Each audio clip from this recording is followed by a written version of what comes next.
Good morning and welcome to live coverage from the Washington Post. This morning, Christine Blasey Ford is expected to testify before the Senate Judiciary Committee, talking about her accusation that Supreme Court nominee Brett Kavanaugh sexually assaulted her when they were both in high school. Judge Kavanaugh is also expected to testify today. You can see live images now from inside the hearing room where senators will soon gather. We just saw the chairman, Chuck Grassley, there in the middle of the screen. I'm Libby Casey, and I'm joined here on set here at the Washington Post by Eugene Scott, reporter for The Fix, and also Emma Brown, investigative reporter. Thank you both for being here on what promises to be historic testimony. We will bring the hearing live and uninterrupted. It's scheduled to start at 10 o'clock Eastern Time, and we're live at WashingtonPost.com, also on YouTube and the streaming site Twitch. A special hello to our viewers on Twitch. Thanks for your comments in chat, and you can follow and subscribe to our channel for more political news and analysis over the coming weeks and months.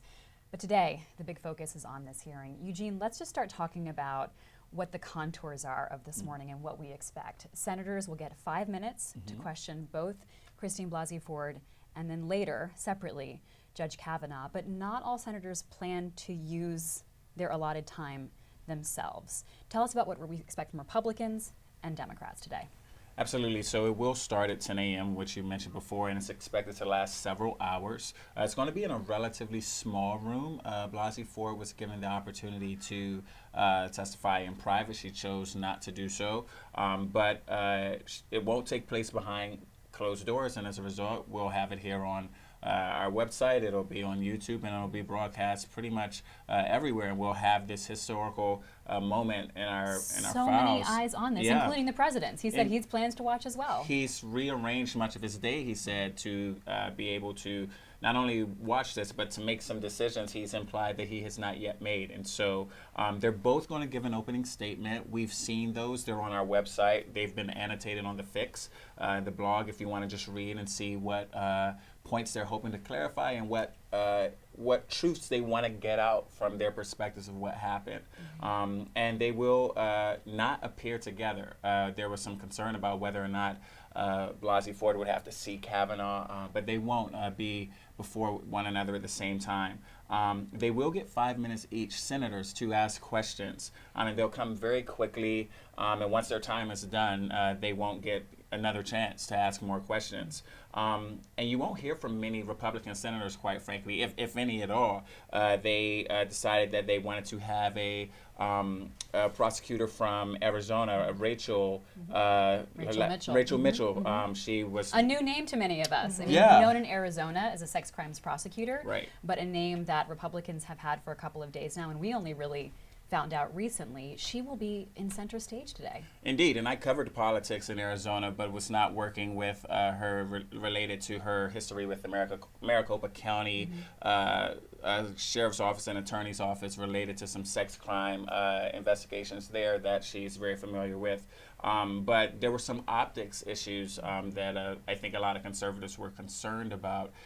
There are no women from the GOP that are on this judicial committee, and there was some thought that perhaps the lawmakers either could not approach Blasey Ford with the sensitivity that this issue deserves, and many people just did not want a redo of the 1991 hearings involving Anita Hill when she found herself in a very similar situation of having to testify before the committee to discuss sexual misconduct of a nominee. And so I think what's also important is to know that everything that has happened here, the order has completely been set up by the Republicans. And I'd say set up in terms of ordered and structured, not set up in terms of wanting something negative to happen regarding the outcome.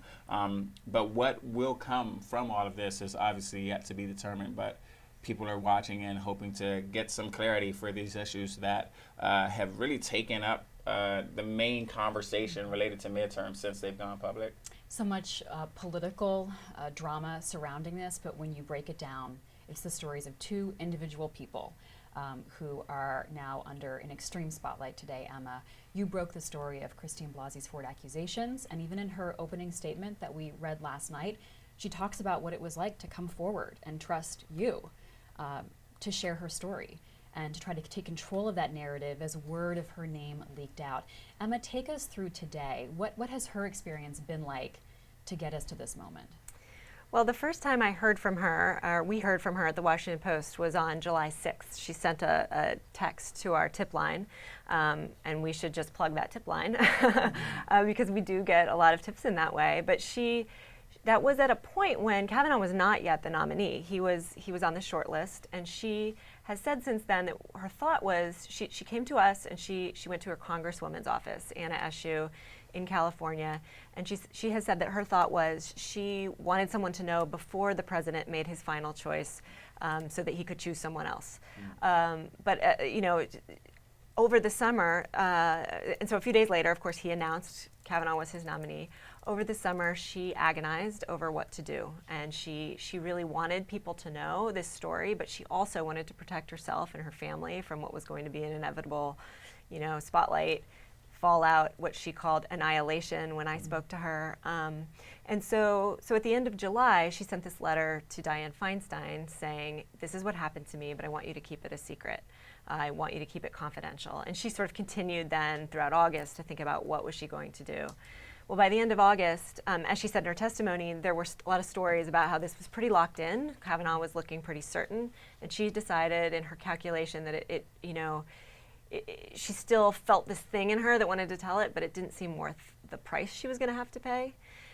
What changed then was word of this letter she had written to Feinstein started to leak out. And there were a couple stories. The Intercept wrote a story. BuzzFeed wrote a story. The New York Times wrote a story. The New Yorker wrote a story.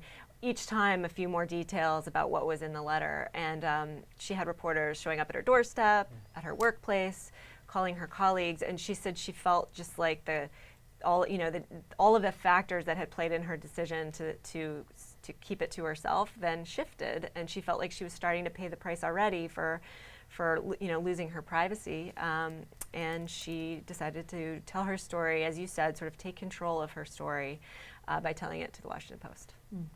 Other accusations have come forth since then from different women.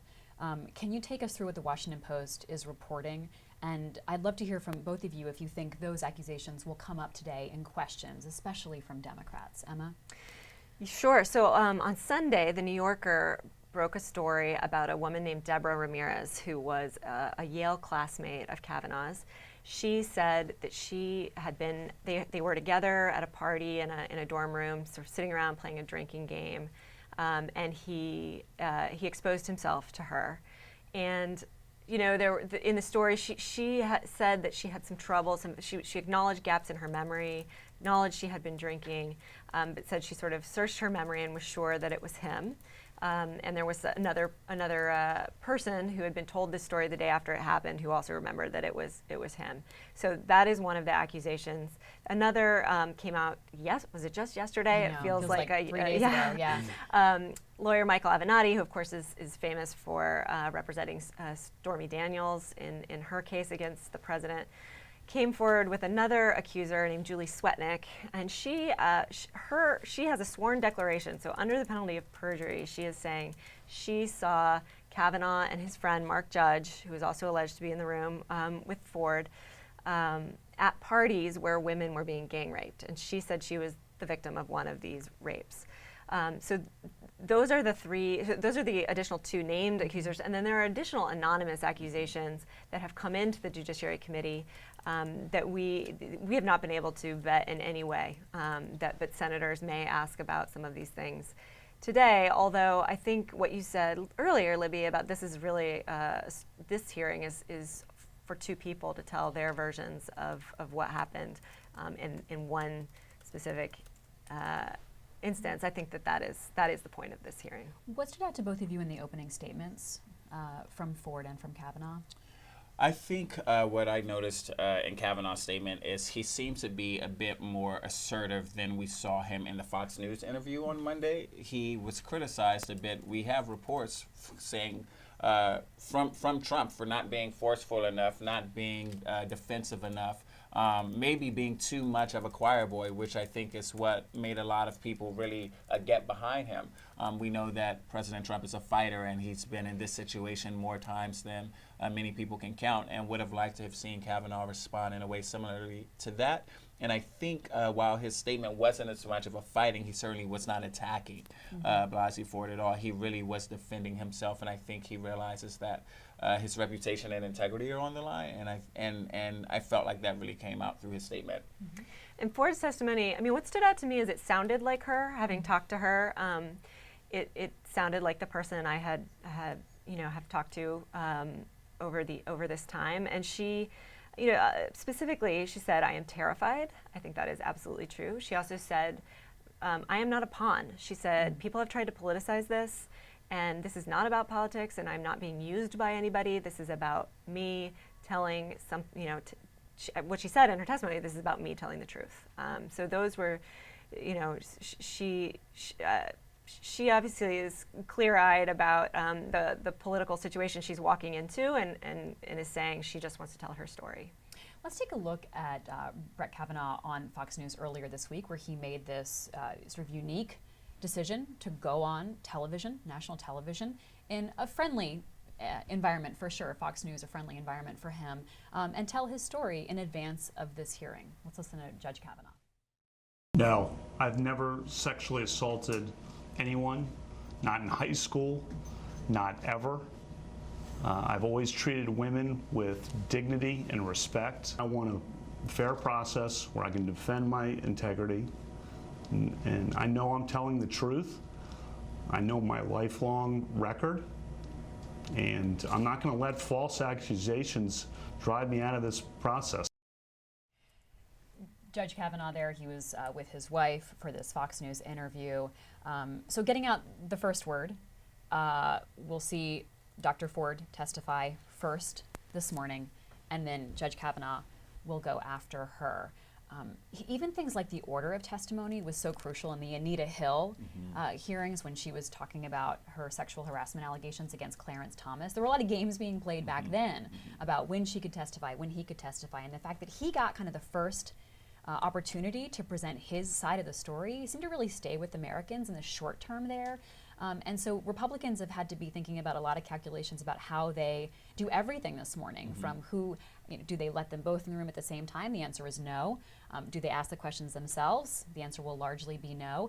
We don't have a unified declaration from Republicans that they don't plan to ask questions, though. We don't really know entirely yet if they'll allow this sex crimes prosecutor, Ms. Mitchell, to do all the questioning. We'll have to watch and see. Yeah, I think it's safe to say that most will not, but we certainly shouldn't think that none will. And there could very well be a desire from some conservative lawmakers to prove that they actually can handle this well and with sensitivity, and genuinely do care about the well-being of Blasey Ford, because the perception from many people, especially women and especially voters on the left, is that they're so focused on getting Kavanaugh to the bench that the concerns of the women involved are not being addressed or paid much attention to. And we have to remember there are larger dynamics in all of this beyond the judicial issues. People are trying to get reelected, and people really want to see confidence come from their constituents that they can handle these issues that affect their voters. Let's go live now to Capitol Hill, where our colleague Rhonda Colvin has been reporting from this week, and she's there this morning checking out all of the controlled chaos that's happening on Capitol Hill. Rhonda, good morning. Can you tell us more about what the atmosphere is like on Capitol Hill today? Good morning, Libby and Eugene. Yes, we are here in the media restricted area outside of where the hearing will take place shortly. You can certainly feel that something's about to happen soon. The hearing will be underway. We've seen protesters actually to my right who just came off of the elevator with signs saying they believe Dr. Ford. So there was also a large security presence, more significant than usual in the hallways. We, as you can see around me, are in the middle of the media pen where we're shoulder to shoulder with other networks. So we're just right now waiting and seeing what happens. We just had Senator Flake walk by. He, of course, is one of the votes that everybody has been waiting to see which way that goes. And as I said, you can just see that the hearing is almost underway as protesters arrive, as the security presence appears to be heightened, and as all our friends in the media are also waiting to see what happens. Rhonda, I saw some footage this morning of supporters of Brett Kavanaugh outside the Capitol, so representing both sides, certainly there today. I'd love to hear from you, because you've talked to protesters, you've seen them on the Hill this week. What are protesters trying to communicate?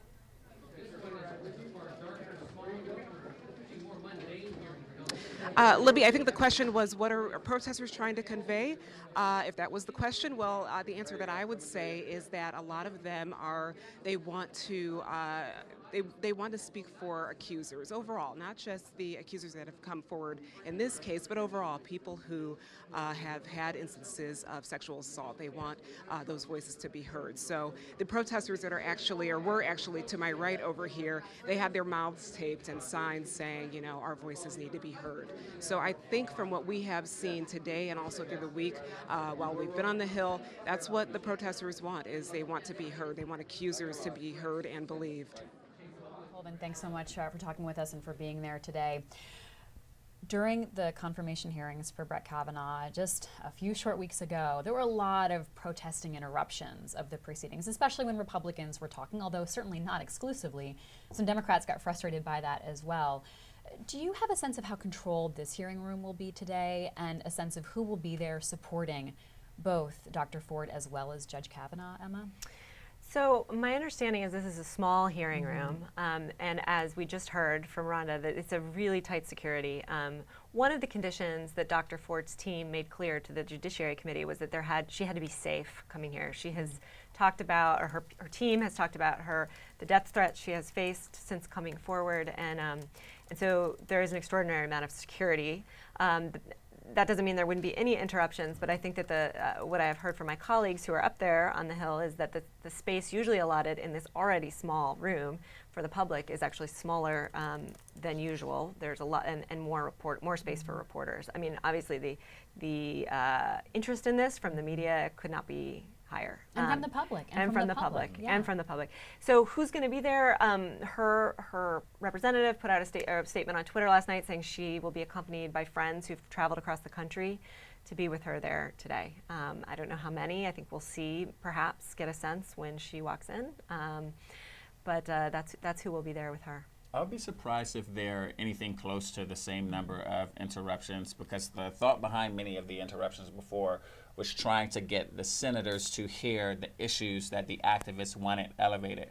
But most of the activists are certainly on the side of Blasey Ford in terms of how they view this issue. And therefore, you would think that they would want Blasey Ford to be heard, because this is the first time publicly that she's had the opportunity to share her story before lawmakers. And interruptions would be a distraction that ultimately wouldn't serve her. Someone that I think a lot of the activists really want to be treated well and be respected and not just agitated in such a sensitive moment.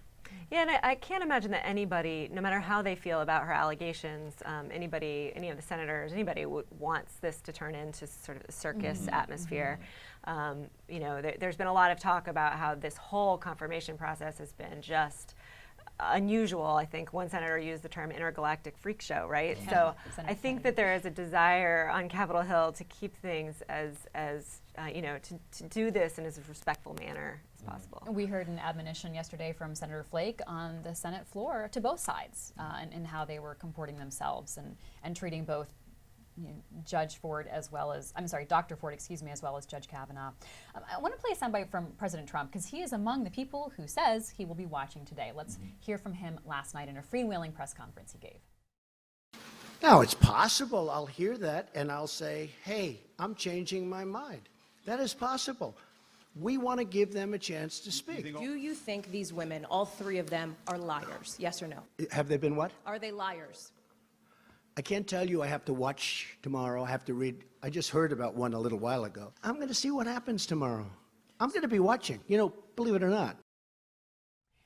President Trump has initially, when these allegations came out, when your story came out in the Post, Emma, he sort of didn't take the attack stance that he has when past misconduct allegations have come out against allies of his. I'm thinking Roy Moore, for example, or even himself when allegations have come out against him.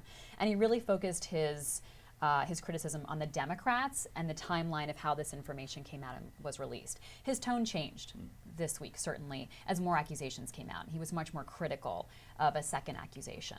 But we heard this from him yesterday, even as he defended himself and sort of aligned himself with Judge Kavanaugh among the ranks of men who've been accused of things they didn't do, which was an interesting decision on his part. But Eugene, do you think the president does go into this with an open mind? Is he giving himself cover in case this goes badly for Judge Kavanaugh today?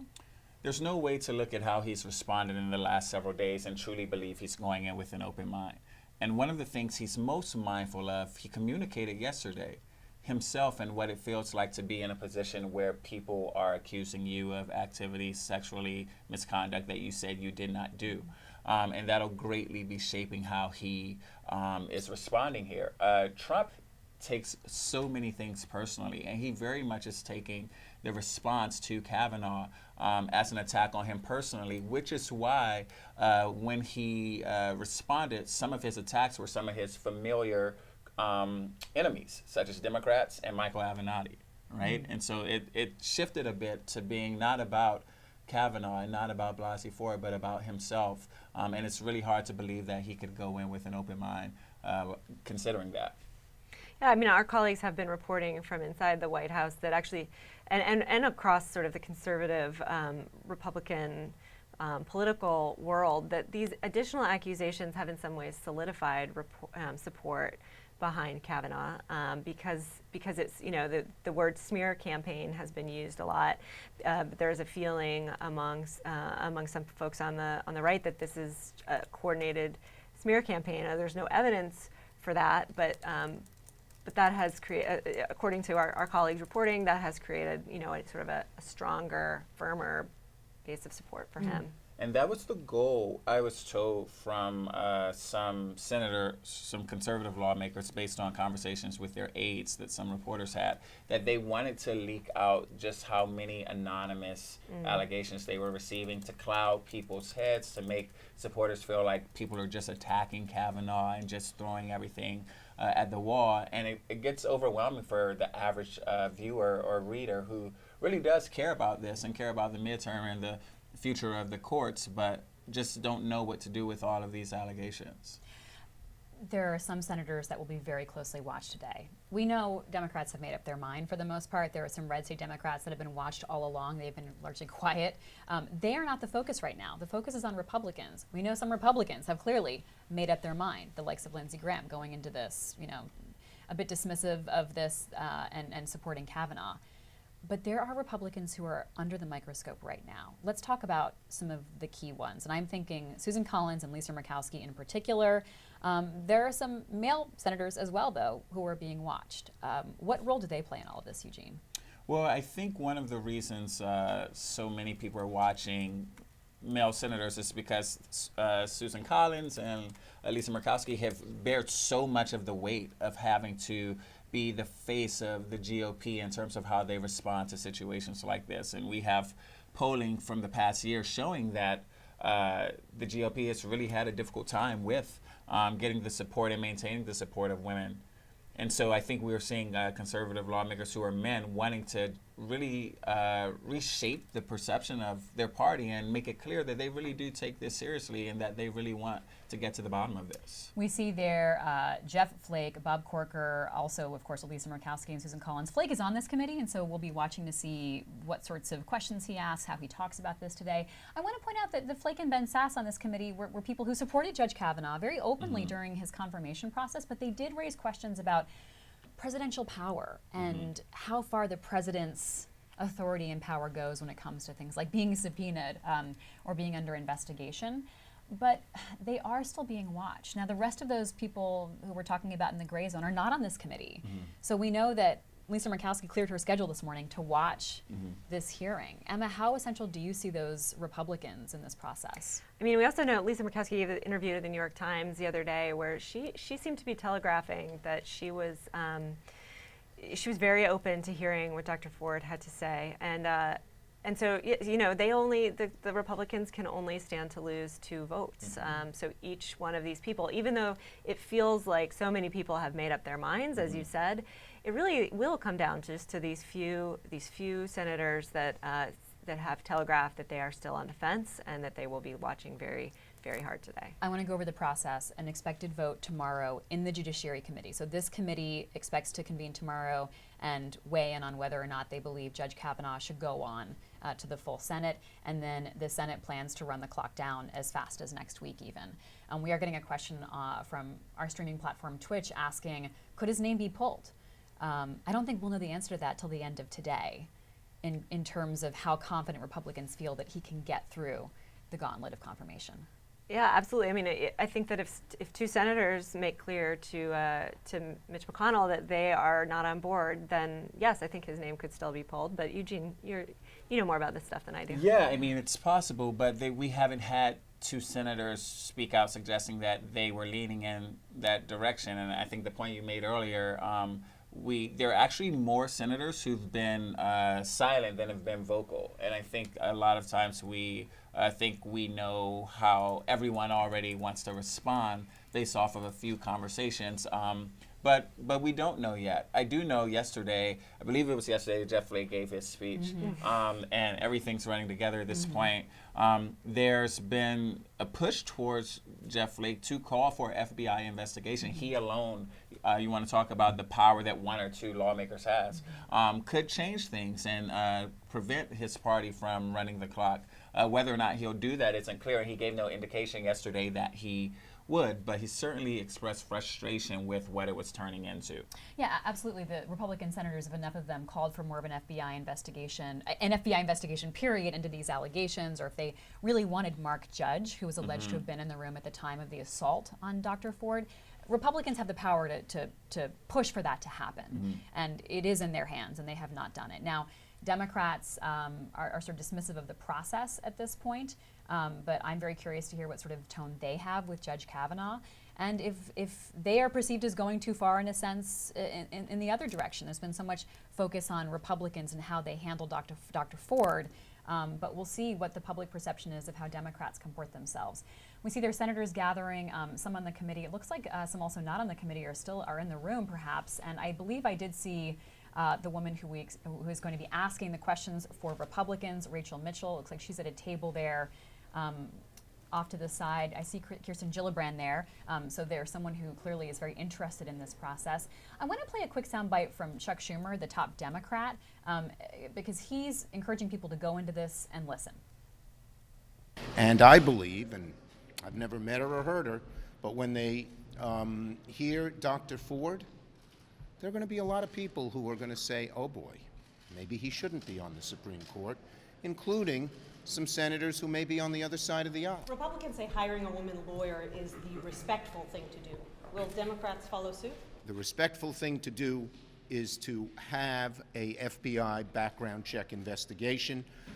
Our senators are not afraid, as the Republicans seem to be, to confront this situation and deal with the truth. They're going to do it in a careful, dignified, respectful way in an effort to find the facts. Chuck Schumer, top Democrat in the Senate. Emma, Dr. Ford, what was her preference in terms of today? My understanding is that she was open to the senators actually asking her questions, the Republican senators asking her questions. That's correct. There were, a lot of negotiations over the terms of today between her team and the Judiciary Committee. She had wanted senators to ask, and even in her testimony at the end, she says, I understand you've hired a prosecutor, but I hope to engage with you one-on-one as well. So she's holding out some hope she will be able to do that. Her team had pushed also for a subpoena of Mark Judge, which is not happening at this point. She had wanted Kavanaugh to go first, I believe, also not happening because the thought was she should state what happened to her and then allow him to rebut it. So there are, and I believe that her team had also sought for additional witnesses to be able to speak, such as trauma experts. And perhaps the polygrapher, but those folks are not. Took a polygraph test and yes. it affirmed her story. Yes, she took a polygraph test where she told her story and was asked whether she had been truthful or made anything up, and she passed that test. But none of those additional witnesses will be there today. It will just be her and then Judge Kavanaugh. What I'm being told by one of our colleagues in the room, Sungmin Kim, who's been just tireless throughout this process, she's told me that there are 16 seats behind the table where Dr. Ford will be testifying. They will be filled by her supporters while she's testifying, and then when Judge Kavanaugh comes to testify, they will be filled by his supporters. So that's kind of the setup in the room for the people who are supporting the two people at the center of this today.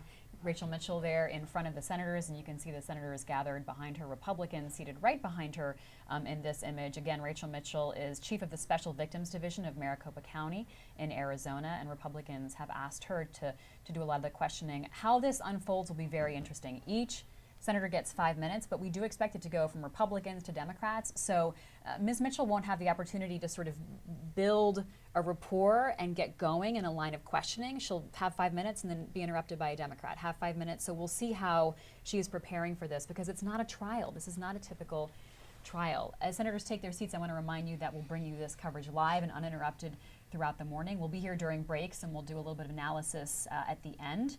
I'm very curious, some senators on the Democratic side of the aisle have experience as prosecutors. Sure. They have experience as litigators. A lot of lawyers on this committee, Right. obviously. It's typical for lawyers to get appointed to this committee, people with a legal background.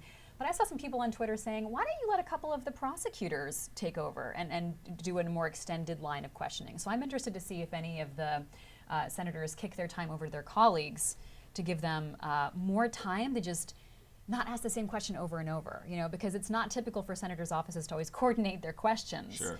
And so you don't want to waste that time and that opportunity and be repetitive, Eugene. Indeed, and it could be interesting to see which lawmakers come up with questions that they were not originally intending to ask based on new information they get from both Kavanaugh and Ford.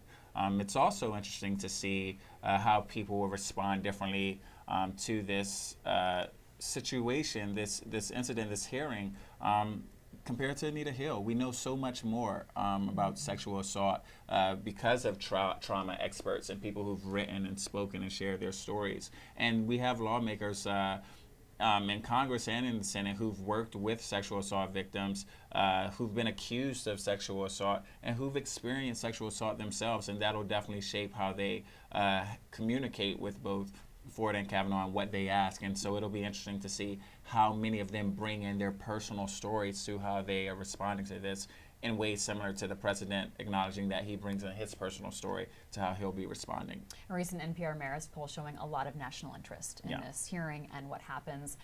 Chuck Schumer even saying, I haven't met Christine Blasey Ford. I haven't heard from her yet. So this will be the first time a lot of America gets to hear from her. Emma, what will you be listening for and watching for today? I will be. You're right. She has made the decision, and the people who are advising her have made the decision that she's not going to be out in the media telling her story ahead of this. So this is going to be, the first time other people are going to be hearing. For me, I have heard her tell her story, but I have never heard her tell her story in front of millions of people under the lights with the cameras, clicking. I mean, just the sound of all those cameras when the press corps gets going. I mean, it's a really intense situation with a lot of pressure. This is a person who has, said in our newspaper that she has experienced trauma and anxiety as a result of what happened to her in high school. And so I guess one thing I'll be watching for is just how she handles this intense situation, and how she handles the questioning. We don't know what the tone of the questions will be, but obviously her account will be challenged. So I'll be watching to see how she handles those challenges. And that is her. We see her now on the screen, sitting behind her nameplate there. Dr. Christine Blasey Ford. She's flanked by two of her lawyers. That's Deborah Katz on one side of her, and I believe Michael Bromwich on the other. Behind her are her friends, I think, who are there to support her. That's another of her lawyers right behind her to her left there. That's Lisa Banks. So this is the first time America is hearing from this woman who has a very private and painful story to tell, and we'll see how it goes. And as you pointed out in her testimony that she prepares to open with today, she said she's terrified, and that this has been an experience that has stayed with her over the decades. And while Republicans are making a lot of it being from 30 plus years ago, she is testifying to the fact that it's still with her today. Let's go now live to the hearing room as Chairman Chuck Grassley gavels in, and we watch this morning's proceedings. You're watching live coverage from the Washington Post.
Supreme Court. We will hear from two witnesses, Dr. Christine Blasey Ford and Judge Kavanaugh. This morning, thanks, of course, to Dr. Ford and Judge Kavanaugh for accepting our committee's invitation to testify, and also thank them for their volunteering to testify before we even invited. Both Dr. Ford and Judge Kavanaugh have been through a terrible couple weeks. They and their families have received vile threats. What they have endured ought to be considered by all of us as unacceptable and a poor reflection on the state of civility in our democracy. So I want to apologize to you both for the way you've been treated, and I intend, hopefully, for today's hearing to be safe, comfortable, and dignified for both of our witnesses. I hope my colleagues will join me in this effort of a show of civility. With that said, I lament that how this hearing has come about. On July the 9th, 2018, the President announced Judge Kavanaugh's nomination to serve on the Supreme Court. Judge Kavanaugh has served on the most important federal appellate court for 12 years. Before that, he held some of the most sensitive positions in the federal government. The President added Judge Kavanaugh to his short list of Supreme Court more than 9 months ago in November 2017. As part of Judge Kavanaugh's nomination to the Supreme Court, the FBI conducted its 6th full field background investigation of Judge Kavanaugh since 1993, 25 years ago. Nowhere in any of these 6 FBI reports, which committee investigators have reviewed on a bipartisan basis, was there a whiff of any issue at all related in any way to inappropriate sexual behavior. Dr. Ford first raised her allegations in a secret letter to the ranking member nearly 2 months ago in July. This letter was secret from July 30th, September 13th July 30th until September 13th when I first heard about it. The ranking member took no action. The letter wasn't shared with me, our colleagues, or my staff. These allegations could have been investigated in a way that maintained the confidentiality that Dr. Ford requested. Before his hearing, Judge Kavanaugh met privately with 65 senators, including the ranking member. But the ranking member didn't ask Judge Kavanaugh about the allegations when she met with him privately in August. The Senate Judiciary Committee held its 4-day public hearing from September 4th to September 7th. Judge Kavanaugh testified for more than 32 hours in public. We held a closed session for members to ask sensitive questions on the last evening, which the ranking member did not attend. Judge Kavanaugh answered nearly 1,300 written questions submitted by senators after the hearing, more than all prior Supreme Court nominees. Throughout this period, we did not know about the ranking member's secret evidence. Then, only at an 11th hour, on the eve of Judge Kavanaugh's confirmation vote, did the ranking member refer the allegations to the FBI. And then, sadly, the allegations were leaked to the press. And that's where Dr.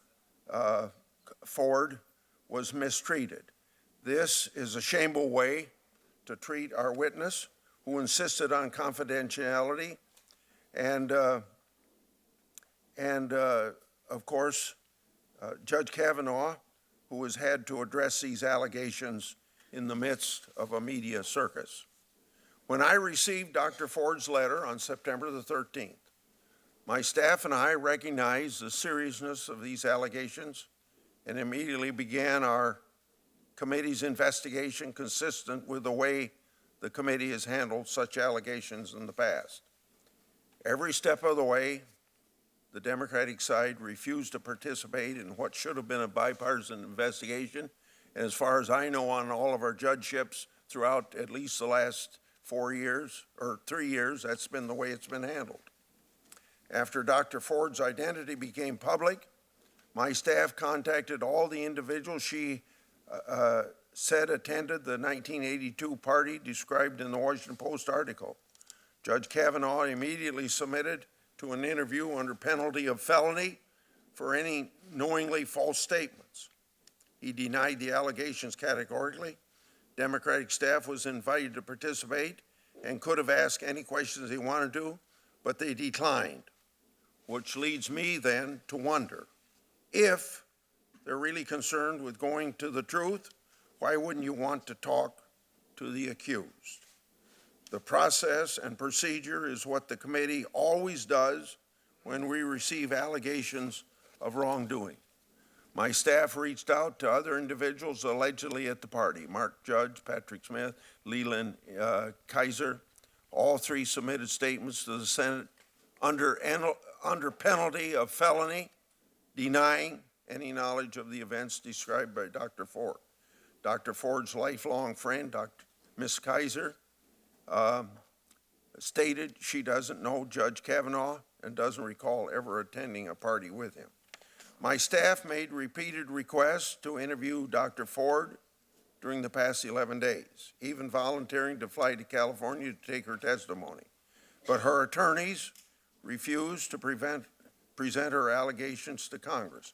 I nevertheless honored her request for a public hearing, so Dr. Ford today has the opportunity to present her allegations under oath. As you can see, the Judiciary Committee was able to conduct thorough investigations into allegations. Some of my colleagues, consistent with their stated desires to obstruct Kavanaugh's nomination by any means necessary, pushed for FBI investigations into the allegations. But I have no authority to force the executive branch agency to conduct an investigation into a matter it considers to be closed. Moreover, once the allegations became public, it was easy to identify all the alleged witnesses and conduct our own investigations. Contrary to what the public has been led to believe, the FBI doesn't perform any credibility assessments or verify the truth of any events in these background investigations. I'll quote then Chairman Joe Biden during Justice Thomas's confirmation hearing. This is what Senator Biden said, quote, "The next person who refers to an FBI report as being worth anything obviously doesn't understand anything. The FBI explicitly does not, in this or any other case, reach a conclusion, period. They say he said, she said, they said, period.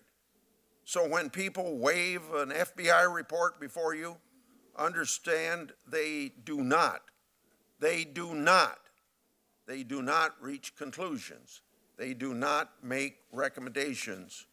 End of Senator Biden's quote. The FBI provided us with the allegations. Now it's up to the Senate to assess their credibility, which brings us to this very time. I look forward to a fair and respectful hearing. That's what we promised Dr. Ford. Some of my colleagues have complained about the fact that an expert on this side is investigating sex crimes will be questioning the witness. I see no basis for complaint other than just plain politics. The testimony we will hear today concerns allegations of sexual assault, very serious allegations. This is an incredibly complex and sensitive subject to discuss, and it's not an easy one to discuss. That is why the senators on this side of the dais believe an expert who has deep experience and training in interviewing victims of sexual assault and investigating sexual assault allegations should be asking questions. This will be a stark contrast to the grandstanding and chaos that we saw from the other side during the previous 4 days in this hearing process. I can think of no one better equipped to question the witnesses than Rachel Mitchell. Ms. Mitchell is a career prosecutor, civil servant with decades of experience investigating and prosecuting sex crimes. She has dedicated her career to seeking justice for survivors of sex-related felonies. Most recently, Rachel was a division chief of the Special Victims Division, Maricopa County Attorney's Office, which prosecutes sex crimes and family violence. Then Democratic Governor Janet Napolitano previously recognized her as the outstanding Arizona Sexual Assault Prosecutor of the Year. And she has spent years instructing prosecutors, detectives, and child protection workers on how to properly interview victims of sexual assault and abuse. With her aid, I look forward to a fair and productive hearing. I understand that there are 2 other public allegations. Today's hearing was scheduled to, in close consultation with Dr. Ford's attorneys, and her testimony will be the subject of this hearing. We've been trying to investigate other allegations. At this time, we have not had cooperation from attorneys representing other clients, and they have made no attempt to substantiate their claims. My staff has tried to secure testimony and evidence from attorneys for both Deborah Ramirez and Julie Swetnick. My staff made 8 requests, yes, 8 requests for evidence from attorneys for Ms. Ramirez, and 6 requests for evidence for attorneys for Ms. Swetnick. Neither attorney has made their clients available for interview. The committee can't do an investigation if attorneys are stonewalling. I hope you all understand that we have attempted to seek additional information, as we do a lot of times when there are holes in what we call the BI reports. Additionally, all the witnesses should know, by when I say all the witnesses, I mean Dr. Ford and I mean Judge Kavanaugh. All the witnesses should know that they have the right under Senate Rule 26.5 to ask that the committee go into closed session if a question requires an answer that is a clear invasion of their right to privacy. If either Dr. Ford or Judge Kavanaugh feel that Senate Rule 26.5 ought to be involved, they should simply say so. Senator Feinstein. Thank you very much, Mr. Chairman. I'll make just a brief comment on your references to me. Yes, I did receive a letter from Dr. Ford. It was conveyed to me by a member of Congress, Anna Eshoo. The next day, I called Dr. Ford. We spoke on the phone. She reiterated that she wanted this held confidential, and I held it confidential up to a point where the witness was willing to come forward. And I think as I make my remarks, perhaps you'll see why. Because how women are treated in the United States with this kind of concern is really wanting a lot of reform. And I'll get to that for a minute. But in the meantime, good morning, Dr. Ford. Thank you for coming forward and being willing to share your story with us. I know this wasn't easy for you. But before you get to your testimony, and the chairman chose not to do this, I think it's important to make sure you're properly introduced. By and the way, I have to. I was going to introduce her, but if you want to introduce her, I'll be glad to have you do that. But I want you to know I didn't forget to do it because I would do that just as she was about to speak. Thank you. I have to say, when I saw your CV, I was extremely impressed. You have a bachelor's degree from the University of North Carolina, Chapel Hill, 2 master's degrees, one from Stanford and one from Pepperdine, and a PhD from the University of Southern California, better known to Senator Harris and I as USC. You are a professor affiliated with both Stanford University and Palo Alto University. You have published over 65 peer-reviewed articles and have received numerous awards for your work and research. And as if that were not enough, you are a wife, a mother of 2 sons, and a constituent from California. So I am very grateful to you for your strength and your bravery in coming forward. I know it's hard.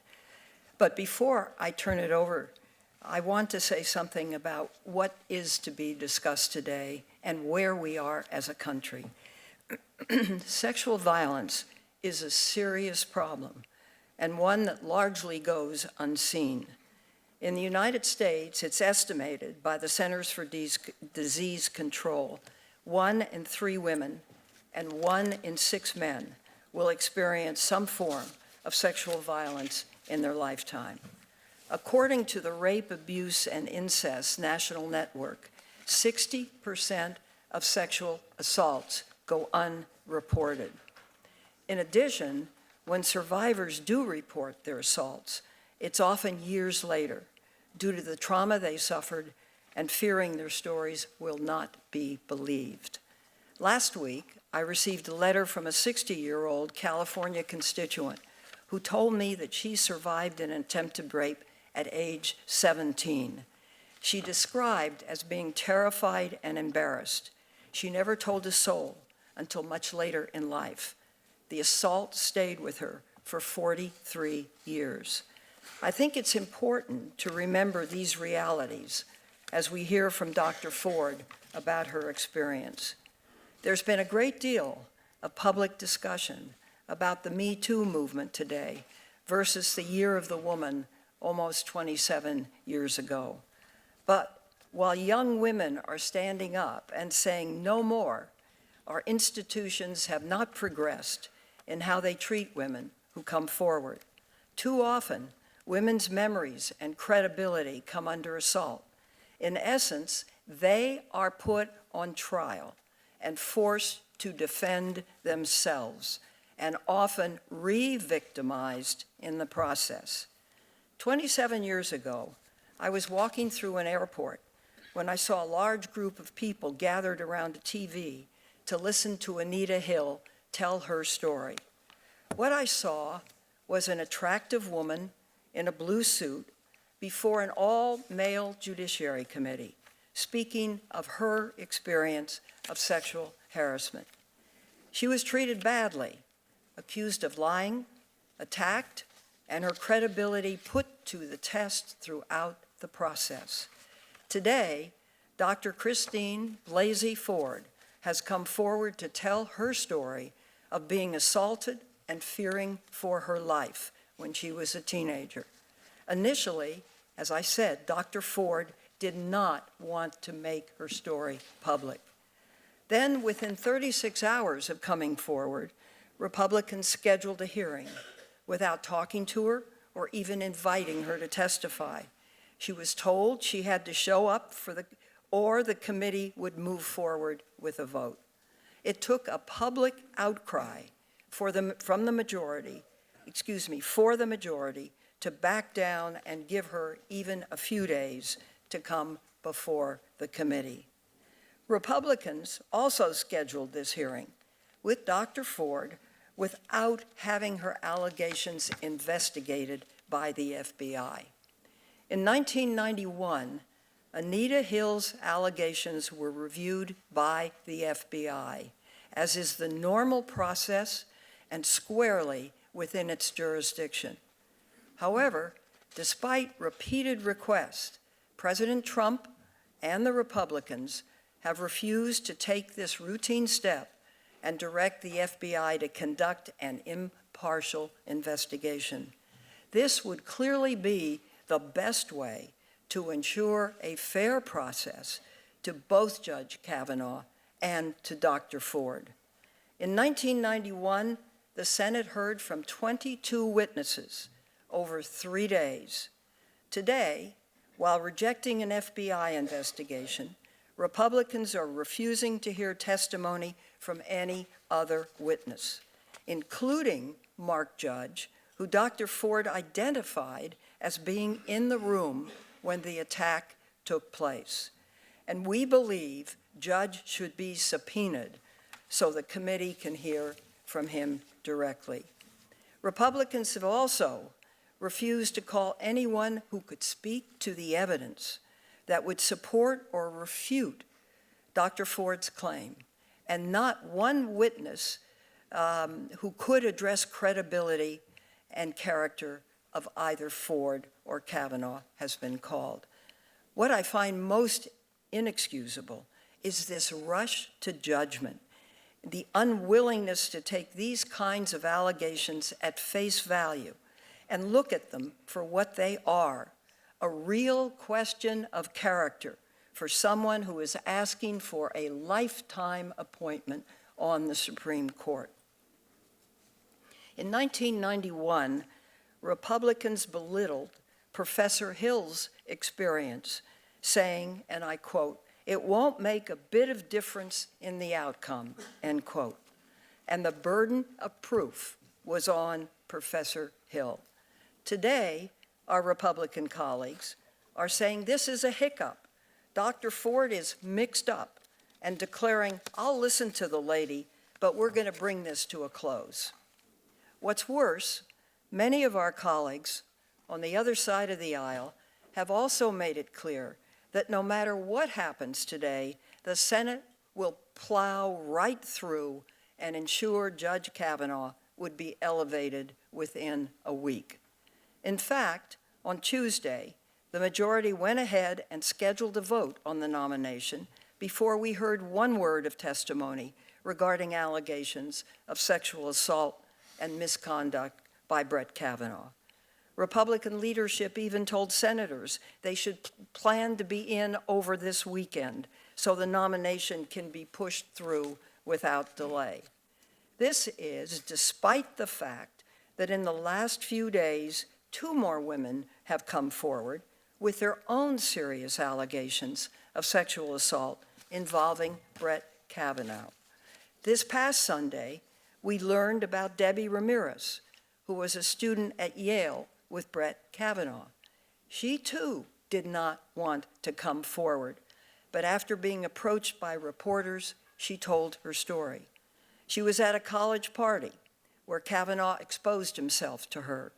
She recalls pushing him away and then seeing him laughing and pulling his pants up. Then yesterday, Judy Swetnick came forward to say that she had experiences of being at house parties with Brett Kavanaugh and Mark Judge.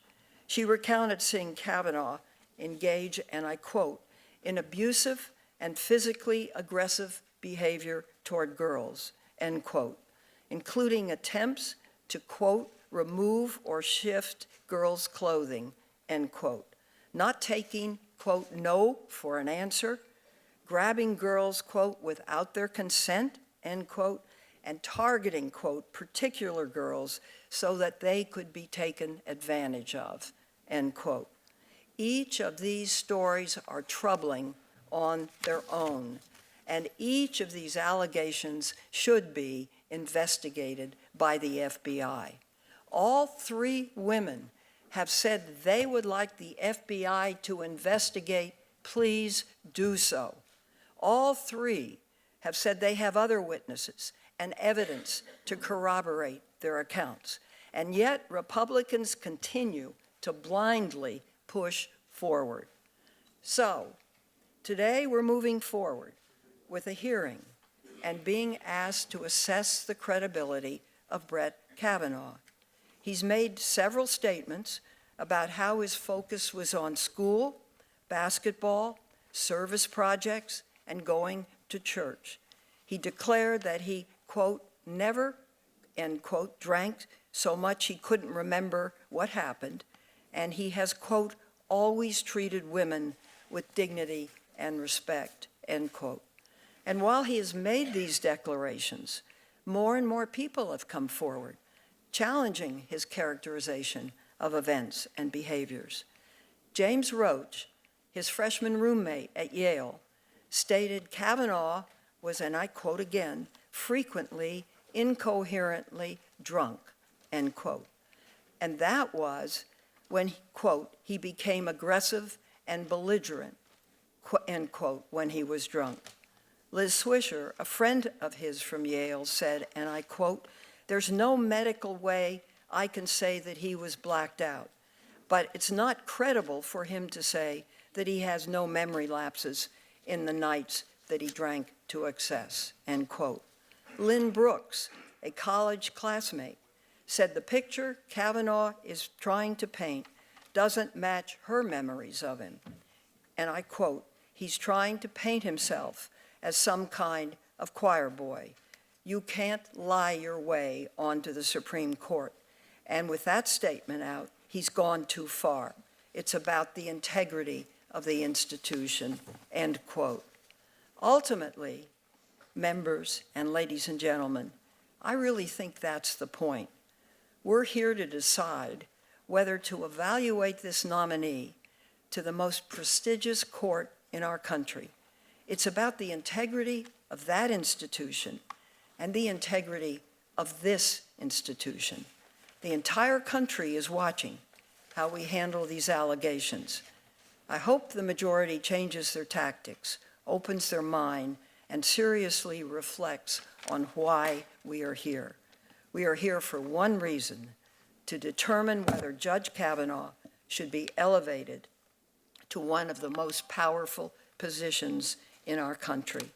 This is not a trial of Dr. Ford. It's a job interview for Judge Kavanaugh. Is Brett Kavanaugh who we want on the most prestigious court in our country? Is he the best we can do? Thank you, Mr. Chairman. Yeah. I'm sorry you brought up about the unsubstantiated allegations of other people, because we're here for the sole purpose of listening to Dr. Ford, and we'll consider other issues other times. I would like to have you rise so I can swear you.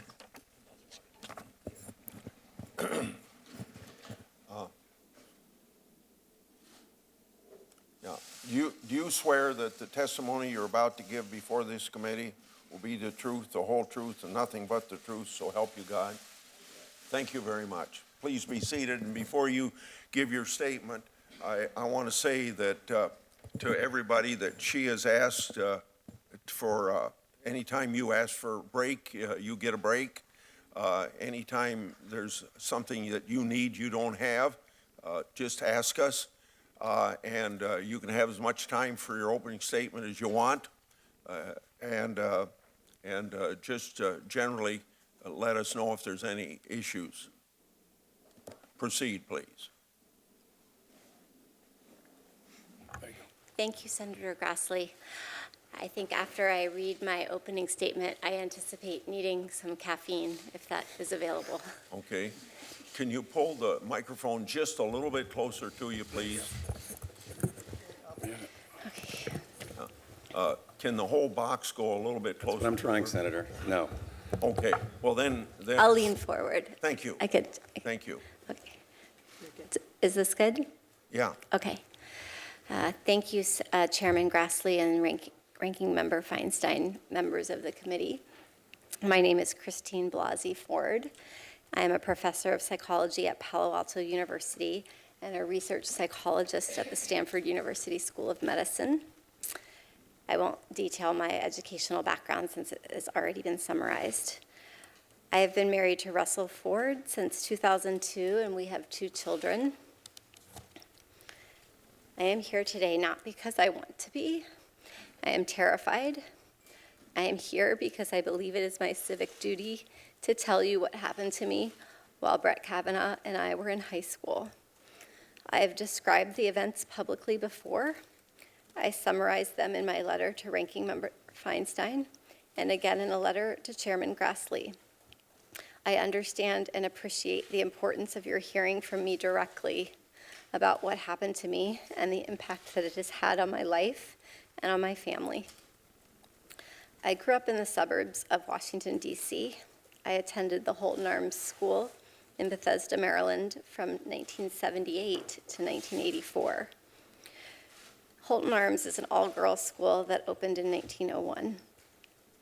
During my time at the school, girls at Holton Arms frequently met and became friendly with boys from all boys schools in the area, including the Landon School, Georgetown Prep, Gonzaga High School, as well as our country clubs and other places where kids and families socialized. This is how I met Brett Kavanaugh, the boy who sexually assaulted me. During my freshman and sophomore school years, when I was 14 and 15 years old, my group of friends intersected with Brett and his friends for a short period of time. I had been friendly with a classmate of Brett's for a short time during my freshman and sophomore year. And it was through that connection that I attended a number of parties that Brett also attended. We did not know each other well, but I knew him and he knew me.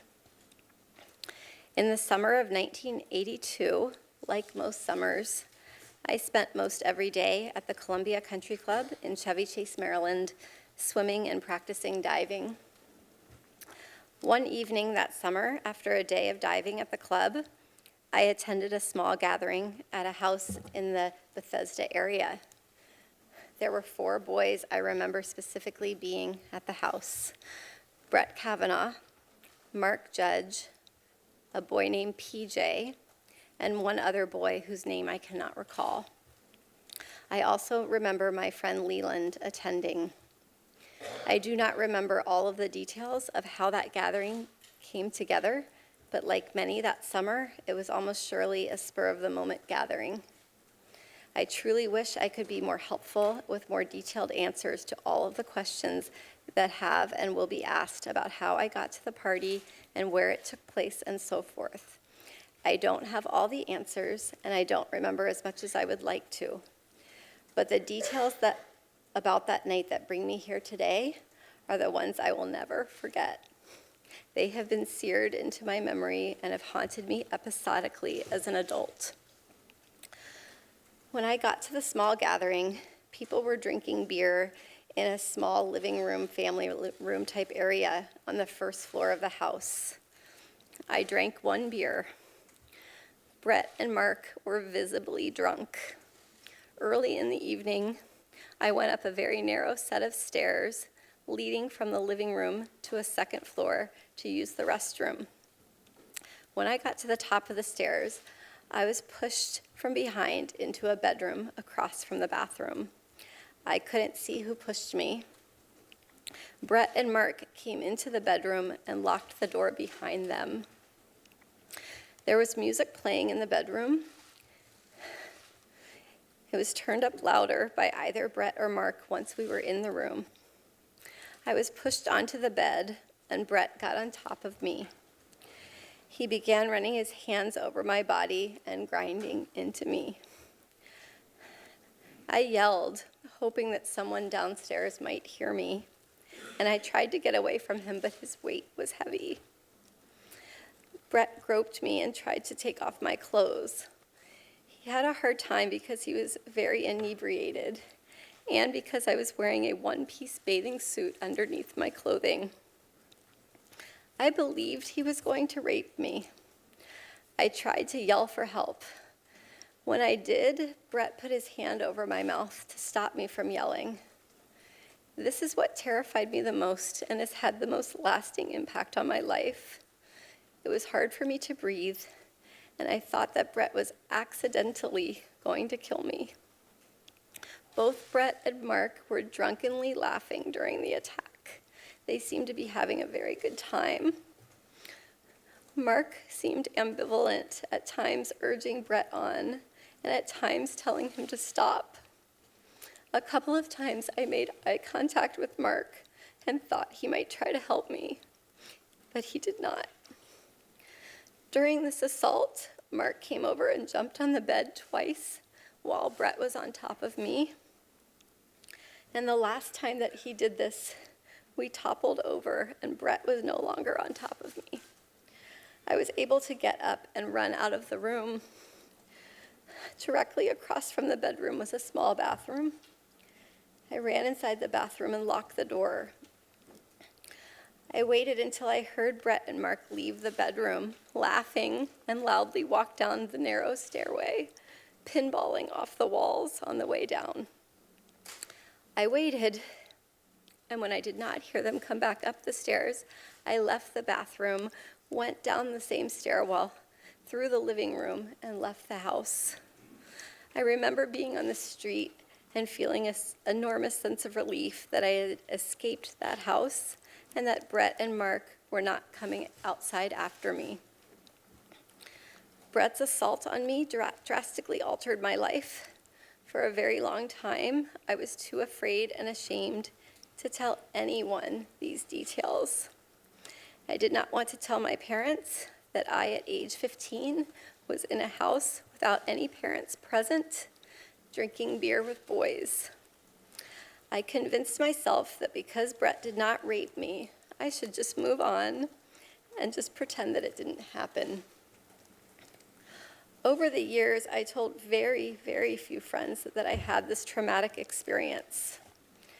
I told my husband before we were married that I had experienced a sexual assault. I had never told the details to anyone, the specific details, until May 2012 during a couples counseling session. The reason this came up in counseling is that my husband and I had completed a very extensive, very long remodel of our home, and I insisted on a second front door, an idea that he and others disagreed with and could not understand. In explaining why I wanted a second front door, I began to describe the assault in detail. I recall saying that the boy who assaulted me could someday be on the U.S. Supreme Court, and spoke a bit about his background at an elitist all-boys school in Bethesda, Maryland. My husband recalls that I named my attacker as Brett Kavanaugh. After that May 2012 therapy session, I did my best to ignore the memories of the assault, because recounting them caused me to relive the experience and caused panic and anxiety. Occasionally, I would discuss the assault in an individual therapy session, but talking about it caused more reliving of the trauma, so I tried not to think about it or discuss it. But over the years, I went through periods where I thought about the attack. I had confided in some close friends that I had had an experience with sexual assault. Occasionally, I stated that my assailant was a prominent lawyer or judge, but I did not use his name. I do not recall each person I spoke to about Brett's assault, and some friends have reminded me of these conversations since the publication of the Washington Post story on September 16, 2018. But until July 2018, I had never named Mr. Kavanaugh as my attacker outside of therapy. This changed in early July 2018. I saw press reports stating that Brett Kavanaugh was on the short list of a list of very well-qualified Supreme Court nominees. I thought it was my civic duty to relay the information I had about Mr. Kavanaugh's conduct so that those considering his nomination would know about this assault. On July 6th, I had a sense of urgency to relay the information to the Senate and the President as soon as possible before a nominee was selected. I did not know how specifically to do this. I called my congressional representative and let her receptionist know that someone on the President's shortlist had attacked me. I also sent a message to the encrypted Washington Post confidential tip line. I did not use my name, but I provided the names of Brett Kavanaugh and Mark Judge. I stated that Mr. Kavanaugh had assaulted me in the 1980s in Maryland. This was an extremely hard thing for me to do, but I felt that I couldn't not do it. Over the next 2 days, I told a couple of close friends on the beach in Aptos, California, that Mr. Kavanaugh had sexually assaulted me. I was very conflicted as to whether to speak out. on July 9th, I received a return phone call from the office of Congresswoman Anna Eshoo after Mr. Kavanaugh had become the nominee. I met with her staff on July 18th and with her on July 20th, describing the assault and discussing my fears about coming forward. Later, we discussed the possibility of sending a letter to Ranking Member Feinstein, who is one of my state's senators, describing what occurred. My understanding is that Representative Eshoo's office delivered a copy of my letter to Senator Feinstein's office on July 30th. The letter included my name, but also a request that it be kept confidential. My hope was that providing the information confidentially would be sufficient to allow the Senate to consider Mr. Kavanaugh's serious misconduct without having to make myself, my family, or anyone's family vulnerable to the personal attacks and invasions of privacy that we have faced since my name became public. In a letter dated August 31st, Senator Feinstein wrote that she would not share the letter without my explicit consent, and I appreciated this commitment. Sexual assault victims should be able to decide for themselves when and whether their private experience is made public. As the hearing date got closer, I struggled with a terrible choice. Do I share the facts with the Senate and put myself and my family in the public spotlight? Or do I preserve our privacy and allow the Senate to make its decision without knowing the full truth of his past behaviors? I agonized daily with this decision throughout August and September 2018. The sense of duty that originally motivated me to reach out confidentially to the Washington Post and to Anna Eshoo's office when there was still a list of extremely qualified candidates, and to Senator Feinstein was always there, but my fears of the consequences of speaking out started to exponentially increase. During August 2018, the press reported that Mr. Kavanaugh's confirmation was virtually certain. Persons painted him as a champion of women's rights and empowerment. And I believed that if I came forward, my single voice would be drowned out by a chorus of powerful supporters. By the time of the confirmation hearings, I had resigned myself to remaining quiet and letting the committee and the Senate make their decision without knowing what Mr. Kavanaugh had done to me. Once the press started reporting on the existence of the letter I had sent to Senator Feinstein, I faced mounting pressure. Reporters appeared at my home and at my workplace, demanding information about the letter in the presence of my graduate students. They called my bosses and coworkers and left me many messages, making it clear that my name would inevitably be released to the media. I decided to speak out publicly to a journalist who had originally responded to the tip I had sent to the Washington Post and who had gained my trust. It was important for me to describe the details of the assault in my own words. Since September 16th, the date of the Washington Post story, I have experienced an outpouring of support from people in every state of this country. Thousands and thousands of people who have had their lives dramatically altered by sexual violence have reached out to share their experience and have thanked me for coming forward. We have received tremendous support from our friends and our community. At the same time, my greatest fears have been realized, and the reality has been far worse than what I expected. My family and I have been the target of constant harassment and death threats, and I have been called the most vile and hateful names imaginable. These messages, while far fewer than the expressions of support, have been terrifying and have rocked me to my core. People have posted my personal information and that of my parents online on the internet. This has resulted in additional emails, calls, and threats. My family and I were forced to move out of our home. Since September 16th, My family and I have been visiting in various secure locales, at times separated and at times together, with the help of security guards.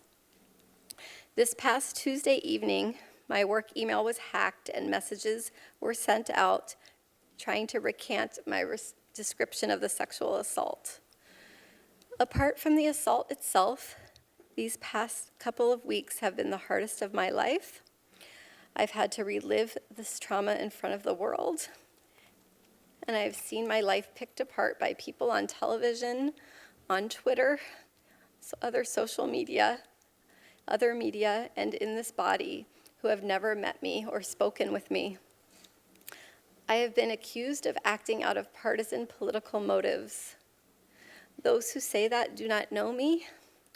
I am an independent person and I am no one's pawn. My motivation in coming forward was to be helpful and to provide facts about how Mr. Kavanaugh's actions have damaged my life so that you could take into a serious consideration as you make your decision about how to proceed. It is not my responsibility to determine whether Mr. Kavanaugh deserves to sit on the Supreme Court.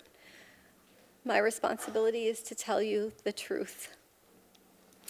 I understand that a professional prosecutor has been hired to ask me questions, and I'm committed to doing my very best to answer them. I have never been questioned by a prosecutor, and I will do my best. At the same time, because the committee members will be judging my credibility, I do hope to be able to engage directly with each of you. And at this point, I will do my best to answer your questions and would request some caffeine. A Coke or something? That sounds good. That would be great. Thank you. Thank you very much. Before I use my 5 minutes of questioning, I thought that I'd try to remind my colleagues, and in this case, Ms. Mitchell as well, that the 5 minutes, the way I traditionally have done, if you ask a question before your time runs out, and even though you go over your time, as long as you aren't filibustering, I'll let you ask your question.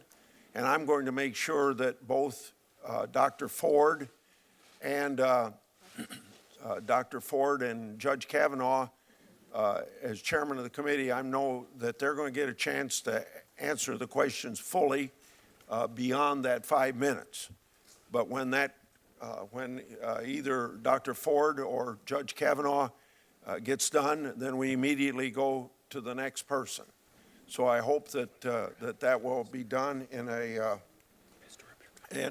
Dr. Ford, I'm told that you want a break right now, and if you do, that's fine. I'm okay. I got the coffee. Thank you very much. I think I can proceed and sip on the coffee. Nobody can mix up my coffee right, so you're pretty fortunate. So now, with that, Ms. Mitchell, you have my 5 minutes to ask questions. Good morning, Dr. Ford. Hi. We haven't met. My name is Rachel Mitchell. Nice to meet you. I just wanted to tell you the first thing that struck me from your statement this morning was that you were terrified, and I just wanted to let you know I'm very sorry. That's not right. I know this is stressful, and so I would like to set forth some guidelines that maybe will alleviate that a little bit. If I ask you a question that you don't understand, please ask me to clarify it or ask it in a different way. When I ask questions, sometimes I'll refer back to other information you've provided. If I do that and I get it wrong, please correct me. Okay. I'm not going to ask you to guess. I know it was a long time ago. If you do estimate, please let me know that you're estimating, okay? Fair. Okay. We've put before you, and I'm sure you have copies of them anyway, 5 pieces of information, and I wanted to go over them. The first is a screenshot of a WhatsApp texting between you and somebody at the Washington Post. Do you have that in front of you? Yes. The first two texts were sent by you on July 6th, is that correct? Correct. And then the last one sent by you was on July 10th? Correct. Okay. Are those three comments accurate? I will read them, yes. Take your time.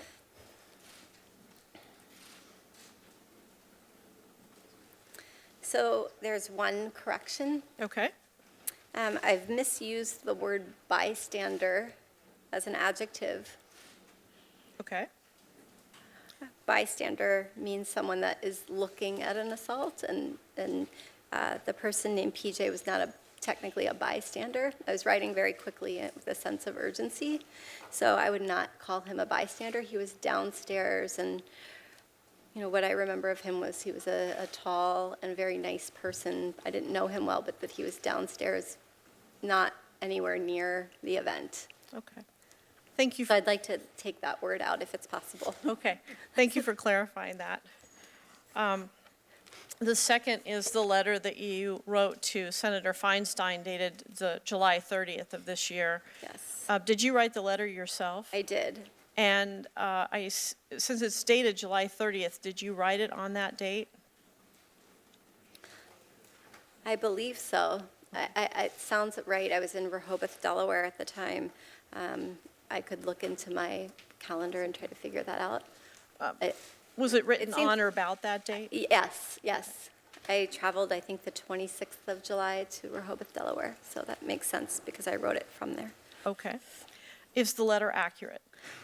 I'll take a minute to read Okay. it. So I can read fast. Take your time. Okay.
Okay, so I have 3 areas that I'd like to address. Okay. In the second paragraph, where it says the assault occurred in a suburban Maryland area home Yes. at a gathering that included me and 4 others. I can't guarantee that there weren't a few other people there, but they are not in my purview of my memory. Would it be fair to say there were at least 4 others? Yes. Okay. What's the second correction? Oh, okay. The next sentence begins with Kavanaugh physically pushed me into the bedroom. I would say I can't promise that Mark Judge didn't assist with that. I don't know. It was pushed from behind, so I don't want to put that solely on him. Okay. Okay. Ms. Mitchell, I don't know whether this is fair for me to interrupt, but I want to keep people within 5 minutes. Is that a major problem for you in the middle of a question? Because I've got to treat everybody the same. I understand that. Can I go to Senator Feinstein, or you? Yes, sir. I'm sorry, I didn't see the light Okay. was red. Please do. Senator Feinstein. I didn't get to. So we're going to come back to that Oh, when okay. she comes back. I So see. just make I it- see. Okay. Fast. Yeah, Okay. yeah, when she comes, after Francine is done, she'll I- come back and she'll ask you about the other two things. So we'll get back. For the benefit of Dr. Ford, I think she'll continue that after the 5 minutes you. here. Okay. Mr. Chairman, I'd like to begin by putting some letters in the record. Without objection, so ordered. Thank you. If you want to tell me, 140 letters from friends and neighbors of the witness, and 1,000 female physicians across the country. Those are what the letters are. Don't look at this. I want to thank you very much for your testimony. I know how very, very hard it is. Why have you held it to yourself all these years? As you look back, can you indicate what the reasons are? Well, I haven't held it in all these years. I did disclose it in the confines of therapy, where I felt like it was an appropriate place to cope with the sequelae of the event. Well, can you tell us what impact the events had on you? Well, I think that the sequelae of sexual assault varies by person. So for me personally, anxiety, phobia, and PTSD-like symptoms are the types of things that I've been coping with. So more specifically, claustrophobia, panic, and that type of thing. Is that the reason for the second door, front door? Correct. Is claustrophobia? Correct. It doesn't, our house does not look aesthetically pleasing from the curb. I see. And do you have that second front door? Yes, You it's, prevail? and Yes. it now is a place to host Google interns because we live near Google, so we get to have, and other students can live. Can you tell us, is there any other way this has affected your life? The primary impact was in the initial 4 years after the event. I struggled academically. I struggled very much in Chapel Hill and in college. When I was 17 and went off to college, I had a very hard time, more so than others, forming new friendships and especially friendships with boys. And I had academic problems. What were the when we spoke and it became very clear how deeply you felt about this and the need that you wanted to remain confidential. Mm-hmm. Can you talk a little bit about that? Yes, so I was watching carefully throughout the summer. Well, my original intent, I just want to remind, was to communicate with everyone when there was still a list of candidates who all seemed to be, just from my perspective, from what I could read, equally qualified. And I was in a hurry to try to get the information forward, but didn't quite know how to do that. However, once he was selected and it seemed like he was popular and that it was a sure vote, I was calculating daily the risk-benefit for me of coming forward and wondering whether I would just be jumping in front of a train that was headed to where it was headed anyway, and that I would just be personally annihilated. How did you decide to come forward? Ultimately, because reporters were sitting outside of my home and trying to talk to my dog through the window to calm the dog down, and a reporter appeared in my graduate classroom, and I mistook her for a student, and she came up to ask me a question, and I thought that she was a student, and it turned out that she was a reporter. So at that point, I felt like enough was enough. People were calling my colleagues at Stanford and leaving messages on their voicemails and on their email saying that they knew my name. Clearly, people knew my address because they were out in front of my house. And it just, the mounting pressure, it seemed like it was time to just say what I needed to say. I'm sorry. I want to ask you one question about the attack itself. You are very clear about the attack, being pushed into the room. You say you don't know quite by whom, but that it was Brett Kavanaugh that covered your mouth to prevent you from screaming, and then you escaped. How are you so sure that it was he? The same way that I'm sure that I'm talking to you right now. It's just basic memory functions, and also just the level of norepinephrine and epinephrine in the brain that sort of, as you know, encodes, that neurotransmitter encodes memories into the hippocampus, and so the trauma-related experience then is kind of locked there, whereas other details kind of drift. So what you are telling us is this could not be a case of mistaken identity? Absolutely not. Thank you, Mr. Chairman. Ms. Mitchell for Senator Hatch. Thank you, Mr. Chairman. When we were stopped, you were going to tell us a third correction that you wanted to make on that statement, or I'm sorry, the letter to Senator Feinstein. It wasn't a correction, but I just wanted to comment on it since we were looking at this letter, that I did see Mark Judge once at the Potomac Village Safeway after the time of the attack. And it would be helpful with anyone's resources to figure out when he worked there. If people are wanting more details from me about when the attack occurred, if we could find out when he worked there, then I could provide a more detailed timeline as to when the attack occurred. Okay. And that is not a correction in your statement? It's just, no. Okay.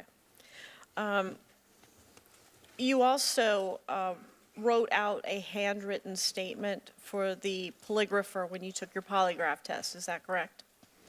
Yes. Okay.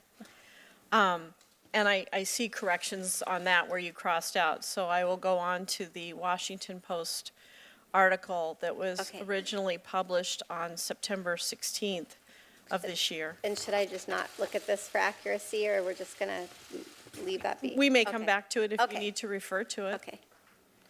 On the Washington Post article, did you submit to an interview by a reporter with the Washington Post for that article to be written? Correct. Okay. And then finally was the statement that you provided this morning. I assume that to the best of your recollection that was accurate.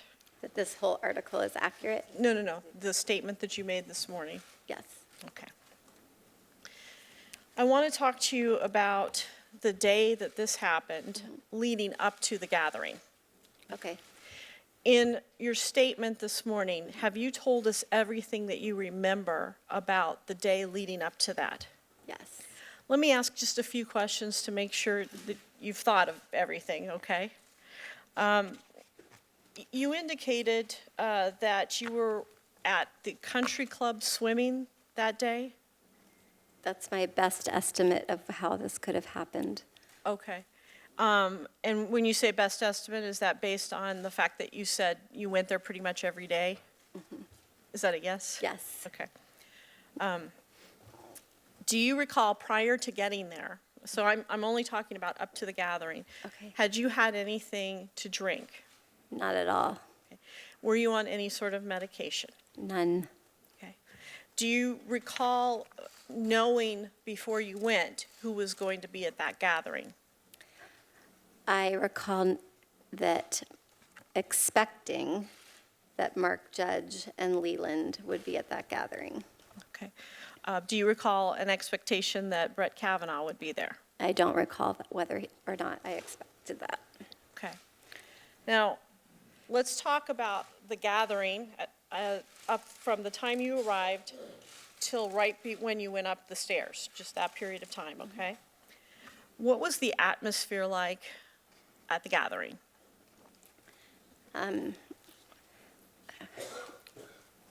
Mr. Kavanaugh and Mr. Judge were extremely inebriated. They had clearly been drinking prior, and the other people at the party were not.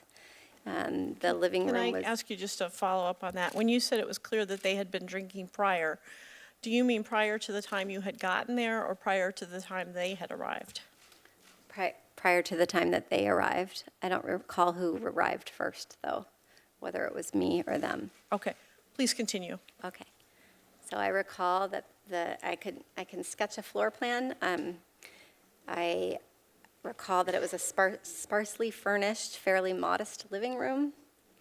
And it was not really a party, like the news has made it sound. It was not. It was just a gathering that I assumed was going to lead to a party later on that those boys would attend, because they tended to have parties later at night than I was allowed to stay out. So it was kind of a pre-gathering. Was it loud? No, not in the living room. Besides the music that you've described that was playing in the bedroom, was there any other music or television or anything like that that was adding? No, Okay, so there wasn't a stereo playing downstairs? no. Senator Leahy. Dr. Ford, thank you for being here. Mr. Chairman, you know, the way to make this inquiry truly credible is to do what we've always done when new information about a nominee comes to light. To use your words this morning, you want to reach the truth. The easy way to do that, ask the FBI to investigate. This is what we've always done. Let them investigate, report back to us. The same applies to the serious allegations made by Deborah Ramirez and Julie Swetnick. Let's have a nonpartisan professional investigation and then take the time to have these witnesses testify. Chairman, you and I were both here 27 years ago. At that time, the Senate failed Anita Hill. I said I believed her, but I'm concerned that we're doing a lot less for these three women today. That's my personal view. Now, Dr. Ford, no matter what happens with this hearing today, no matter what happens with this nomination, I know, and I hear from so many in my own state of Vermont, there are millions of victims and survivors out there who've been inspired by your courage. I am. Bravery is contagious. Indeed, that's the driving force behind the Me Too movement.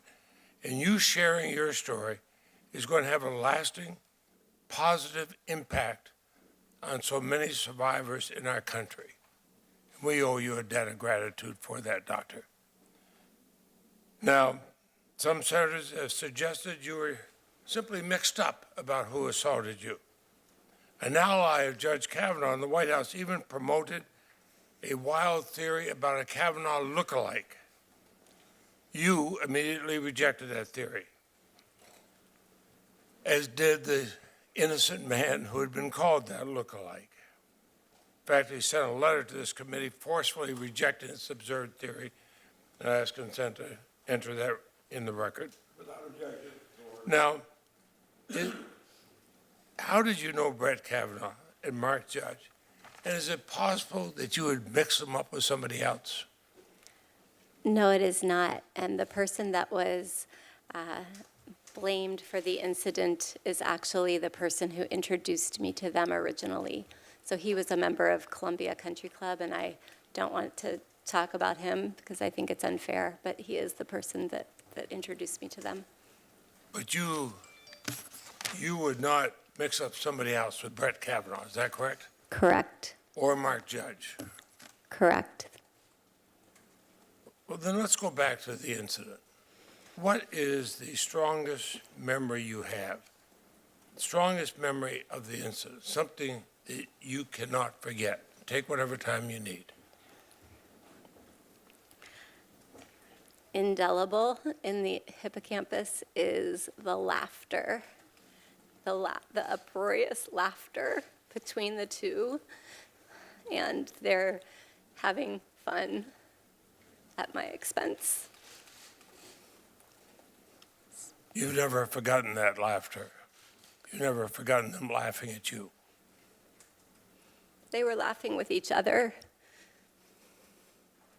And you were the object of the laughter? I was, underneath one of them while the two laughed. Two friends having a really good time with one another. Let me enter into the record a statement by the National Task Force to End Domestic Violence. Without objection, so ordered. And a letter from 24 members of the House of Representatives urging the committee to use the NTF's trauma-informed approach in questioning Dr. Ford. And a letter from another 116 members of the House asking to delay till all this has been heard. Without objection, so ordered. And Dr. Ford has at times been criticized for what she doesn't remember from 36 years ago. But we have numerous experts, including a study by the U.S. Army Military Police School Behavior Sciences Education, that lapses of memory are wholly consistent the severe trauma and stress of assault. I'd ask consent that be entered. Without objection, so ordered. And Dr. Ford, I'll just conclude with this. You do remember what happened, do you not? Very much so. Thank you. Thank you, Mr. Now, Ms. Mitchell for Senator Graham, and then it's my understanding that that's where you'd like to take a break. Does that work for you? Does that work for you as well? We're here to accommodate you, not you thank you. accommodate us. I'm used to being collegial. So. Okay, go ahead. Ms. Mitchell for Senator Graham. Thank you, Mr. Chairman. You told Senator Feinstein in your letter that you and 4 others were present. You've corrected that today to say it was at least 4 others. When you were interviewed by the Washington Post, you said that there were 4 boys present at the party. And then in your polygraph statement, you say there were 4 boys and 2 girls. When you say 2 girls, was that you and another, or was that 2 other girls? That was me and 1 other girl. And that other girl's name? Leland. Leland Kaiser now? Correct. Okay. So then would it be fair to say at least PJ, Brett Kavanaugh, Mark Judge, Leland Ingram at the time, and yourself were present, and possibly others? And one other boy. So there were 4 boys. I just don't know the name of the other boy. So. Have you been contacted by anybody saying, hey, I was at that party too? No, I haven't talked with anyone from that party. Okay.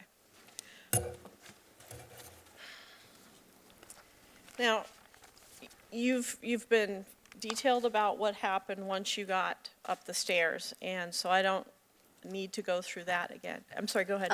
Wait, I'm sorry. I just realized that I said something that was inaccurate. I said I hadn't spoken with anyone from the party since that. I've spoken with Leland. Okay.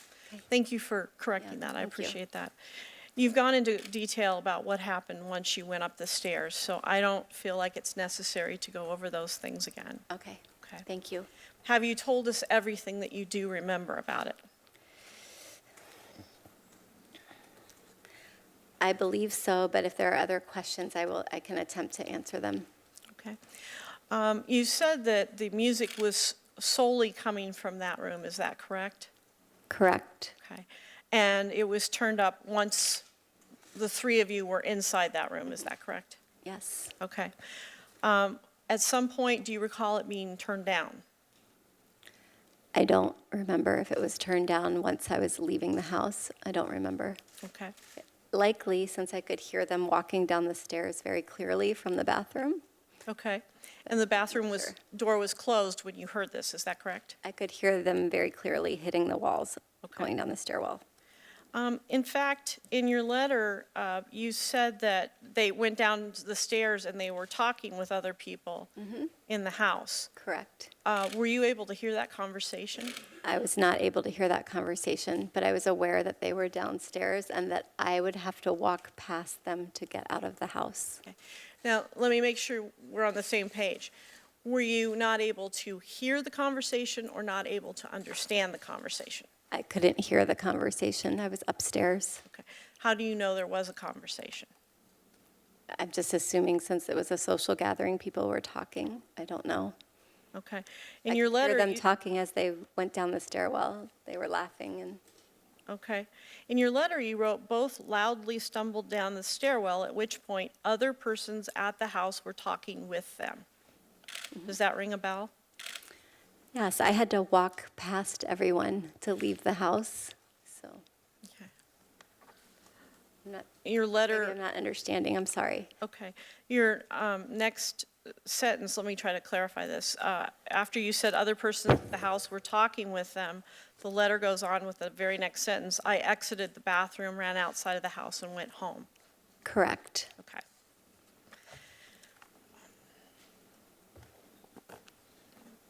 You said that you do not remember how you got home, is that correct? I do not remember. Okay. Other than I did not drive home. Okay. I'm going to show you, if somebody could provide to you a map of the various people's houses at the time, and if you could verify that this is where you were living at the time. Where I was living at the time? Yes. Okay. Okay. Mr. Chairman, do we have a copy of these documents? If you want one, we can get you one. Yes, before the questions begin, so we can follow the testimony. Okay. My staff says that we should not provide the copy. No, we will provide the Oh. We will provide the copy. Yeah, well, speak plainly with me, please. Oh, sure. I'd No, like not- to see not what you. she's looking at. Yeah. Yeah, you have another 30 seconds now because I was rudely interrupted. Okay. Mr. Chairman, Senator Harris, we do have a blown-up copy of this for the members to view, if that's helpful.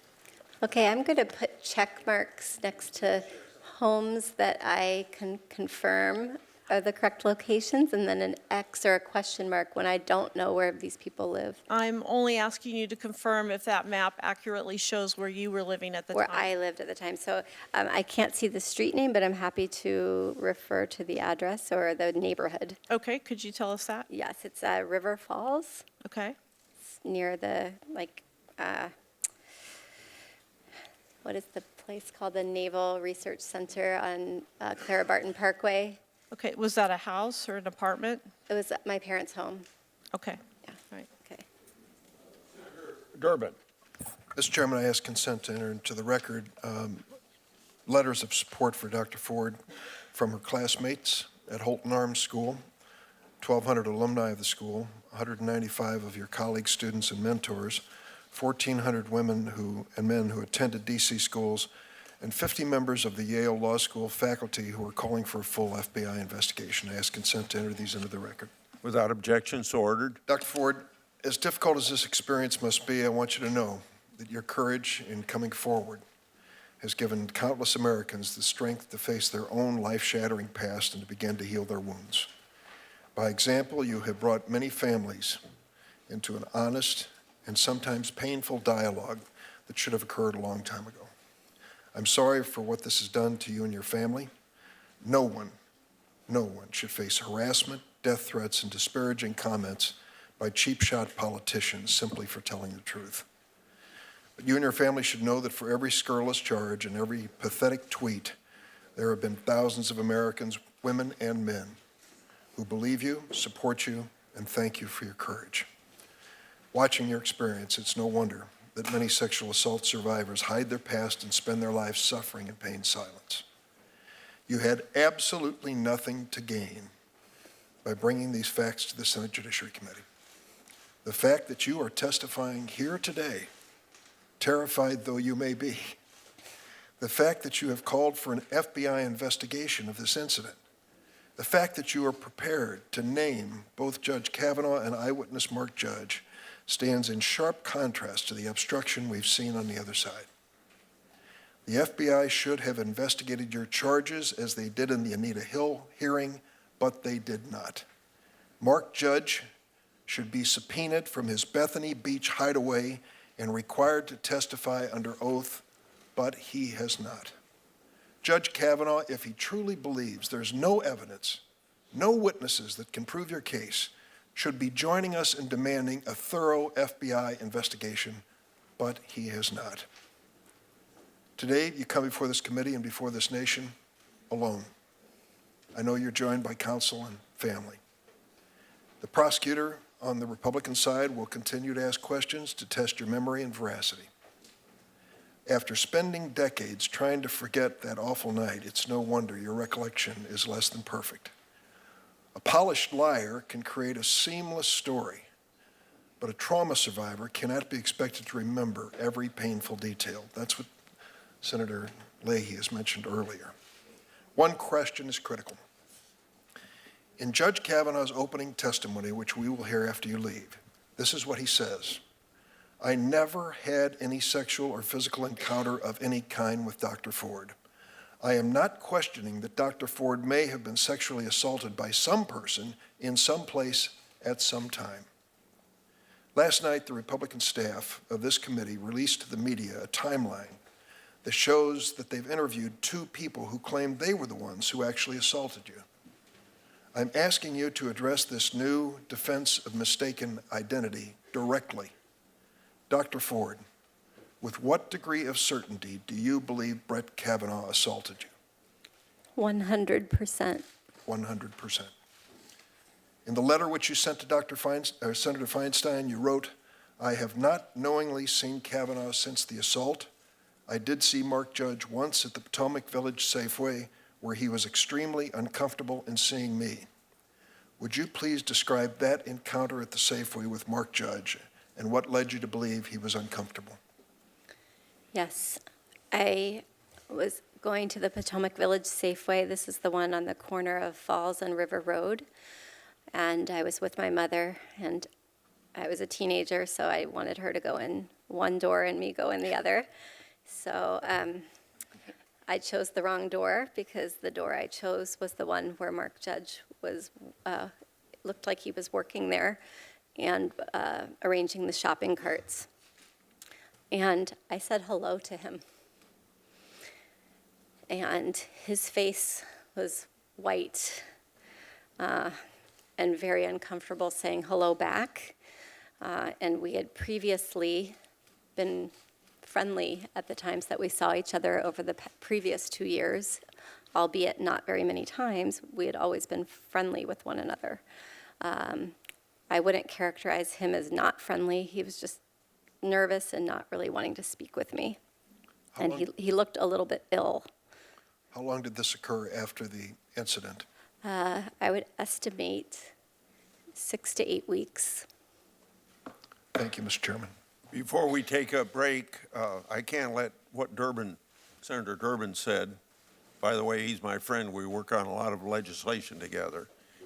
But you talked about the obstruction from the other side. I cannot let it go by what you've heard me say so many times, that between July 30th and September 13th, there were 45 days this committee could have been investigating this situation, and her privacy would have been protected.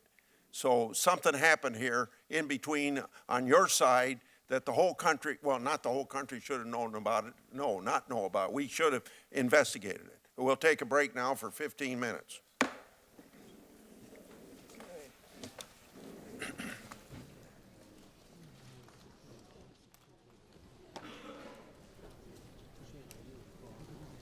You're watching live coverage from the Washington Post, the testimony of Dr. Christine Blasey Ford. Later on today, we will hear from Judge Brett Kavanaugh as he defends herself. I'm Libby Casey, and I'm here in our studios with Eugene Scott, reporter for The Fix. Eugene, this is the first time we've gotten to hear Dr. Ford in her own words. We saw her testimony, her opening statement released last night, but it is something else to hear her tell her story, tell her account in her own words in such a human way.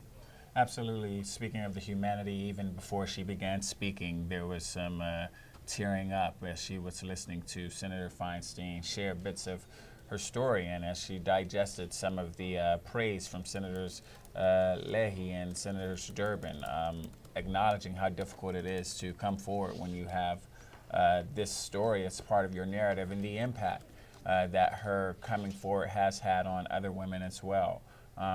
And she talked about her family and how it is this whole situation that she initially thought would have been kept private just disrupted her entire life. There was a story in particular that was quite off-putting to me about a reporter who interrupted her class, came into her classroom while she was teaching, hoping to speak with her about these allegations and how she's just been thrown off kilter ever since she decided she wanted to make it known before Kavanaugh was named as a nominee that he was someone who she had this very memorable, unpleasurable experience with. We'll continue broadcasting live, so after they take this 15-minute break, we'll keep at it. We're on WashingtonPost.com. We're also on YouTube as well as the streaming site Twitch. Let's go back and play an excerpt from Dr. Ford's opening statement where she gets to the heart of the accusations. I was pushed onto the bed, and Brett got on top of me. He began running his hands over my body and grinding into me. I yelled, hoping that someone downstairs might hear me, and I tried to get away from him, but his weight was heavy. Brett groped me and tried to take off my clothes. He had a hard time because he was very inebriated and because I was wearing a one-piece bathing suit underneath my clothing. I believed he was going to rape me. I tried to yell for help. When I did, Brett put his hand over my mouth to stop me from yelling. This is what terrified me the most and has had the most lasting impact on my life. It was hard for me to breathe, and I thought that Brett was accidentally going to kill me. Dr. Ford, in her opening prepared remarks this morning, Eugene, Democrats are obviously supporting her in this, and so they're asking her questions that help her get out her story, as well as show, as you mentioned, support of other survivors of sexual assault coming forward and chiming in about how brave they think she is. But I want to point out that Senator Leahy asked her about her most powerful memory, and she described the uproarious laughter between Kavanaugh and Mark Judge having fun at her expense. What else stood out to you in her remarks so far in terms of resonating and hitting people in a place they can relate to? I think when she spoke to just how carefree that day was as a young girl, leaving swim practice, it seemed, nearby, just going to a friend's house, thinking something casual and fun could happen later on, but not completely knowing, but just being open to just an unplanned summer day. And I think a lot of people, especially teens, can relate to that. There's been a lot of attention focused on just how meticulous Kavanaugh has been in keeping his schedule. And that I think spoke to the possibility that that's why it perhaps could not have been on a calendar, because it was unplanned. Kids were just hanging out. And just how much her day was thrown off when she ran out of that house, and she said she was just relieved to look back and not see anyone there staying with her, and she was just trying to gather her thoughts and figure out what is it exactly that had just happened that she had no idea possibly could have. Social media is obviously an incredibly partisan and sometimes very hostile place, Sure. but we're seeing a lot of people come out on social media and support what she's saying, relate to it, even talking about crying themselves as they heard her talk and her voice breaking. We're also seeing people, though, doubt it on social media and even mock it in some cases. So it's not a unified across the board. As far as the Republicans' response, the GOP account, this is the Twitter account from the Republican National Committee, is choosing to tweet out statements of women who support Brett Kavanaugh, women who are largely conservative, women who are standing up for him today in Washington, some of them outside the Capitol building, throwing their support to him. So that's the tactic they're taking to counter this narrative. Let's talk about how this hearing is unfolding this morning. So Republicans get 5 minutes, Democrats get 5 minutes. I have to say it was predictable that this would be a bit disjointed, because when Republicans chose to have Rachel Mitchell, who's a prosecutor who's dealt with sex crimes, when they chose to have her speak for them and get 5 minutes, it's not like she was going to get this uninterrupted moment to really build a case, establish some evidence, and then try to poke holes in it. She keeps starting and stopping and starting and stopping. What do you make of that? Yeah, and you can't help but to wonder if that is taking Blasey Ford's memory just all over the place. She has these moments where she's being asked very specific questions from Mitchell about incidents and who was there and where were you and what happened. And then things pivot to a lawmaker who opens up their 5 minutes, usually praising or at least trying to show some level of sympathy to Blasey Ford, but just as obviously taking her in a different direction before asking her something else. And I think that's been really important, because the reality is we have enough research, those who've been following this story and reading op-eds and watching interviews on cable news of professionals who talk about how difficult it already is to recall things that happened 35 years ago. And so this just shows how disjointed this type of process could be, and making things much more difficult to recall accurately some things. So Rachel Mitchell's job is to go over some of the evidence that Republicans have, that senators have. She's having Dr. Ford go through materials like her WhatsApp messages with a reporter, maps of the area, and we don't know where this is all going yet, because typically a prosecutor would introduce some evidence, have a witness speak to it, verify its accuracy, talk about, yes, this is my true statement, this is what I believe. and then perhaps poke some holes or show some counter evidence or have an aha moment. We have no idea where Ms. Mitchell's going with this. We don't, and I think a point that people were trying to make repeatedly before things got started is that this is not a trial. Blasey Ford is not on trial. This is a job interview for Kavanaugh, and so to see what conclusions Mitchell is hoping to make aren't really clear right now. I mean, I think we do know that ultimately everyone involved just wants to get as many of the facts out as possible so that the best decisions can be formed about what actually did happen and what decisions should be made moving forward. But it's just been very interesting trying to follow her line of questioning and to try to determine what is exactly relevant and insightful in grasping what actually happened and what Blasey Ford remembers and what she does not. 11 Republicans sit on this committee, 10 Democrats. Republicans may indeed give their time over to Rachel Mitchell, but they're not obligated to. So we expect them to, but some may choose not to. Some may choose to ask some of their own questions. They get 5 minutes each, then Democrats get 5 minutes each. We're only partway through this process, so Ms. Mitchell does still have time to continue her line of questioning as the day unfolds here. But that's it. They get 5 minutes and that's all. It's not like the confirmation hearings for Brett Kavanaugh when each senator got a half an hour of Q&A and then a second round commenced and they got a chance to go back and say, well, wait, what about this? Or let me go deeper into this or follow up on something. They just get one chance, Eugene. This is true, and I think this is why you saw cries on both sides of the aisle for an investigation from the FBI at times, because more information could be disclosed with something like that. They weren't limited to time frames, they weren't limited to this process and this system, but it would make more available information that could help people determine what actually happened and how best to move forward. With 5 minutes at a time, it's just easy for so many people to believe that decisions are already being made. And it seems as if some lawmakers have suggested that they already know what they're going to do, despite having additional opportunity to ask information. And it's not clear that all will use it. It's not clear that all will use it, but I would imagine that some on the right would want to relinquish that time to Mitchell if she feels as if she doesn't have everything she needs to help them make a decision. And she's trying to build some information. I mean, even the first time she was interrupted by Senator Grassley himself, the chairman, he sort of said, Ms. Rachel, that that's it. I mean, and you could tell she was sort of surprised because she's not used to working in these circumstances that senators. Sometimes they don't even see the red light that says their time is up, but she seemed to be surprised that her 5 minutes was up and then realizing, okay, like that went by fast. So I have to put my questions to the side and wait till I get another chance a few minutes later.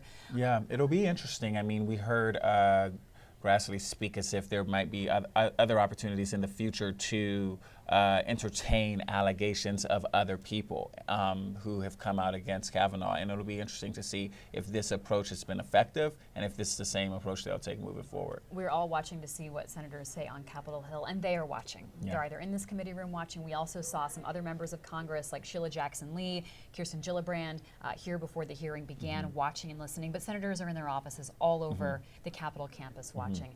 Our colleague Rhonda Colvin has been talking with senators this week and is live from Capitol Hill right now. Rhonda, as you've been talking to senators leading up to this, what are they watching for and how have they been reacting leading into today? That's right, Libby. We have been on the Hill all week this week. I think they've, all throughout the week, we've talked to members such as Senator Kennedy, who says he is not making a decision until he has heard all of the details from Dr. Ford. We've also spoken to people who are pretty much on a hardline stance, saying that they still need more time to go over and digest all of this. We talked to Senator Kamala Harris earlier this week, and that's something that she said. And even as the hearing started off, after we left you guys before earlier in the show, we had a few Democratic senators pass by and talk to us for a little bit, and they're all still saying that we need more time, and if they could get more than 5 minutes, they would certainly take it, but they're really calling for more time and a little bit more of a pause. Rhonda Colvin on Capitol Hill. It's a mix of a lot of noise on Capitol Hill and very quiet from what we're hearing from our colleagues who are there, because people are sitting and watching. They're gathered together and they're watching to learn more. Eugene, let's talk about how this opened. Chairman Grassley gave a long sort of preamble before he even introduced Dr. Ford. And in fact, when Dianne Feinstein got to speak, she sort of was like, well, I'll introduce her, which led to a bit of awkward back and forth. What was he trying to communicate in his opening statement? Well, I think one thing he tried to communicate that took some people by surprise is a degree of sympathy and awareness of how difficult this had been for Blasey Ford when he said he apologized for some of the trauma she has experienced in terms of not having security concerns and death threats and having to find a safe place for her children. But what he did not go far enough in doing is acknowledging the role that perhaps he, his party, and his party leader has played in how difficult of a time she has had. There have been attacks on Blasey Ford from the right that have just suggested everything except for belief in her credibility or the sincerity of anything that she is trying to say. And so I think there was definitely an awareness of the perception of how the GOP has handled this that wasn't positive, and he wanted to clean that up a bit. I don't know that he was effective in that. It seemed to me he really focused criticism. He used that moment to criticize Democrats for how this has unfolded, to Senator Feinstein for not releasing Dr. Ford's name and for not giving more information about this letter that she had obtained. Senator Feinstein later defended herself and said it was given to her confidentially, and that we'll be learning more through the process of today just why this is so sensitive and why she chose not to come forward and release this without Dr. Ford's permission.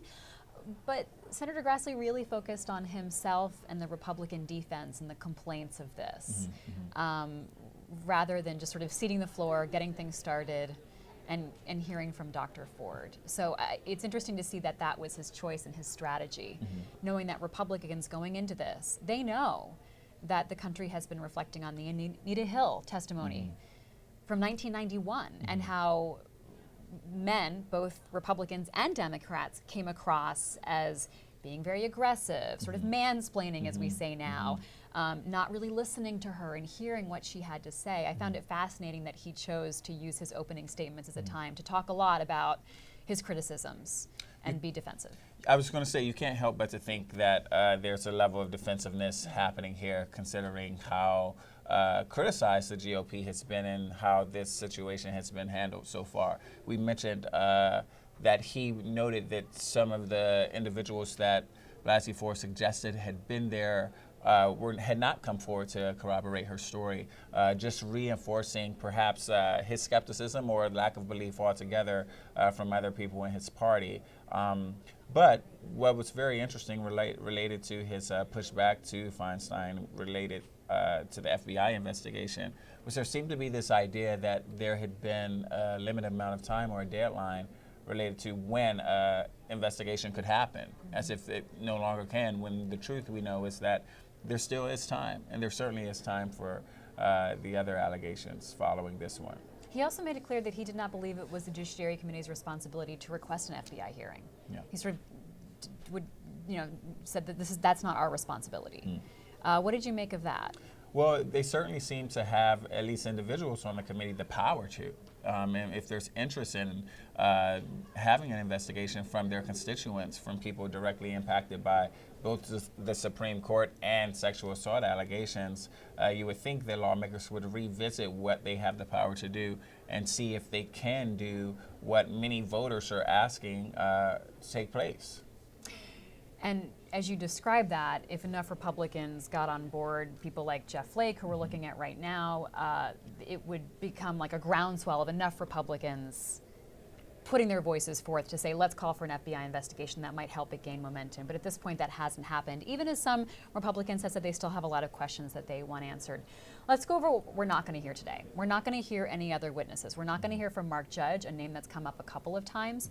This is the teenager who Christine Blasey Ford alleges was in the room, was egging on Brett Kavanaugh, and was part of this, for them, very fun experience. The way she describes it is they were laughing and having a good time together, but for her, what she describes is very traumatic. And she mentions running into him later at a supermarket, and she describes how he turned I'm going to read the quote. I wrote it down. His face was white, and he was nervous and not really wanting to speak with me when she went and said hello. So her memory of that is that he in her impression, seemed to recognize that he had done something wrong, Eugene. Yeah, he's the largest figure in the room who's actually absent. And I mean, on Twitter, I've seen multiple people tweet, "Where is Judge?" I mean, there are questions that not only could he be asked based on what has come out in this testimony and other reporting, but questions you would think that he would want to answer himself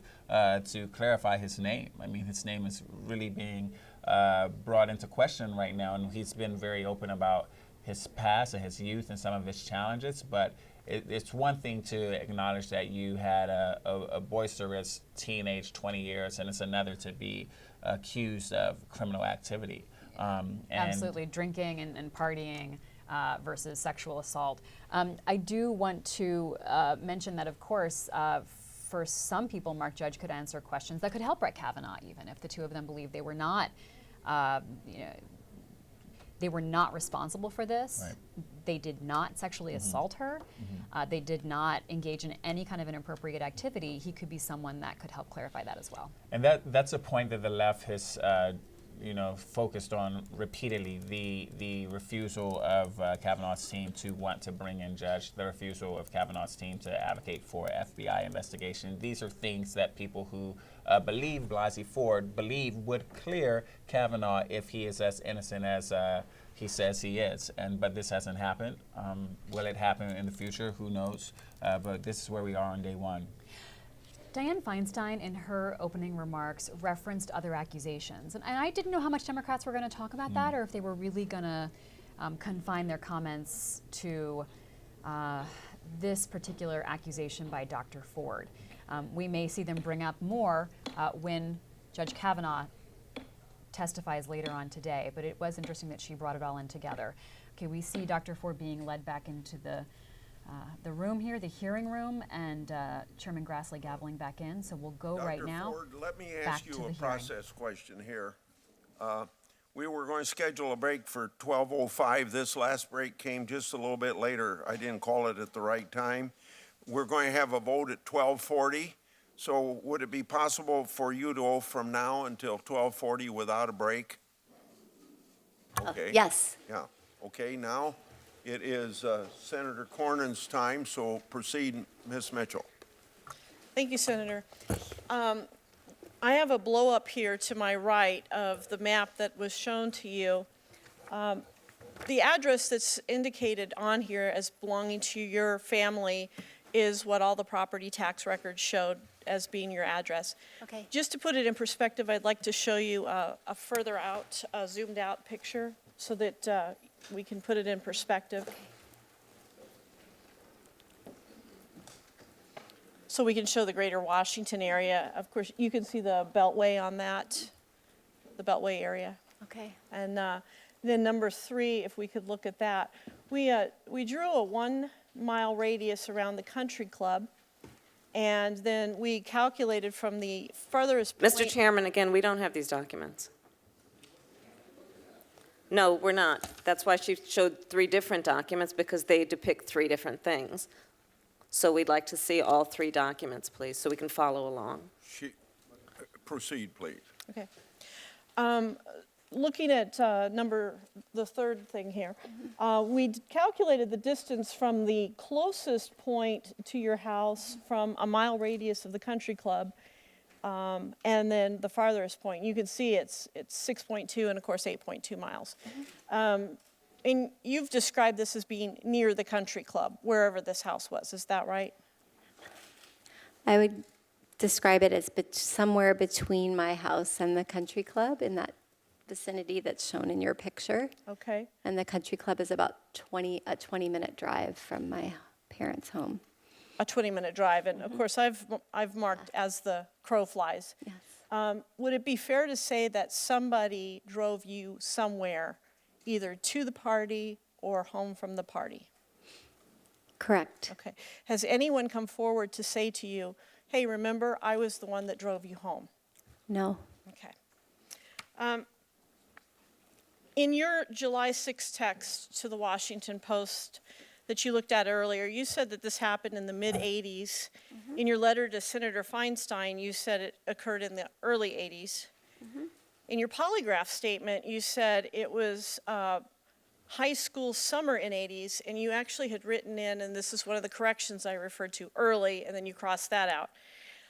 Later in your interview with the Washington Post, you were more specific. You believed it occurred in the summer of 1982, and you said the end of your sophomore year. Yes.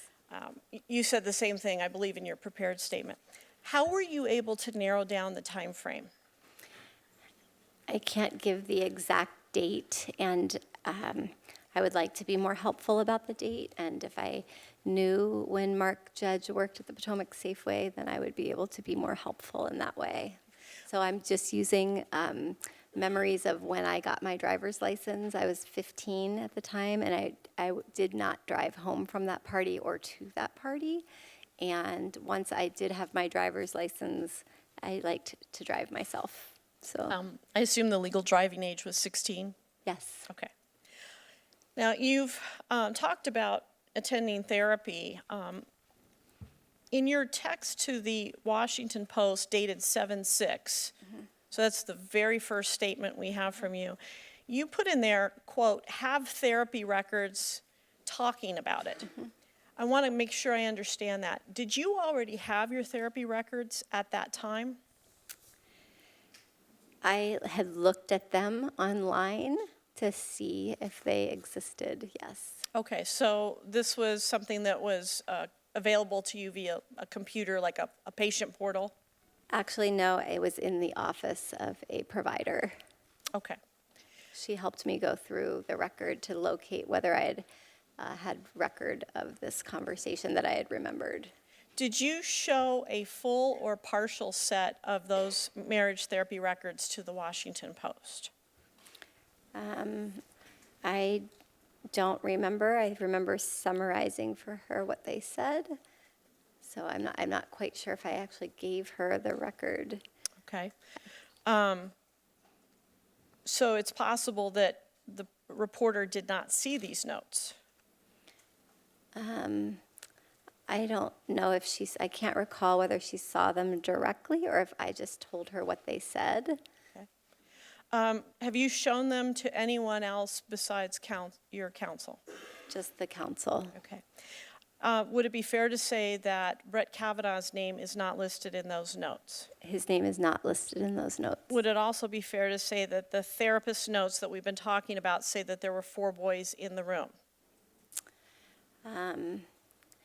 It describes the sexual assault, and it says erroneously by 4 boys. So the therapist got the content of it wrong.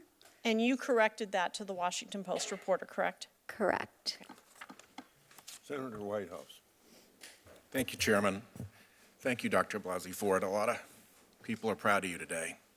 From a prosecutor's eye view, one of the hardest things that we have to do is to speak to somebody who's come forward with an allegation of sexual assault and let them know that we can't provide the evidence to go forward to trial. It's a hard day for the prosecutor to do that. And so, both because making a sincere and thorough investigative effort is such an important consolation to the victim in that circumstance, and because it's what you're obliged to do professionally, sincere and thorough investigation is critical to these claims in a prosecutor's world. It may be the most basic thing that we owe a victim or a witness coming forward is to make sure that we give them a full, thorough, and sincere investigation. You have met all of the standards of what I might call preliminary credibility with your initial statement. You have vivid, specific, and detailed recollections, something prosecutors look for. Your recollections are consistent with known facts. You made prior consistent statements, something else prosecutors and lawyers look for. You were willing to and did take a lie detector test, and you were willing to testify here. Here you are, subject to professional cross-examination by a prosecutor. So you've met any condition any prosecutor could expect to go forward, and yet there has been no sincere or thorough investigation of your claims. You specifically asked for an FBI investigation, did you not? Yes. And are you aware that when the FBI begins investigating, they might find corroborative evidence and they might find exculpatory evidence? I don't know what exculpatory Is evidence it- is. Not helpful to your recollection and version of events, helpful to the accused. Understood, yes. So it could go either way. Yes. And you were still not just willing, but insistent that the FBI should investigate your recollection and your claim. Yes, I feel like I could be more helpful in that, if that was the case, in providing some of the details that maybe people are wanting to know about. And as we know, they didn't. And I submit that never in the history of background investigations has an investigation not been pursued when new, credible, derogatory information was brought forward about the nominee or the candidate. I don't think this has ever happened in the history of FBI background investigations.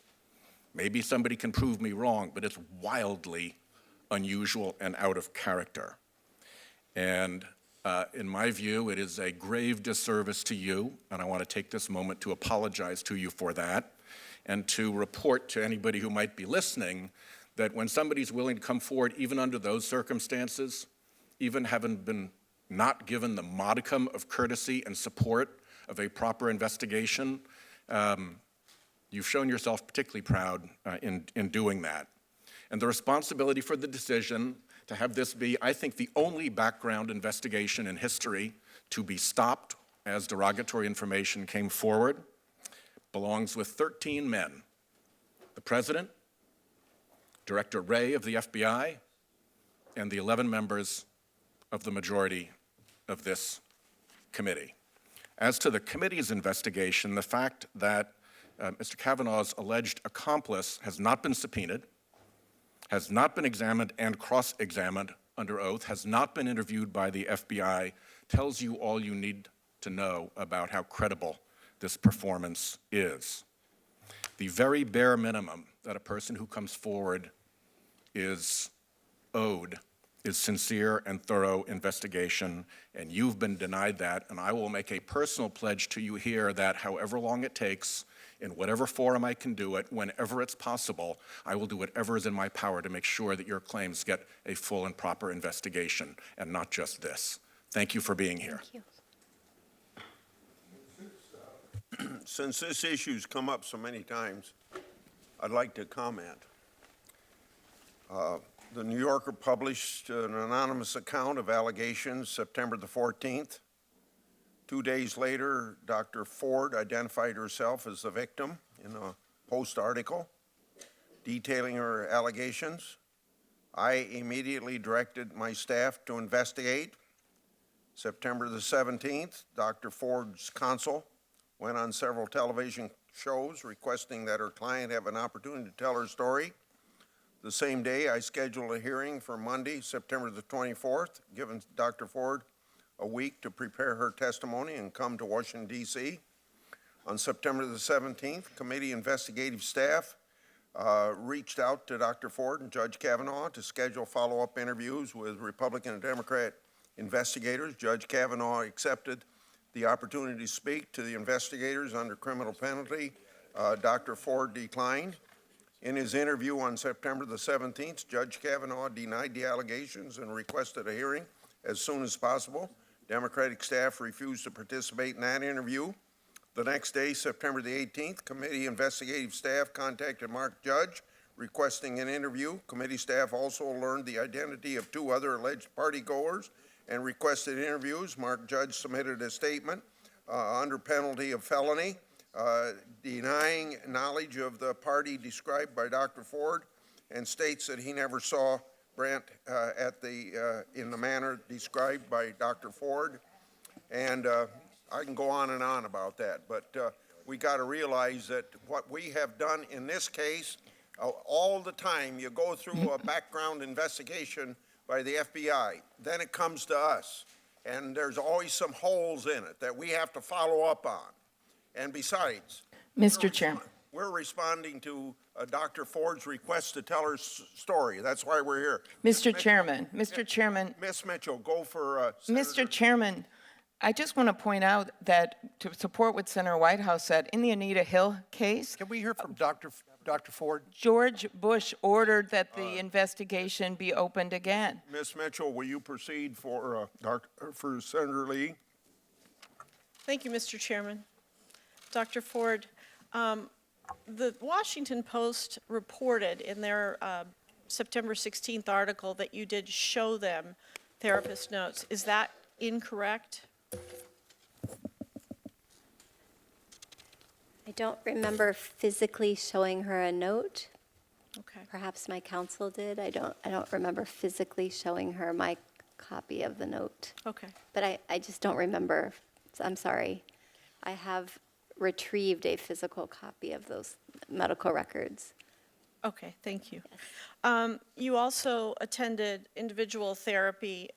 Did you show any of those notes to the reporter from the Washington Post? Again, I don't remember if I showed her like something that I summarized or if I just spoke about it, or if she saw it in my counsel's office. I don't know for sure, but I certainly spoke with her about the 2013 record with the individual therapist. And Brett Kavanaugh's name is not in those notes, is that correct? Correct. Okay.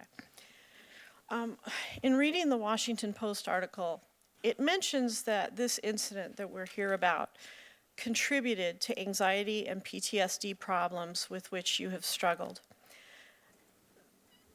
The word contributed, does that mean that there are other things that have happened that have also contributed to anxiety and PTSD? I think that's a great question. I think the etiology of anxiety and PTSD is multifactorial. So that was certainly a critical risk that we would call it a risk factor in science. So that would be a predictor of the symptoms that I now have. It doesn't mean that other things that have happened in my life would make it worse or better. There are other risk factors as well. So have there been other things then that have contributed to the anxiety and PTSD that you suffered? Well, I think there's sort of biological predispositions that everyone in here has for particular disorders. So I can't rule out that I would have some biological predisposition to be What about an anxious type person. What about environmental? Environmentally, not that I can think of. Okay. Certainly nothing as striking as that event. Okay.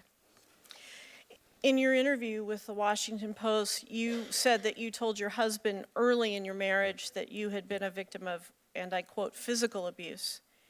In your statement, you said that before you were married, you told him that you had experienced, quote, a sexual assault. Do these two things refer to the same incident? Yes. And at either point on these two times, did you use any names? No. Okay. May I ask, Dr. Ford, how did you get to Washington? In an airplane. Okay. I asked that because it's been reported by the press that you would not submit to an interview with the committee because of your fear of flying. Is that true? Well, I was hoping that they would come to me, but then realized that was an unrealistic request. It would have been a quicker trip for me. Yes. So that was certainly what I was hoping, was to avoid having to get on an airplane, but I eventually was able to get up the gumption with the help of some friends and get on the plane. When you were here in the mid-Atlantic area back in August, end of July, August, how did you get here?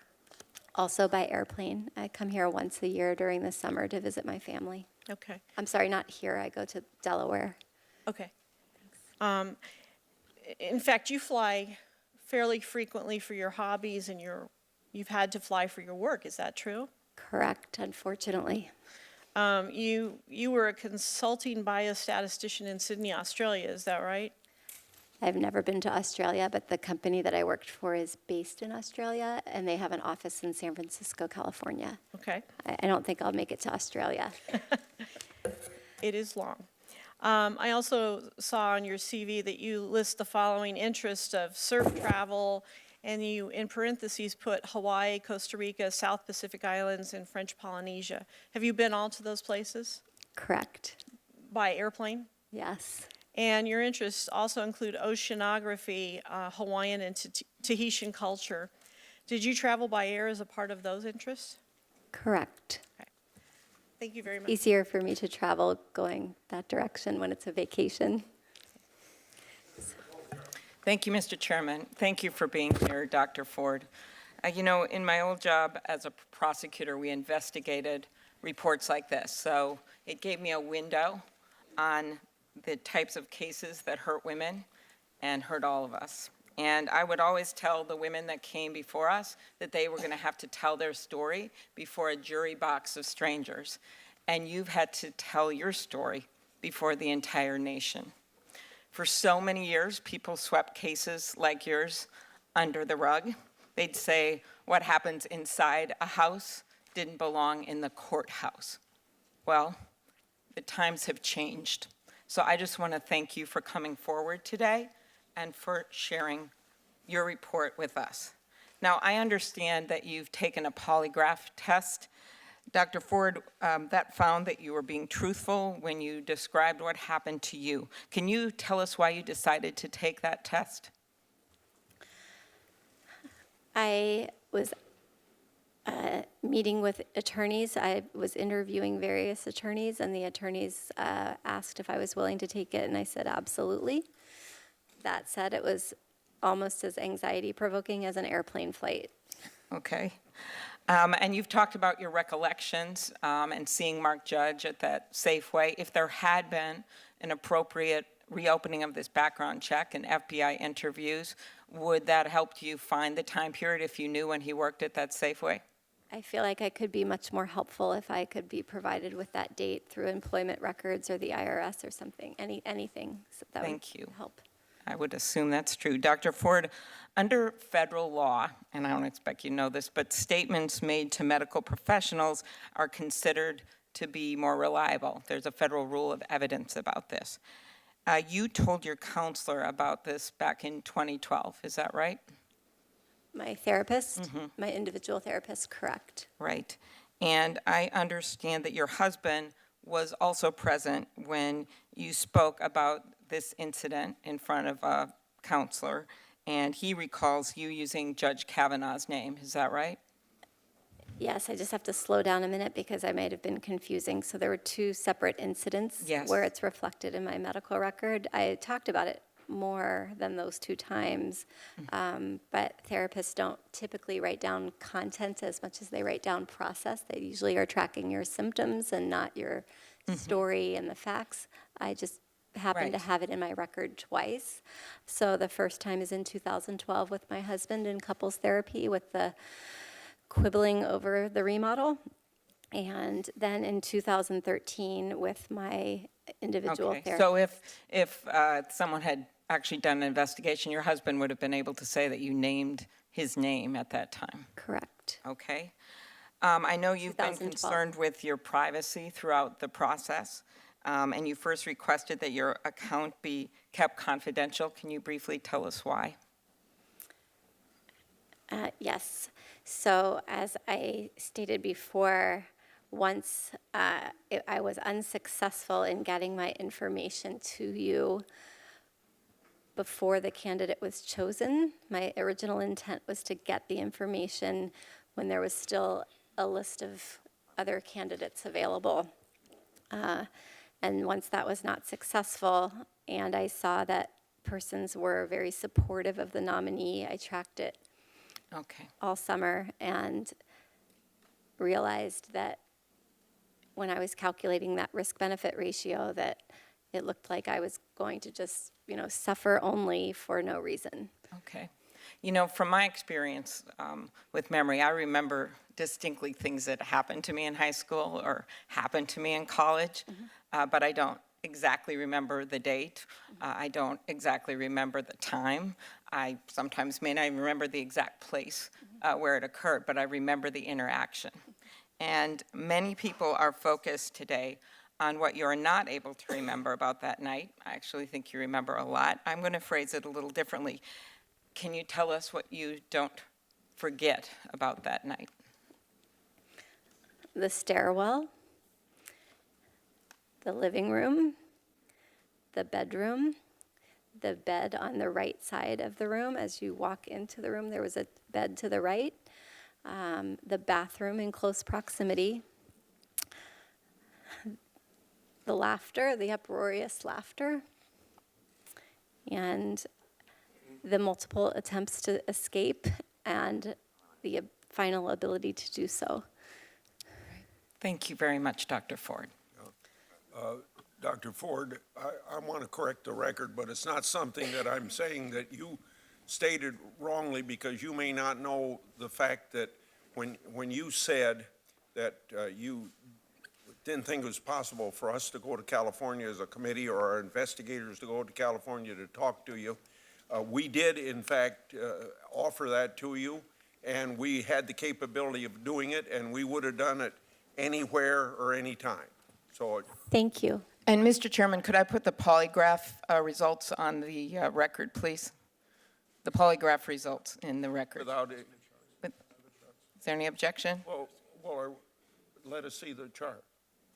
The polygraph, you want to all see it? You hold just a minute, please. I think you may have it. Yeah, can we have the underlying charts too? The underlying charts? I have the polygraph results that I would just like to put in the record. I'll deal with the charts after that. Could I put the polygraph tests in the record?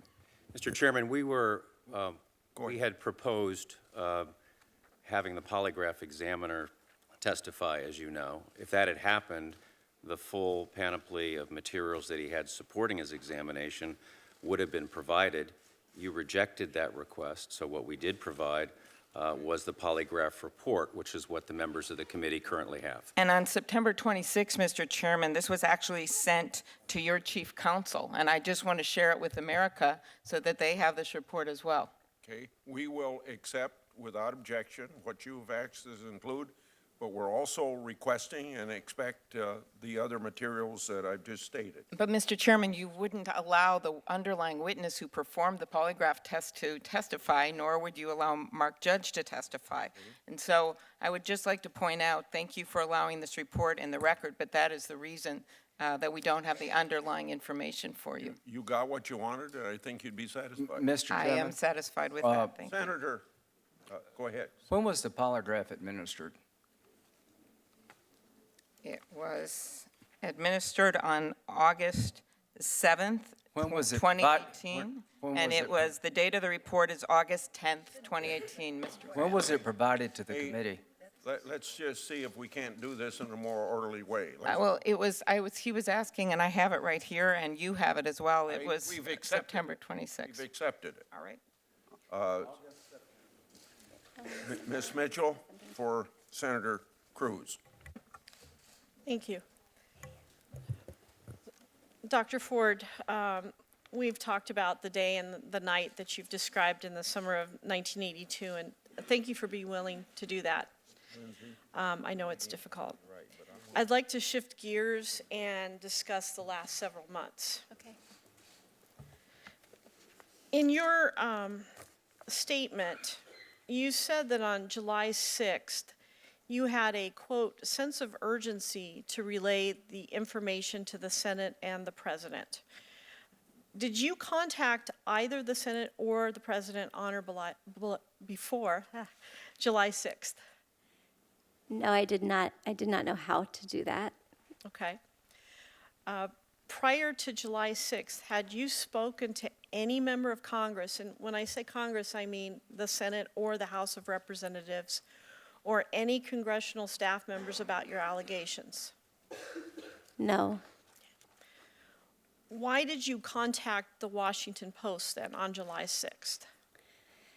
So I was panicking because I knew the timeline was short for the decision, and people were giving me advice on the beach, people who don't know about the processes, but they were giving me advice. And many people told me, you need to hire a lawyer, and I didn't do that. I didn't understand why I would need a lawyer. Somebody said, call the New York Times, call the Washington Post, put in an anonymous tip, go to your congressperson. And when I weighed those options, I felt like the best option was to try to do the civic route, which is to go to my congressperson, who happens to be Anna Eshoo. So I called her office, and I also put in the anonymous tip to the Washington Post, and unfortunately, neither got back to me before the selection of the nominee. You testified that Congresswoman Eshoo's office contacted you on July 9th. Is that right? They contacted me the date that the nominee was announced, so that seems likely. Had you talked about your allegations with anyone in her office before the date of July 9th? I told the receptionist on the phone. On July 10th, you texted the Washington Post again, which was really the third time, is that right? Second date, third time. Let's see. One moment. Correct. And you texted, been advised to contact senators or New York Times, haven't heard back from Washington Post. Who advised you to contact senators or the New York Times? Beach friends, coming up with ideas of how I could try to get to people, because people weren't responding to me very quickly. So very quickly they responded to that text for what unknown reason. That once I sent that encrypted text, they responded very quickly. Did you contact the New York Times? No. Okay, why not? I wasn't interested in pursuing the media route particularly, so I felt like one was enough, the Washington Post, and I was nervous about doing that. My preference was to talk with my congressperson. The Washington Post texted back that someone would get you in touch with a reporter. Did you subsequently talk to a reporter with the Washington Post? Yes, under the encrypted app and off the record. Okay. Who was that reporter? Emma Brown. Okay. The person who ultimately wrote the story on September 16th? Correct. Okay. Did you talk to any member of Congress, and again, remember, Congress includes the Senate or the House of Representatives, or any congressional staff members about your allegations between July 10th and July 30th, which was the date of your letter to Senator Feinstein? Yes, I met with Congresswoman Eshoo's staff, and I think that's July 18th on the Wednesday, and then on the Friday I met with the Congresswoman herself. Okay. When you met with her, did you meet with her alone, or did someone come with you? I was alone. She had a staff person. Okay. What did you talk about with Congresswoman Eshoo and her staff on July 18th and the 20th? I described the night of the incident, and we spent time speaking about that. And I asked her what my options were in terms of going forward and how to get that information relayed forward. And also talked to her about fears of whether this was confidential information, and she discussed the constituent confidentiality principle. Thank you. Thank you, Chairman Grassley. I'd like to ask unanimous consent to submit for the record 5 articles, including one titled, Why Sexual Assault Memories Stick, and one entitled, Why Didn't Kavanaugh Accuser Come Forward Earlier? Police Often Ignore Sexual Assault Allegations. Without objection, so ordered. Dr. Ford, I want to begin by thanking you for coming to testify in front of us today. You came forward with very serious and relevant information about a nominee for a lifetime position on our Supreme Court. You didn't have to, and I know you've done it at great personal cost. This is a public service, and I want you to know that I'm grateful to have the opportunity to hear from you directly today.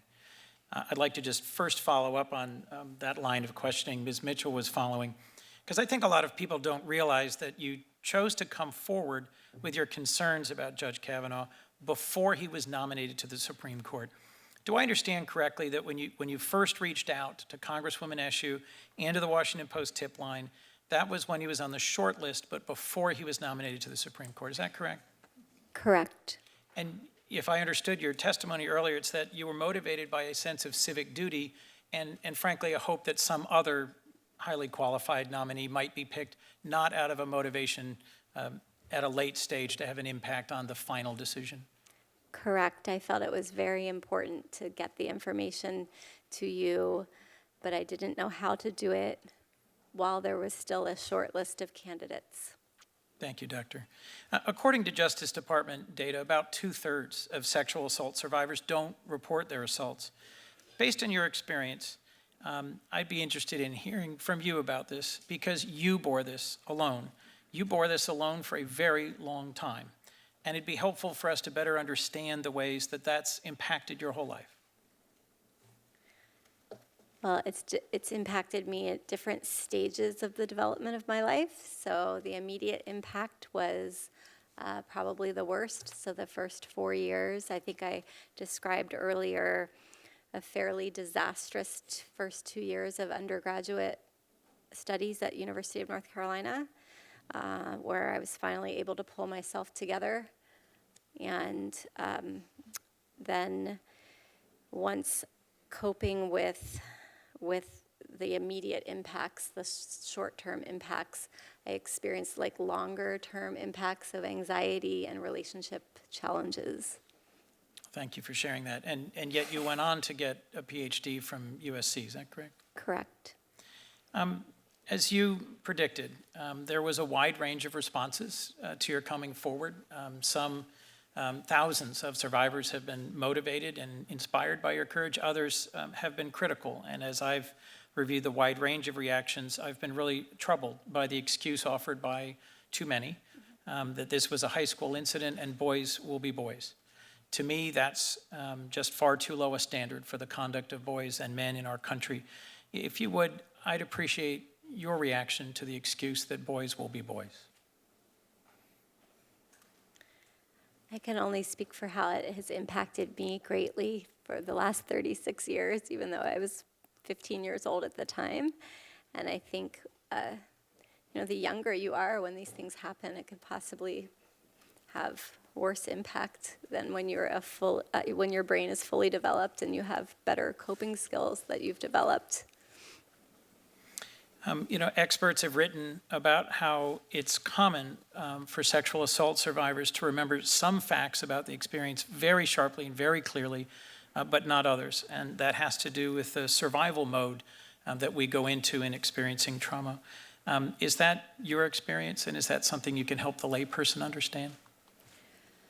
Yes, I was definitely experiencing the fight or flight mode. Is that what you're referring to? Yes, so I was definitely experiencing the surge of adrenaline and cortisol and norepinephrine, and credit that a little bit for my ability to get out of the situation, but also some other lucky events that occurred that allowed me to get out of the event. Dr. Ford, we are grateful that you came through it and that you shared your account with us and the American people. And I think you've provided important information. I'd like to thank you for your meeting your civic duty. I wish we could have provided for you a more thorough hearing today. I think asking for the FBI to investigate this matter thoroughly was not asking too much. I think asking to have the other individual involved in your assault, Mark Judge, appear before us today was not asking too much. I'm grateful you came forward, and I'm thankful for your courage, which set an important example. Thank you, Dr. Ford. Ms. Mitchell for Senator Sass. Dr. Ford, we were talking about you meeting in July with Congresswoman Eshoo. Yes. Did you talk about your allegations with any Republican member of Congress or congressional staff? I did not. Where I live, the Congresswoman is a Democrat. Okay. Was it communicated to you by your counsel or someone else that the committee had asked to interview you and that they offered to come out to California to do so? We're going to object, Mr. Chairman, to any call for privileged conversations between counsel and Dr. Ford.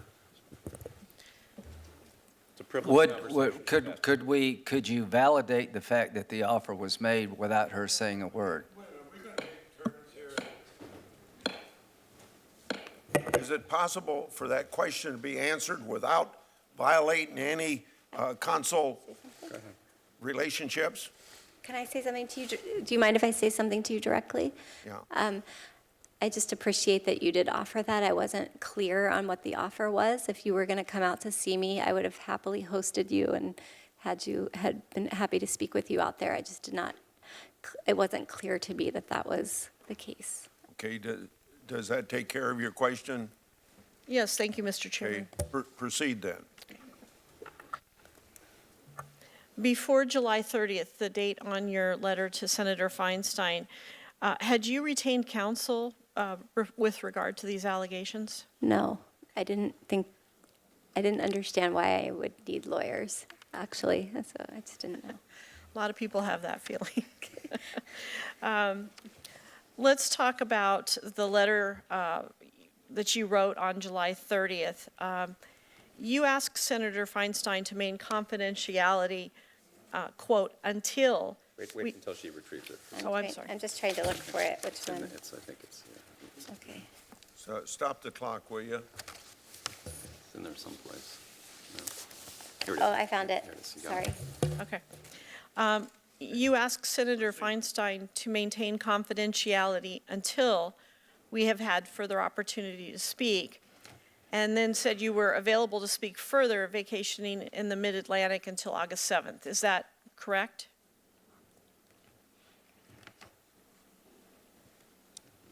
Oh, the last line, is that what you're, I'm now just catching up with you. Sorry, I'm a little slower. My mind is getting a little tired. I am available to speak further should you wish to discuss. Yes, I was in Delaware until August 7th. Okay. And after that, I went to New Hampshire and then back to California. Did you talk with anybody about this letter before you sent it? I talked with Anna Eshu's office. Okay. And why did you talk to Congresswoman Eshu's office about that letter? Because they were willing to hand deliver it to Senator Feinstein. Okay. Did anyone help you write the letter? No. Okay. After you sent your letter, did you or anyone on your behalf speak to Senator Feinstein personally or with any Senate staffer?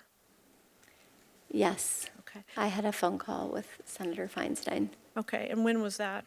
That was while I was still in Delaware, so before August 7th. Okay.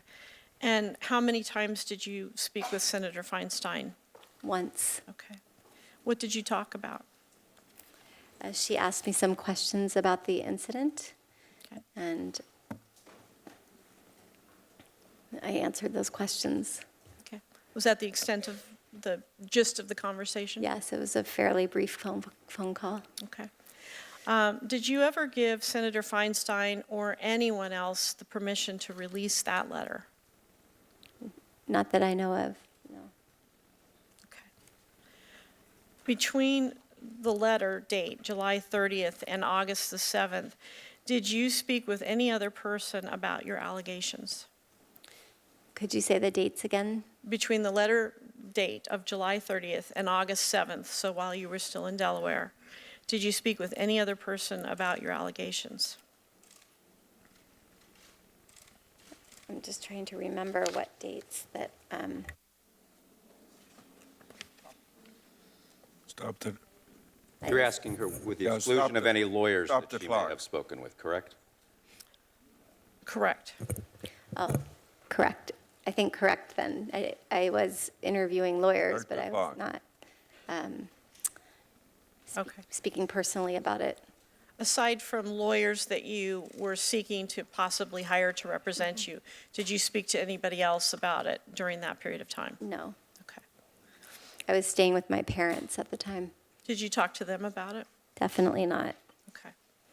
So would it be fair to say that you retained counsel during that time period of July 30th to August 7th? I can't remember the exact date, but it was I was interviewing lawyers during that period of time, sitting in the car, in the driveway, and in the Walgreens parking lot in Rehoboth, Delaware, and trying to figure out how the whole system works of interviewing lawyers and how to pick one, et cetera. So. You testified earlier that you you didn't see the need for lawyers, and now you're trying to hire them. What made you change your mind? It seemed like most of the individuals that I had told, which didn't, the total was not very high, but those persons advised me to, at this point, get a lawyer for advice about whether to push forward or to stay back. Did that include Congresswoman Eshoo and Senator Feinstein? No. I want to thank Dr. Ford for what you said about acknowledging that we had said we'd come to California. Senator Blumenthal. Thanks, Mr. Chairman. I want to join in thanking you for being here today and just tell you I have found your testimony powerful and credible, and I believe you. You're a teacher, correct? Correct. Well, you have given America an amazing teaching moment. And you may have other moments in the classroom, but you have inspired and you have enlightened America. You have inspired and given courage to women to come forward, as they have done to every one of our offices and many other public places. You have inspired and you have enlightened men in America to listen respectfully to women survivors and men who have survived sexual attack. And that is a profound public service, regardless of what happens with this nomination. And so the teachers of America, the people of America, should be really proud of what you have done. Let me tell you why I believe you. Not only because of the prior consistent statements and the polygraph tests and your request for an FBI investigation and your urging that this committee hear from other witnesses who could corroborate or dispute your story. But also, you have been very honest about what you cannot remember. And someone composing a story can make it all come together in a seamless way, but someone who is honest, I speak from my experience as a prosecutor as well, is also candid about what she or he cannot remember. The senators on the other side of the aisle have been silent. This procedure is unprecedented in a confirmation hearing. But I want to quote one of my colleagues, Senator Lindsey Graham, in a book that he wrote in 2015 when he was describing his own service and very distinguished naval service as a trial lawyer.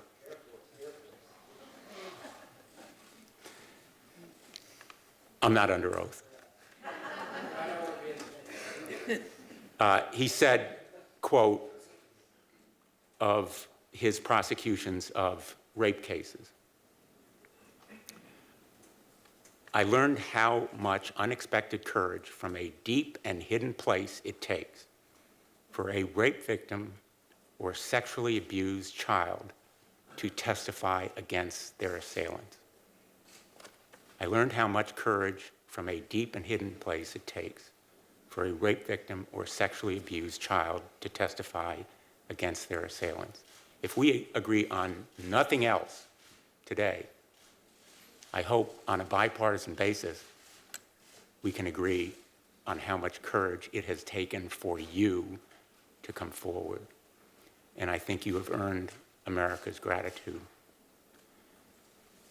Now, there's been some talk about your requesting an FBI investigation, and you mentioned a point just a few minutes ago that you could better estimate the time that you ran into Mark Judge if you knew the time that he was working at that supermarket. That's a fact that could be uncovered by an FBI investigation that would help further elucidate your account. Would you like Mark Judge to be interviewed in connection with the background investigation and the serious, credible allegations that you've made? That would be my preference. I'm not sure it's really up to me, but I certainly would feel like I could be more helpful to everyone if I knew the date that he worked at the Safeway so that I could give a more specific date of the assault. Well, it's not up to you. It's up to the President of the United States. And his failure to ask for an FBI investigation, in my view, is tantamount to a cover-up. Thank you, Mr. Chairman.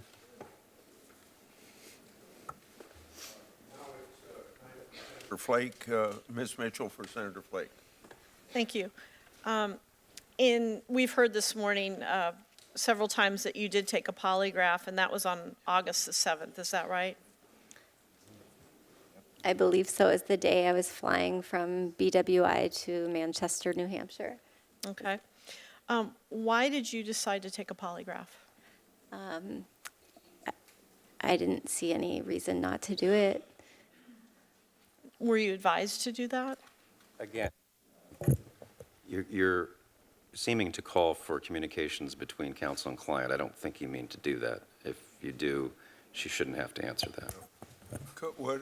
Counsel, could you let her answer the extent to which she doesn't violate the relationship between you and Dr. Ford? Say what you understood.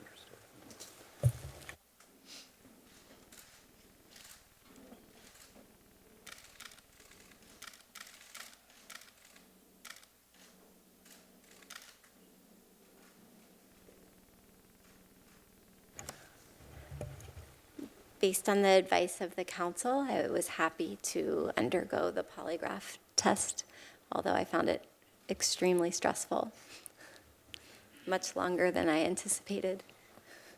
I told my whole life story, I felt like, but I endured it. It was fine. I understand they can be that way. Have you ever taken any other polygraphs in your life? Never. Okay. You went to see a gentleman by the name of Jeremiah Hanifin to serve as the polygrapher. Did anyone advise you on that choice?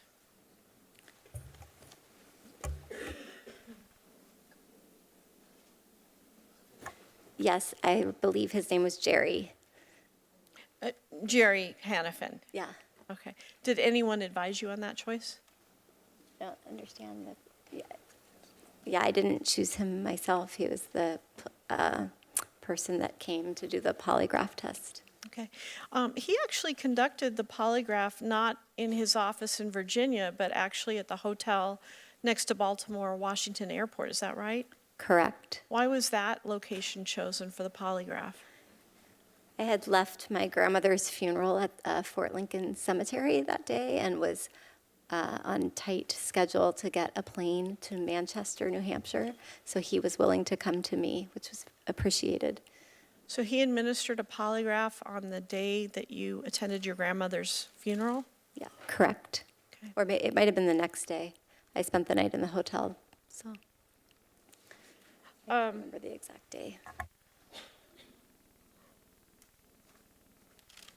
Have you ever had discussions with anyone besides your attorneys on how to take a polygraph? Never. And I don't just mean countermeasures, but I mean just any sort of tips or anything like that. No, I was scared of the test itself, but was comfortable that I could tell the information and the test would reveal whatever it was going to reveal. I didn't expect it to be as long as it was going to be, so it was a little bit stressful.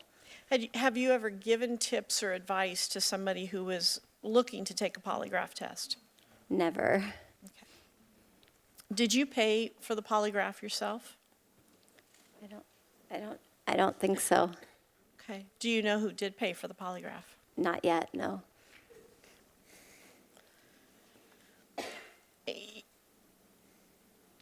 Did you have the handwritten statement that you wrote out? Did anyone assist you in writing that statement? No, but you can tell how anxious I was by the terrible handwriting.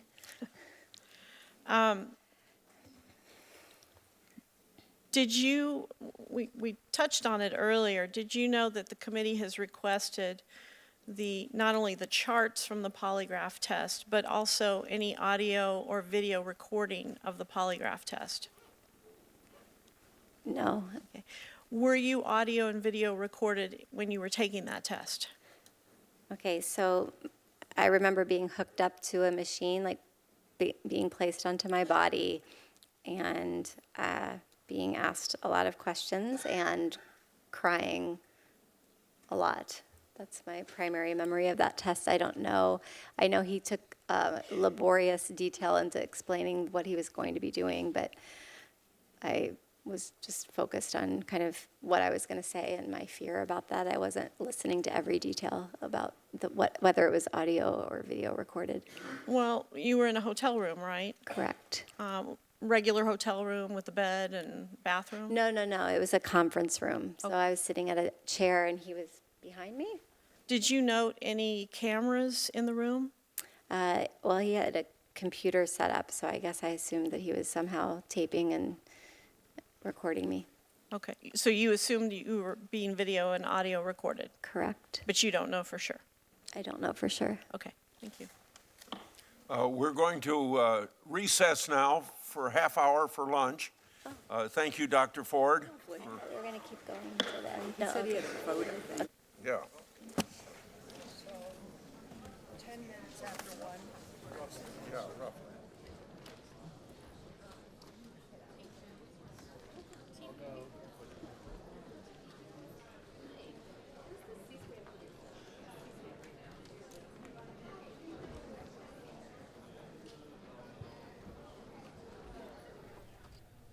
You're watching live coverage of this hearing. Dr. Christine Blasey Ford answering questions from Democratic senators and also Rachel Mitchell, who's a prosecutor from Arizona, who Republicans have appointed as their person to ask her questions. I'm Libby Casey, and I'm joined by Eugene Scott, reporter for The Fix here in our Washington Post studios. We will continue to bring this testimony to you live and uninterrupted when they come back from a break in about a half an hour, about 1:15 Eastern Time. Eugene, so far, all the Republicans have chosen to give Ms. Mitchell their time, and we're quite deep into the Republican process. We only have a few more who have the opportunity to use their time. The only ones we've heard from are Lindsey Graham, when he piped up briefly, and also the chairman, Chuck Grassley. Do you get a sense where Ms. Mitchell is trying to go in her line of questioning here? I think she is deeply trying to just understand the credibility, quite frankly, of Blasey Ford, or at least if she's been consistent in her worldview or actions or attitudes in terms of things that have concerned her or caused her discomfort, or things that she's enjoyed and appreciated. And lastly, just in what she's reported and made public regarding her personal experiences with trauma, be that to her friends or family or other professionals. Let's watch a clip from Amy Klobuchar when she's asking Dr. Ford what she remembers about the night she says she was attacked by Brett Kavanaugh and his friend Mark Judge, and what stood out to her in her memory. Watch this. Many people are focused today on what you're not able to remember about that night. I actually think you remember a lot. I'm going to phrase it a little differently. Can you tell us what you don't forget about that night? The stairwell, the living room, the bedroom, the bed on the right side of the room. As you walk into the room, there was a bed to the right, the bathroom in close proximity, the laughter, the uproarious laughter, and the multiple attempts to escape and the final ability to do so. That's Dr. Ford speaking earlier, answering a question from Amy Klobuchar. Republicans have been raising concerns all week long heading into this that she has gaps in her memory in terms of exactly what evening this happened, how she got to the party and how she left the party. But this was a very evocative moment where she does talk about her most significant memories. Eugene and I are now joined by Emma Brown, investigative reporter. Emma, thanks for taking a few minutes to talk to us. What is standing out to you in terms of Dr. Ford's testimony and how this is going for her so far? Well, I've been sitting at my desk watching along with everybody else, and also getting just a flood of emails and messages on Twitter from women who are saying, "I'm sitting here watching this, crying, and so grateful to her." So I think that, and somebody tweeted about women outside of the hearing at Capitol Hill, sort of crowded around their phones watching and crying. And so I think that they're, that people are hearing her and having their own very emotional response to what she's saying and the story she's telling. Senator Blumenthal, a Democrat, obviously very sympathetic to Dr. Ford, just put it very plainly and said, "I believe you." And she credited her for sharing a teaching moment with America. And then he went on to quote from a book that Lindsey Graham wrote about the bravery it takes for survivors of assault to come forward. And as he was talking about that, you could see her start to cry. I mean, she's very relatable, Eugene. I thought so, absolutely. I mean, I've been having conversations with a lot of men who have been revisiting their college fraternity behavior, their behavior with sports teams, just realizing that some of the interactions they may have had that they were not that mindful of in their high school and college days had long-term implications that affected people's relationships elsewhere, their careers, and just their life in general. Emma Brown, you've sort of been like a person not in the room who's been in the room today because Rachel Mitchell has been asking a lot of questions about Dr. Ford's communication with the Washington Post and about a specific reporter. That reporter is you.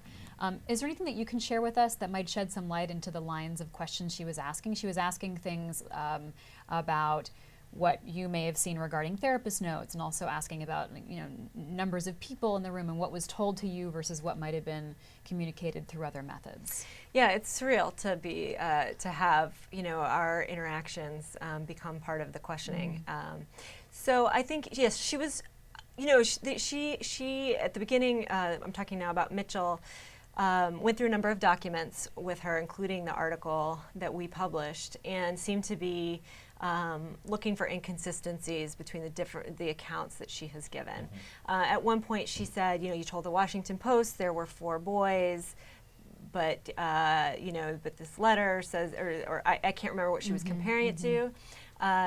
What Dr. Ford told us was that there were 4 boys. We reported that in the context of her therapist notes, because her therapist notes refer to 4 boys involved in this incident, and she has said that's a mistake on the therapist's part. There were only 2 boys in the room, but 4 boys at the party.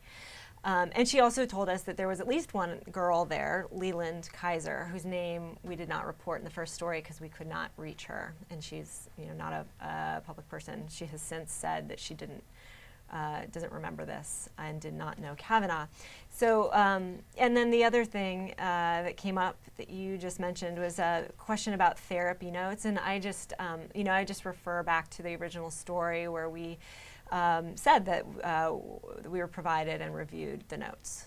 So, something fascinating that's occurring is that Dr. Ford is answering these questions both as a person from her personal experience, but also with a level of sophistication and expertise in psychology and how memory and trauma interact. Emma, can you explain that background?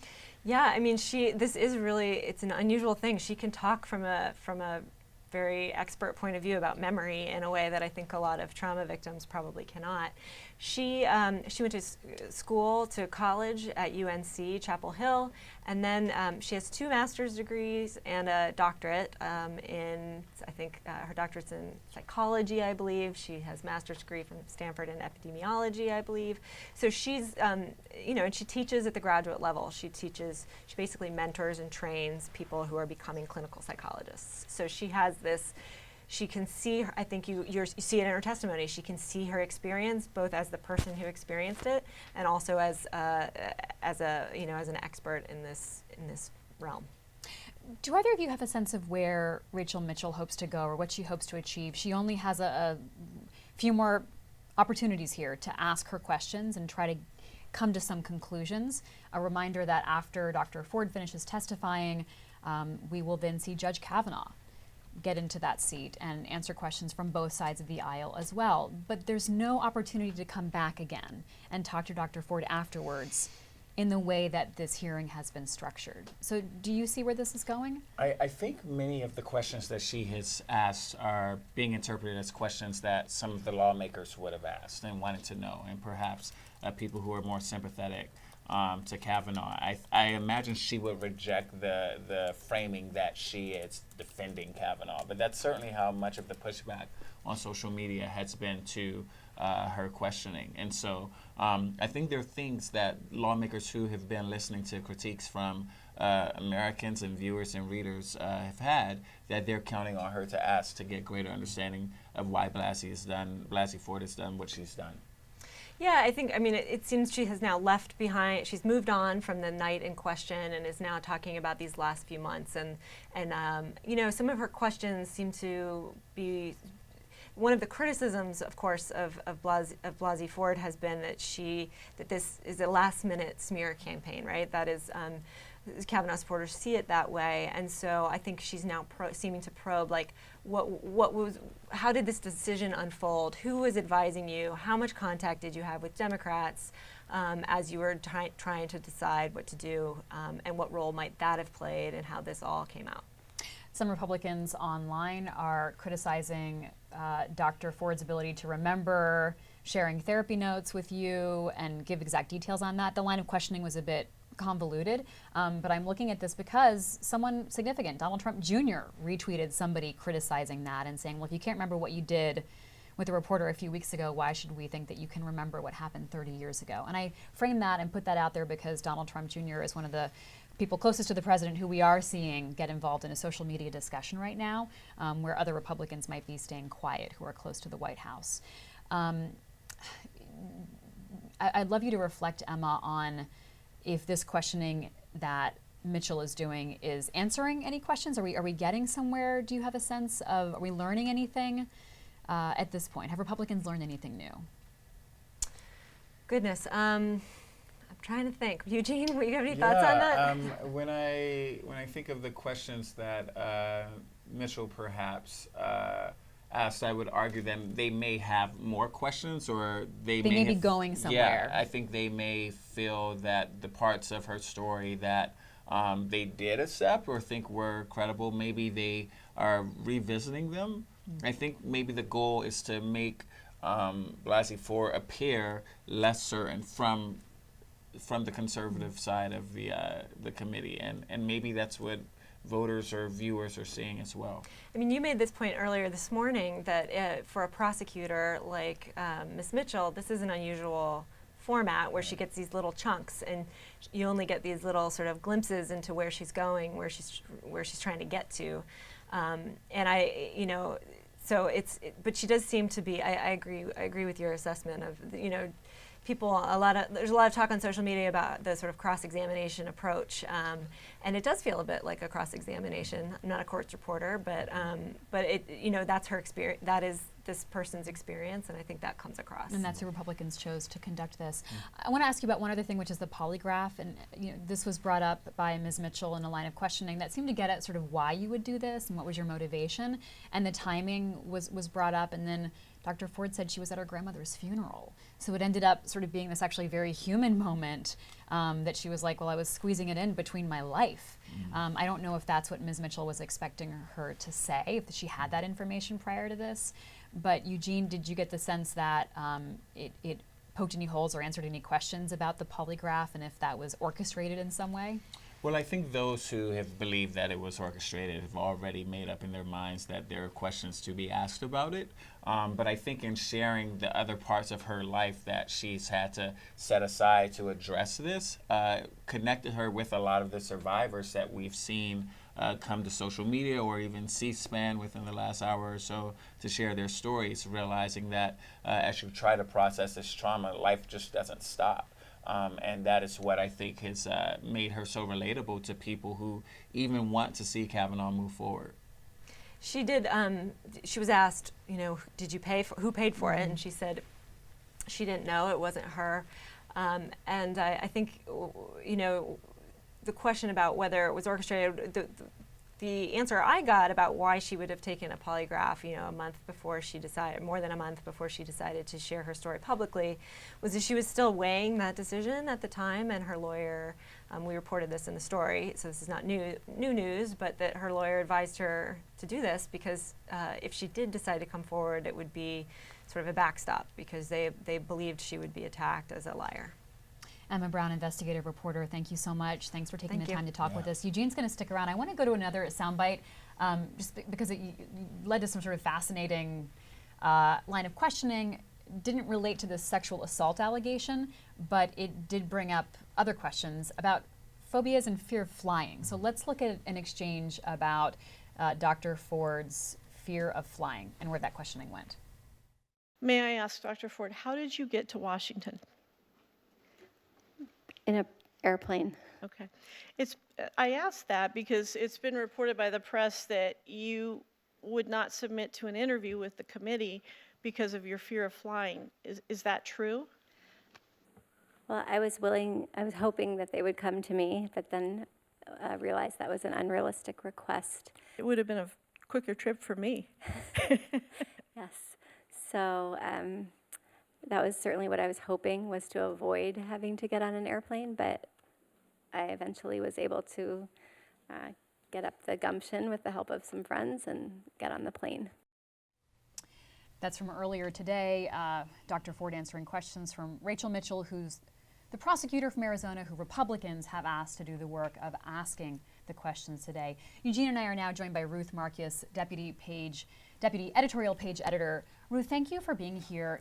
Fascinating to hear from you because you were a reporter during the Anita Hill hearings when Clarence Thomas was being considered as a Supreme Court justice. I was, and I was in the hearing room at the time. And but I want to say one thing really quickly please. about that that line of questioning, which I thought was an effort to maybe somehow subtly suggest or build the evidentiary trail to suggest that she was that Dr. Ford is kind of overselling her trauma, right? That she was kind of presenting herself as having been traumatized by the episode, so much so she didn't like being in enclosed spaces like airplanes, that second door at the house. Well, if you're so traumatized, how come you're so happy jetting off to Tahiti or Hawaii to do your surfing? It seems like a pretty, if that's the best you've got, kind of a little bit of a hard sell. I am very struck, though, by the difference. I know people talk about this prosecutor questioning Dr. Ford. I have to say, go back and take a look at the Anita Hill hearings when you have a chance. The tone of the questioning, the skepticism of the questioning, the ferocity of the questioning of Dr. Ford is so much more restrained than what Anita Hill faced.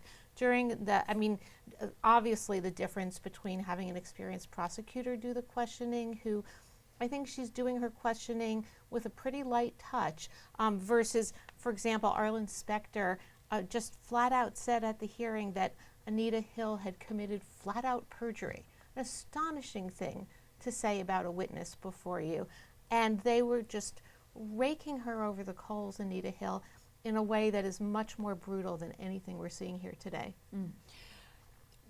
I want to talk more about the comparison between then and now, but I also want to just close the loop on this fear of flying thing. It's gotten a lot of attention on social media, and I was sort of surprised that that was what was being pulled out by Kavanaugh supporters and by some of Donald Trump's orbit that is from sort of the Donald Trump Jr. wing of the party. Eugene, can you reflect on why this has become an issue in this hearing? Yeah, I think Blasey Ford discussing how having fears and having to overcome them to just live her life actually ended up being far more relatable to so many people than perhaps those hoping that it would prove that she wasn't reliable. Every day I'm seeing people tweet that there are things they get up to do every day that they're definitely afraid of, but you have to do them because it's who you are and what is required to exist in this space. And I think we saw another example of that kind of inquiry potentially backfiring when Mitchell asked her about whether she sort of seemed to insinuate that maybe she knew from her psychology training about ways to defeat polygraphs. And Dr. Ford said, no, but you can see from how bad my handwriting is, how anxious I was. And she just, to me, is coming off as such a sincere and actually rather endearing person in her vulnerabilities there. I have to point out, of course, you are our deputy editorial page editor, so you come from the opinion side of the house. I'm allowed to have but opinions. You're allowed to have yes. opinions. And I am so curious then to see how this hearing transforms after Dr. Ford leaves the room and we see Judge Kavanaugh come in and we get to hear the tonal shift and we hear how Democrats talk to him and we hear how Republicans talk to him. We don't expect Rachel Mitchell to keep asking the questions for the Republicans. And that's a big difference here in what a prosecutor would do if this was a trial. You'd have the prosecutor being able to ask both sides questions and then make a summarizing statement and sort of come to the conclusions and tell the jury, here's what, here's where the holes are, have those sort of Matlock aha moments, right? But that's not how this process works. This is the craziest process I've ever seen because we are kind of herky-jerkying our way back and forth between something that looks like prosecutorial questioning, but in these odd and very frustrating 5-minute chunks that's interspersed with the Democrats doing their, it's so brave of you to come here, and I'm not saying this in a demeaning way, but the Democrats are doing their political thing, she's doing her prosecutorial thing, and I think it's a very unsatisfying blend that we're seeing here.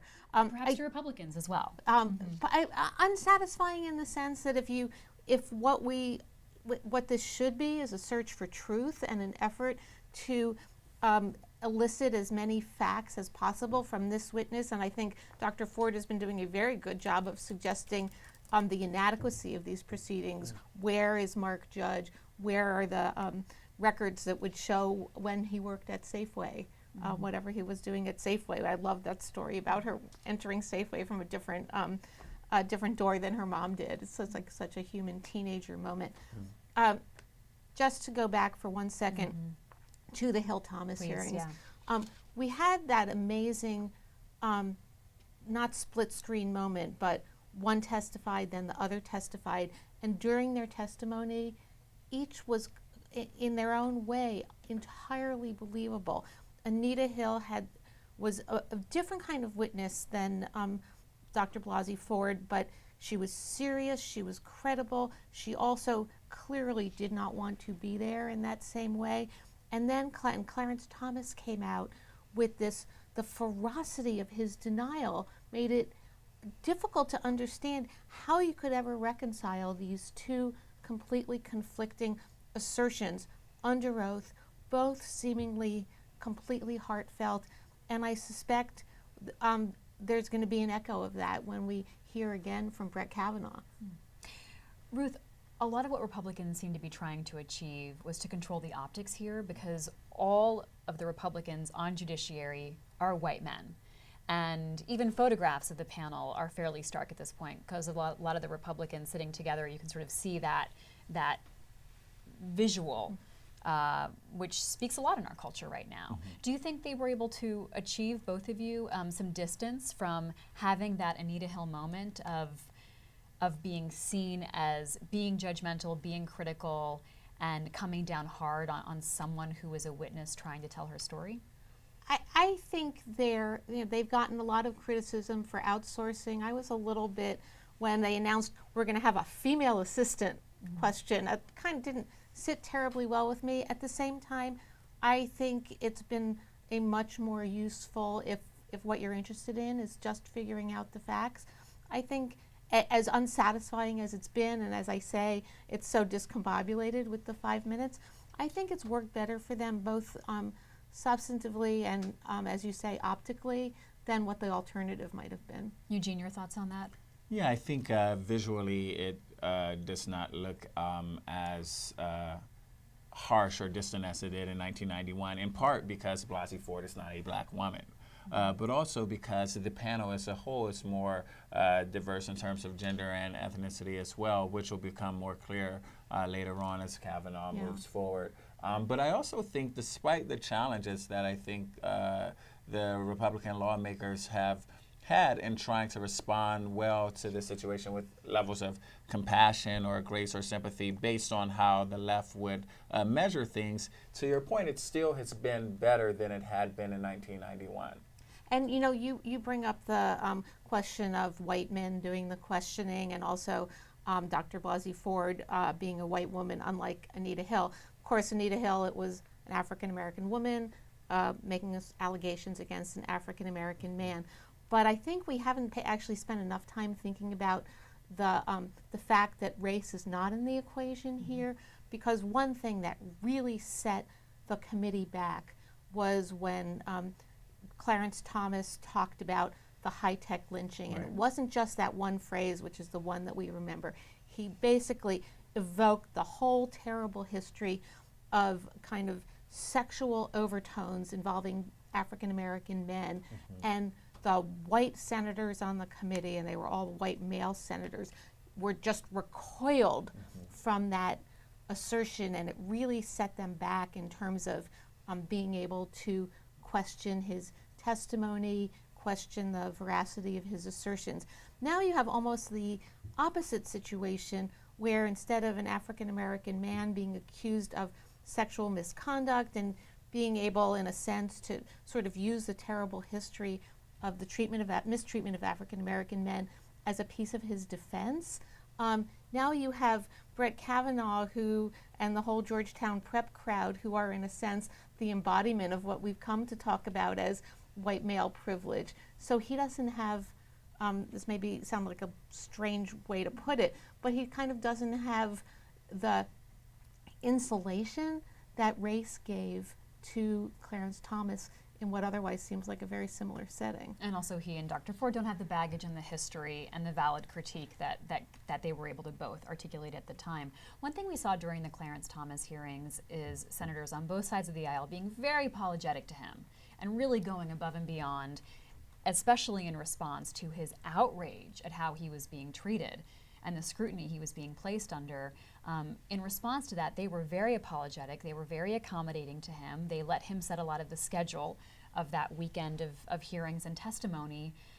We don't yet know how these senators will treat Judge Brett Kavanaugh when he gets up in front of them, and the tone that Democrats will take with him and how Republicans will treat him, Eugene. Yeah, we do not. I mean, I think if we measure or our expectations based on how the Republican lawmakers have responded so far, it will be very sympathetic and will be very apologetic in terms of destroying a man's reputation and wasting his time after he's presented himself as someone who's, of impeccable character. How Democratic lawmakers will respond to him will be very interesting to me.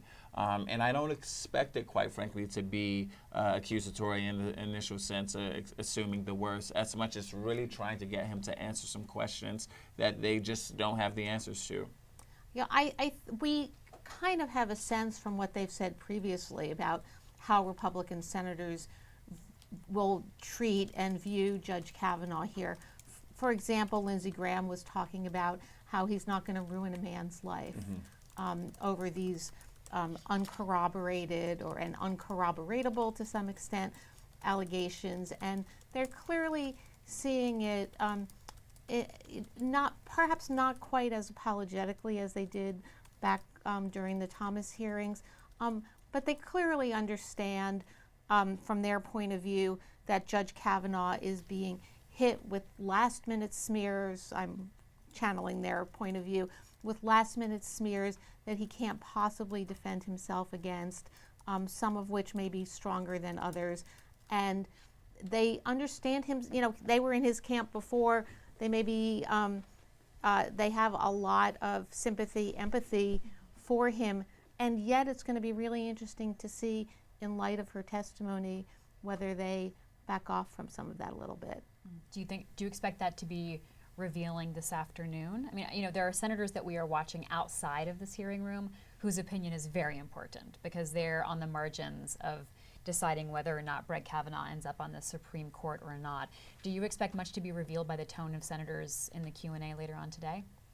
Well, I think that we'll watch some senators more intently than others. Senator Jeff Flake, among others, who has expressed more openness than some of his colleagues to believing Dr. Ford's testimony, granting her that something may have happened, and that may have some impact on his vote. We didn't know, Eugene, going into this, if all Republicans would give their time to Rachel Mitchell, the prosecutor who Republicans have brought in to do the line of questioning, but so far they have, and we don't see any cracks in that at this point. So they're unified in this. They're all on board with letting her try to gain some steam in these 5-minute bursts, but we don't know how unified they'll be when they turn to Judge Kavanaugh in terms of tone and direction. And they could coordinate, of course. They have the ability to do that, but we don't know how coordinated they will be in mounting a defense for him yet. We don't, and I can't help but to think that some of the thought behind this approach, this part dealing with Blasey Ford, was to avoid any type of comments or questions that could go viral that would paint people in a negative light and be etched in history and the midterms and the just public memory in terms of how the Republican lawmakers have responded to this very sensitive topic.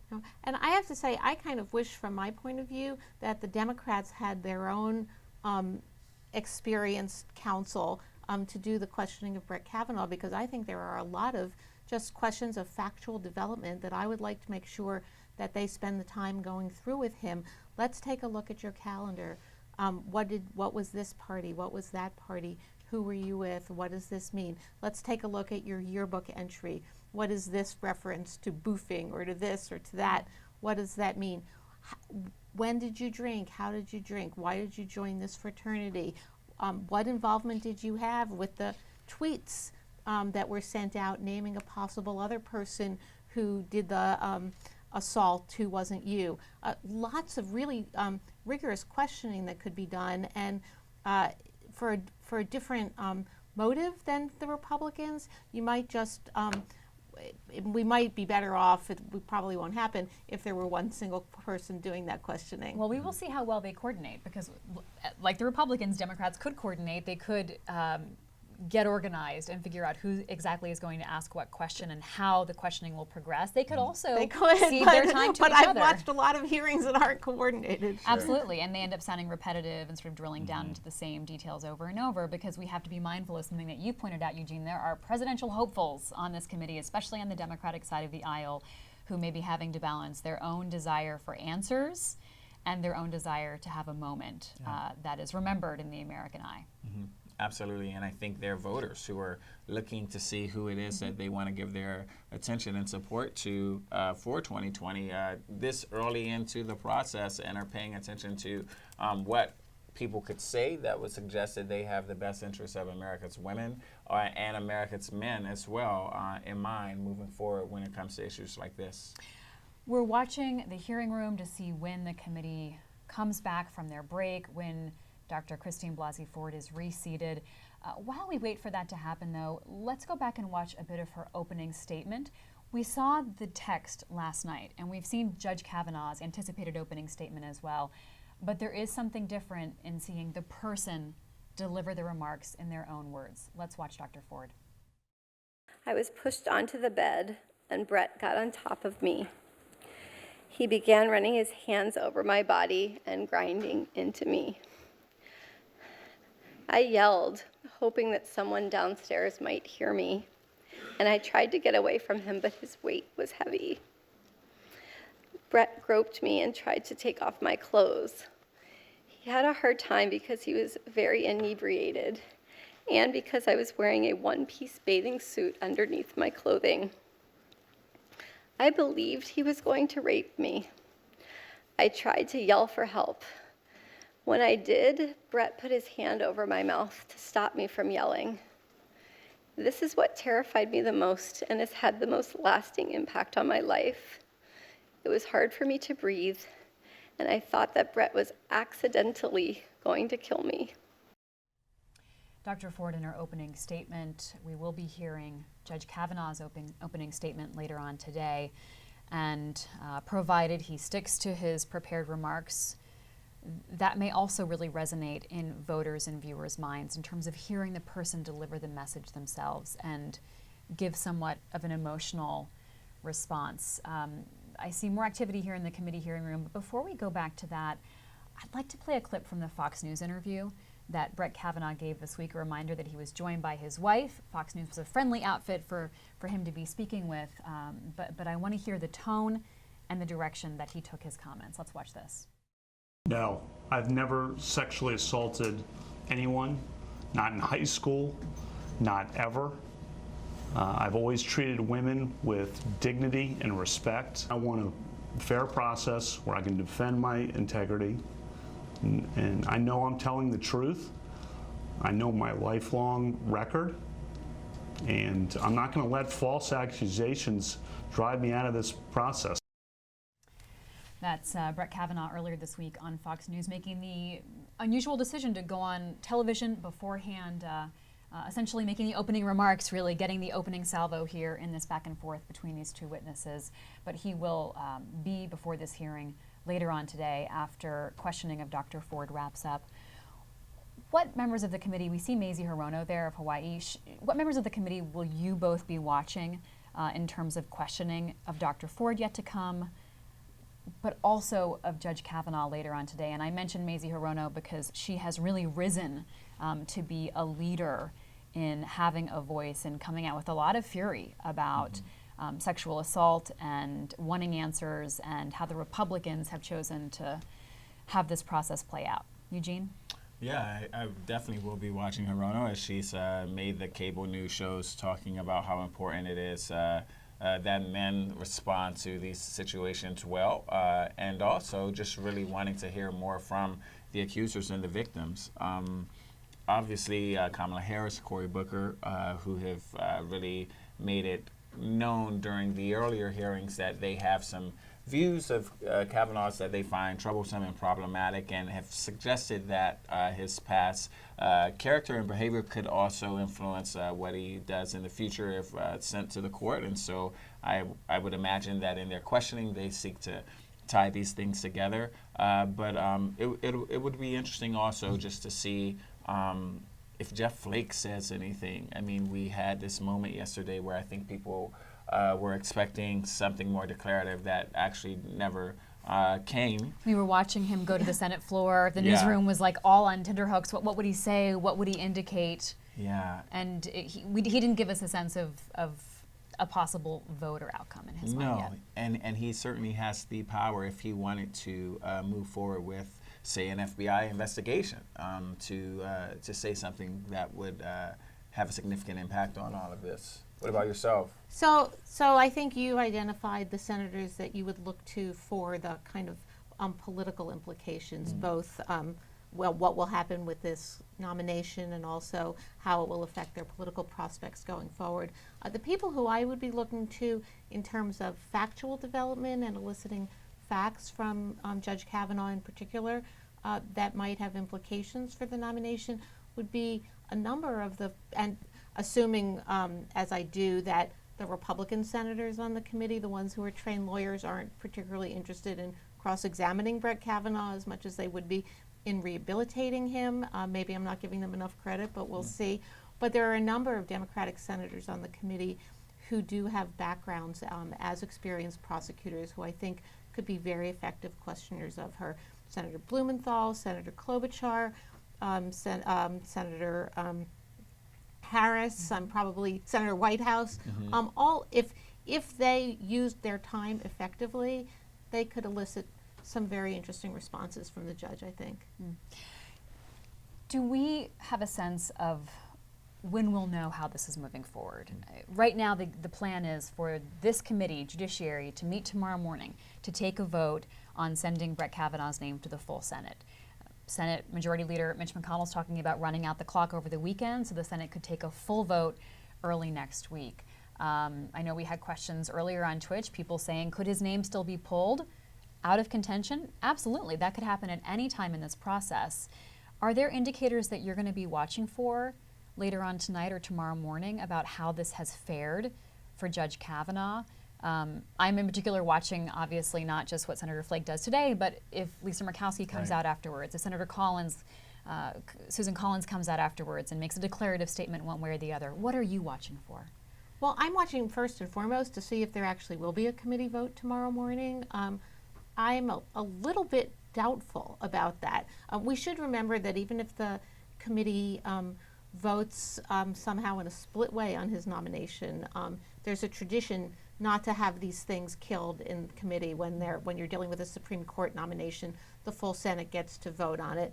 But I think there are so many legitimate questions about factual development and whether there has been a full factual inquiry here that I think it's going to be very hard to ram through this vote tomorrow morning and to insist on running out the clock. And all of the senators that you identified really will have a lot of it, from my point of view, opinion point of view, explaining to do of why, as I've been saying previously, time is not of the essence, truth is of the essence, and we need to be getting to the truth here. If it takes a few more weeks, so be it. And they're going to have a lot of people. They're women voters, they're constituents back home, male and female, but I'm particularly thinking about women who are voting in contested races in November, are watching Dr. Ford, and I don't think they're thinking, this woman is some kind of flake and politically motivated and I don't believe her. I think they're thinking, oh my God, she sounds like a person who's not different from me. I could imagine that happening to me. And I think a number of Republican senators are going to be in a very difficult position explaining why they needed to really race this through before they asked all the questions of all the witnesses that they could. Ruth Marcus, Deputy Editorial Page Editor, so coming at it from the opinion side of the House. Eugene Scott's my other guest from our analysis team writing for The Fix. And The Fix has an annotated version of both Dr. Ford's opening statement online as well as Judge Kavanaugh's prepared opening remarks online. So you can read it all there and see for yourself what The Fix has pulled out as sort of key or telling moments of both. I want to just push back a little bit, Ruth, to give a different perspective, which is that I'm hearing from some people, some of these same women saying, uh-oh, this could be my son in high school who could be, set back in life because of allegations that aren't corroborated at the time or aren't brought up at the time. So we have yet to see really how this plays out in voters' minds.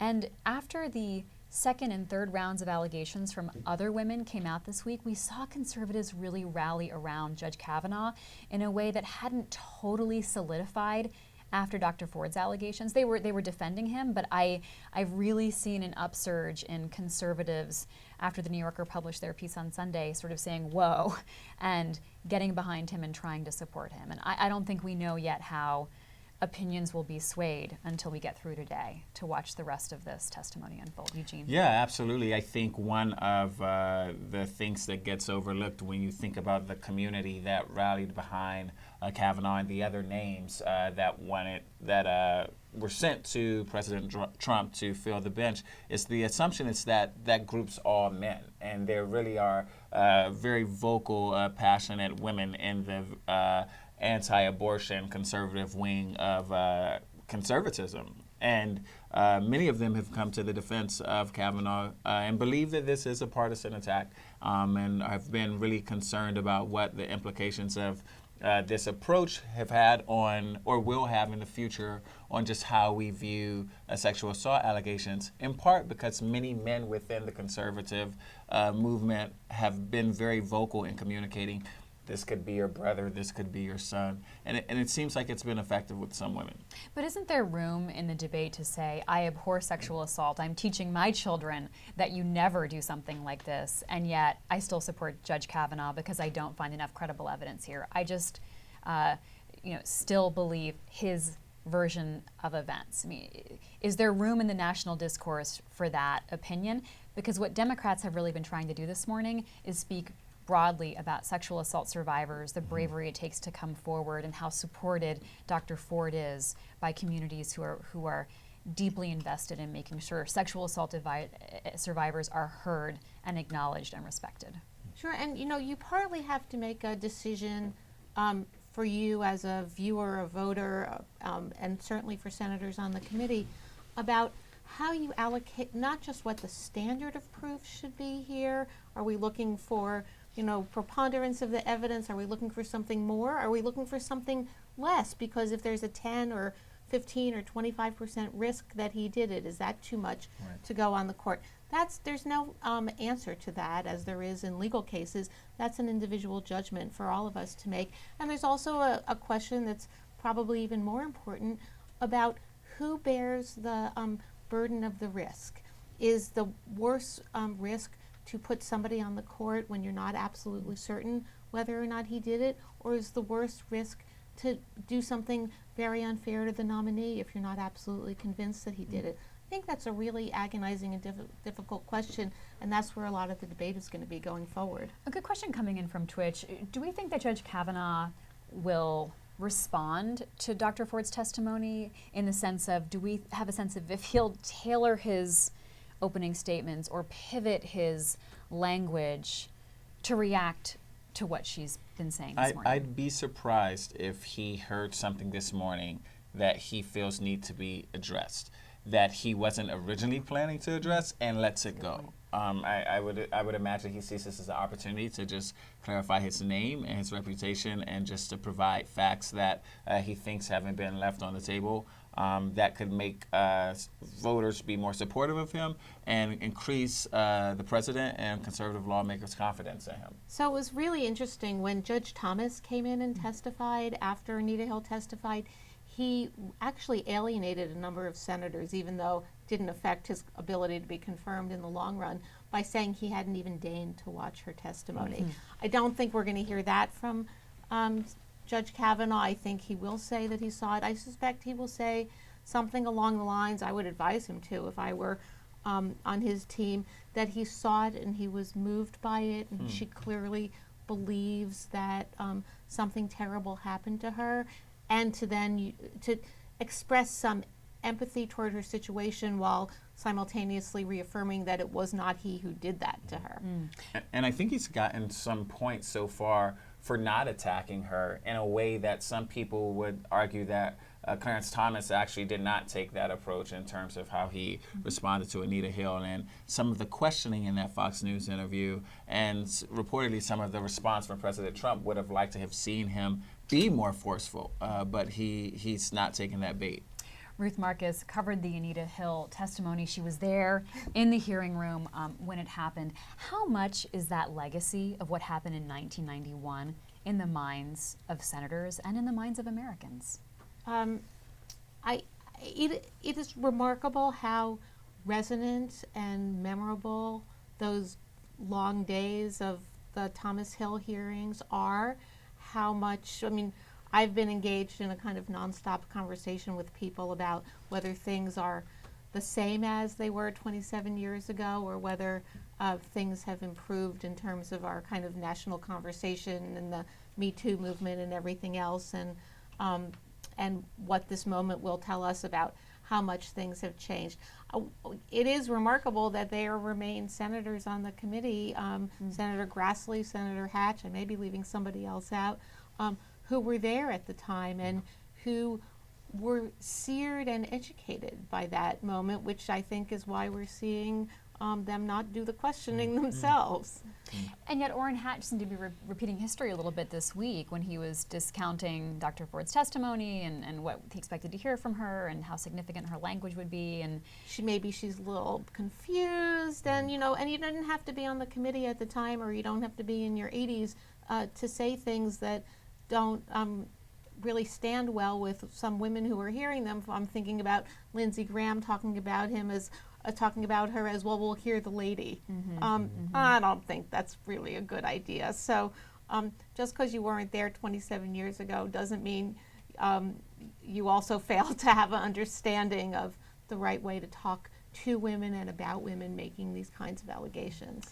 as Dr. Ford made her opening remarks this morning, she mentioned that she was terrified to be going through this and taking such a public risk by coming out here, but she also emphasized that she felt it was her duty. So I want to play a clip of her talking about why she did come forward. Details about that, Nathan. I saw press reports stating that Brett Kavanaugh was on the short list of a list of very well qualified Supreme Court nominees. I thought it was my civic duty to relay the information I had about Mr. Kavanaugh's conduct so that those considering his nomination would know about this assault. On July 6th, I had a sense of urgency to relay the information to the Senate and the President as soon as possible before a nominee was selected. I did not know how specifically to do this. I called my congressional representative and let her receptionist know that someone on the President's shortlist had attacked me. I also sent a message to the encrypted Washington Post confidential tip line. I did not use my name, but I provided the names of Brett Kavanaugh and Mark Judge. I stated that Mr. Kavanaugh had assaulted me in the 1980s in Maryland. This was an extremely hard thing for me to do, but I felt that I couldn't not do it. Dr. Ford, in her opening statements this morning, talking about why she did indeed choose to come forward, and we talked about earlier how she had reporters kind of coming out of the woodwork to find her because her name had been leaked, so she felt like it was a way that she could take control of the story and put her name out there. We have a question coming in on Twitch, asking about Republicans and if we're getting any sense of shifting opinions about this, if they're pulling away any support. And my impression is that Republicans are going to wait and see how this all plays out, because you don't want to sort of be seen blowing in the wind and commenting constantly. They want to hear from Judge Kavanaugh. They want to get a sense of that, and they want to see how powerful that testimony might be before they change an opinion or announce publicly how they're feeling. Are you both sensing the same thing? And that only makes sense, right? They're all, Republicans, almost all of them, have been very dug in their support for Judge Kavanaugh. Not surprisingly, as Democrats, most of them have been dug in their opposition to him even before this. So you do want to not get too rattled right now if you're a Republican supporter of Judge Kavanaugh. Wait to see how he does. Wait to see what the calls are to your office, what the overnight polling tells us. The overnight polling was actually very bad for Anita Hill versus Clarence Thomas, and that made a difference in how senators responded as well. Our colleague Robert Costa grabbed Senator Tester and asked if he found Dr. Ford credible. Bob tweeted that Tester's answer was yes. So one of those red state Democrats everybody's been watching. So it's not just the Republicans who are under the microscope, some Democrats are as well, but it's less likely now that these red state Democrats would support this nominee because of the controversy that's been created in the past 2 weeks. And one thing I wanted to say about the clip that you played from Dr. Ford in her opening statement, it's so powerful. I found it really heartbreaking, and I contrast that with the president's assertion yesterday, and he did it previously as well, that this was a big fat con job on the part of the Democrats. Whatever you think about Democratic motives and the Democratic handling of this episode, and Senator Grassley was certainly very upset with the last-minute nature of the timing of it, she does not come off as somebody who is either being conned or a conner in her very emotional and compelling testimony there. She said in her opening statement, "I am not a pawn." So that's her own words for how people might be perceiving her role here. She's saying, no, that's not the case. I'm an individual. President Trump, you brought up the president, Ruth. Eugene, we were under the impression that he planned to watch today, planned to absorb this hearing. We played a clip from him this morning where he said he was going to sort of stay open to this and listen. Do you get the sense that he could be swayed by this testimony? Well, I think he has been swayed in the sense that he, according to some reporters who've been in the White House, is more impressed with her performance, or at least sees her as more credible than he initially perhaps thought she would be. We know that in the past, when he's responding to women who've come forward with sexual assault allegations, he just loves to pick apart their credibility and their presentation and be overall dismissive, in a way that I'm not quite sure he's going to be able to be when it comes to Blasey Ford. In terms of being swayed and pulling back from Kavanaugh, I would be very surprised if he sees anything in this testimony itself, be it separate from Kavanaugh, that would lead him to act in that way, in part because he views all of this as a referendum on him, a reflection on him, and an opportunity to deliver one of these promises that he said he would to very, conservative, socially and religiously people who backed him, who he has put in positions this first year or two to have to answer some hard questions about their continued support for him. Especially as the midterms loom. Ruth, before we let you go and we see Dr. Ford taking the seat again, briefly, did you have a sense when you covered the Anita Hill testimony that it would resonate all these decades later? Did you know you were witnessing history? I knew I was witnessing a remarkable and compelling moment. I did not know we would still be talking about it so many, thanks for saying decades, Sorry. aging me a little bit, a mere 27 years later, or that we would be having the amazing conversation about Me Too that we're having today. And we'll see how this goes down in history as well over time, and how this conversation continues to go forward. Thanks so much to both of you for being here. Ruth Marcus, Eugene Scott, I'm Libby Casey. We'll head back to the hearing room right now. A reminder that after Dr. Ford finishes answering questions from senators, we'll go to hear Judge Kavanaugh as well. Let's go back live. I'm just organizing my papers. I'll be ready in Take as long as you need. 20 seconds. Thank you.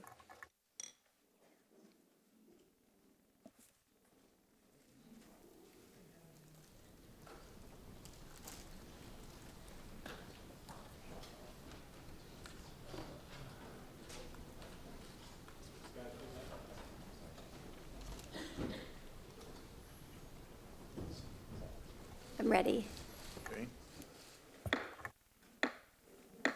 Senator Hirono. Thank you, Mr. Chairman. Mr. Chairman, is it your intent to cede all Republican senators' time to your prosecutor rather than they themselves ceding their time to her? Yes. We all know that the prosecutor, even though this clearly is not a criminal proceeding, is asking Dr. Ford all kinds of questions about what happened before and after, but basically not during the attack. The prosecutor should know that sexual assault survivors often do not remember peripheral information such as what happened before or after the traumatic event. And yet, she will persist in asking these questions, all to undermine the memory and basically the credibility of Dr. Ford. But we all know Dr. Ford's memory of the assault is very clear.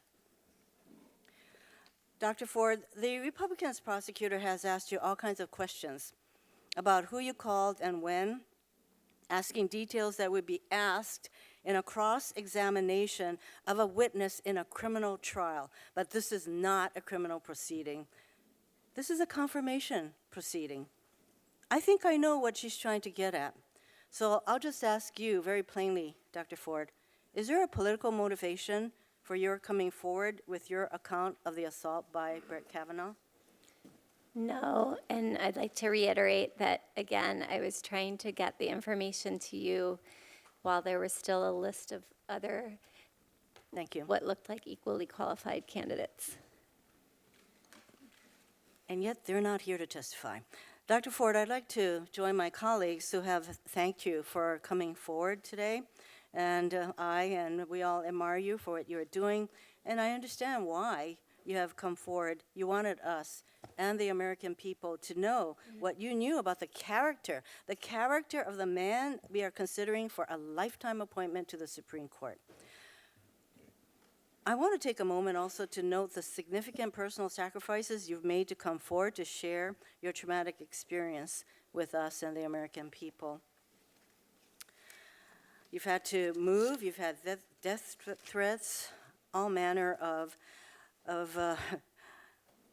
basically re-victimization experiences have come your way. But by coming forward, you have inserted the question of character into this nomination and hopefully back into American life, and rightly so.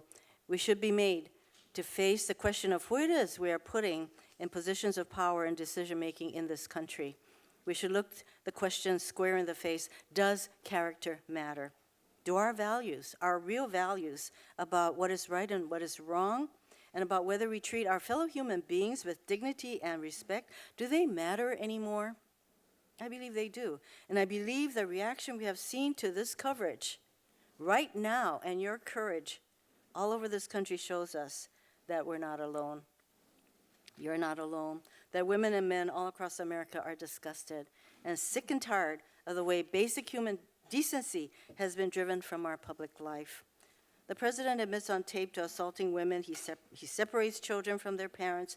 He takes basic health care protections from those who need them most. He nominates and stands behind a man who stands credibly accused of a horrible act. I again want to thank you for coming forward. Mr. Chairman, I ask unanimous consent that 6 items consisting of various statements, letters, fact sheet, posts are inserted into the record. Is that one request, or you want me to wait for 6? Well, I have 6 separate items. Okay. They consist, I can go over Well, them for you. Okay, no. I would like to, Let me not interrupt you. Your request is accepted without objection. thank you. And I would like to read from an item that has already been entered into the record, but this is from a letter from the National Task Force to End Sexual and Domestic Violence. The letter states, and I quote this letter, "This moment has become a crucible. It's a test of our progress. Do we start by believing victims of sexual assault and treating them with dignity, or don't we? So far, Senate leaders are failing that test, prejudging the outcome of the hearing, sympathizing with her perpetrator, attacking her credibility. They send a message to every victim of sexual violence that their pain doesn't matter, that they do not deserve justice, and that for them, fair treatment is out of reach. This will only serve to drive victims into the shadows and further embolden abusers." Once again, Dr. Ford, thank you very much. This is a moment for our country. Mahalo. Ms. Mitchell for Senator Crapo. Good afternoon. Hi. When we left off, we were still talking about the polygraph, and I believe you said it hasn't been paid for yet. Is that correct? Let me put an end to this mystery. Her lawyers have paid for her polygraph. As is routine. As is routine. Dr. Ford, do you expect the price of that polygraph to be passed on to you? I'm not sure yet. I haven't taken a look at all of the costs involved in this. We've relocated now twice, so I haven't kept track of all of that paperwork, but I'm sure I have a lot of work to do to catch up on all of that later. I get you have a lot going on, and you've had that for several months. But is it your understanding that someone else is going to assist you with some of these fees, including the cost for your polygraph? I'm aware that there's been several GoFundMe sites that I haven't had a chance to figure out how to manage those because I've never had one And I'm sorry, done for me. several what? GoFundMe sites that have raised money primarily for our security detail.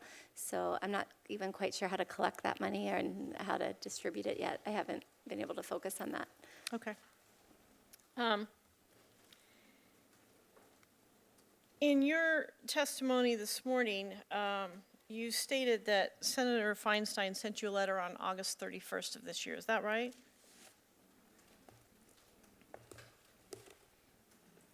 August 31st. Let me see.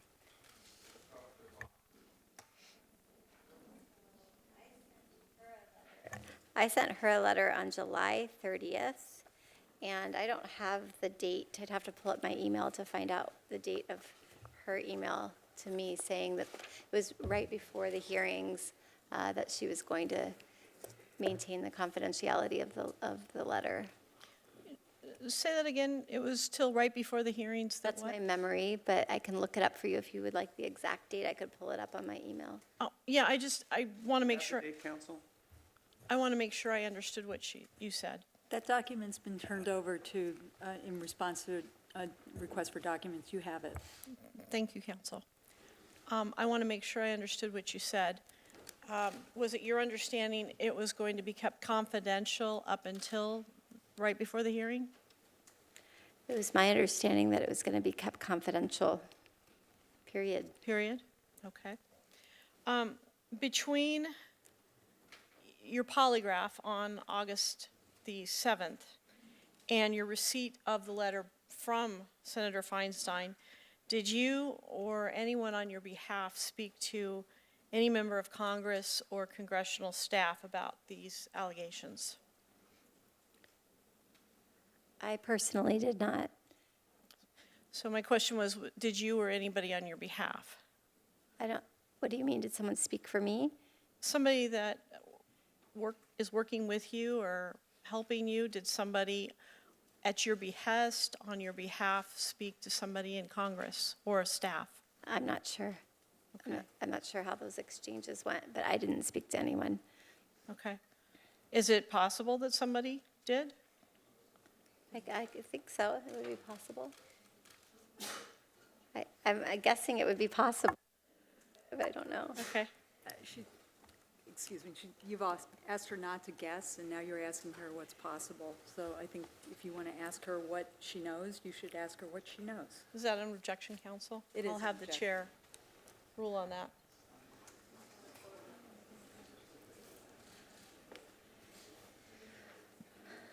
I don't know what I don't understand. Unless there's a legal reason for not answering it, on advice of your counsel.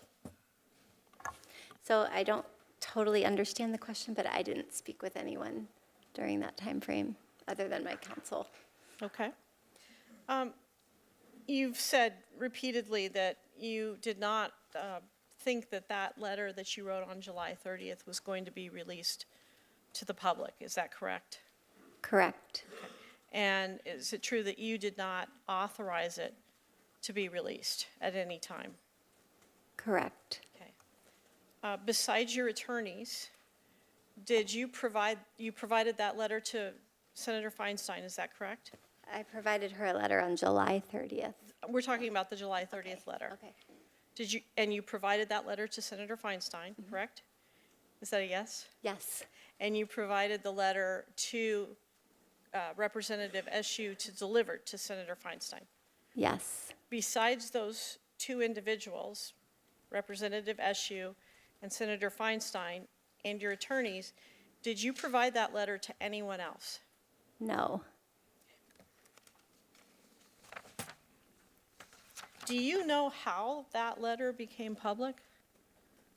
No. After that letter was made public or leaked, did you reach back out to the Washington Post?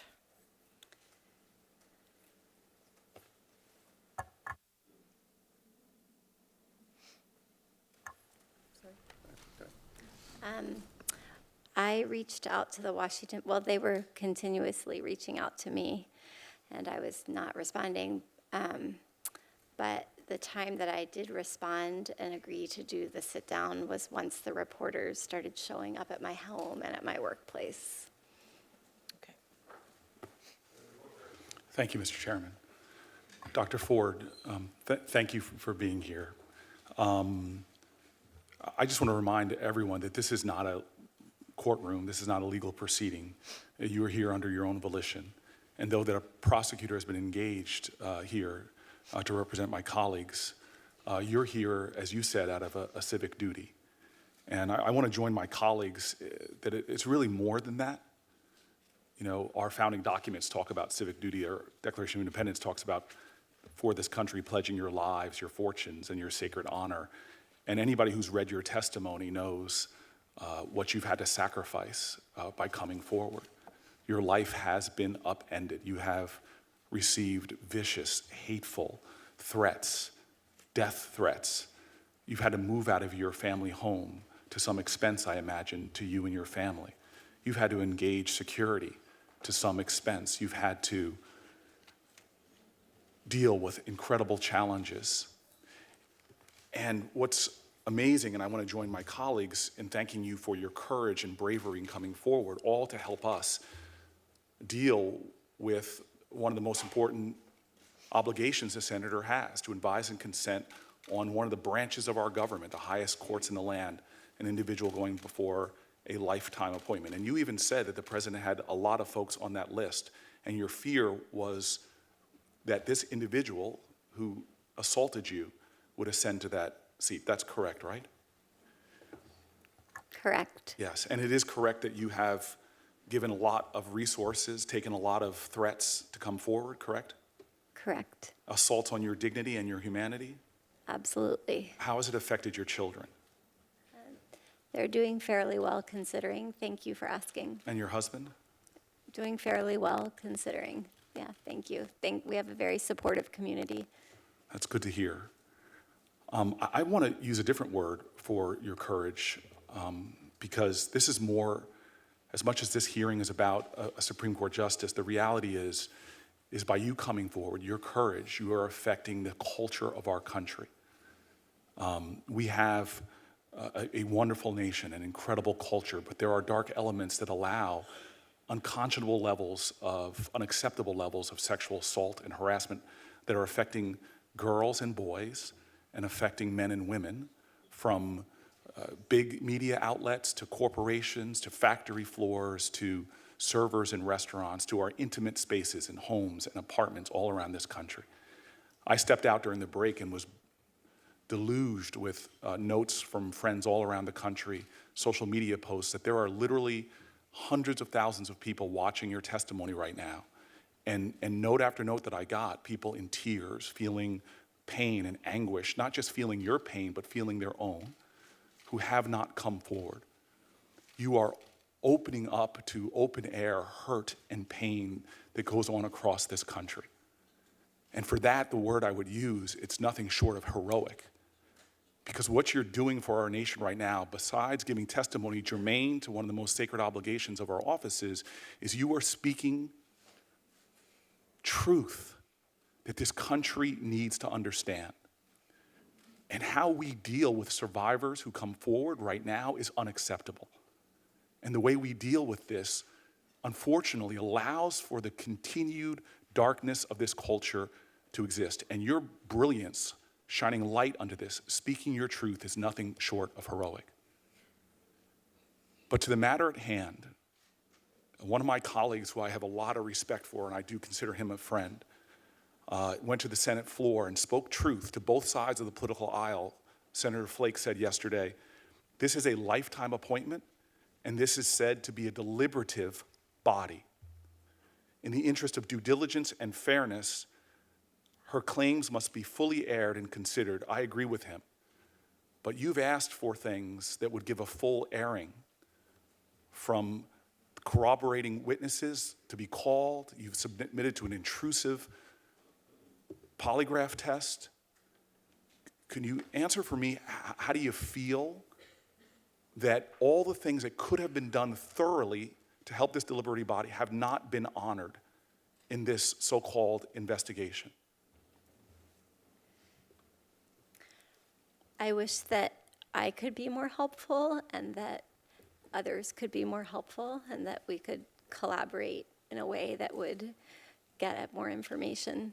Thank you very much. Mr. Chairman, I'd just like to introduce for the record 7 letters from Lambda Legal, from Mormon Women for Ethical Government, youth-led organizations around this country, the international unions, bricklayers, allied craft workers, a letter from 295 survivors of sexual violence in support of Dr. Ford, and a letter from 1,600 men. It's a campaign in support of Dr. Ford, and those who want to assert, men and women, that survivors of sexual violence are not opportunists, do not have political axes to grind, but are coming forward with courage and with heart to speak their truth and try to end the scourge of sexual assault and violence in our country. Without objection, so ordered. Senator Tillis, Ms. Mitchell for Senator Tillis.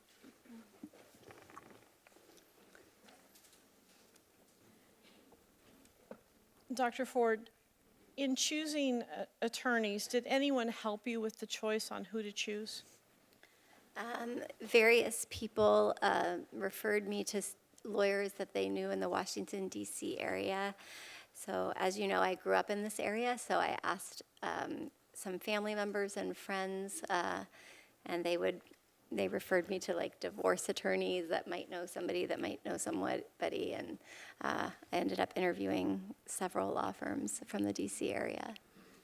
And did anybody besides friends and family refer you to any attorneys? I think that the staff of Dianne Feinstein's office suggested the possibility of some attorneys. Okay. Including the two that are sitting on either side of you? Not both of them, no. Okay.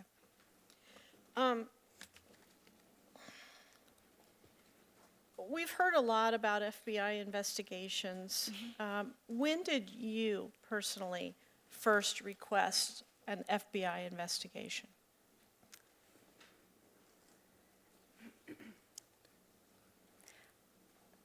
How many weeks ago? I don't know. I guess when we first started talking about the possibility of a hearing, I was hoping that there would be a more thorough investigation. Would that investigation have been something that you would have submitted to an interview? I would be happy to cooperate with the FBI, yes. Would you have been happy to submit to an interview by staff members from this committee? Absolutely. Okay.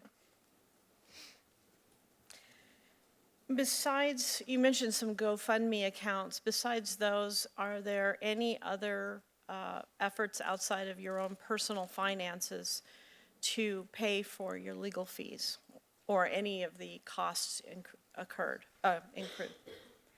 It's my understanding that some of my team is working on a pro bono basis, but I don't know the exact details. And there are members of the community in Palo Alto that have the means to contribute to help me with the security detail, et cetera. Have you been provided? I think I can help you with that. Both Kirk Counsel are doing this pro bono. We are not being paid, and we have no expectation of being paid. Thank you, Counsel. Have you seen any of the questions that I was going to ask you today? No. You've been asked a few questions by other people as well. Have you seen any of those questions in advance? No. Have you been told them in advance? No. And likewise with my questions, have you been told my questions in advance? Definitely not. Okay. You mentioned about some possible information, such as when Mark Judge worked at the supermarket. I want to ask you about someone else. You mentioned that there was a classmate who was really sort of the connection between you and Brett Kavanaugh. Who was this person? I think that case with Mr. Whalen, who was looking at my LinkedIn page and then trying to blame the person, I just don't feel like it's right for us to be talking about that. I'm not trying to blame anybody. I just want to know who the common friend that you and... The person that Mr. Whalen was trying to say looked like Mr. Kavanaugh. Okay. How long did you know this person? Maybe for a couple of months we socialized, but he also was a member of the same country club, and I knew his younger brother as well. Okay. So a couple months before this took place? Yes. Okay. How would you characterize your relationship with him both before and after this took place, this person? He was somebody that we used the phrase I went out with. I wouldn't say date. I went out with for a few months. That was how we termed it at the time.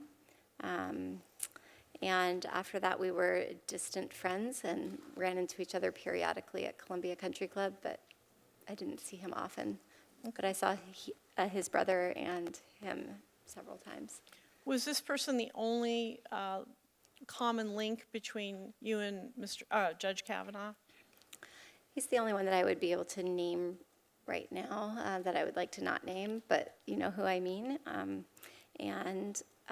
But there are certainly other members of Columbia Country Club that were common friends, or they were more acquaintances of mine and friends of Mr. Kavanaugh. Okay. Can you describe all of the other social interactions that you had with Mr. Kavanaugh? Briefly, yes, I can. There were, during freshman and sophomore year, particularly my sophomore year, which would have been his junior year of high school, 4 to 5 parties that my friends and I attended that were attended also by him. Did anything happen at these events, like we're talking about? Besides the time we're talking about? You can answer that question, then I'll go to Senator Harris. Go ahead and answer that question. There was no sexual assault at any of those events. Is that what you're asking? Yes. Yes, those were just parties. Or anything inappropriate is what I'm asking. Maybe we can go into more detail when there's more time. I feel time pressure on that question. Okay. Yeah. Senator. Happy to answer in further detail if you want me to. I'm sorry. Go ahead and finish answering your question. Oh, okay. Did you want me to describe those parties? Or Shouldn't we leave this to the next round, Mr. Chairman?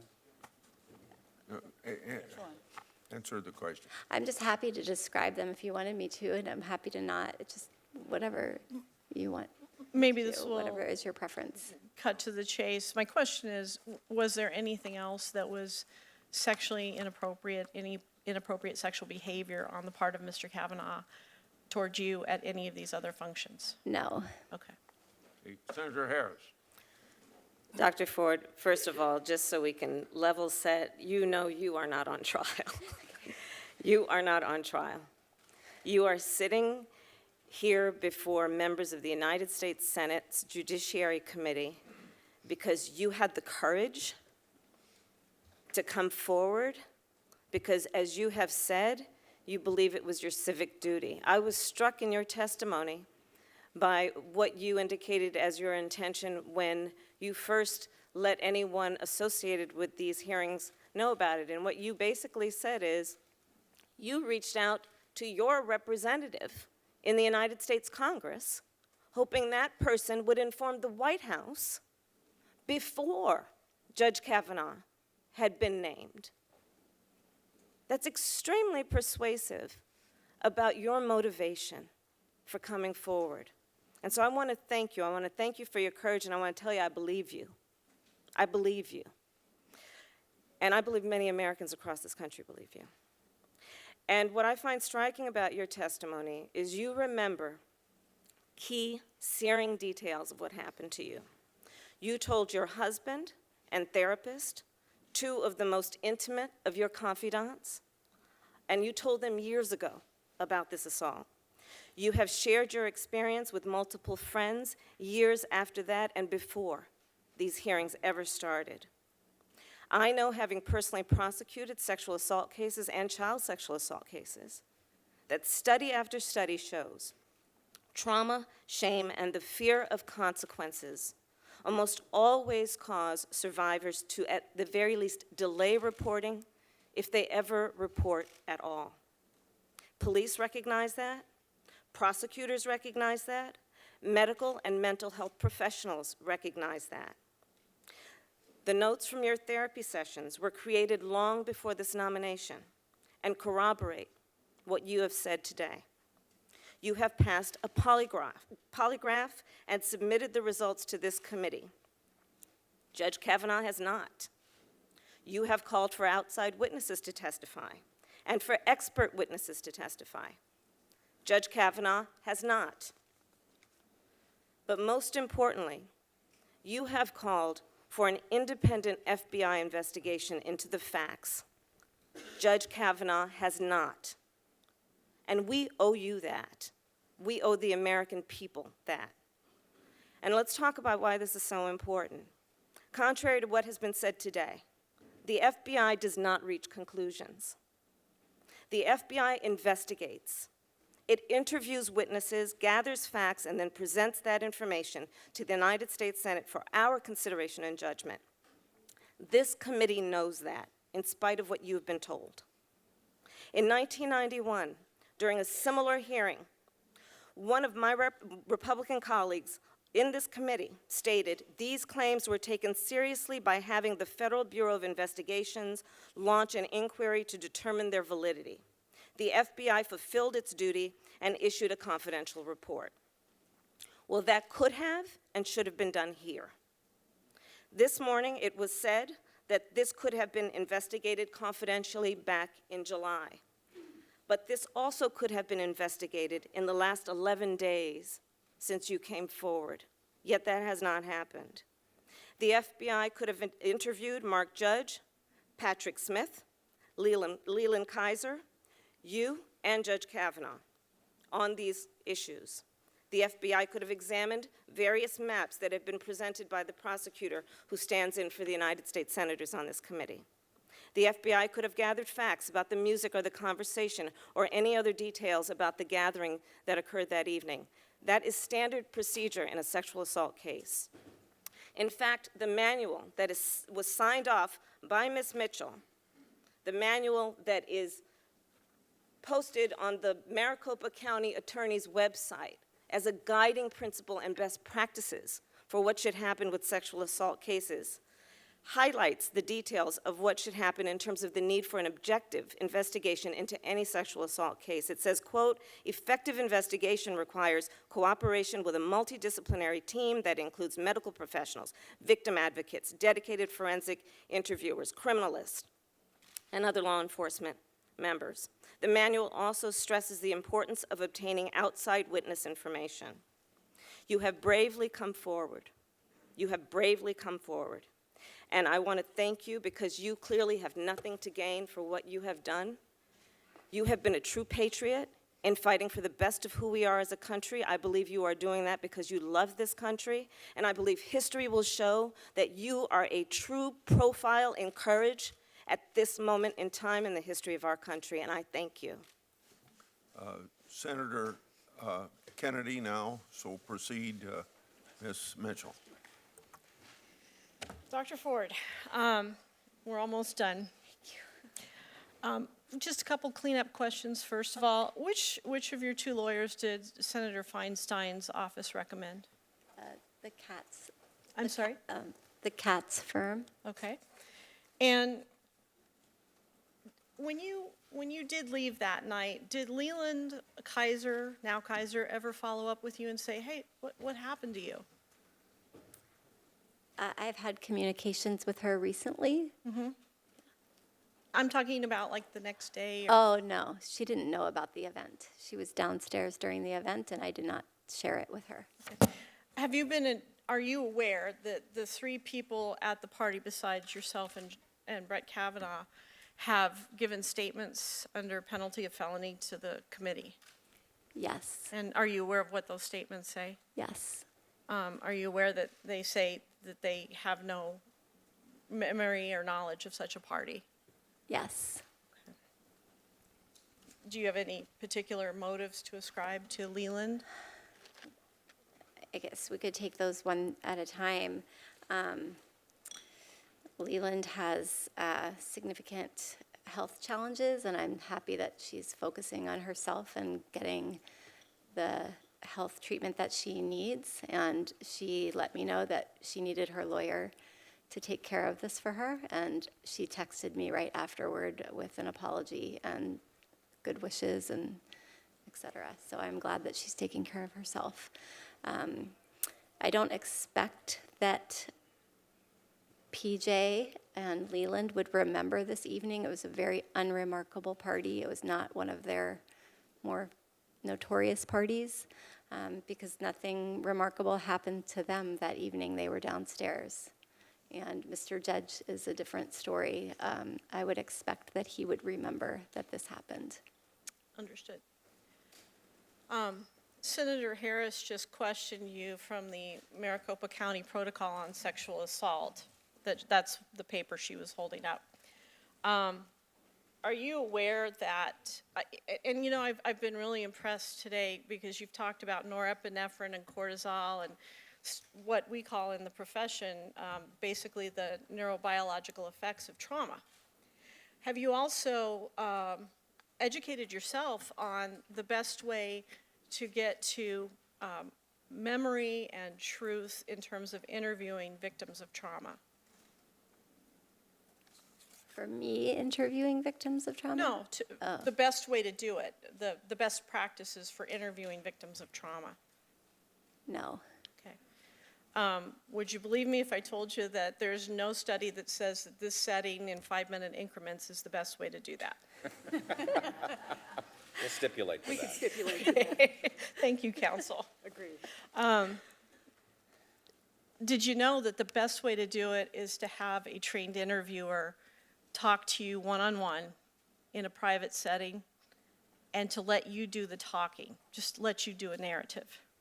Did you know that? That makes a lot of sense.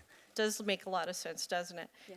And then to follow up, obviously to fill in the details and ask for clarification. Does that make sense as well? Yes. And the research is done by a lot of people in the child abuse field. Two of the more prominent ones in the sexual assault field are Giesel and Fisher, who've talked about it. And it's called a cognitive interview. This is not a cognitive interview. Did anybody ever advise you from Senator Feinstein's office or from Representative Eshu's office to go get a forensic interview? No. Instead, you were advised to get an attorney and take a polygraph. Is that right? Many people advised me to get an attorney. Once I had an attorney, my attorney and I discussed using the polygraph. And instead of submitting to an interview in California, we're having a hearing here today in 5-minute increments. Is that right? I agree that's what was agreed upon by the collegial group here. Thank you. I have no further questions. Okay, I have something to submit for the record. We received 3 statements under penalty of felony from 3 witnesses identified by Dr. Ford, Mark Judge, Leland Kaiser, and Patrick Smith. All 3 denied any knowledge of the incident or gathering described by Dr. Ford. Without objection, I'll enter in the record. Mr. Chairman, I have something for the record as well. A number of letters from the witness's family, friends, including her husband. Okay. I'll get to you just as soon as the ranking member. Mr. Chairman, I have 3 letters addressed to both you and the ranking member, and I'd ask that they be entered into the record. Without objection. And it's also my understanding that Mr. Judge is not willing to come forward to answer our questions. As a result, we cannot test his memory or make any assessment of his thoughtfulness or character. And I think that's why the failure to call him to testify is so very critical, and I hope the majority would reconsider that. Okay. Senator Blumenthal. Mr. Chairman, I ask if you have sworn statements that you're submitting for the record, that we have those individuals come before us so that we can ask them questions about those statements. I think that the nature of this proceeding would be compromised if we lack an opportunity to ask them questions about sworn statements that will be part of the record. So, frankly, Mr. Chairman, I would object to entering them in the record. Mr. Chairman. Okay. Senator Whitehouse. I have a number of letters that I would like to ask submitted to the record that relate to the importance of proper investigation by trained professionals in pulling these kind of investigations together. from the Leadership Conference on Civil and Human Rights, the National Women's Law Center, the National Organization for Women, and so forth. If Without we could have objection, those letters order, into the Senator Kennedy. Mr. Chairman, I have a question for our chairman. The statements that Senator Blumenthal talked about, those were statements taken by our majority staff? Is that They're already in the record. Yes, sir, but those statements were taken by our majority staff? Yes. Did minority staff participate? No. Why not? You'll have to ask them. Well, were they instructed not to participate? No. They chose not to? That's right. If I may, Mr. Chairman, And I'm told if the I could, I minority still think staff I have was the floor, not Mr. Chairman. notified. Let's listen to Senator Feinstein. Can we be excused? I am The witness told is quite by tired. staff- She'd like I'd to be like to, excused. if you'd wait just a minute, I'd like to thank Dr. Ford. All right. In fact, we're going to continue this meeting, and we can, so let's just be nice to her. Dr. Ford, I can only speak as one of 21 senators here, but I thank you very much for your testimony, more importantly, for your bravery coming out and trying to answer our questions as best you could remember. Thank you very much. We'll adjourn for 45 minutes, or not adjourn, recess for 45 minutes.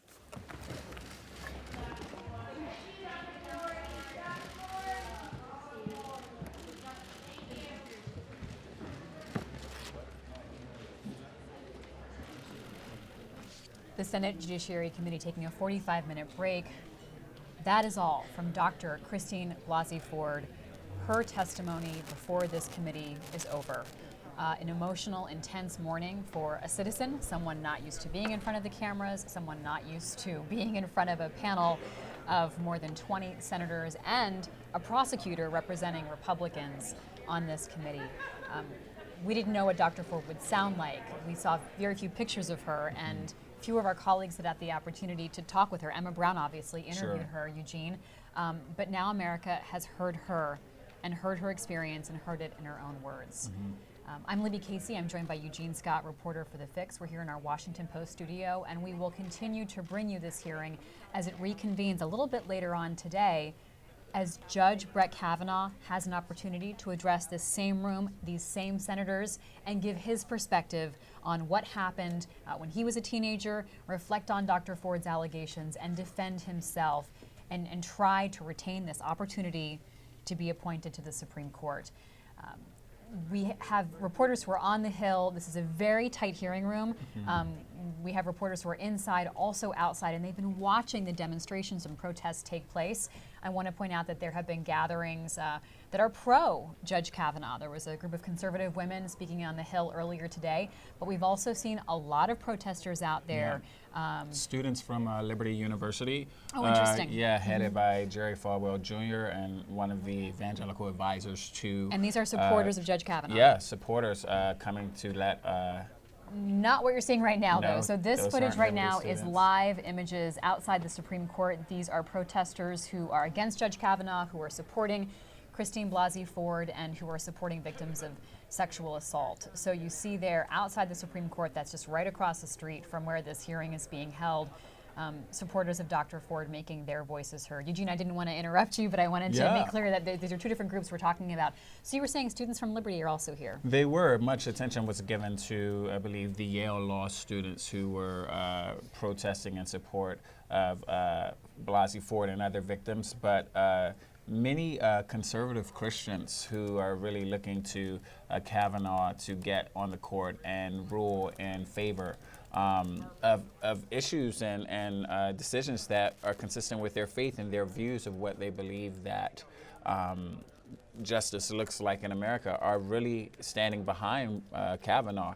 We saw quite a few tweets earlier. The hashtag I stand with Brett wasn't popular enough to get into the trending area yet, but there certainly are people who have said they are sympathetic with him. And they wanted to be there and to show their support. There was one particular story I found very interesting related to just people who came to hear. There were some alum from Holton Arms who were sharing a chair, like rotating in and out, just to hear a bit of Blasey Ford's testimony. And this is the school that she went This to. is the school she went to, and just people being really not only wanting to witness history from a spectator perspective, but just an awareness that this is a national conversation that we've been having in this country for a while. I mean, obviously before this nomination, and it only made sense that the next chapter of it would get to the Supreme Court. I want to reflect on the last round of questioning we heard. Cory Booker, Kamala Harris, both used part of their time to praise Dr. Ford and her decision to come forward and speak before this committee. They also wanted to help defend her. These are two people that you've been watching the political careers of in particular. Reflect on what they had to say. I think the statement that Senator Harris made that perhaps was most memorable is, "You are not on trial." And she repeated that, and that took off a bit on social media for a few reasons. One, some of the exchanges with Rachel Mitchell definitely felt like Blasey Ford was being prosecuted when you listen to how people have reacted to it. And Senator Harris knows what it is to prosecute, and she knows that in this situation, that's not what she's doing. Blasey Ford is here to tell her story and to get forward information that she thought was pertinent to this larger conversation. And so that was really memorable to me. We weren't sure if all Republicans would use their allotted time to allow Rachel Mitchell to ask questions. They did. So even though it was in 5-minute bursts, she was able to try to develop an arc of questioning. At the very end there, she was using the final allotted time. She was talking to Dr. Ford, and she sort of joked, "Would you believe me if I told you this setting, you know, in front of these senators in 5-minute increments is not the best way to get a victim statement or witness testimony." And I think everyone in the room thought, yep, that's probably the case. But what Ms. Mitchell was trying to get at was that the best way to get a statement is to do it in private in something she called a cognitive interview, letting the witness tell her story. And then she turned it to Dr. Ford and said, but your decision was to hire lawyers and do a polygraph, and it was almost as though she was implying it was Dr. Ford's fault that the process played out the way that it did. To which Dr. Ford responded, yes, it was the decision of this collegial body to do this. So I don't think she really hit that point home at the end, if she was trying to make it seem as though Dr. Ford was making some sort of a political calculation in her process. Right, and I think that is one of those moments that will lead people who view this hearing to believe that it was ultimately a decision to have Rachel Mitchell there to represent the conservative lawmakers. And a piece on The Fix written by Amber Phillips, she wrote that this entire setup, this scenario, was pretty much controlled by the Republican lawmakers who decided what could happen and what could not happen. And that's what you see here. So did you get a sense that Rachel Mitchell was able to achieve a line of question or an arc that concluded with something? Oftentimes prosecutors on a trial basis will use their time to develop a case, put the puzzle pieces together, and then try to deliver a final message at the end. Did we ever get a sense of her arc, Eugene? I did not. I felt like what she perhaps was trying to do was just to raise some questions about the information that Blasey Ford put forth that so many people have just really latched onto and embraced as certain. I think whatever conclusions that can be made about what her goals ultimately were may have to wait until after we see the Kavanaugh testimony. We're joined on set now by Robert Barnes, Supreme Court reporter here at the Washington Post. Obviously Eugene Scott here as well, reporter for The Fix. Bob, thanks so much for stepping into the studio and talking with us. Of course. What are your impressions of this hearing so far today, and hearing from Dr. Ford as well as the senators who you watched question Brett Kavanaugh just a few weeks ago? Well, I think one thing we have to keep in mind is this is such an extraordinary thing. I mean, the nation has never seen something like this, where a Supreme Court nominee is questioned about these kinds of acts. You know, everyone refers back to Clarence Thomas and Anita Hill, and of course, in a way, those issues were the same, but that was about sexual harassment between adults, people who worked together. You know, this was, she described a physical attack, as she said it was terrifying. you know, we have to remember that we haven't seen Judge Kavanaugh, and that we know from his testimony that he adamantly denies that this took place. And so my main takeaway is just how extraordinary a moment we're in with these kind of allegations. And that said, you know, I thought that it would have been hard for her to be a more convincing witness. You know, she did not seem to sort of particularly have an axe to grind. She seemed sort of helpful in the way she tried to answer the questions.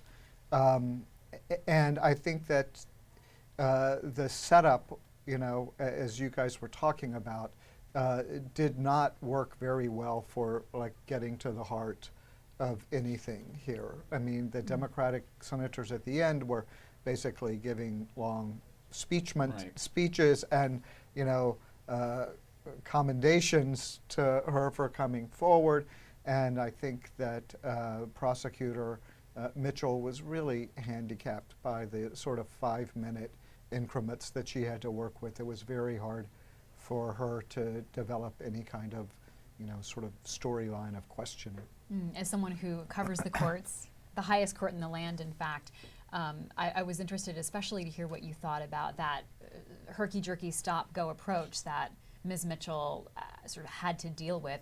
This was predictable, though, Bob. This is how Republicans set it up. They're in control of this committee. Well, you saw her at the end sort of saying, you know, do you agree this was not a very good way to do this? You know, almost as if she was worried about, you know, what people are going to think of the job that she had done. And, you know, it was a very tough job for her, because it seemed like every time she got going with a line of questioning, the time was up. Did you get a sense that she was able to drive home any significant points? Well, you know, I think that she did drive home a little bit. You know, everyone recognizes this was 36 years ago, and so it would be hard to remember a lot of details.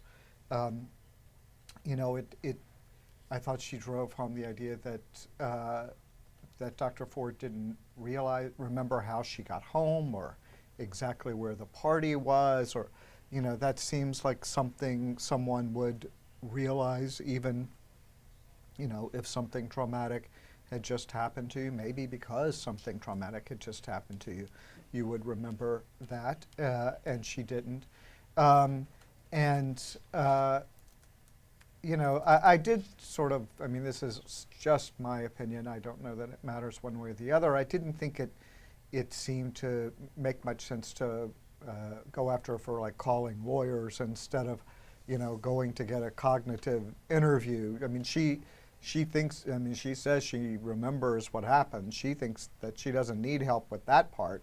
What she needs help with is like navigating what's going to happen to her life if she comes forward. You know, that was so fascinating, because you could see where Ms. Mitchell, as sort of the prosecutor, was trying to go with that, to make her seem like she was really savvy about the system and hiring lawyers. And instead, Dr. Ford sounded like I think any of us would sound if we were suddenly caught up in a national spotlight in a way that, separate from the allegations and everything else, I think a lot of people could relate to, in the sense of like, there's a GoFundMe account, I'm not even sure how to access that. Right. I've had to move out of homes twice now for the safety of my family. So Eugene, did think- it sort of backfire a little bit? I think so. I mean, at that point, based on how people were responding via social media and just in conversations I've had in between, people had already shown much sympathy to Blasey Ford and had found something in her story that they could relate to.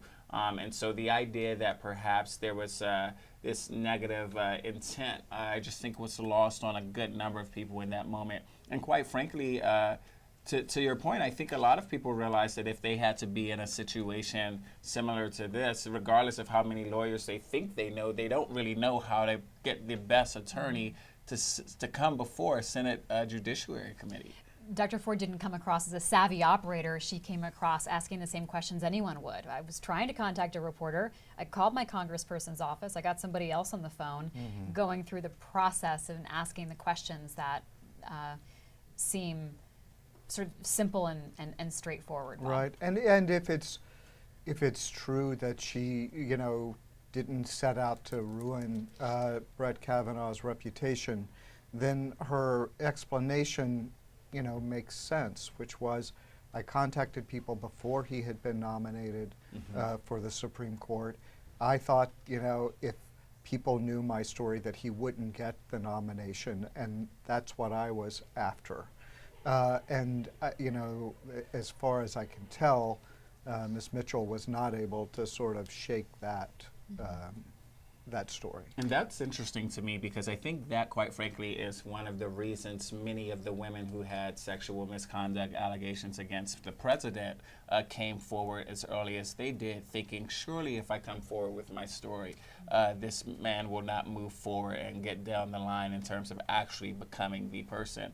And it wasn't effective then, and the question will come to, will it be effective now? Yeah, I would point out, you know, as you say, I cover the Supreme Court, and Supreme Court oral arguments are set up 30 minutes for one side, 30 minutes for the other, and often, you know, when the first 30 minutes has passed, you think you know exactly how this is going to turn out until you see the next 30 minutes and how the other side responds. And so, you know, all of these comments I think we're making right now really has to be taken with the idea that we have seen one side of this. We're about to see the response. I think as Judge Kavanaugh showed at his hearing, he is quite good at answering questions. He's quite good at sort of presenting himself as a likable person. You know, sort of, as he said several times during this previous hearing, you know, he lives on the sunny side of the mountain. But, you know, it's going to be tough. It's going to be tough. Our colleague Rhonda Colvin has been on Capitol Hill today talking with people about their impressions, and she was even able to talk with some of the senators on the Judiciary Committee. So let's go to Rhonda now. There's a bit of a delay. Rhonda, what are you hearing from senators who are talking to you after they've heard this testimony?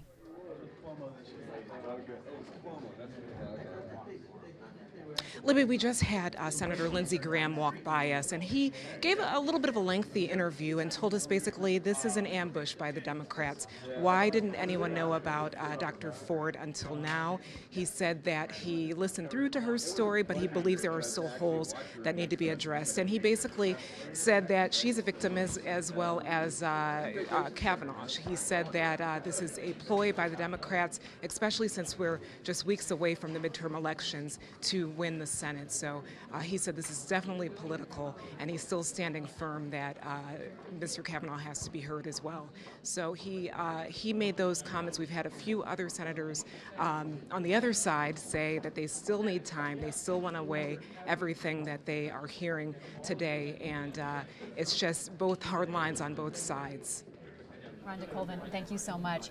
You know, not a lot of incentive for Republicans right now to change their perspective until, as you so wisely point out, Bob, they hear from Judge Kavanaugh. Sure. It doesn't benefit them to say, uh-oh, I've got concerns now, I'm getting cold feet about this nominee, until they hear from him. Sure. I do think it's funny that, you know, there are some, you know, charges that these are last minute things. You know, they're only last minute because of the deadlines that were set by the Republicans on the committee and in the Senate. I mean, the Supreme Court does start on Monday, but, you know, they struggled along with only 8 justices for 14 months after Justice Scalia died. I suppose the midterms are some sort of deadline, but even that, not really. The Congress remains this Congress until January. And so, you know, there is not a specific deadline for when there must be a vote on Judge Kavanaugh. I guess, well, we don't know. I was going to say I'd be surprised if they move ahead with a vote tomorrow, but we don't know how Judge Kavanaugh is going to do. Yeah, your own words are ringing in your ear. Yeah. We have to wait and see how the rest of this goes. Eugene, what are you going to be watching for as Brett Kavanaugh comes before this committee? I will be watching specifically to see how he refers to Blasey Ford, how he pushes back on her allegations? Will it be forceful? Will it be aggressive? Will he attempt to attack her character in ways that we've seen other people respond when faced with sexual assault allegations? Or will he instead focus on who he has been, his character and his behavior and his activities, to put in question anything that she could have communicated that would suggest he did what she's accusing him of doing? You know, one thing about a trial, which this is not, as Kamala Harris repeated, is that someone has to make the closing statement, right? Bring it home for the jury, bring it home for the judge. And in this case, the Republicans in the hearing room so far have not been able to do that because they chose to allow Rachel Mitchell to take their time. And she did not deliver a closing argument, Bob, like you would see in court. The closing argument may come from Republicans. Yeah, it might, and it would have been a mistake for her to try. I think you know, the idea of having her was to have someone sensitive to you know, charges of sexual assault and dealing with victims, and to know how to do that kind of thing, and you know, not do the politics. In fact, the only time that it seemed like she might be sort of getting into the politics, I think there was a caution, this isn't where she should be. And so, you know, it will be interesting to see what the Republican senators do with the rest of this. So was the idea for her to sort of drop breadcrumbs along the way, you know, try to raise some doubts, create some gaps? Maybe, but you know, again, she was so hampered by the 5-minute rule that I thought she couldn't get going. I mean, you could sort of see. I mean, I'm no expert on this, but I do watch, you know, trials on TV. You know, you could sort of see if there was a long list of questions at which Dr. Ford, you know, continually said, "I don't know, I don't remember." You know, that may have been a sort of an effective line of questioning. But on the other hand, you know, is that what was supposed to be done here? I mean, it was her job to undermine her story or to try to get to the truth of what happened between them. And I think that's something that you saw in the sort of strange format that we had here of a hearing and you know, this sort of strange way of questioning. But before we let you go, Yeah. can you give us any insight into how the Supreme Court justices who are currently on the bench are absorbing all of this? And you know, some people have said if Judge Kavanaugh makes it to the Supreme Court, he'll have an asterisk by his name. But Clarence Thomas was brought into the court in a very collegial and warm and typical way. Well, you know, I think that justices overcome whatever got them on the Supreme Court. You know, they're on the Supreme Court for life. They have a lot of power. It's a place in which they're, you know, nobody gets 2 votes on the Supreme Court. They all get 1. They all count the same. And so, you know, in that way, and I've also always said that they become a bit of a family after they work together for a long time. They don't mind criticizing each other. They're not crazy if other people, outsiders, criticize them.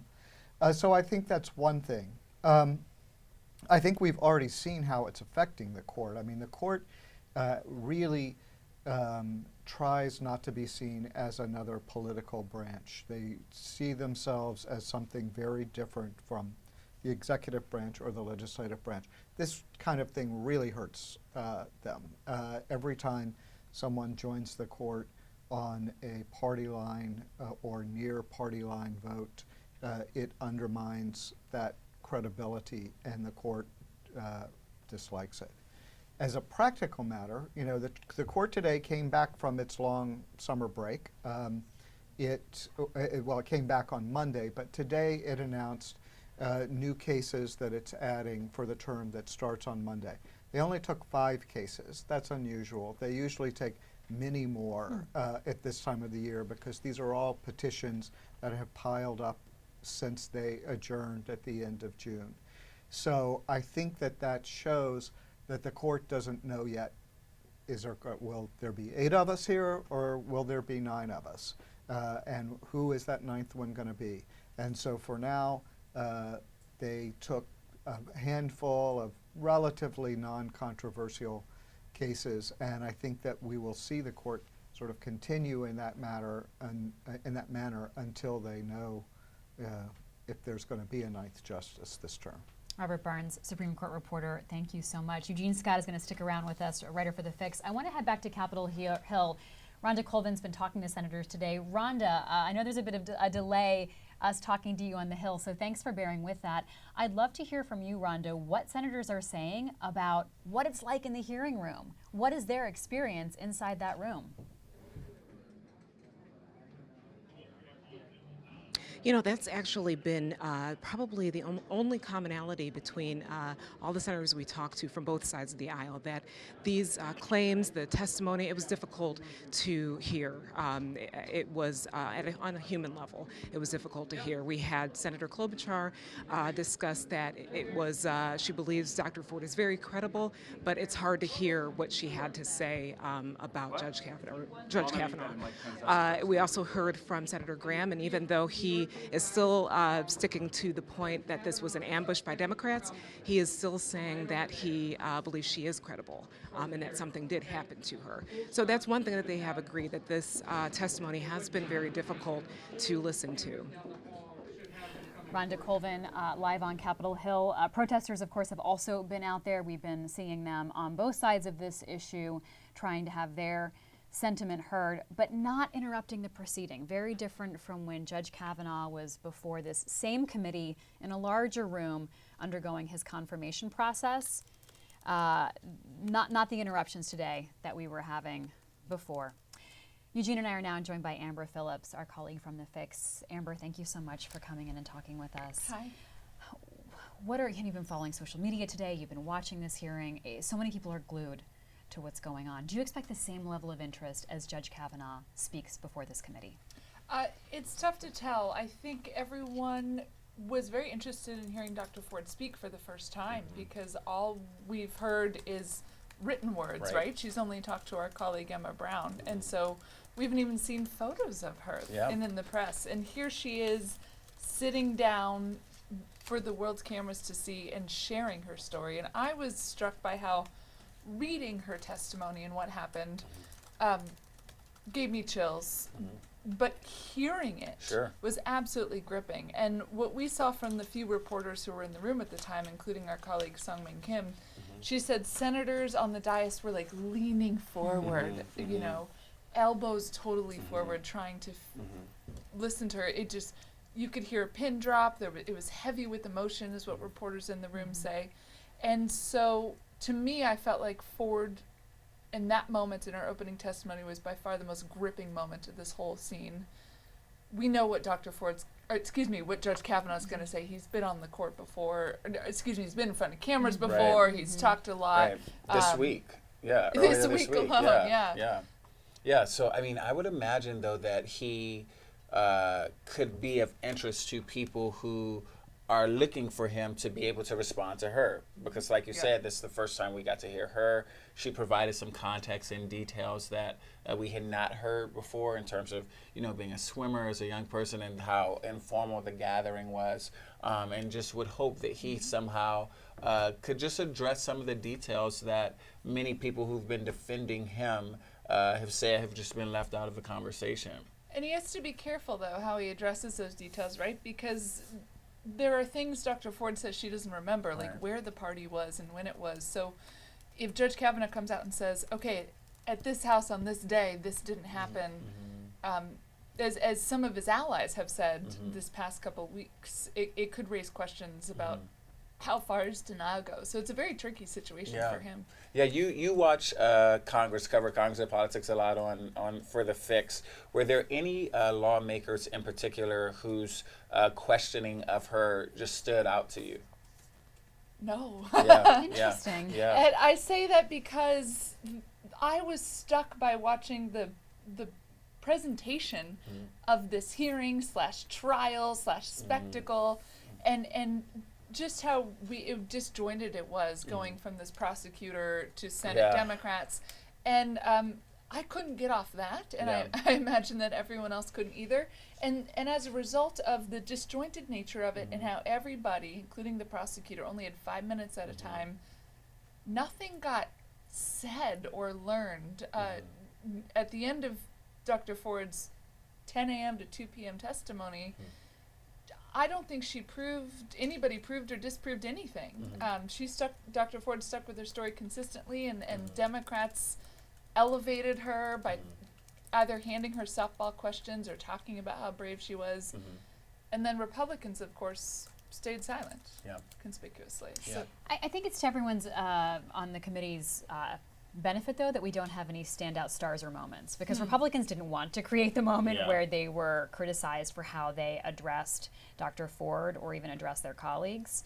And Chairman Grassley seemed to even step in it right at the beginning, where he just gave this long preamble, and Dianne Feinstein called him out for not even introducing the guest to begin with, the witness. But for Democrats, too, it seemed like they didn't use this moment to make a name for themselves, but that is perhaps what the caucus at large wanted. And I think they were at risk of doing that because there was such interest, I believe, among some Americans and eventual voters to see how this lawmaker would respond. We saw, Cory Booker trending and Kamala Harris trending as well. But there was always a risk of them centering themselves and making this about them and how they responded, when this wasn't about any of these lawmakers at all. It was about Blasey Ford and her being consistent with her story and giving her the opportunity to be heard, which it seems like it's one of the few things that people on both sides of the aisle agreed should happen, that she should be heard. I want to point out one thing that Mazie Hirono did, Senator from Hawaii, who was really being watched going into this. She commented that Mitchell, the prosecutor, asking questions on behalf of the GOP, didn't ask questions about the attack, about the assault. She was asking questions about how you got to the party. Tell me about your phobia of flying. Why did you get a polygraph? Who paid for the polygraph? Who paid for the polygraph? For the and then that did seem to be sort of a striking moment in terms of framing and observing how Republicans were going at this issue and how Democrats were thinking about this issue. Did both of you find that to resonate too? Yeah. I'll jump in, and what I heard first was Mitchell herself, the prosecutor, defend herself right after that and say, well, 5 minutes isn't enough. And that was an implicit criticism of Republicans because they're the ones who set up the way this is going to work. Yeah, you wrote about that in your piece for The Fix, the role that the conservative lawmakers played in making this all happen. And so I interpreted that as her defending herself from attacks that she perhaps expected to come about the job she had done. It's almost as if she'd seen some of the tweets or something, saying that what needed to be done just could not be done in the way this happened. Yeah, I did just one more thing to point out. I feel like it wasn't clear to me, and I don't think to anyone else watching, what the prosecutor's goal was. Was she hired by Republicans to poke holes in Ford's hearing? And if so, or Ford's testimony, if so, why didn't she ask questions about the attack? Or was she hired by Republicans to just ask prosecutorially questions like she would in the normal questioning if a victim walked into her office? I will point out that in the first round of questions before the first break, her questions were a lot of what you'd see in a courtroom. Look at this piece of paper, look at that piece of paper. If you had time to do a slow build, that's how you might start your prosecution of someone. But that wasn't translating to the American public. We didn't have the pieces of paper she was looking at in front of us. The person sitting, watching in their office or at home couldn't see what she was talking about. And then after the break, she did seem to shift and try to get a little more assertive about connecting some dots. But then she started talking about phobias of flying, so that brought out a lot of other, a real other focus on social media, as well as sort of generally, as people were on the right were saying, look, there's an inconsistencies here for Dr. Ford, and other people saying, why is this the topic of conversation? Our colleagues on the Hill have been able to talk to some of the Democrats as they have experienced this hearing so far today. Let's listen to our colleague Alice Lee's interviews with some of the senators on this committee.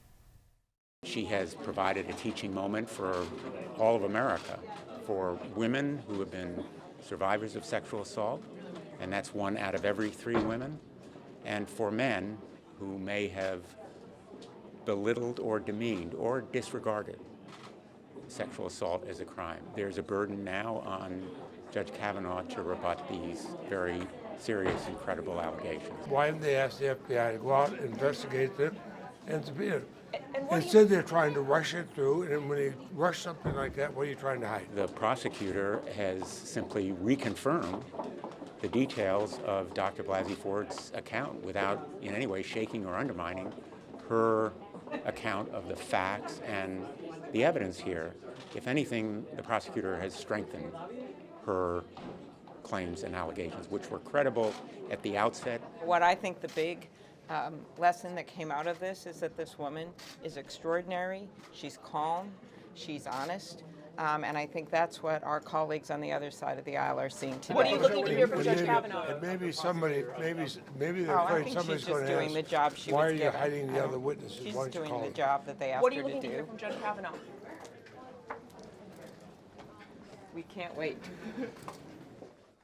Interesting. Senator Klobuchar at first sort of avoiding that question, what are you hoping to hear from Judge Kavanaugh, but then saying we can't wait. What is Democrats' role, responsibility, and what kind of political danger could they get in questioning Judge Kavanaugh? Eugene? Yeah, in terms of political danger, if they make this look like it's personal and that this is something that they just found to latch onto because they already weren't fans of his before, right? We already know that after his first hearing, Harris, Booker, None of the Democrats on this committee were going to support him. They weren't going to support him anyway, and so the idea that this could be an extension of that instead of a response to a very personal criminal situation that a lot of people who aren't even into politics are tuning into because we're, as we talked about earlier, this cultural moment about sexual harassment and assault is just way beyond the courts and the White House and politics, period.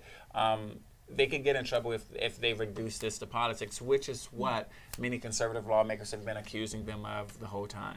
Amber? That is so spot on. They have to sort of defang the politics from this and not do a redo of the confirmation hearings earlier this month when Democrats lobbed political attack after political attack after political attack at Judge Kavanaugh. They have to get out of that mindset. Just overreaching and making the headlines about them, as Eugene pointed out, they were very careful not to do when Dr. Ford was on the stand, is something they really need to avoid here. And I, with the exception of this couple hours with Dr. Ford, I have yet to see them do that with Kavanaugh, right?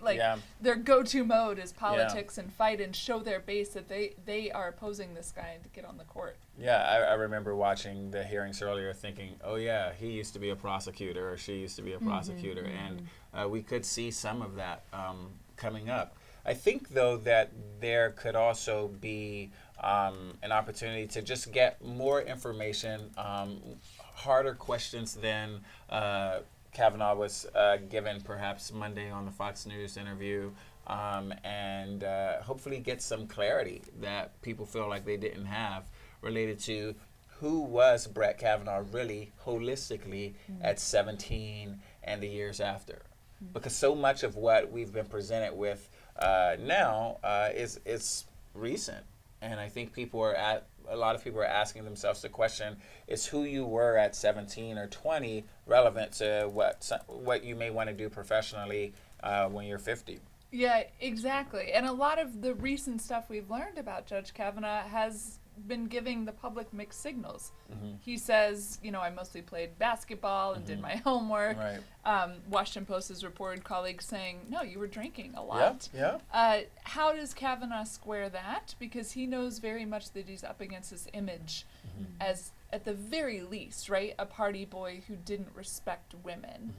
There's a line in his yearbook that you could argue just proves that. Yeah. And he actually has more sympathy than I think his critics seem to realize. There are a lot of men who are very anxious about what this could mean for men as a whole, in part because a lot of conservative defenders have really touted the argument, if they can do this to this person, they could do it to your sons and your brothers and your dads. And Yeah, I think we were talking earlier about just people who've been looking in and have been more sympathetic to him than I think people realize. Well, and Judge Kavanaugh has said himself, this entire experience is going to create a disincentive for anyone, man or woman, to put their name up for public service if this is the kind of scrutiny that they're under.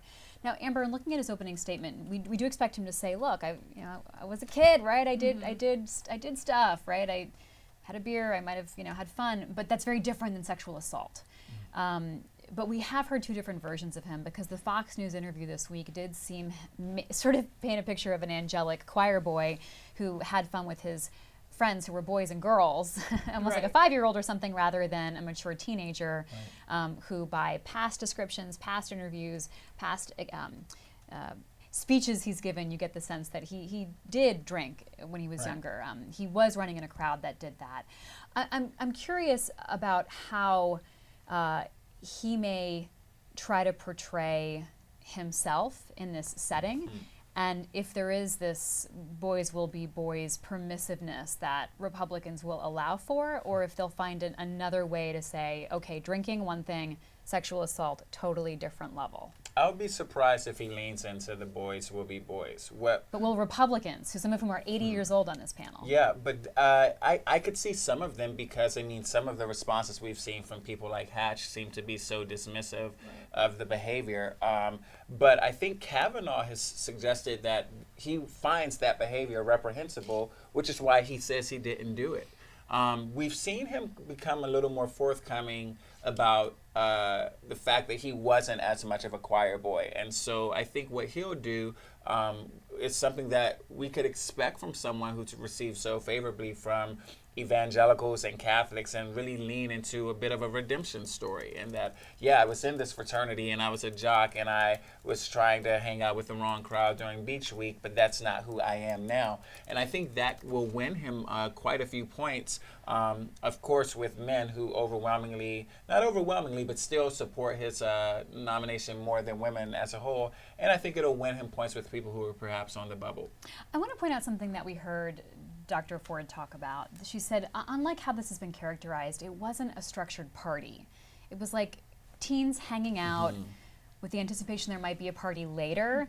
I didn't usually go to those parties because it was past my curfew. She was 15. Yeah, but the older kids and other people might have been intending to go to a party afterwards, which implies a level of spontaneity, which I think a lot of us who've been teenagers can relate to, how those days sort of unfold, and you don't necessarily know where you're going to end up and who you're going to end up with. Part of Brett Kavanaugh's intended defense is to show his calendar, which he amazingly has kept all these years since high school. But the way Dr. Ford described it, it's not like a party you'd be waiting for and pining for the next 2 weeks, the big blowout with your friends. She portrayed it as something much more spontaneous, and that seems significant to me because that's not the kind of thing that might end up on your planning calendar. Yeah, no, absolutely. I think what she communicated, was just how unstructured not only the incident was, but the whole day, and perhaps just summer in the suburbs of D.C. and when you're a teenager in the early 80s, and that no one knew that this was going to happen. I think there was a big question, not related to Blasey Ford, but there were questionings outside of this. Why would teens put themselves in certain situations where things could happen that would be troublesome, like Beach Week? And I think her point was, no one knew. I had no idea. I was just leaving swim practice. I was just trying to enjoy my summer. And I think that's something many people can resonate with. Yeah, and to your point, Libby, about how credible the calendar is and how exculpatory it is for Judge Kavanaugh, I don't know, because you have two competing pieces of evidence that both sides have tried to introduce before this hearing. Judge Kavanaugh has his calendar, and we've kind of picked that apart, and it just looks to be a calendar in the summer, and that doesn't preclude him from doing other stuff that wasn't on it. And then we have Dr. Ford, who has introduced 4 sworn statements from 3 friends and 1 from her husband, that she talked about this assault and in some cases mentioned Kavanaugh himself years before he was a Supreme Court nominee. In terms of what sexual crimes prosecutors say, is evidence in a litmus test that they look for, it's mentioning, especially of a high-profile person before they were such a high-profile person. So I just want to point that out as we kind of have this dueling evidence, and to weigh it one against the other, it feels like Dr. Ford's is a little stronger. Yeah. We're expecting Brett Kavanaugh to come into this hearing room any moment now, so we'll keep watching to see when he comes in. The hearing room before had friends and supporters of Christine Blasey Ford. You can expect the flip now. Supporters, friends, legal team of Brett Kavanaugh, people who were there to show that they support him as he goes through this. Although you do still see some of the same people reappearing. It looked like Michael Bromwich there, who is one of the lawyers for Dr. Ford. Yep. So. I still see Alyssa Milano, I Yeah, think. right in front of, yeah. Alyssa Milano there in the center of your screen, and an Been very actor who's vocal in been. the Me Too movement. Yeah. And it's been interesting just about how much of a conversation this has had beyond Capitol Hill and Hollywood as a whole. I'm been paying a lot of attention this week, especially with it being September, just how teenagers are reacting. There have been quite a few pieces about conversations happening in schools about what does the boys will be boys message communicate to boys. And to girls. Right, and to girls, right? Because we're talking about it in the context of men and women, but what's happening with people who are processing right now, what does it mean to be a teenager and to prepare for your future? Amber, we've been talking about this earlier, and Eugene, I'm interested to hear if you've got more to say about this. When do you get the sense we'll know more about how this may all unfold? Once we hear from Judge Kavanaugh this afternoon, do you anticipate that we'll have a sense of if he will proceed as a Supreme Court nominee before the full Senate, or will this maybe take a day or two to evolve as we hear from senators who may still be making up their mind? I think it's going to take a day or two. Chairman Grassley has told reporters in the hallway he needs to sleep on this. Okay.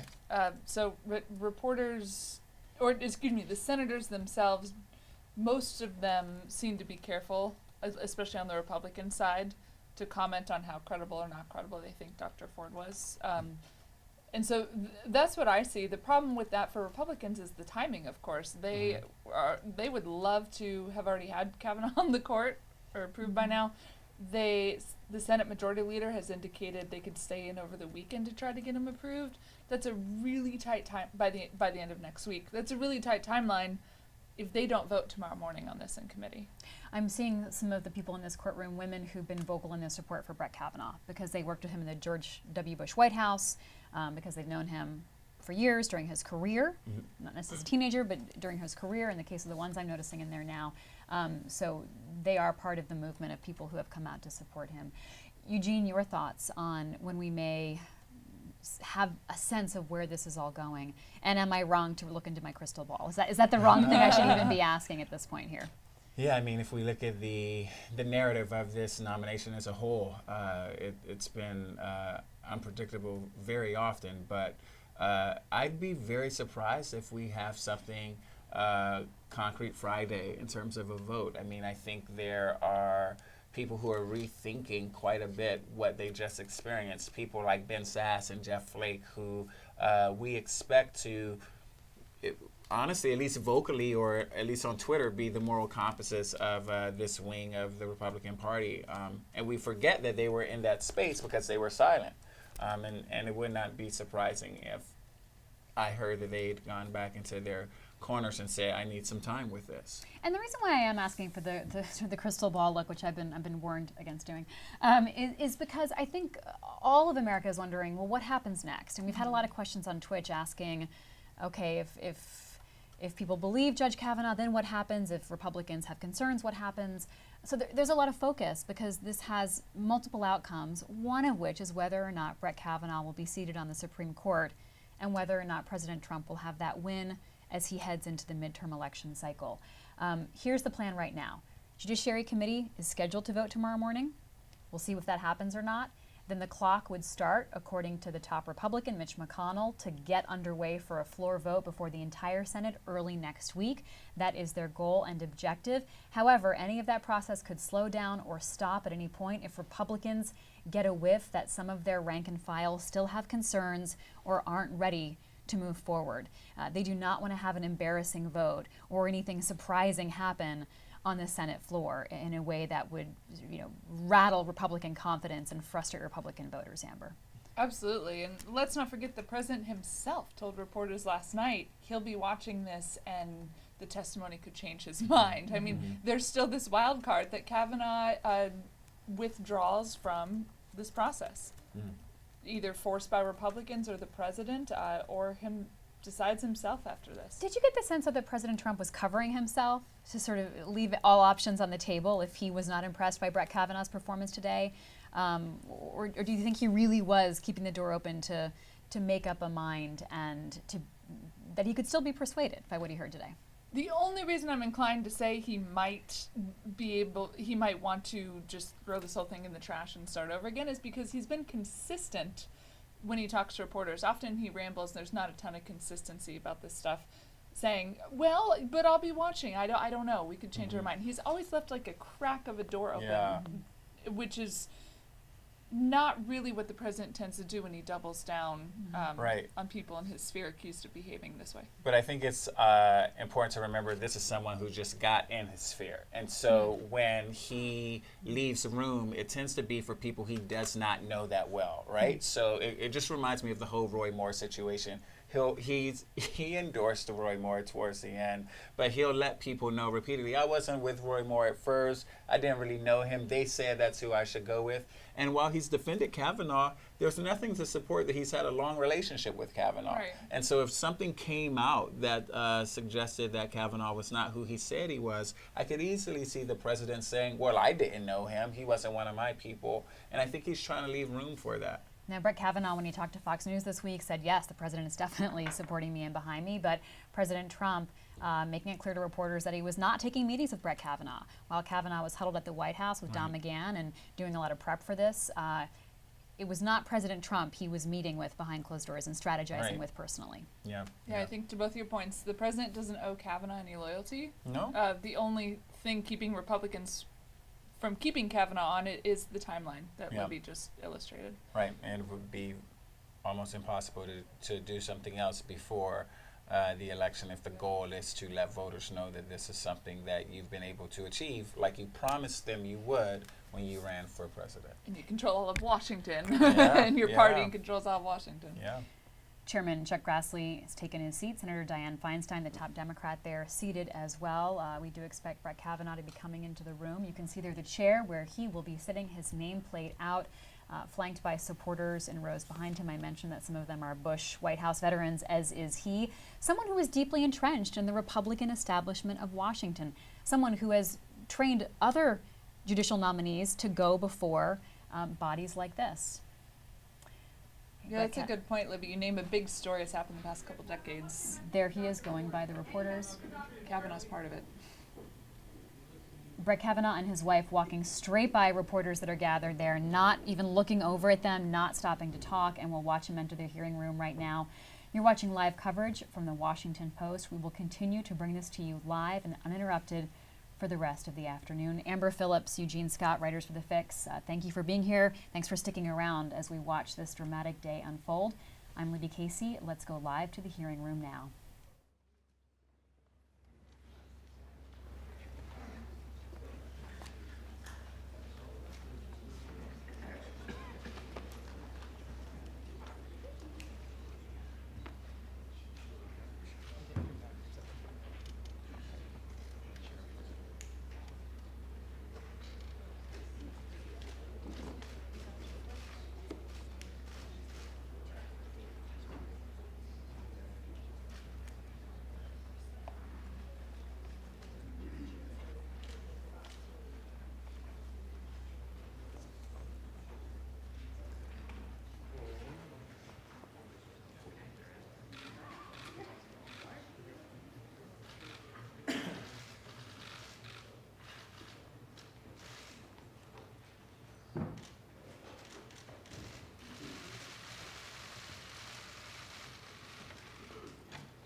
Judge Kavanaugh, we welcome you. Are you ready?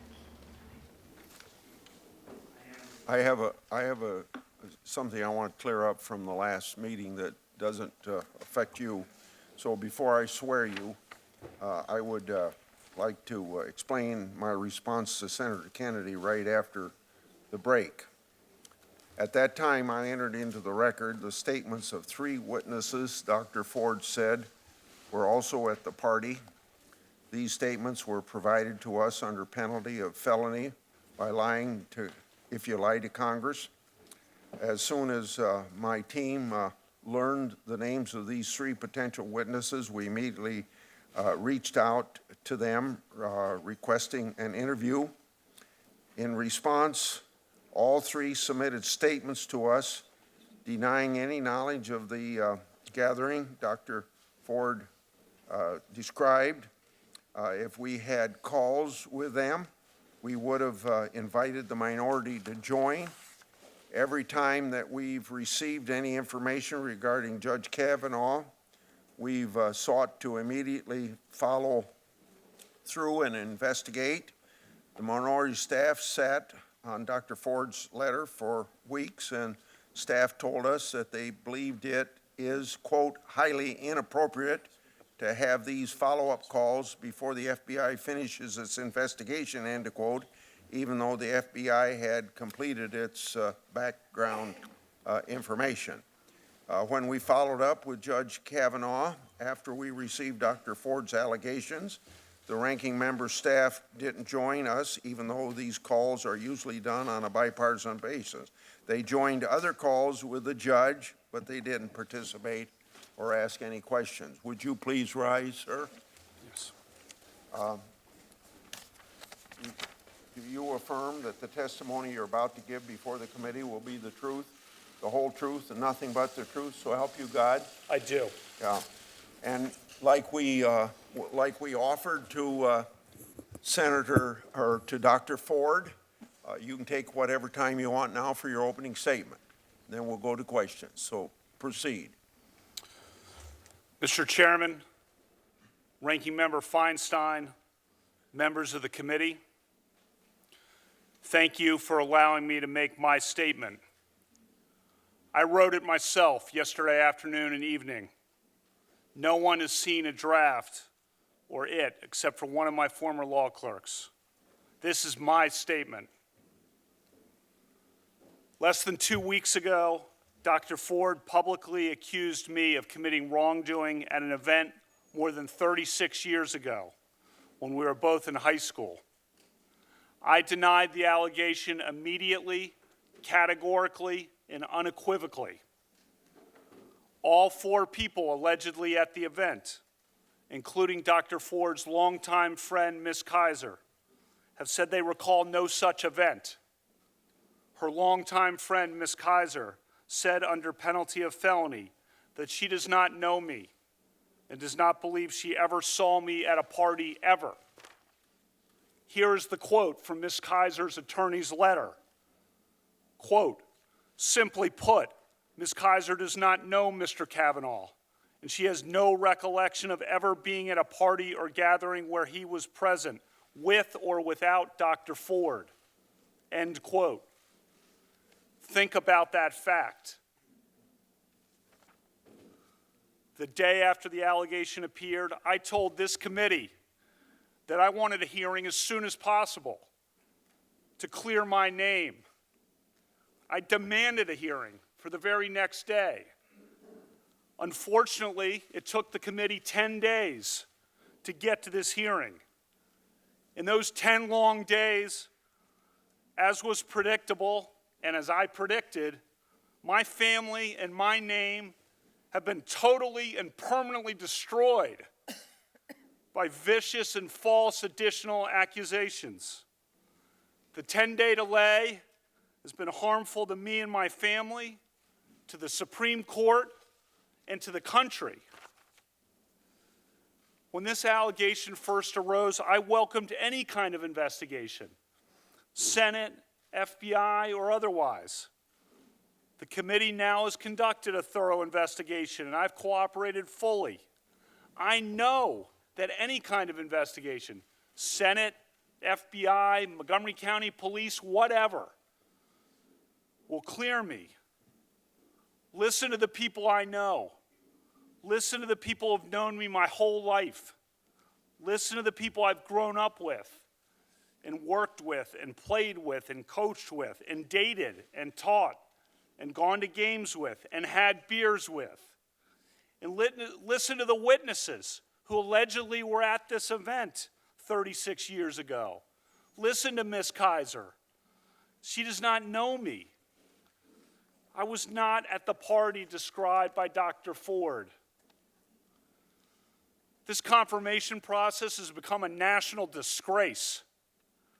The Constitution gives the Senate an important role in the confirmation process, but you have replaced advice and consent with search and destroy. Since my nomination in July, there's been a frenzy on the left to come up with something, anything, to block my confirmation. Shortly after I was nominated, the Democratic Senate leader said he would, quote, oppose me with everything he's got. A Democratic senator on this committee publicly referred to me as evil. Evil. Think about that word. And said that those who supported me were, quote, complicit in evil. Another Democratic senator on this committee said, quote, Judge Kavanaugh is your worst nightmare. A former head of the Democratic National Committee said, quote, Judge Kavanaugh will threaten the lives of millions of Americans for decades to come. I understand the passions of the moment, but I would say to those senators, your words have meaning. Millions of Americans listened carefully that people have been willing to do anything, to make any physical threat against my family, to send any violent email to my wife, to make any kind of allegation against me and against my friends, to blow me up and take me down. You sowed the wind. For decades to come, I fear that the whole country will reap the whirlwind. The behavior of several of the Democratic members of this committee at my hearing a few weeks ago was an embarrassment. But at least it was just a good old-fashioned attempt at borking. Those efforts didn't work. When I did at least okay enough at the hearings that it looked like I might actually get confirmed, a new tactic was needed. Some of you were lying in wait and had it ready.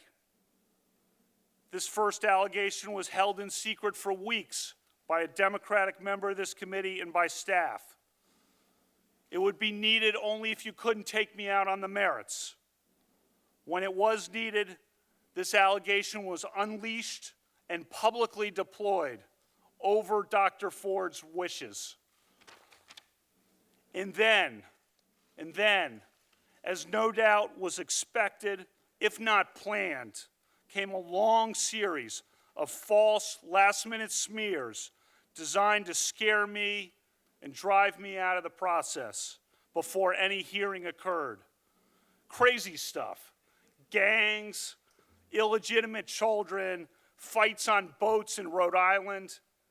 All nonsense, reported breathlessly and often uncritically by the media. This has destroyed my family and my good name, a good name built up through decades of very hard work and public service at the highest levels of the American government.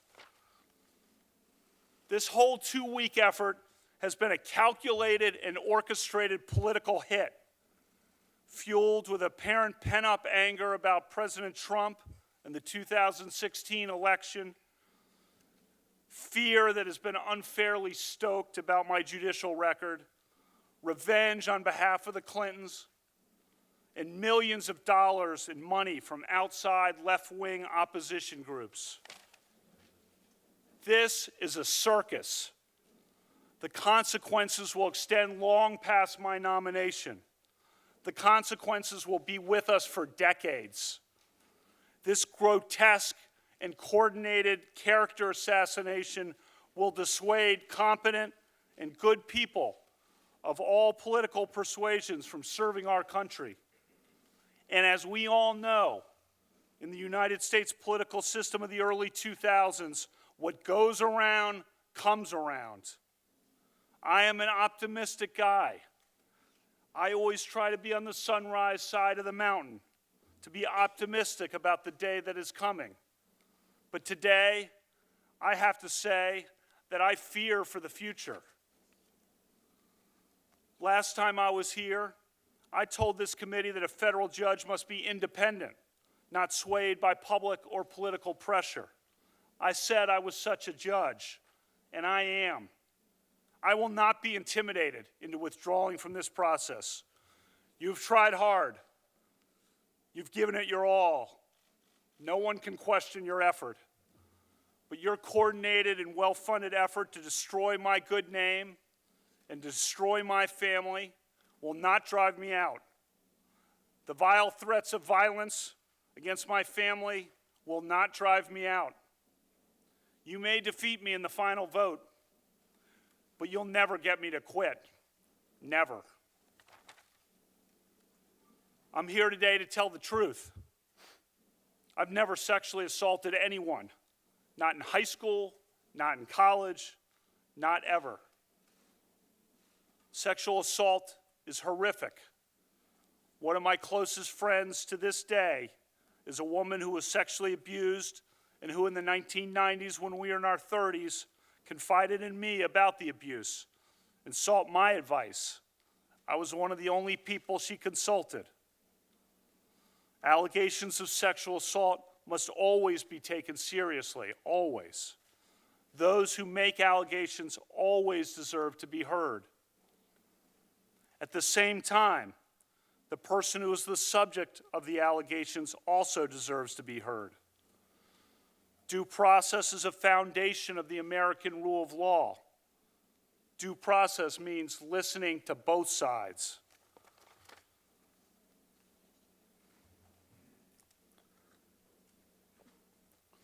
As I told you at my hearing 3 weeks ago, I'm the only child of Martha and Ed Kavanaugh. They are here today. When I was 10, my mom went to law school, and as a lawyer, she worked hard and overcame barriers, including the workplace sexual harassment that so many women faced at the time and still face today.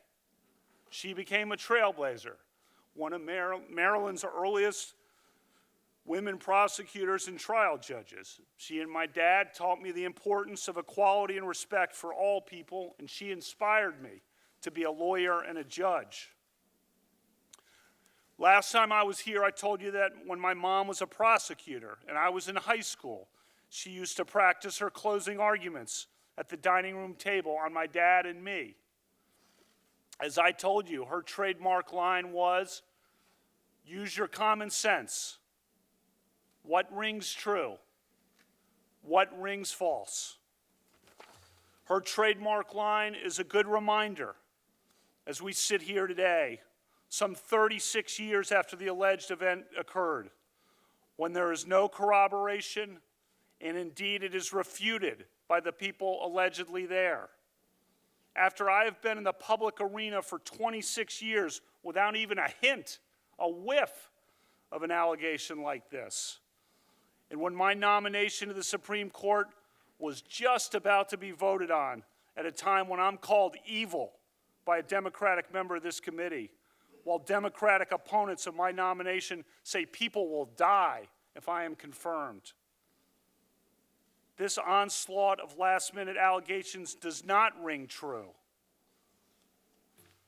I'm not questioning that Dr. Ford may have been sexually assaulted by some person in some place at some time.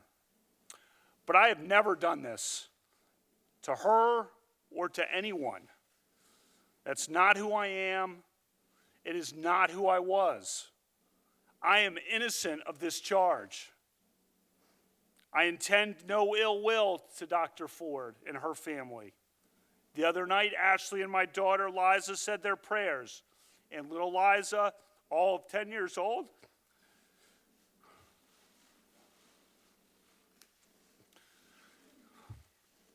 said to Ashley, we should pray for the woman. It's a lot of wisdom from a 10-year-old.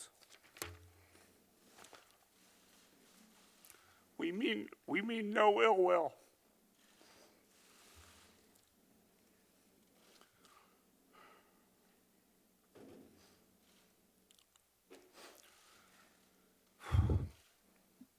First, let's start with my career.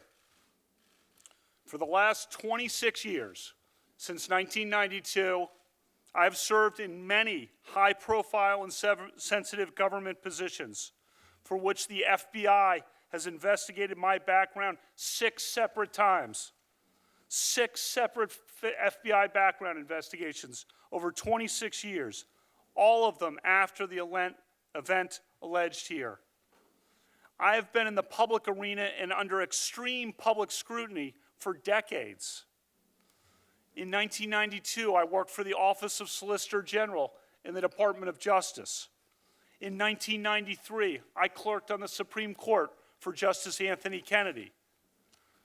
I spent 4 years in the Independent Counsel's Office during the 1990s. That office was the subject of enormous scrutiny from the media and the public. During 1998, the year of the impeachment of President Clinton, our office generally, and I personally, were in the middle of an intense national media and political spotlight. I and other leading members of Ken Starr's office were opposition researched from head to toe, from birth through the present day. Recall the people who were exposed that year of 1998 as having engaged in some sexual wrongdoing or indiscretions in their past. One person on the left even paid $1 million for people to report evidence of sexual wrongdoing, and it worked. He exposed some prominent people. Nothing about me. From 2001 to 2006, I worked for President George W. Bush in the White House. As staff secretary, I was by President Bush's side for 3 years and was entrusted with the nation's most sensitive secrets. I traveled on Air Force One all over the country and the world with President Bush. I went everywhere with him, from Texas to Pakistan, from Alaska to Australia, from Buckingham Palace to the Vatican. 3 years in the West Wing, 5.5 years in the White House. I was then nominated to be a judge on the D.C. Circuit. I was thoroughly vetted by the White House, the FBI, the American Bar Association, and this committee. I sat before this committee for 2 thorough confirmation hearings in 2004 and 2006. For the past 12 years leading up to my nomination for this job, I've served in a very public arena as a federal judge on what is often referred to as the second most important court in the country. I've handled some of the most significant and sensitive cases affecting the lives and liberties of the American people. I have been a good judge. And for this nomination, another FBI background investigation, another American Bar Association investigation, 31 hours of hearings, 65 senator meetings, 1,200 written questions, more than all previous Supreme Court nominees combined. Throughout that entire time, throughout my 53 years and 7 months on this earth until last week, no one ever accused me of any kind of sexual misconduct. No one, ever. A lifetime of public service and a lifetime of high-profile public service at the highest levels of American government, and never a hint of anything of this kind. And that's because nothing of this kind ever happened.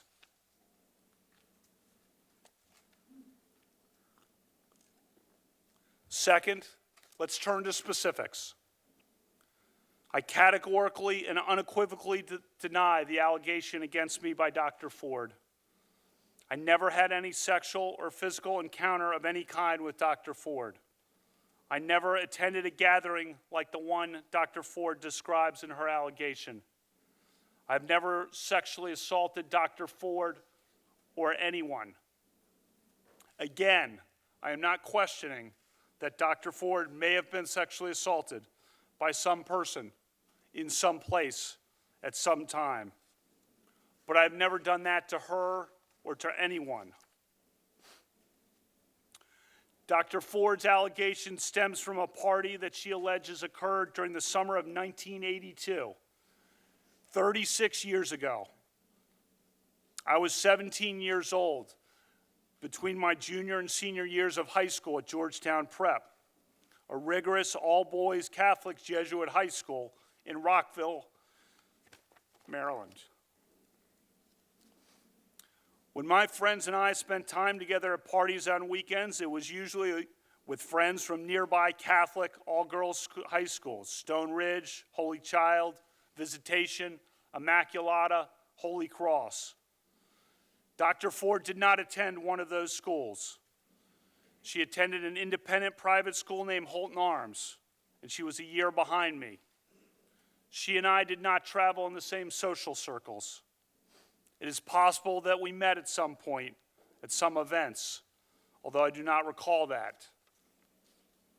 To repeat, all of the people identified by Dr. Ford as being present at the party have said they do not remember any such party ever happening.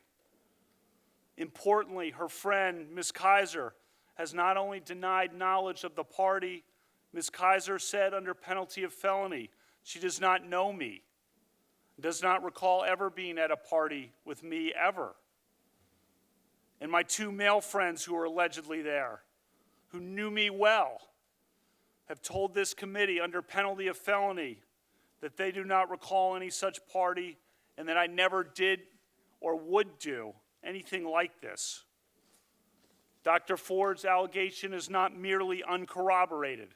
It is refuted by the very people she says were there, including by a longtime friend of hers. Refuted. Third, Dr. Ford has said that this event occurred at a house near Columbia Country Club, which is at the corner of Connecticut Avenue and East-West Highway in Chevy Chase, Maryland. In her letter to Senator Feinstein, she said that there were 4 other people at the house, but none of those people, nor I, lived near Columbia Country Club. As of the summer of 1982, Dr. Ford was 15 and could not drive yet, and she did not live near Columbia Country Club.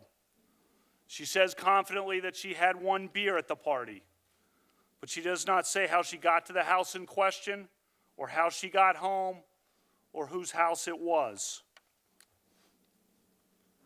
Fourth, I've submitted to this committee detailed calendars recording my activities in the summer of 1982. Why did I keep calendars? My dad started keeping detailed calendars of his life in 1978.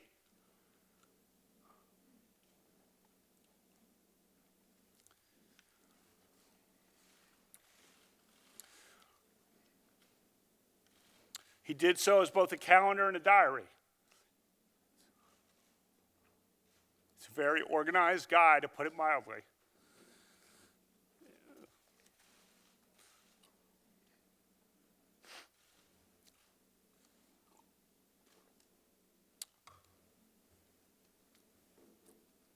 Christmas time, we sit around and he regales us with old stories.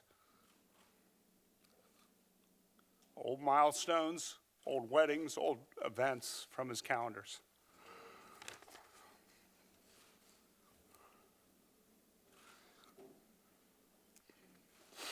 In 9th grade,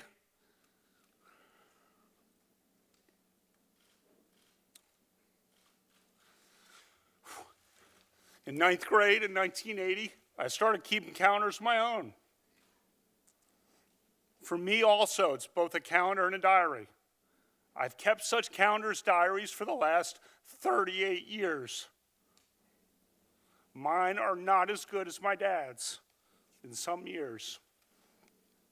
And when I was a kid, the calendars are about what you would expect from a kid. Some goofy parts, some embarrassing parts. But I did have the summer of 1982 documented pretty well. The event described by Dr. Ford presumably happened on a weekend because I believe everyone worked and had jobs in the summers. And in any event, a drunken early evening event of the kind she describes presumably happened on a weekend. If it was a weekend, my calendars show that I was out of town almost every weekend night before football training camp started in late August. The only weekend nights that I was in D.C. were Friday, June 4, when I was with my dad at a pro golf tournament.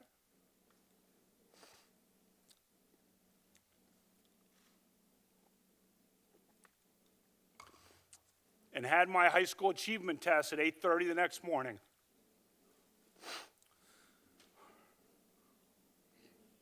I also was in D.C. on Saturday night, August 7th, but I was at a small gathering at Becky's house in Rockville with Matt, Denise, Lori, and Jenny.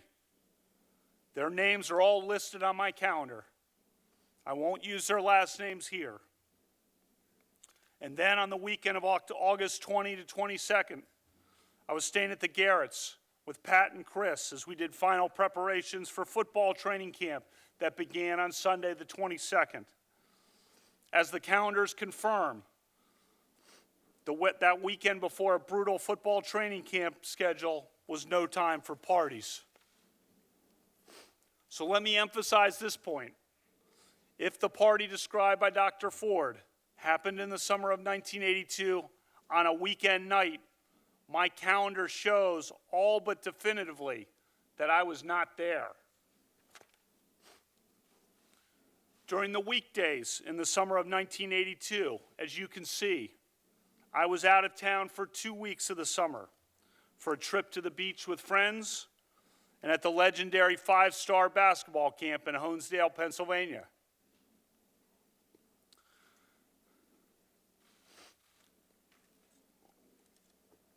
When I was in town, I spent much of my time working out, lifting weights, playing basketball, or hanging out and having some beers with friends as we talked about life and football and school and girls. Some have noticed that I didn't have church on Sundays on my calendars. I also didn't list brushing my teeth. And for me, going to church on Sundays was like brushing my teeth. Automatic. Still is. In the summer of 1981, I had worked construction. In the summer of 1982, my job was cutting lawns. I had my own business of sorts. You see some specifics about the lawn cutting listed on the August calendar page. When I had to time the last lawn cuttings of the summer of various lawns before football training camp. I played in a lot of summer league basketball games for the Georgetown prep team at night at Blair High School in Silver Spring. Many nights I worked out with other guys at Tobin's house.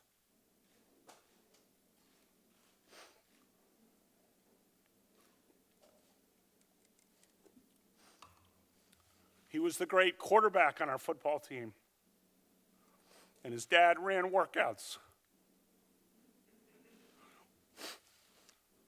or lifted weights at Georgetown Prep in preparation for the football season. I attended and watched many sporting events, as is my habit to this day. The calendars show a few weekday gatherings at friends' houses after a workout or just to meet up and have some beers. But none of those gatherings included the group of people that Dr. Ford has identified. And as my calendars show, I was very precise about listing who was there. Very precise. And keep in mind, my calendars also were diaries of sorts, forward-looking and backward-looking, just like my dad's. You can see, for example, that I crossed out missed workouts and the canceled doctor's appointments, and that I listed the precise people who had shown up for certain events. The calendars are obviously not dispositive on their own, but they are another piece of evidence in the mix for you to consider.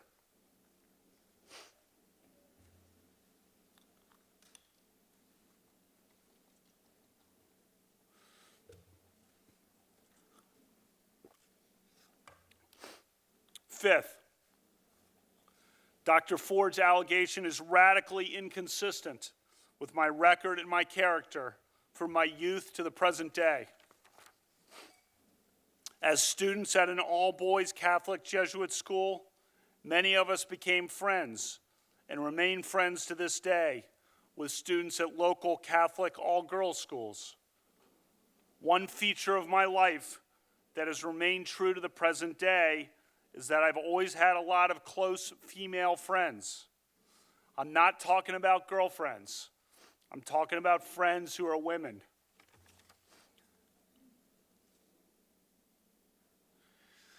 That started in high school. Maybe it was because I'm an only child and had no sisters. But anyway, we had no social media or text or email, and we talked on the phone. I remember talking almost every night, it seemed, to my friends Amy or Julie,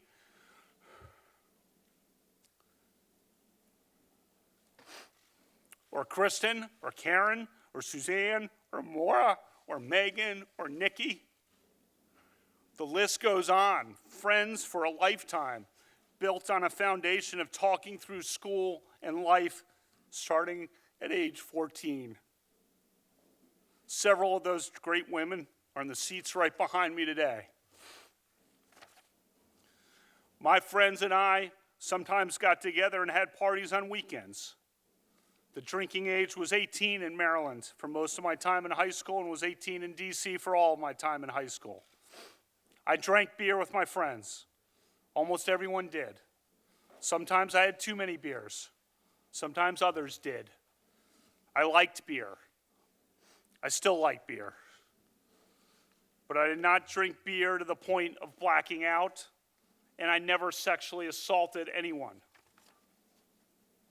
There is a bright line between drinking beer, which I gladly do and which I fully embrace, and sexually assaulting someone, which is a violent crime. If every American who drinks beer or every American who drank beer in high school is suddenly presumed guilty of sexual assault, we'll be in an ugly new place in this country. I never committed sexual assault.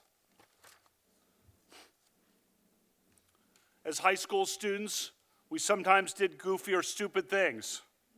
I doubt we are alone in looking back at high school and cringing at some things. For one thing, our yearbook was a disaster. I think some editors and students wanted the yearbook to be some combination of Animal House, Caddyshack, and Fast Times at Ridgemont High, which were all recent movies at that time. Many of us went along in the yearbook to the point of absurdity.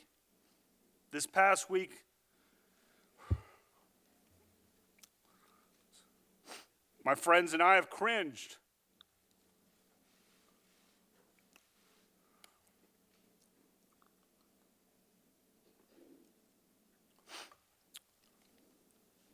When we read about it and talked to each other.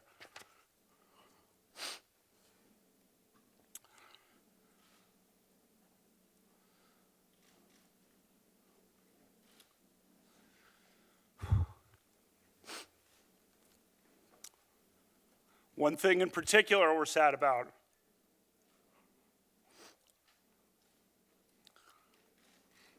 One of our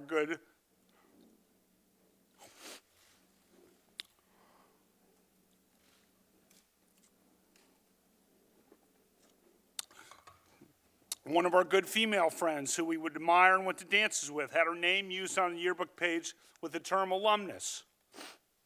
That yearbook reference was clumsily intended to show affection and that she was one of us.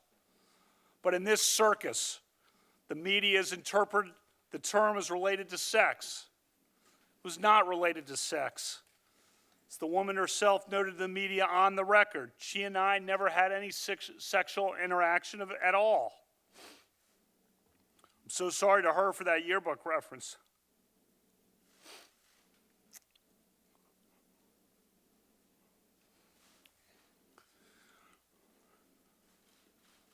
This may sound a bit trivial, given all that we are here for, but one thing I want to try to make sure of in the future is my friendship with her. She was and is a great person.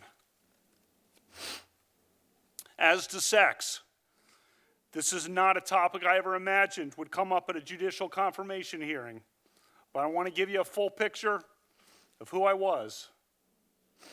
I never had sexual intercourse or anything close to it during high school or for many years after that.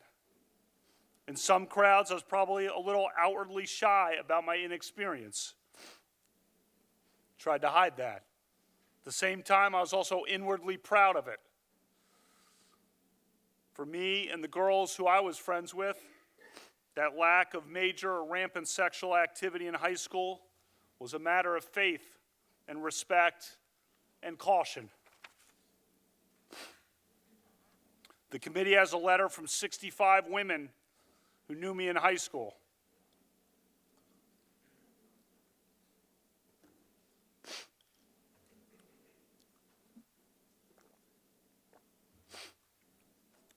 They said that I always treated them with dignity and respect.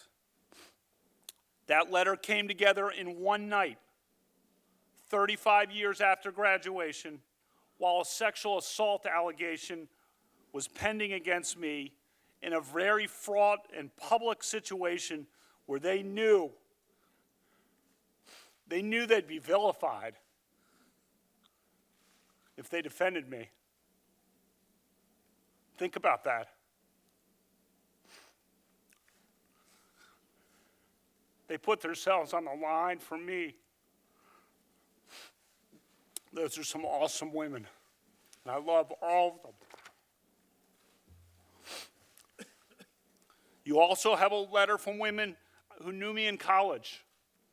Most were varsity athletes, and they described that I treated them as friends and equals and supported them in their sports at a time when women's sports was emerging in the wake of Title IX. I thank all of them for all of their texts and their emails and their support. One of those women friends from college, a self-described liberal and feminist, sent me a text last night that said, quote, "Deep breaths. You're a good man, a good man, a good man." A text yesterday from another of those women friends from college said, quote, "Brett, be strong, pulling for you to my core." A third text yesterday from yet another of those women I'm friends with from college said, "I'm holding you in the light of God."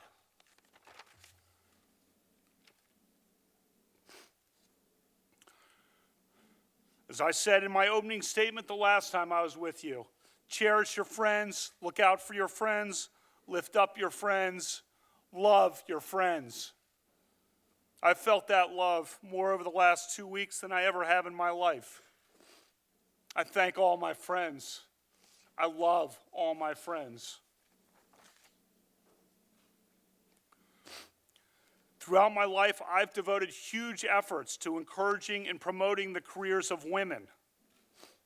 I will put my record up against anyone's, male or female. I am proud of the letter from 84 women who worked with me at the Bush White House from 2001 to 2006 and described me as, quote, "a man of the highest integrity."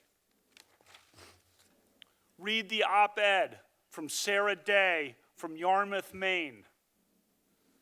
She worked in Oval Office operations outside of President Bush's office. Here's what she recently wrote in centralmaine.com. And today she stands by her comments. Quote, "Brett was an advocate for young women like me. He encouraged me to take on more responsibility and to feel confident in my role. In fact, during the 2004 Republican National Convention, Brett gave me the opportunity to help with the preparation and review of the president's remarks, something I never would have had the chance to do if he had not included me. And he didn't just include me in the work. He made sure I was at Madison Square Garden to watch the president's speech instead of back at the hotel watching on TV. End quote. As a judge since 2006, I've had the privilege of hiring 4 recent law school graduates to serve as my law clerks each year. The law clerks for federal judges are the best and brightest graduates of American law schools. They work for 1-year terms for judges after law school, and then they move on in their careers. For judges, training these young lawyers is an important responsibility. The clerks will become the next generation of American lawyers and leaders, judges and senators. Just after I took the bench in 2006, there was a major New York Times story about the low numbers of women law clerks at the Supreme Court and federal appeals courts. I took notice and I took action. A majority of my 48 law clerks over the last 12 years have been women. In a letter to this committee, my women law clerks said I was one of the strongest advocates in the federal judiciary for women lawyers. And they wrote that the legal profession is fairer and more equal because of me. In my time on the bench, no federal judge, not a single one in the country, has sent more women law clerks to clerk on the Supreme Court than I have. Before this allegation arose 2 weeks ago, I was required to start making certain administrative preparations for my possible transfer to the Supreme Court, just in case I was confirmed. As part of that, I had to, in essence, contingently hire a first group of 4 law clerks who could be available to clerk at the Supreme Court for me on a moment's notice. I did so and contingently hired 4 law clerks. All 4 are women. If confirmed, I'll be the first justice in the history of the Supreme Court to have a group of all women law clerks. That is who I am. That is who I was.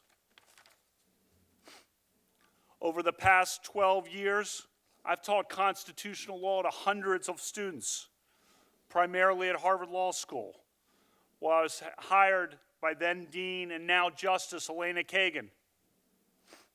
One of my former women students, a Democrat, testified to this committee that I was an even-handed professor who treats people fairly and with respect.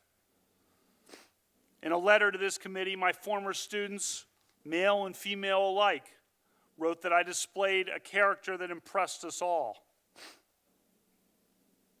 I love teaching law, but thanks to what some of you on this side of the committee have unleashed, I may never be able to teach again. For the past 7 years, I've coached my 2 daughters' basketball teams. You saw many of those girls when they came to my hearing for a couple of hours. You have a letter from the parents of the girls I coached that describe my dedication, commitment, and character. I coach because I know that a girl's confidence on the basketball court translates into confidence in other aspects of life.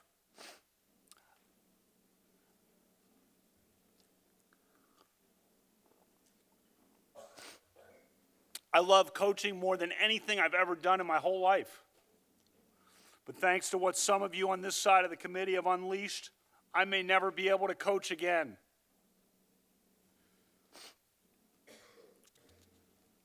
I've been a judge for 12 years. I have a long record of service to America and to the Constitution. I revere the Constitution. I am deeply grateful to President Trump for nominating me. He was so gracious to my family and me on the July night he announced my nomination at the White House.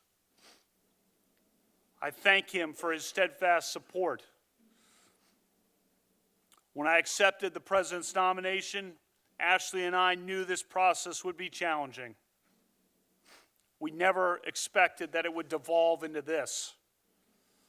Explaining this to our daughters has been about the worst experience of our lives. Ashley has been a rock. I thank God every day for Ashley and my family.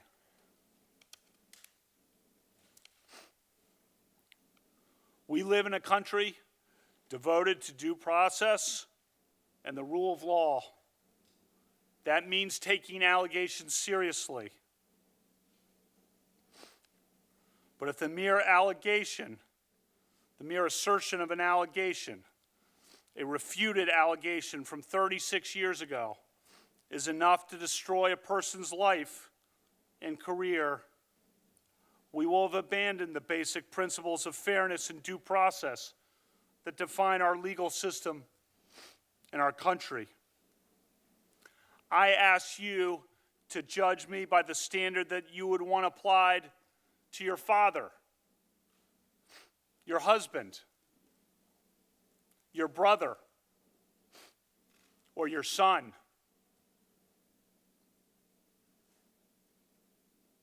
My family and I intend no ill will toward Dr. Ford or her family.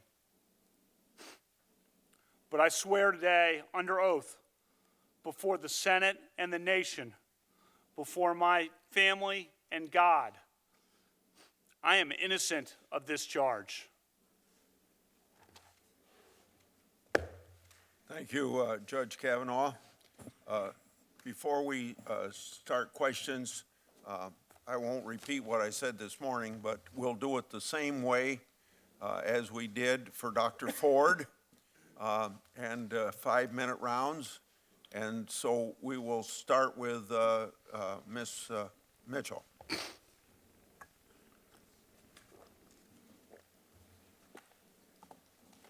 Good afternoon, Judge Kavanaugh. We have not met. My name is Rachel Mitchell. I'd like to go over a couple of guidelines for our question and answer session today. If I ask a question, Yeah, I'm ready. okay. If I ask a Thank you. question, if I ask a question that you do not understand, please ask me to clarify it or ask it in a different way.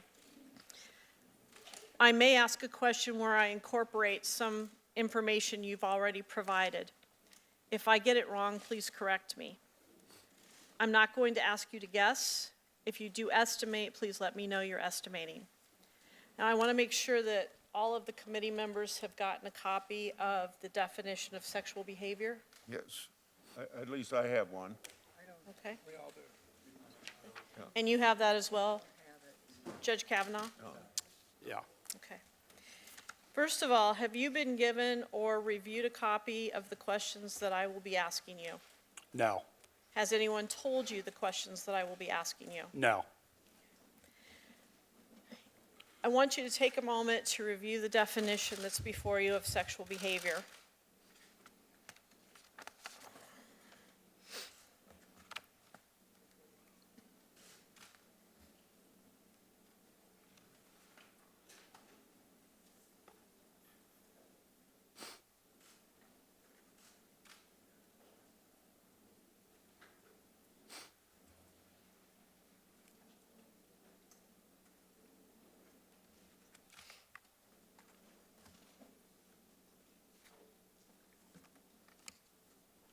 Have you had a chance to review it? I have. I may refer back to it if I can. Yes, please. I'd like to point out two specific parts. Among the examples of sexual behavior, it includes rubbing or grinding your genitals against somebody, clothed or unclothed.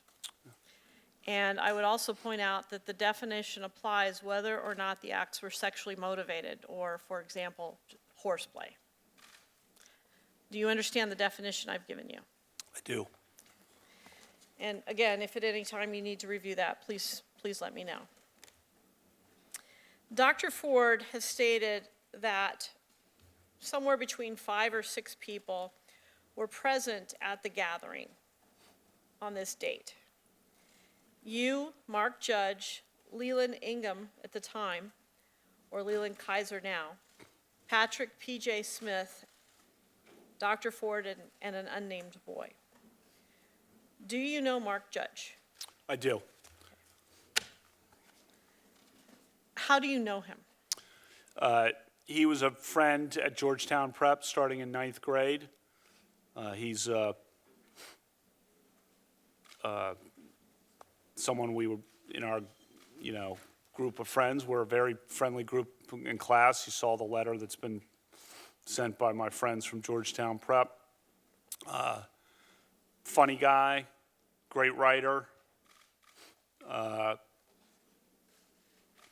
popular, developed a serious addiction problem that lasted decades, near death a couple times from his addiction. Suffered tremendously from. What is your relationship with him like now? I haven't talked to him in a couple years. We've probably been on, mass emails or group emails that go around among my high school friends. And how did you know Patrick Smith? Also 9th grade, Georgetown Prep. Went by PJ then. He and I lived close to one another. Played football together. He was defensive tackle. I was the cornerback, wide receiver. We carpooled to school along with D. Davis every year, the three of us, for 2 years. I didn't have a car, so one of the two of them would drive every day, and I'd be in the, they'd pick me up. What's your relationship like with him now? He lives in the area. I see him once in a while. I haven't seen him since this thing. Do you know Leland Ingham or Leland Kaiser? I know of her, and it's possible I, met her in high school at some point at some event. Yeah, I know her. I know of her, and again, I don't want to rule out having crossed paths with her in high school. Similar to your statements about knowing Dr. Ford? Correct. Senator Feinstein.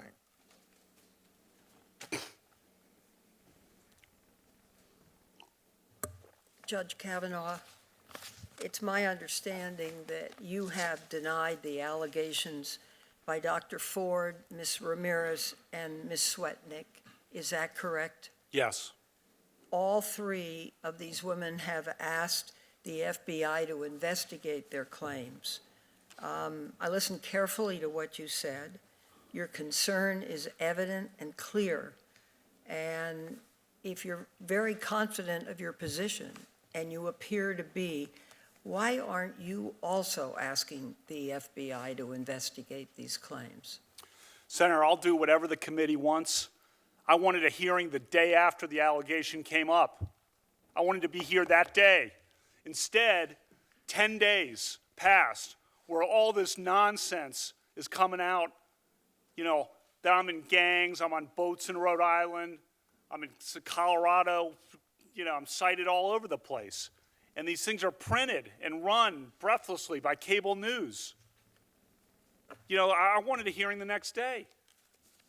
My family's been destroyed by this, Senator. Destroyed. And whoever wants, whatever the committee decides, I'm all in immediately. I'm all in immediately. And the terrible and hard part of this is, when we get an allegation, we're not in a position to prove it or disprove it. Therefore, we have to depend on some outside authority for it. And it just seemed to me then, when these allegations came forward, that you would want the FBI to investigate those claims and clear it up once and for all. Senator, the committee investigates. It's not for me to say how to do it, but just so you know, the FBI doesn't reach a conclusion. They would give you a couple 302s that just tell you what we said. So I'm here. I wanted to be here. I wanted to be here the next day. It's an outrage that I was not allowed to come and immediately defend my name and say, I didn't do this, and give you all this evidence. I'm not even in D.C. on the weekends in the summer of 1982. This happened on a weekday? Well, when I'm not at a Blair High School for a summer league game? I'm not at Tobin's house working out? I'm not at a movie with Suzanne? You know, I wanted to be here right away. Well, the difficult thing is that these hearings are set and set by the majority. But I'm talking about getting the evidence and having the evidence looked at. And I don't understand, you know, we hear from the witnesses, but the FBI isn't interviewing them and isn't giving us any facts. So all we have. You're is what interviewing they me. say. You're interviewing me. You're doing it, Senator. I'm sorry to interrupt, but you're doing it. There's no conclusions reached. And what you're saying, if I understand it, is that the allegations by Dr. Ford, Ms. Ramirez, and Ms. Swetnick are wrong. Yeah, that is emphatically what I'm saying. Emphatically. The Swetnick thing is a joke. That is a farce. Would you like to say more about it? No. Okay. That's it. Thank you, Mr. Chairman. Ms. Mitchell. Dr. Ford has described you as being intoxicated at a party. Did you consume alcohol during your high school years? Yes, we drank beer. My friends and I, the boys and girls, yes, we drank beer. I liked beer, still like beer. We drank beer. The drinking age, as I noted, was 18, so the seniors were legal. Senior year in high school, people were legal to drink. And we drank beer. And I said sometimes probably had too many beers, and sometimes other people had too many beers. We drank beer. We liked beer. What do you consider to be too many beers? I don't know. Whatever the chart says on your blood alcohol chart. When you talked to Fox News the other night, you said that there were times in high school when people might have had too many beers on occasion. Does that include you? Sure. Okay. Have you ever passed out from drinking? Passed out would be no, but I've gone to sleep, but I've never blacked out. That's the allegation, and that's wrong. So let's talk about your time in high school. In high school, after drinking, did you ever wake up in a different location than you remembered passing out or going to sleep? No. Did you ever wake up with your clothes in a different condition or fewer clothes on than you remembered when you went to sleep or passed out? No. Did you ever did anyone ever tell you about something that happened in your presence that you didn't remember during a time that you had been drinking? No. We drank beer, and so did I think the vast majority of people our age at the time. But in any event, we drank beer and still do. So whatever. Yeah. During the time in high school when you would be drinking, did anyone ever tell you about something that you did not remember? No. Dr. Ford described a small gathering of people at a suburban Maryland home in the summer of 1982. She said that Mark Judge, P.J. Smith, and Leland Ingham also were present, as well as an unknown male, and that the people were drinking to varying degrees. Were you ever at a gathering that fits that description? No, as I've said in my opening statement. Dr. Ford described an incident where she was alone in a room with you and Mark Judge. Have you ever been alone in a room with Dr. Ford and Mark Judge? No. Dr. Ford described an incident where you were grinding your genitals on her. Have you ever ground or rubbed your genitals against Dr. Ford? No. Dr. Ford described an incident where you covered her mouth with your hand. Have you ever covered Dr. Ford's mouth with your hand? No. Dr. Ford described an incident where you tried to remove her clothes. Have you ever tried to remove her clothes? No. Referring back to the definition of sexual behavior that I have given you, have you ever at any time engaged in sexual behavior with Dr. Ford? No. Have you ever engaged in sexual behavior with Dr. Ford, even if it was consensual? No. I want to talk about your calendars. You submitted to the committee copies of the handwritten calendars that you've talked about for the months of May, June, July, and August of 1982. Do you have them in front of you? I do.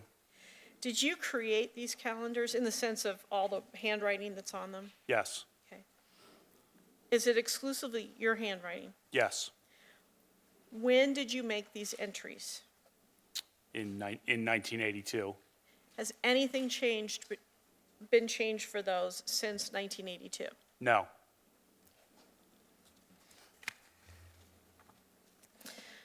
Do these calendars represent your plans for each day, or do they document, in other words, prospectively, or do they document what actually occurred, more like a diary? They're both forward-looking and backward-looking, as you can tell by looking at them, because I cross out certain doctor's appointments that didn't happen, or one night where I was supposed to lift weights, I crossed that out because I obviously didn't make it that night. So you can see things that I didn't do crossed out in retrospect. And also when I list the specific people who I was with, that is likely backward-looking. You explained that you kept these calendars because your father started keeping them in 1978, I believe you said. That's why you kept them. In other words, you wrote on them, but why did you keep them up until this time?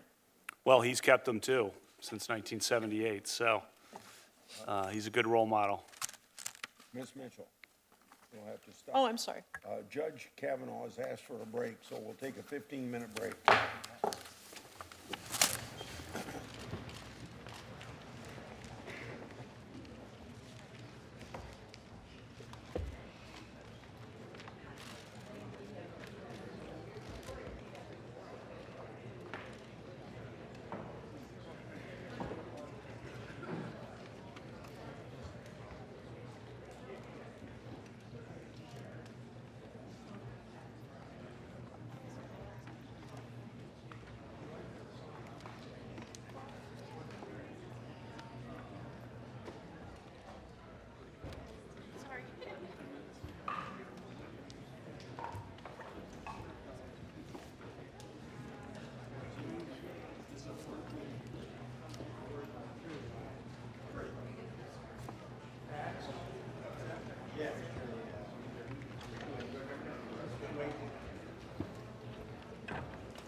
Live coverage here from the Washington Post as Judge Brett Kavanaugh defends not just his opportunity to sit on the Supreme Court, but also his character and his integrity.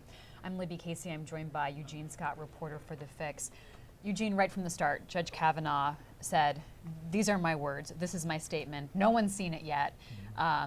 It's different than the opening prepared remarks we expected him to deliver. It was fiery, it was direct, it was defensive.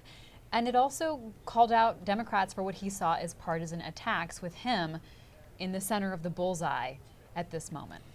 And one of the responses I saw on social media and talking to people to his opening statement, which he admitted he wrote and that no one else had seen, is that everyone could use an editor. And perhaps the amount of anger that came off or came across to some people perhaps would not have had maybe someone or someone's looked at it. Now, the flip side is I've also talked to quite a few people via text and social media who said if they were in the exact same position as him, they would have responded with the same amount of rage and frustration. And that there was one statement that I found more interesting than anything else. Kavanaugh's not fighting to get on the court at this point. He's fighting for his name. He's fighting for his reputation and the ability to live the life that he was living prior to being introduced to the country as the next potential judge. And he feels like that's in jeopardy right now. Very emotional, Yeah. breaking up, tearing up multiple times when he talked about his family, his parents being there, supporting him daughter. through the hearing process, his daughters, and how his 10-year-old daughter said to his other daughter that they should pray for the woman, meaning the accuser, Christine Blasey Ford. Also getting very emotional as he talked about the friends that had stood by him and talking frankly about some of the damage this has done, these allegations have done, talking about the Renat Club. Yeah. While he didn't specifically name the person, he talked about a friend and a friendship that he hoped he could keep. But this was important, Eugene, because this is a woman who people joked about, including him, in a yearbook.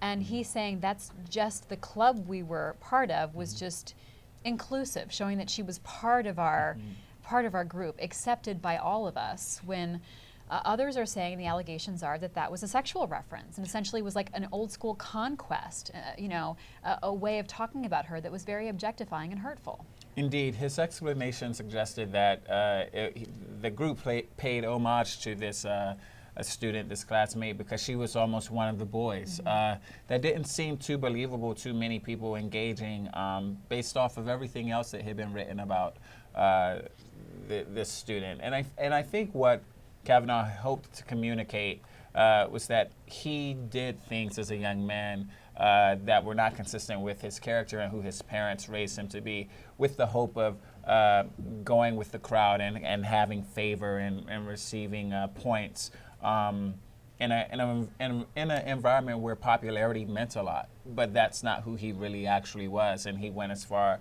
obviously, as to say, I wasn't even doing some of the things that they thought I was doing, much less actually guilty of this crime I've been accused of. Judge Kavanaugh talking about, yes, I was a teenager who drank beer. For part of the time I was in school, the legal age was 18. I was doing what my peer group did. And unlike the Fox News interview the other night where he painted a picture of himself as sort of a could do no wrong, very innocent young man, here he had a different message in that I liked beer, I still like beer, but drinking beer is not sexually assaulting someone, which is a criminal act. And he said something to the effect of, all beer drinkers, are not people who have committed sexual assault. So he's on team beer drinker, and really trying to differentiate that. So I'm human, I'm a real person, just like you, but I am not a monster that I'm being portrayed to be. I drank beer, but I did not abuse beer. He said he never blacked out. And what's been interesting, I don't know if you've seen some of these pieces that have been written since this story dominated our headlines, definitions about when someone has blacked out and not blacked out actually aren't always obvious to the individual who is doing the drinking. But for what it's worth, he said he's never blacked out. He's always been in control for the most part of his drinking, perhaps admitted that he drank too much at times, but never to the point of abusing some other human being, especially a woman, sexually. As you know, for The Fix, I write about identity politics. I'm very fascinated by how different groups of America respond differently to political issues. And I gotta say, and when I'm looking at my social media thread and reaching out to sources and friends, the responses to Kavanaugh seem to be falling pretty much along identity groups. Women and men are responding very differently. People from groups that feel like they don't have the freedom to be angry in public.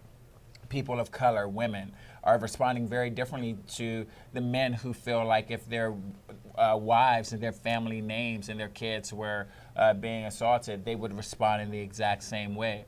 And the partisanship undertones of this, bringing up the Clintons, expressing a level of frustration and anger before a committee that includes people like Kamala Harris, Dianne Feinstein, Cory Booker, people who questioned him in ways a few weeks ago that were really off-putting to him and frustrating for people who support him as a whole. I cannot help but to think, even if he still is viewed favorably after this by many of the people who went in supporting him, it would be difficult for me to imagine that he won a lot of new people, at least off of that opening statement. Oh, fascinating. I'm hearing from people who, and I don't know if this is a large margin of people who are Sure. keeping an open mind about all of this, who Yeah. found Dr. Ford to be believable, and they're finding Dr. Kavanaugh, Judge Kavanaugh, excuse me, to also be believable.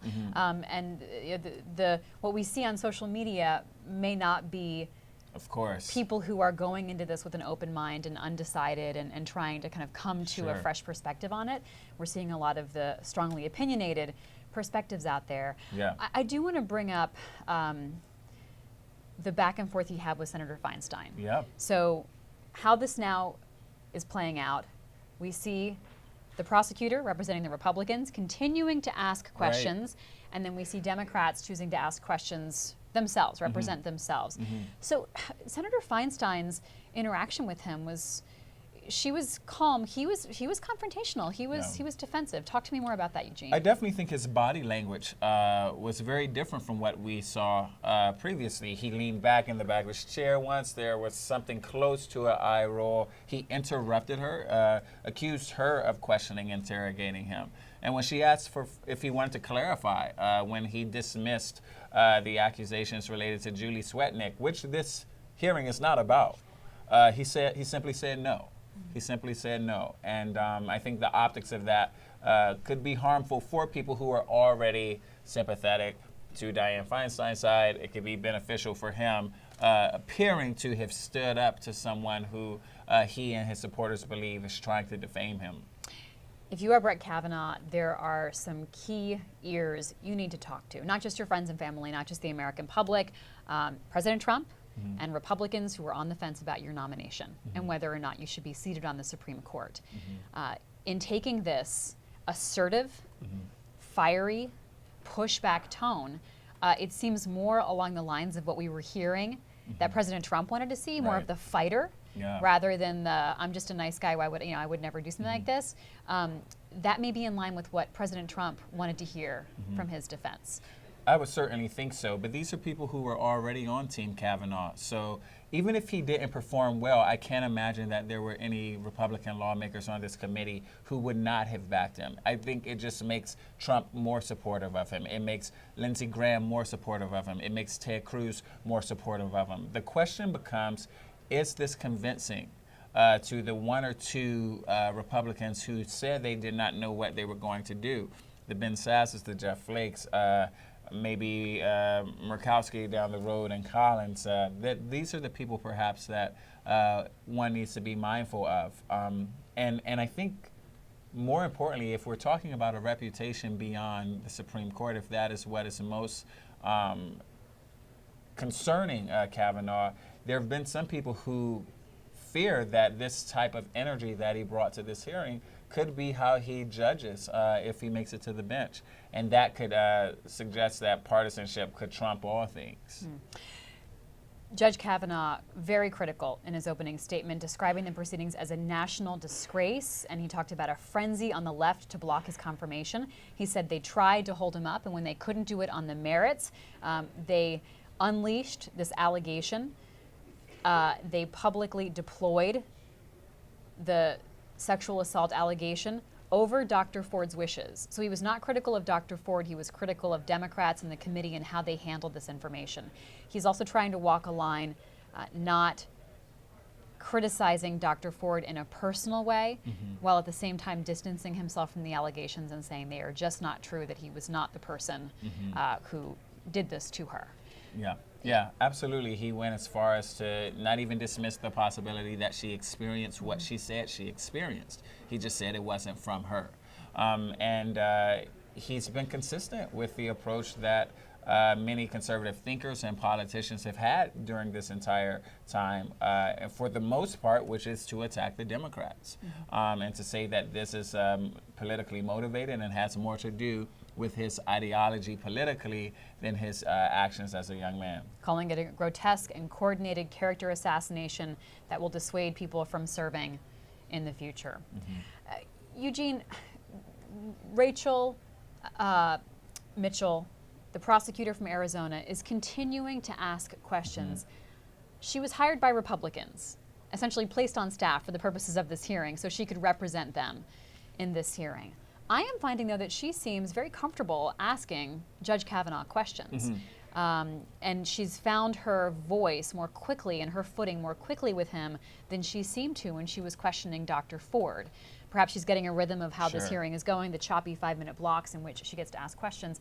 But she asked him very direct questions of him right at the outset. And about his alcohol consumption, I believe, which I think is a bit surprising to some of the people who criticized her a couple of hours ago, thinking that some of her questioning was in the direction of blaming the victim. But one could interpret the question she just asked to determine whether or not he has a history of drinking and whether or not that could impair his judgment and his memory. And so I think she certainly got to the bottom of that. We don't know how finished she is, but one thing is clear is that Brett really likes beer, and it's a big part of his narrative. But that can be said for so many Americans. Absolutely, and which that's is his part of the point. relatability, right? That's part of that's part of the way he's showing himself as, just as we saw Dr. Ford being portrayed as a typical American, he's trying to say, I'm also a typical American, one who's under partisan attack, and now who has to defend his reputation. And that's what he sought to do with talking about his hopes and dreams for being able to continue to coach girls basketball, maybe dodged what he can do professionally, and to bring up the fact that he's a family man concerned about the name his father gave him and that he's passing on to his daughters. Let's watch a clip from Brett Kavanaugh's opening statement just a short time ago. Watch this. Less than 2 weeks ago, Dr. Ford publicly accused me of committing wrongdoing at an event more than 36 years ago when we were both in high school. I denied the allegation immediately, categorically, and unequivocally.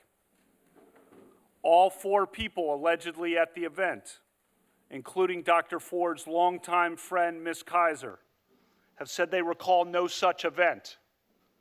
Her longtime friend, Ms. Kaiser, said under penalty of felony that she does not know me and does not believe she ever saw me at a party ever.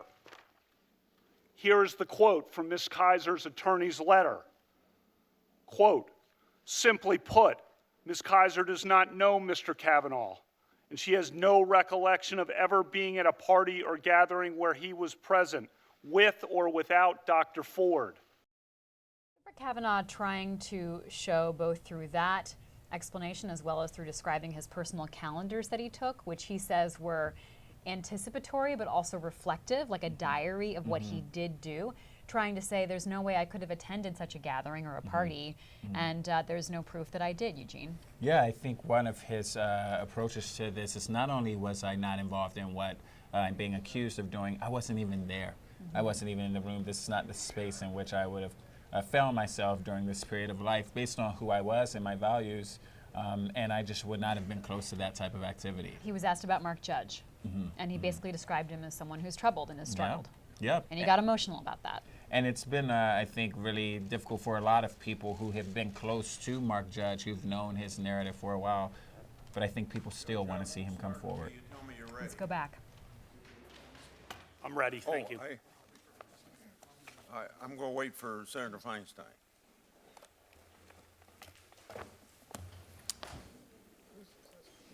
Or do you want me to go ahead with you without Feinstein?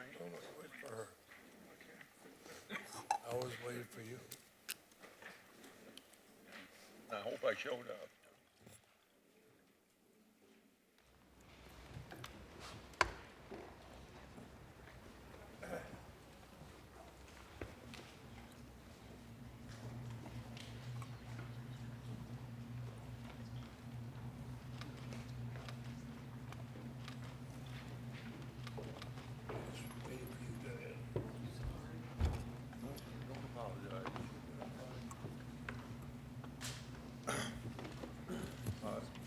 Senator Leahy. Thank you, Mr. Chairman. Judge, you said before, and again today, that Mark Judge was a close friend of yours in high school. Now, Dr. Ford, as you know, has said that he was in the room when she was attacked. She also says you were, too. Unfortunately, the FBI has never interviewed him. We've not been able to have his attendance here. The chairman refuses to call him. If she's saying Mark Judge was in the room then he should be in the room here today. Would you want him called as a witness? Senator, this allegation came into the committee. Oh, no, but I'm just asking the question. Would you want him to be here as a witness? He's already provided sworn testimony to the committee. This allegation's been hidden by the committee, by members of the committee. It has not been investigated by the FBI. The committee has refused to allow it to be. It was dropped on me, investigated. it was sprung. It was not investigated by the FBI, and he has not been called where he might be under Should have oath. been handled in the due course, Senator, No, then, when he came in. I would disagree with that. I've been on this committee 44 years, both Republicans and Democrats. I've never seen somebody that critical and not allowed to be here to called to be testified or an FBI background. But let me He's provided sworn testimony, and Senator, he has not Senator, been- let me finish. The allegation came in weeks ago, and nothing was done with it by the ranking member, and then it sprung on me. Judge Kavanaugh, I've heard your line, and you stated it over and over again, and I have that well in mind. But let me ask you this. He authored a book titled Wasted, Tales of a Gen X Drunk. He references a Bart Kavanaugh vomiting in someone's car during Beach Week and then passing out. Is that you that he's talking about? Senator, Mark Judge was... To your knowledge, is that you that he's talking about? I'll explain if you let me. Proceed, please. Mark Judge was a friend of ours in high school who developed a very serious drinking problem, an addiction problem that lasted decades and was very difficult for him to escape from. And he nearly died. And then he had leukemia as well on top of it. Now, as part of his therapy, or part of his coming to grips with sobriety, he wrote a book that is a fictionalized book and an account. I think he picked out names of friends of ours to throw them in as kind of close to what, for characters in the book. So we can sit here. We don't know whether that's you or not. We can sit here and make fun of some guy who has an addiction. I'm not making I don't think fun that of really anybody, is Judge really Kavanaugh. I'm good. trying to get a straight answer from you under oath. Are you Bart Kavanaugh that he's referring to? Yes or no? You'd have to ask him. Well, I agree with you there, and that's why I wish that the chairman had him here under oath. Now, you talked about your yearbook. In your yearbook, you talked about drinking and sexual exploits, did you not? Senator, let me take a step back and explain high school. I was number one in the class. Freshman. And I thought no. I thought only the Senate. You got this up. I'm gonna talk about my high school. No. I'm gonna let him talk. answer. I'm gonna talk about my high school record. If you're gonna sit here and mock me. I think we were all very fair to Dr. Ford. Shouldn't we be just as fair to Judge Kavanaugh? I busted my butt in academics. Always tried to do the best I could. So I recall I finished one in the class, first and freshman and junior year, right up at the top with Steve Clark and Eddie Ayala. We were always kind of in the mix. I played sports. I was captain of the varsity basketball team. I was wide receiver and defensive back on the football team. I ran track in the spring of '82 to try to get faster. I did my service projects at the school, which involved going to the soup kitchen downtown. Let me finish. And going to tutor intellectually disabled kids at the Rockville Library. Went to church. And yes, we got together with our friends. Does this reflect what you are? Does this yearbook reflect your focus on academics and your respect for women? That's easy, yes or no. You don't have to filibuster the answer. Does it reflect your focus on I already academics? said the yearbook in my opening statement. The yearbook Judge, was obviously... Just wait a minute. He's asked the question. I'll give you time to answer it. The yearbook, as I said in my opening statement, was something where the students and editors made a decision to treat some of it as farce and some of it as exaggeration, some of it celebrating things that don't reflect the things that were really the central part of our school. Yes, we went to parties, though. Yes, of course, we went to parties, and the yearbook page describes that and kind of makes fun of it. And as a, you know, if we want to sit here and talk about whether a Supreme Court nomination should be based on a high school yearbook page, I think that's taken us to a new level of absurdity. Ms. Mitchell. Well, we got a filibuster, but not a single answer. Ms. Mitchell. Judge, do you still have your calendars there? I do. I would like you to look at the July 1st entry.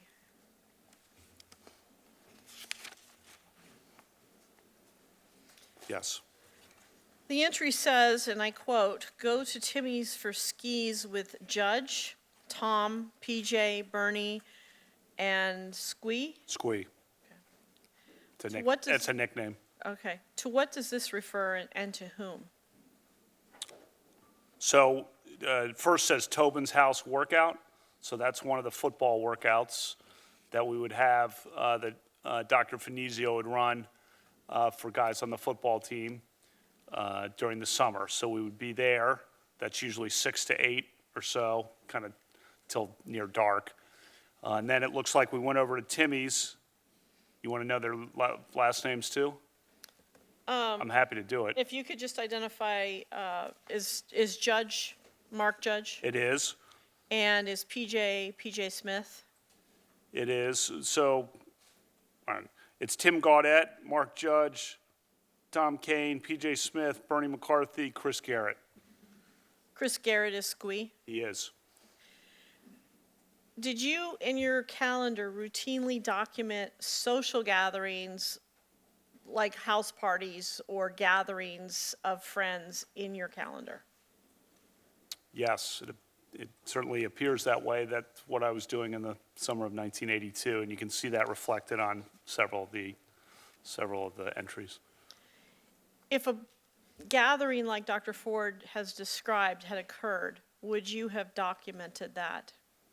Yes, because I documented everything, those kinds of events, even small get-togethers. August 7th is another good example where I documented a small get-together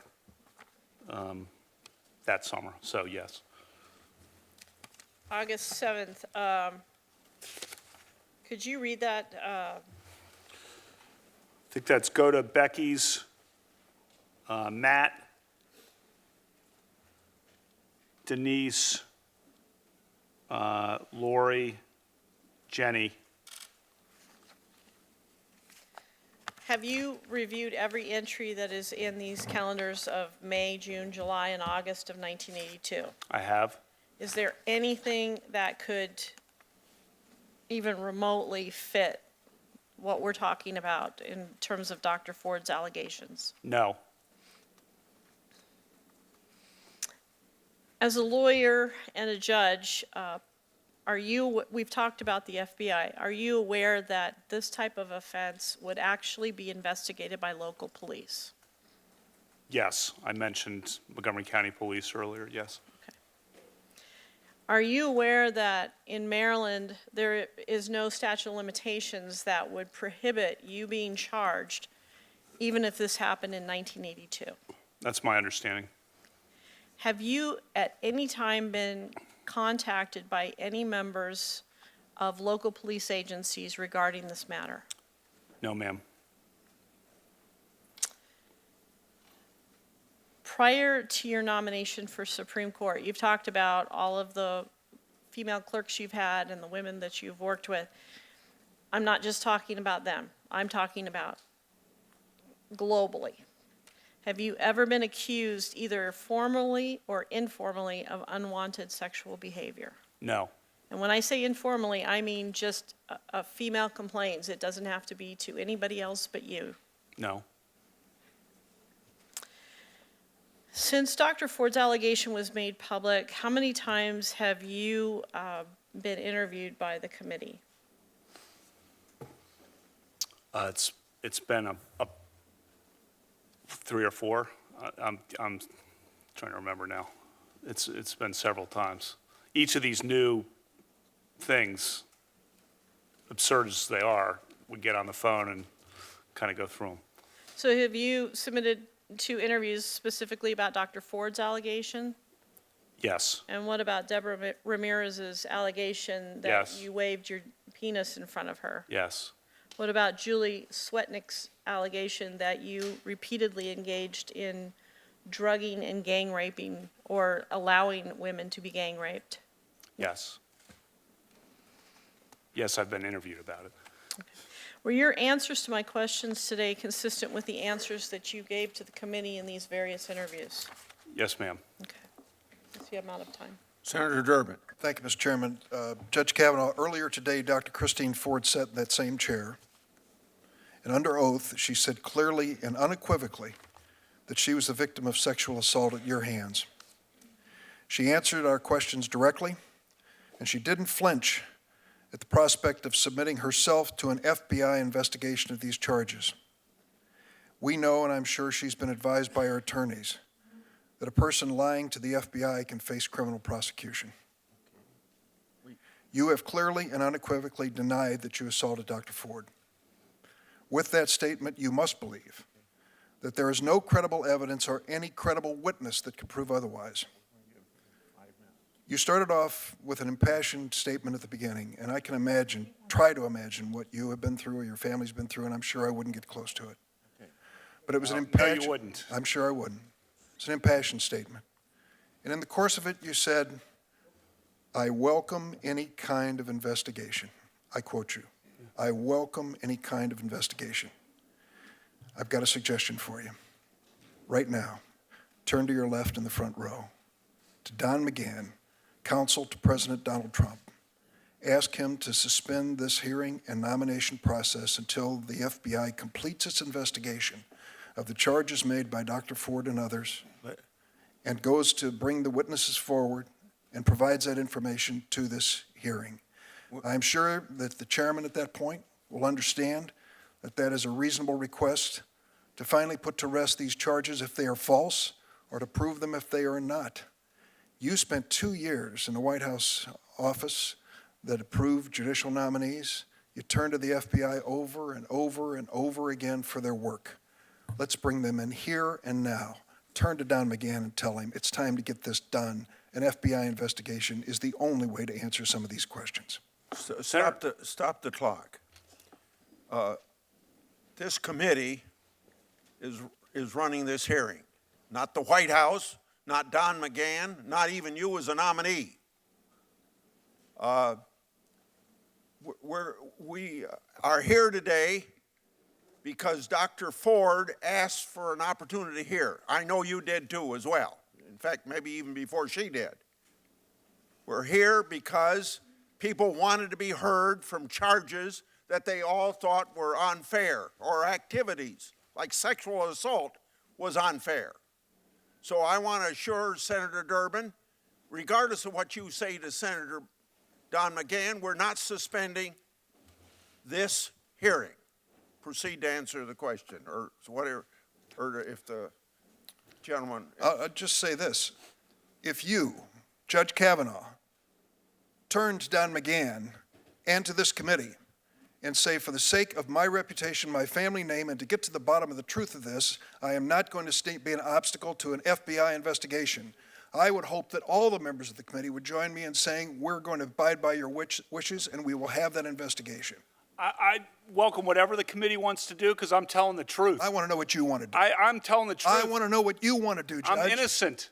I'm innocent of this charge. Then you're prepared for an FBI investigation? They don't reach conclusions. You reach the conclusions, No, Senator. but they do investigate questions. I'm innocent. And you can't have it both ways, Judge. You can't say here at the beginning, I wanted a passion hearing. moment, Look, I this welcome thing- any kind of investigation. This and thing was then sprung walk on away from me. this. This thing was sprung at the last minute after being held by staff. You know. Judge, And I if called there is for no I called truth for a to- hearing immediately. If there is no truth to her charges, the FBI investigation will show that. Are you afraid that they might not? Come on, gee whiz. The FBI does not reach, that's a phony question because the FBI doesn't reach conclusions. They just provide the 302s. With 302s, so I can explain to people who don't know what that is, they just go and do what you're doing. Ask questions and then type up a report. They don't reach the bottom line conclusion. This morning I asked Dr. Ford, I asked her about this incident where she ran into Mark Judge at a Safeway. And she said, sure, I remember, 6 or 8 weeks after this occurrence. Well, someone at the Washington Post went in and took a look at Mr. Judge's book and has been able to, the run that he wrote about his addiction and his alcoholism. And they have narrowed it down what they think was a period of time, 6 or 8 weeks after the event. And he would have been working at the Safeway at that point. So the point I'm getting to is we at least can connect some dots here and get some information. Why would you resist that kind of investigation? Why would you resist that kind of investigation? Senator, I wanted the hearing last week. I'm asking about the FBI investigation. The committee figures out how to ask the questions. I'll do whatever. I've been on the phone multiple times with committee counsel. I'll talk to... Judge Kavanaugh, will you support an FBI investigation right now? I will do whatever the committee wants to... Personally, do you think that's the best thing for us to do?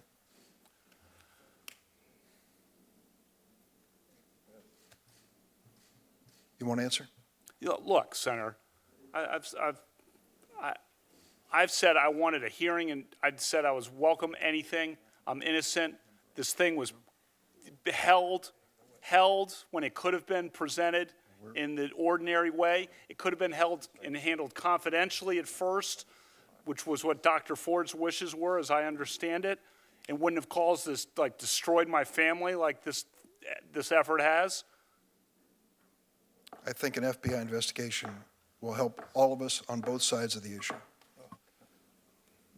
Senator Graham asked for the floor, but before he does, it seems to me that if you want to know something, you got the witness right here to ask him. And secondly, if you want an FBI report, you can ask for it yourself. I've asked for FBI reports in the past, in the 38 years I've been in the Senate.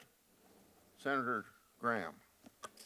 Are you aware that at 9:23, on the night of July the 9th, the day you were nominated to the Supreme Court by President Trump, Senator Schumer said, 23 minutes after your nomination, I will oppose Judge Kavanaugh's nomination with everything I have. I have a bipartisan, and I hope a bipartisan majority will do the same. The stakes are simply too high for anything less. Well, if you weren't aware of it, you are now. Did you meet with Senator Dianne Feinstein on August 20th? I did meet with Senator Feinstein. Did you know that her staff had already recommended a lawyer to Dr. Ford? I did not know that. Did you know that her and her staff had this allegations for over 20 days? I did not know that at the time. If you wanted an FBI investigation, you could have come to us. What you want to do is destroy this guy's life, hold this seat open, and hope you win in 2020. You've said that, not me. You've got nothing to apologize for. When you see Sotomayor and Kagan, tell them that Lindsay said hello, because I voted for them. I would never do to them what you've done to this guy. This is the most unethical sham since I've been in politics. And if you really wanted to know the truth, you sure as hell wouldn't have done what you've done to this guy. Are you a gang rapist? No. I cannot imagine what you and your family have gone through. Boy, y'all want power. God, I hope you never get it. I hope the American people can see through this sham, that you knew about it and you held it. You had no intention of protecting Dr. Ford. None. She's as much of a victim as you are. God, I hate to say it because these have been my friends. But let me tell you, when it comes to this, you're looking for a fair process, you came to the wrong town at the wrong time, my friend. Do you consider this a job interview? The advice and consent role is like a job interview. You consider that you've been through a job interview? I've been through a process of advice and consent under the Constitution. Which Would you say you've been through hell? I've been through hell and then some. This is not a job interview. Yeah. This is hell. This is going to destroy the ability of good people to come forward because of this crap. Your high school yearbook. You have interacted with professional women all your life, not one accusation. You're supposed to be Bill Cosby when you're a junior and senior in high school. And all of a sudden you got over it. It's been my understanding that if you drug women and rape them for 2 years in high school, you probably don't stop. Here's my understanding. If you lived a good life, people would recognize it, like the American Bar Association has the gold standard.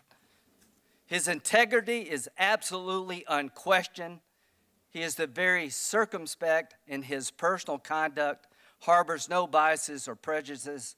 He's entirely ethical, is a really decent person. He is warm, friendly, unassuming. He's the nicest person. The ABA. The one thing I can tell you, you should be proud of. Ashley, you should be proud of this, that you raised a daughter who had the good character to pray for Dr. Ford. To my Republican colleagues, if you vote no, you're legitimizing the most despicable thing I have seen in my time in politics. You want this seat? I hope you never get it. I hope you're on the Supreme Court. That's exactly where you should be. And I hope that the American people will see through this charade. And I wish you well, and I intend to vote for you, and I hope everybody who's fair-minded will. Senator Whitehouse. Should we let things settle a little bit after that? If you want to, we'll take a 60-second break. No, I'm good. Okay, go ahead. I'm good. One of the reasons, Mr. Kavanaugh, that we are looking at the yearbook is that it is relatively consistent in time with the events at issue here. And because it appears to be your words, is it in fact your words on your yearbook page? We submitted things to the editors, and I believe they took them. I don't know if they changed things or not, but You're not aware of any changes, as far as you know. I'm not these are aware your one way words. or I'm not aware one way or the other. But I'm not going to sit here and contest that. Have at it if you want to go through my yearbook. Yeah, I'm actually interested. You know, lawyers should be working off of common terms and understand the words that we're using. I think that's a pretty basic principle among lawyers. Wouldn't you agree? It is. If you're worried about my yearbook, have at it, Senator. Let's look at Beach Week Ralph Club biggest contributor. What does the word Ralph mean in that? That probably refers to throwing up. I'm known to have a weak stomach, and I always have. In fact, the last time I was here, you asked me about having ketchup on spaghetti. I always have had a weak stomach.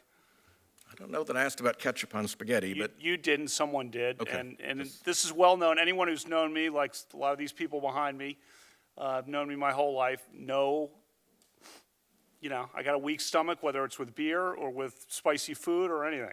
so the vomiting that you reference in the Ralph Club reference related to the consumption of alcohol.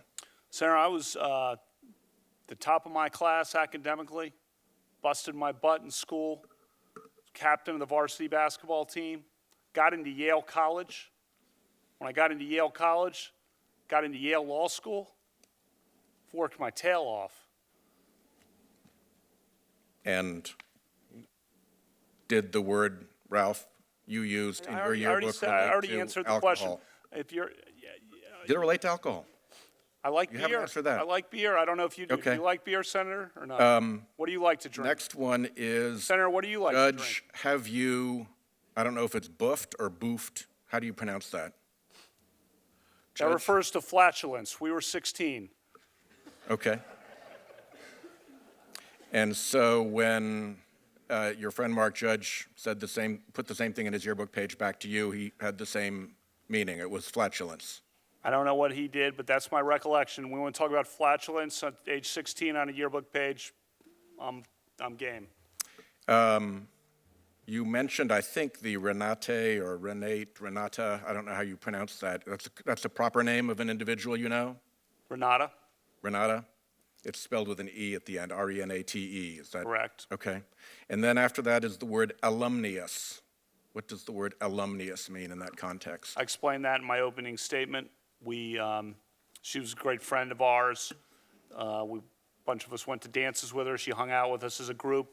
The media circus that has been generated by this thought and reported that it referred to sex. It did not. Never had any, as she herself said on the record, any kind of sexual interaction with her. And I'm sorry how that's been misinterpreted, and sorry about that, as I explained in my opening statement, because she's a good person, and to have her name dragged through this hearing is a joke and really an embarrassment. Devil's Triangle? Drinking game. How's it played? 3 glasses in a triangle. And? You ever played quarters? No. Okay, it's a quarters game. Ann Doherty's? As you can tell from my calendar, she had a party on the 4th of July in the beach in Delaware. And there are like 1, 2, 3, 4, 5, 6, 7 F's in front of the 4th of July. What does that signify, if anything? One of our friends, Squee, when he said the F word, starting at a young age, had kind of a wind-up to the F word. Kind of a and then the word would come out. And when we were 15, we thought that was funny, and it became an inside joke for how he would say and I won't repeat it here, for the F word. Referring to Georgetown versus Louisville and... You want any more on the Fs? No, Orioles versus Red Sox. In both, you respond, who won anyway, or who won that game anyway? Should we draw any conclusion that a loss of recollection associated with alcohol was involved in you not knowing who won the games that you attended? No. First of all, the Georgetown-Louisville was watching it on TV, a party, and That's not inconsistent with drinking and not remembering what happened. I'm aware. And the point of both was we, in essence, were having a party and didn't pay attention to the game, even though the game was the excuse we had for getting together. I think that's very common. I don't know if you've been to a Super Bowl party, for example, Senator, and not paid attention to the game and just hung out with your friends. I don't know if you've done that or not, but that's what we were referring to in those 2 occasions. Senator Cornyn. Judge, I can't think of a more embarrassing scandal for the United States Senate since the McCarthy hearings, when the comment was about the cruelty of the process toward the people involved. And the question was asked, have you no sense of decency? And I'm afraid we've lost that, at least for the time being. Do you understand you've been accused of multiple crimes? I'm painfully aware for my family and me to read about this. And breathless reporting. Of course, the sexual assault that Dr. Ford claims that you denied, then the claims of Ms. Ramirez, that not even the New York Times would report because they couldn't corroborate it. And then Stormy Daniels' lawyer released a bombshell accusing you of gang rape. All of those are crimes, are they not? They are, and I'm never going to get my reputation back.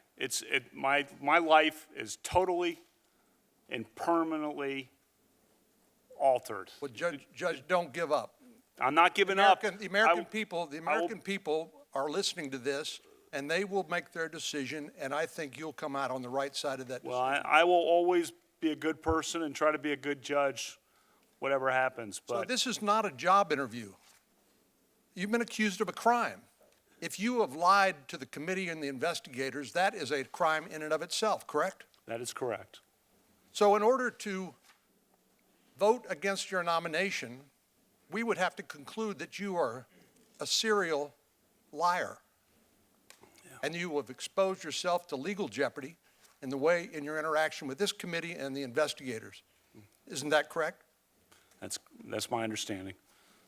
You talked in your interview on with Martha McCollum the other night about a fair process. Some of my colleagues across the aisle say, well, the burden is not on the accuser because this is a job interview. The burden is on you, but you said you weren't there and it didn't happen. It's impossible for you to prove a negative.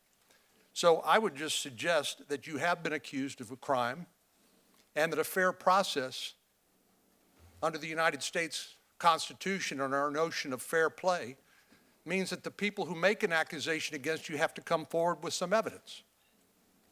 Isn't that part of a fair process?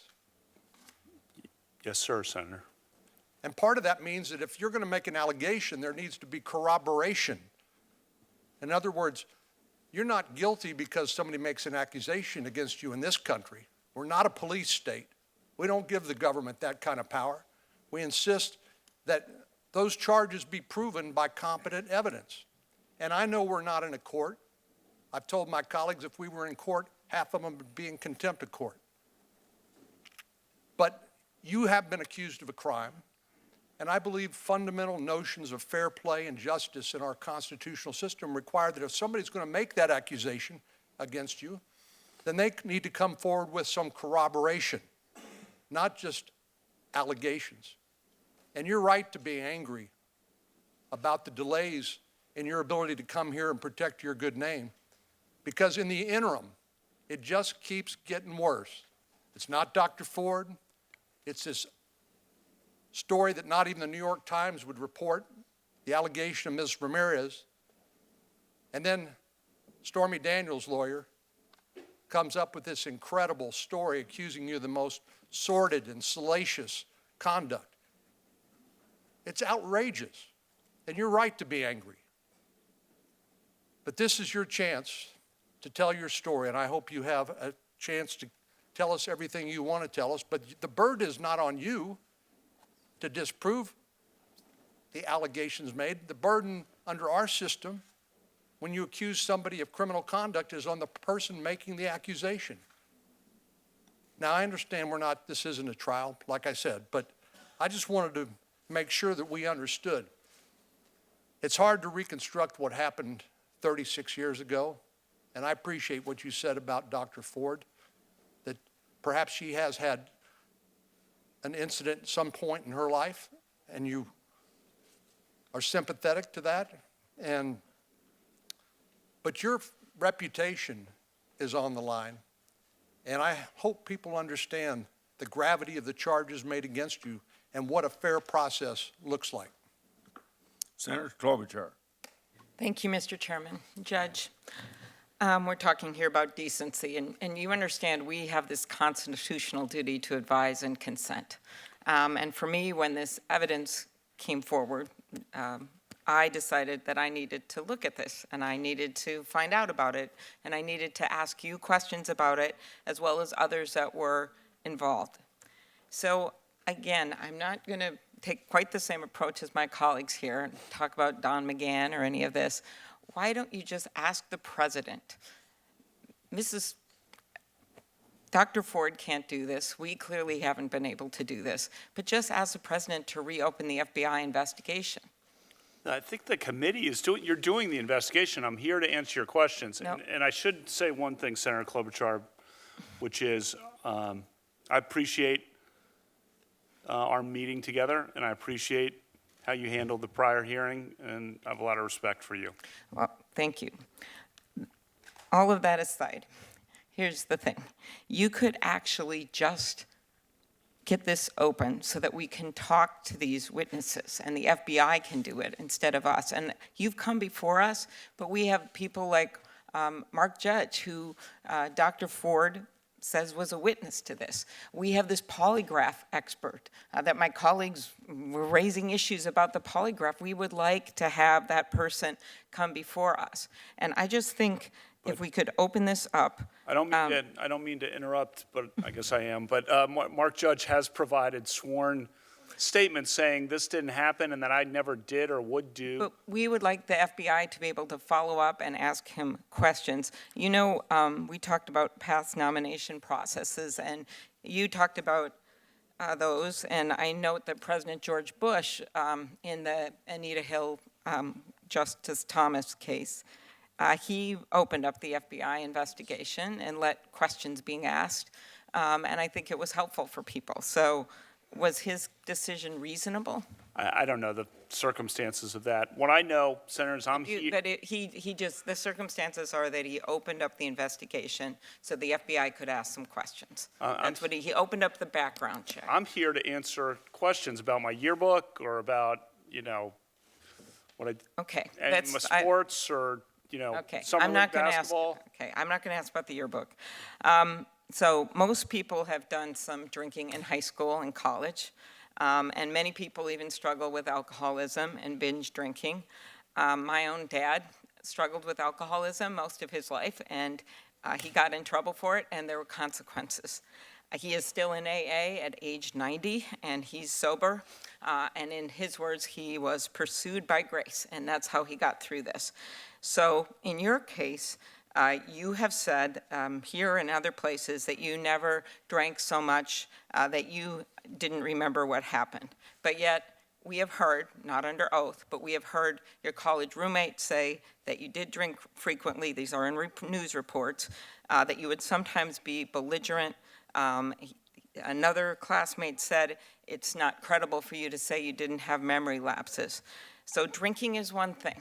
I actually don't think that's the second quote's correct. On the first quote, if you wanted, I provided some material that's still redacted about the situation with the freshman year roommate. And I don't really want to repeat that in a public hearing, but just so you know, there were 3 people in a room, Dave White, Jamie Roach, and me, and it was a contentious situation where Jamie did not like Dave White at all.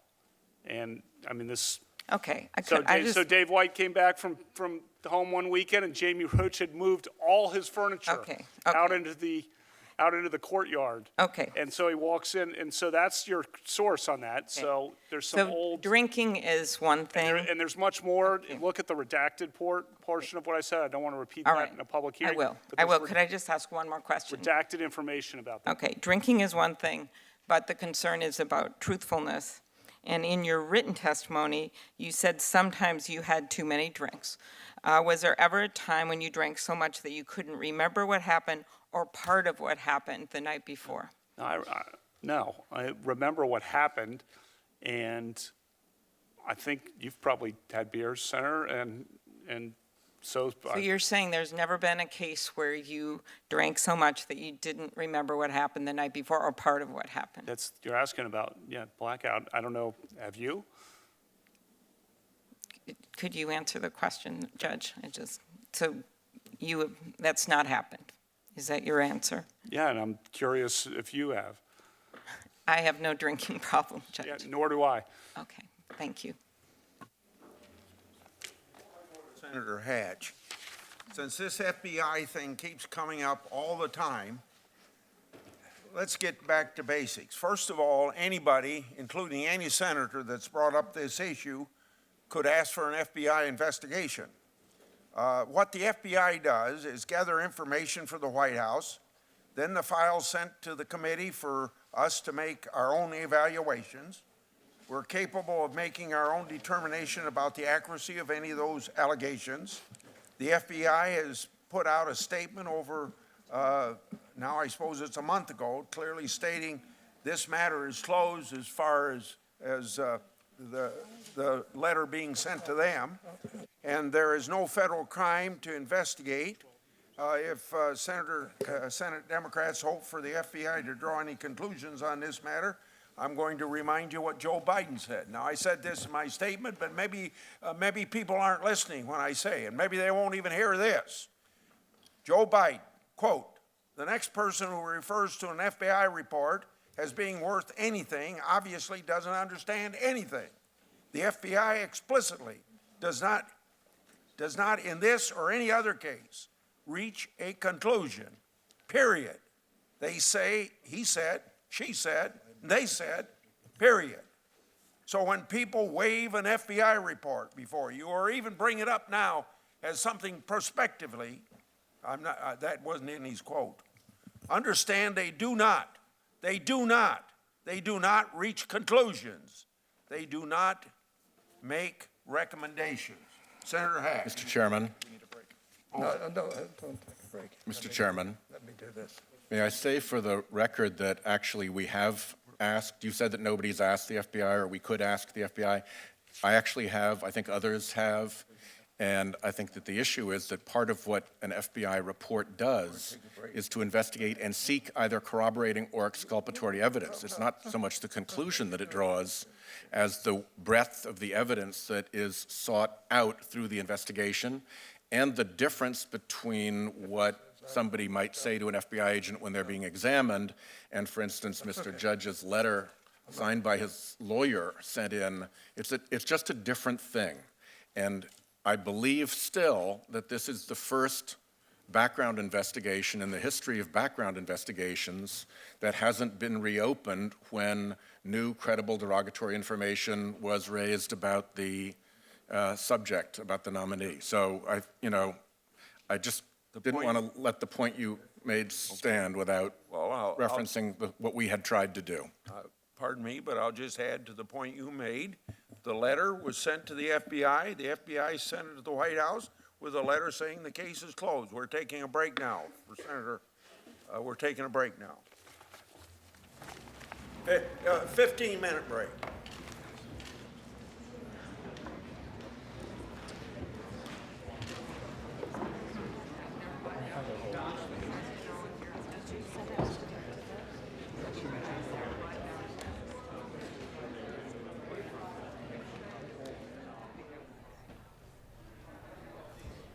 Explosive back and forths between senators and Judge Brett Kavanaugh as he defends himself against accusations that he sexually assaulted Christine Blasey Ford when the two were teenagers.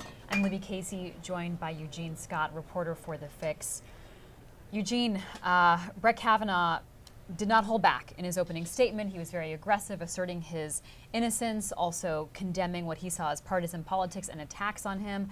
I have to say, frankly, though, I'm surprised that he has continued to have such an aggressive tone as senators have been questioning him. He is continuing the anger. He's interrupting people like Amy Klobuchar. He even said at one point, I don't mean to interrupt you, I guess I did. And he's being very combative with these Democratic senators who are asking him questions. What are your impressions of why he might take that tone? I think that is perhaps the approach that has been directed from the White House. Or that's who he really is. And that's how he perhaps will judge when he's on the bench if he is confirmed.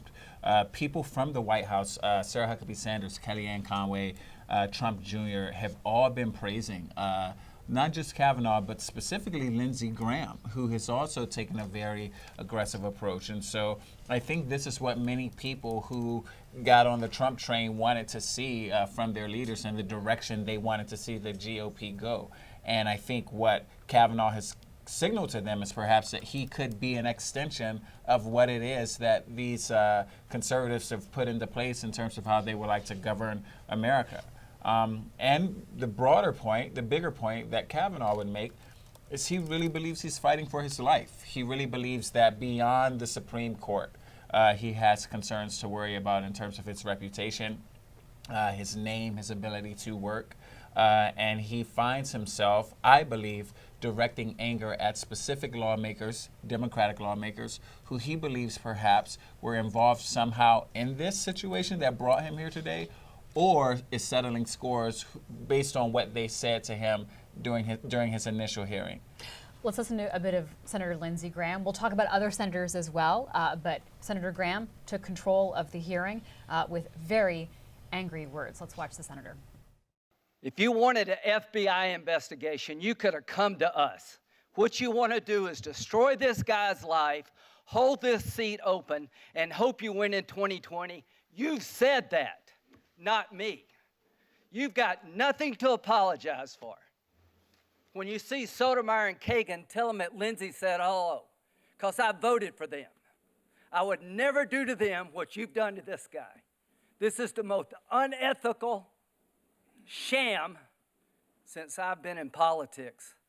And if you really wanted to know the truth, you sure as hell wouldn't have done what you've done to this guy. Lindsey Graham, I want to point out that right before that, Senator Durbin was making some progress, Democrats believed, on a line of questioning, asking Judge Kavanaugh to call for an FBI investigation himself. Right. And the way that Dick Durbin talked about it, the way that Amy Klobuchar talked about it was, if you are telling the truth, this could only clear your name and benefit you. Why wouldn't you want this probe? Why wouldn't you want Mark Judge to be asked questions? Everything sort of got shifted, though, when Lindsey Graham took the stage and in his furious remarks pushed back on his Democratic colleagues. So a bit of strategy here, as well as, I'm sure, genuine emotion on everyone's behalf. Indeed, a couple things there. Durbin suggested that he call for an investigation because in his opening statement, he seemed to imply that he would be open to an investigation. And so he was asked, why not just call for one? You have the ability to do that, and that could clear your name in a way that this committee perhaps could not. Regarding Lindsey Graham, there are a few things. Kayleigh McEnany, one of the spokespeople for the Republican National Committee, tweeted, every Republican senator should defer their questioning time to Senator Lindsey Graham. While this was happening, I think we both noted that Rachel Mitchell has kind of disappeared here. And it seems like Lindsey Graham, his approach to this is what many people in the White House and at the top levels of the GOP would like to see move forward. Whether or not that'll continue to be the case is yet to be determined. It's important to note Republicans are under no obligation to let Rachel Mitchell ask Absolutely the questions not. on their behalf. So we saw them allowing her to take their time, and then Lindsey Graham stopped that. And after him, Senator John Cornyn did the same. He also asked his own questions. And at this point, I'm curious to see if any Republican senators will let her re-enter this dialogue, because they may realize politically it benefits them to appear fired up and ticked off. And this could be that camera moment that they are looking for, and an opportunity to defend Judge Kavanaugh and blast the Democrats. Along those lines, we have Ted Cruz, other people who could still come forward and communicate what they believe has been most problematic with this entire situation in a way that perhaps rallies the base. The challenge is we already know that the base is already supportive of Kavanaugh. I mean, we have data that supports that. The question is, are the people who are really questionable regarding his whole nomination and not supportive, will they be converted by his interrupting lawmakers, his defensiveness, his shortness, his descriptions, or will they be won over by his denials, his tears, his pointing to the fact that his life has been permanently changed and negatively impacted just by these allegations? We don't know yet. One thing I'm certainly waiting for, just to see what the interaction would be like, is other lawmakers from the left. It'll be interesting to see what type of posture he takes with Senator Kamala Harris, Cory Booker, lawmakers who he met with in his previous time before this committee that did not go as well. They're not bringing the heat. I mean, he's reacting very angrily to people like Amy Klobuchar, including cutting her off, and she was soft-spoken people just asking questions, sharing stories which about is their own interesting, fathers, right? Because struggle with alcoholism. But I think what many people on the right have been frustrated with, it's not just the aggressive people on the left, just the entire situation, and believing that there have been personalities that have led this, and there are other personalities that have been complicit as well. Yeah, and so you see that coming out in Kavanaugh's anger right now. You mentioned Amy Klobuchar talking about her own father's struggle with alcoholism, so being very revealing in that. When she asked him about blacking out and losing memories from drinking too much, he said, I don't know, have you? And you could see she was sort of like, and then she just continued. Now, she's someone who is seasoned and used to the work of a prosecutor, so she didn't get thrown by that and just continued her line of questioning. He did the same with Senator Whitehouse, took over the questions, asked him about his drinking history, and for some that'll look aggressive and forward, for some it'll look defensive, and some are just concerned about the partisanship of the branch of government that perhaps is just not supposed to be. Let's take a listen to Senator Durbin and how some of that exchange went. I welcome whatever the committee wants to do, because I'm telling the truth. I want to know what you want to do. I'm telling the truth. I want to know what you want to do, Judge. I'm innocent. I'm innocent of this charge. Then you're prepared for an FBI investigation? They don't reach conclusions. You reach the conclusions, No, Senator. but they do investigate questions. I'm innocent. And you can't have it both ways, Judge. You can't say here at the beginning, I wanted a passion hearing. moment, Look, I this welcome thing- any kind of investigation. This and thing was then sprung walk on away me. from this. This thing was sprung at the last minute after being held by staff. You know. Judge, And I if called there for is no I called for a truth to- hearing immediately. If there is no truth to her charges, the FBI investigation will show that. Or are you afraid that they might not? Come on, gee whiz. The FBI does not reach, that's a phony question because the FBI doesn't reach conclusions. They just provide the 302s. Senator Durbin asking questions of Judge Kavanaugh. Welcome, Amber Phillips, reporter for The Fix. Reflect on the tone and what we're hearing right now. Well, I thought this morning was emotional, and I thought this afternoon was going to go kind of more according to script because we've seen this dynamic, right, of Kavanaugh and a very partisan Senate Judiciary Committee. This went way off script, starting from the moment Kavanaugh did not stick with his prepared remarks. Our colleague Sung-Min Kim has reported that Kavanaugh wrote all of those himself and is out to defend himself no matter what it costs him at this point. To the specific question of the FBI investigation, I don't see us getting anything new from Kavanaugh about his denial in the allegations. Democrats are just entirely focused on why won't you call for an FBI investigation? And they know that they're putting Kavanaugh in a really tough box because he needs Republicans on this committee to send him to the Supreme Court, right? But Republicans have said, we don't need an FBI investigation, we've got this. So why would Kavanaugh come out and confront his Republican colleagues on that? So I hear what Durbin said forcefully asked over and over and over on the Democratic side, and I think if there is a script going forward, that's the way things are going to go, is why don't you confront your Republican allies here, and Kavanaugh won't do it.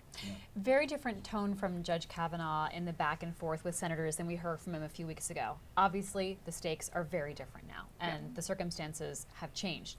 But I have been surprised that the sort of impassioned and furious opening statement then turned into furious back and forth with the senators. I thought he might pump the brakes a little bit, get more composed, be more judicious in how he responded to them, but he's continued to be really aggressive.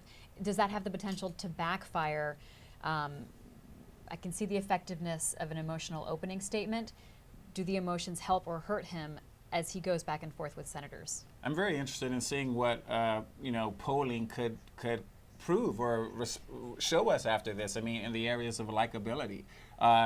People are bringing their biases to the table based on how we feel about class and race and gender and power in this country as is.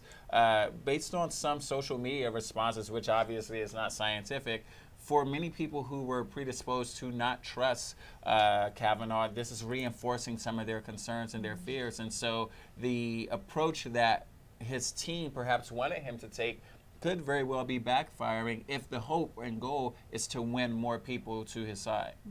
Yeah, Eugene is exactly right. He doesn't want to come across as tone deaf, right, to the fact that he's center stage in a debate, a national debate, about whether women can accuse powerful men and how they're treated. However, I will note reporting from our colleague Robert Costa that came out just now and said he's hearing from the White House, President Trump loved this. Yeah. So maybe the only one of the few people who matters on this front is loving a show. We know that Trump loves Can't Look Away TV. Kavanaugh's certainly giving him that. That matters. But is he the most important audience right now?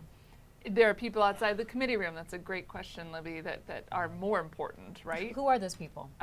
Senators Lisa Murkowski of Alaska, Susan Collins of Maine are the two main swing votes. Bob Corker of Tennessee is a third swing vote. There's a handful of red state Senate Republicans who I was talking. Democrats or? Excuse me, there's a handful of red state Democrats. I was talking to Republicans who hope to unseat those Democrats this week. They're campaign operatives who said they have to vote for Kavanaugh. It would kill the Democrats' campaign there.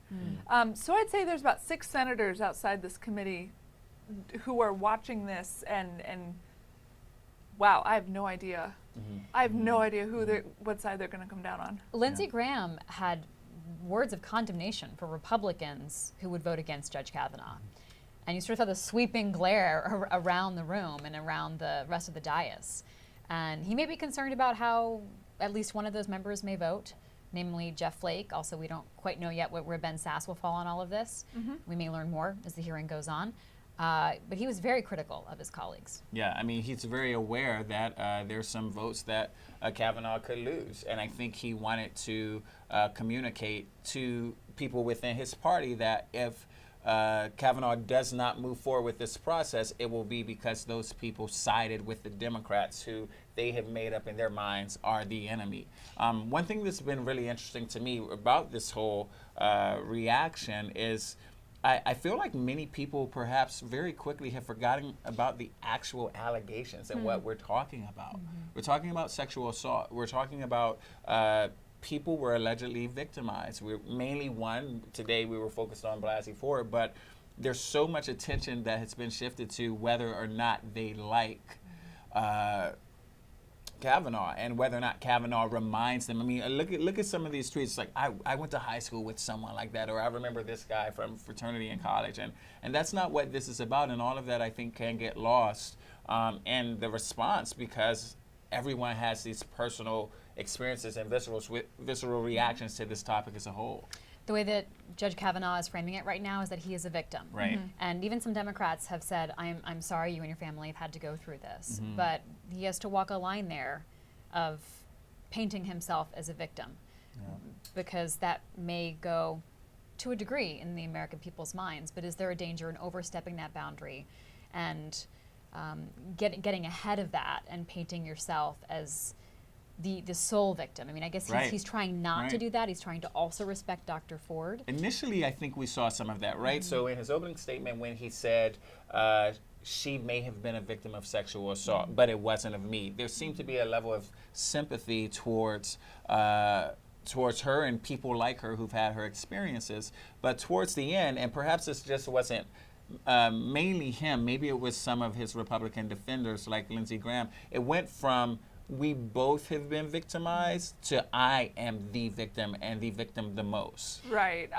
If I can chime in on that and expand on that, I do think it was Kavanaugh who took that line and ran with it because there are two things he said in his opening statement that basically accused Democrats of ruining his life, which risks coming across as tone deaf to what Dr. Ford says she's gone through.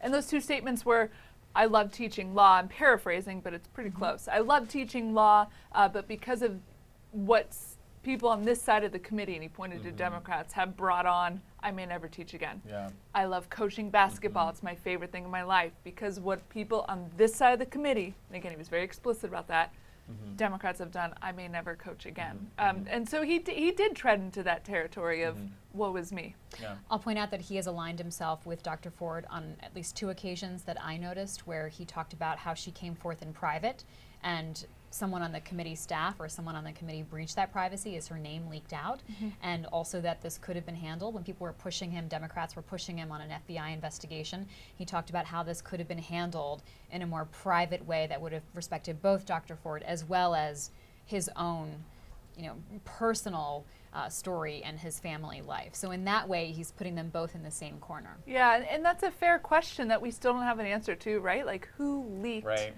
Dr. Ford's story? Yeah, and why are they so confident? I mean, partisanship, that it was someone on the other side who had negative intent to destroy them. One would argue, why would a conservative leak it? But this is quite an accusation to be made, and I think there are more questions than answers about how this all became public. Do you think we're ready, we the American public are ready to separate out the concerns and questions about the politics of this and what Democrats did, the timeline they did it, how Republicans now are acting from the allegations of Dr. Ford and the situation of Brett Kavanaugh? Are they so intertwined at this point? I don't. I think that is a conversation some will entertain after the vote is determined whether or not he actually gets on the court, on the bench, in terms of how we got here and why it got to this place. I think we need distance from this moment for that to happen. I mean, I look at the Anita Hill, Clarence Thomas hearings, which you've written about, Eugene, and we don't look at them quite as partisan as we did in the moment. It's a man and a woman accusing this man and how she was treated. But right now, partisanship feels so enmeshed in this. Yeah. We'll continue We'll continue bringing you this hearing live and uninterrupted. A bit of a marathon day today. You can see the cameras clicking away as Judge Kavanaugh returns, flanked by his wife, also women supporters. You can see the optics they are trying to create there of how he is being supported. There's his wife sitting down by women who he has worked with and known for many years, as well as legal counsel. Let's go back to the hearing room live.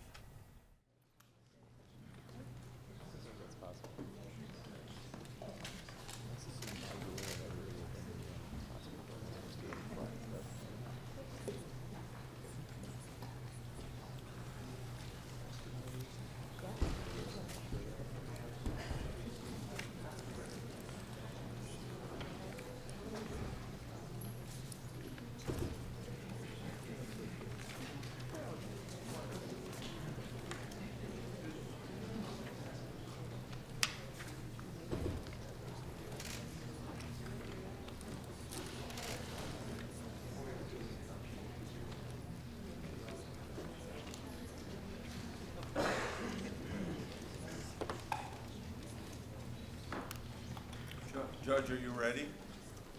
I am ready. And can I say one thing? Yes.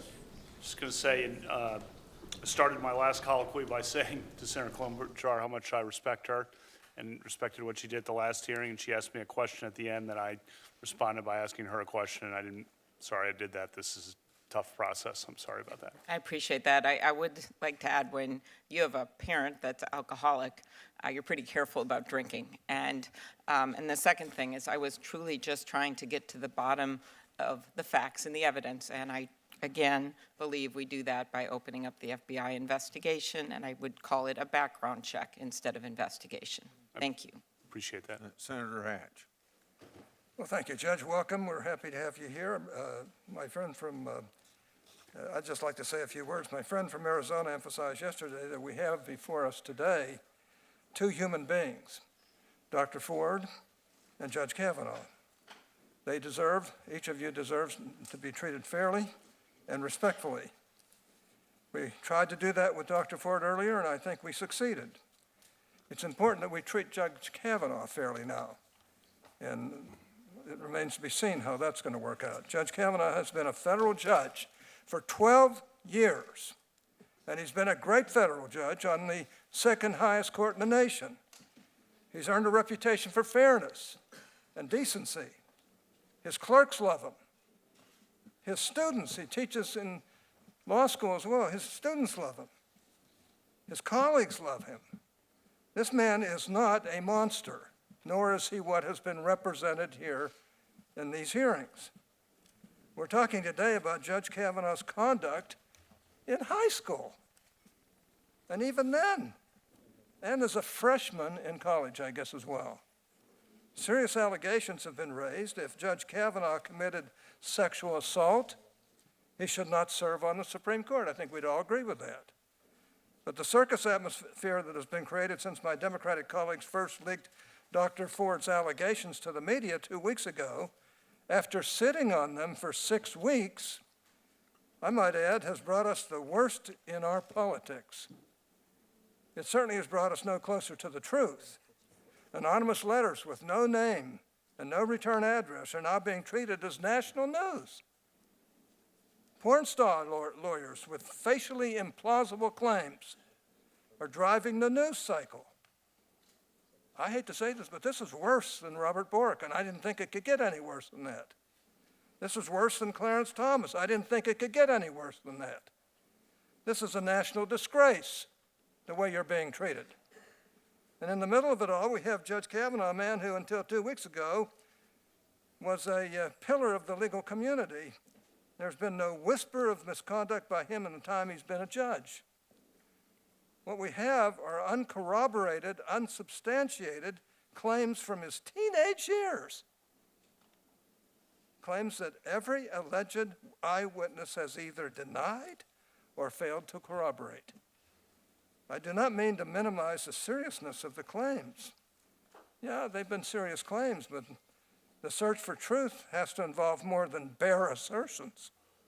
Like Dr. Ford, Judge Kavanaugh deserves fair treatment. He was an immature high schooler, so were we all.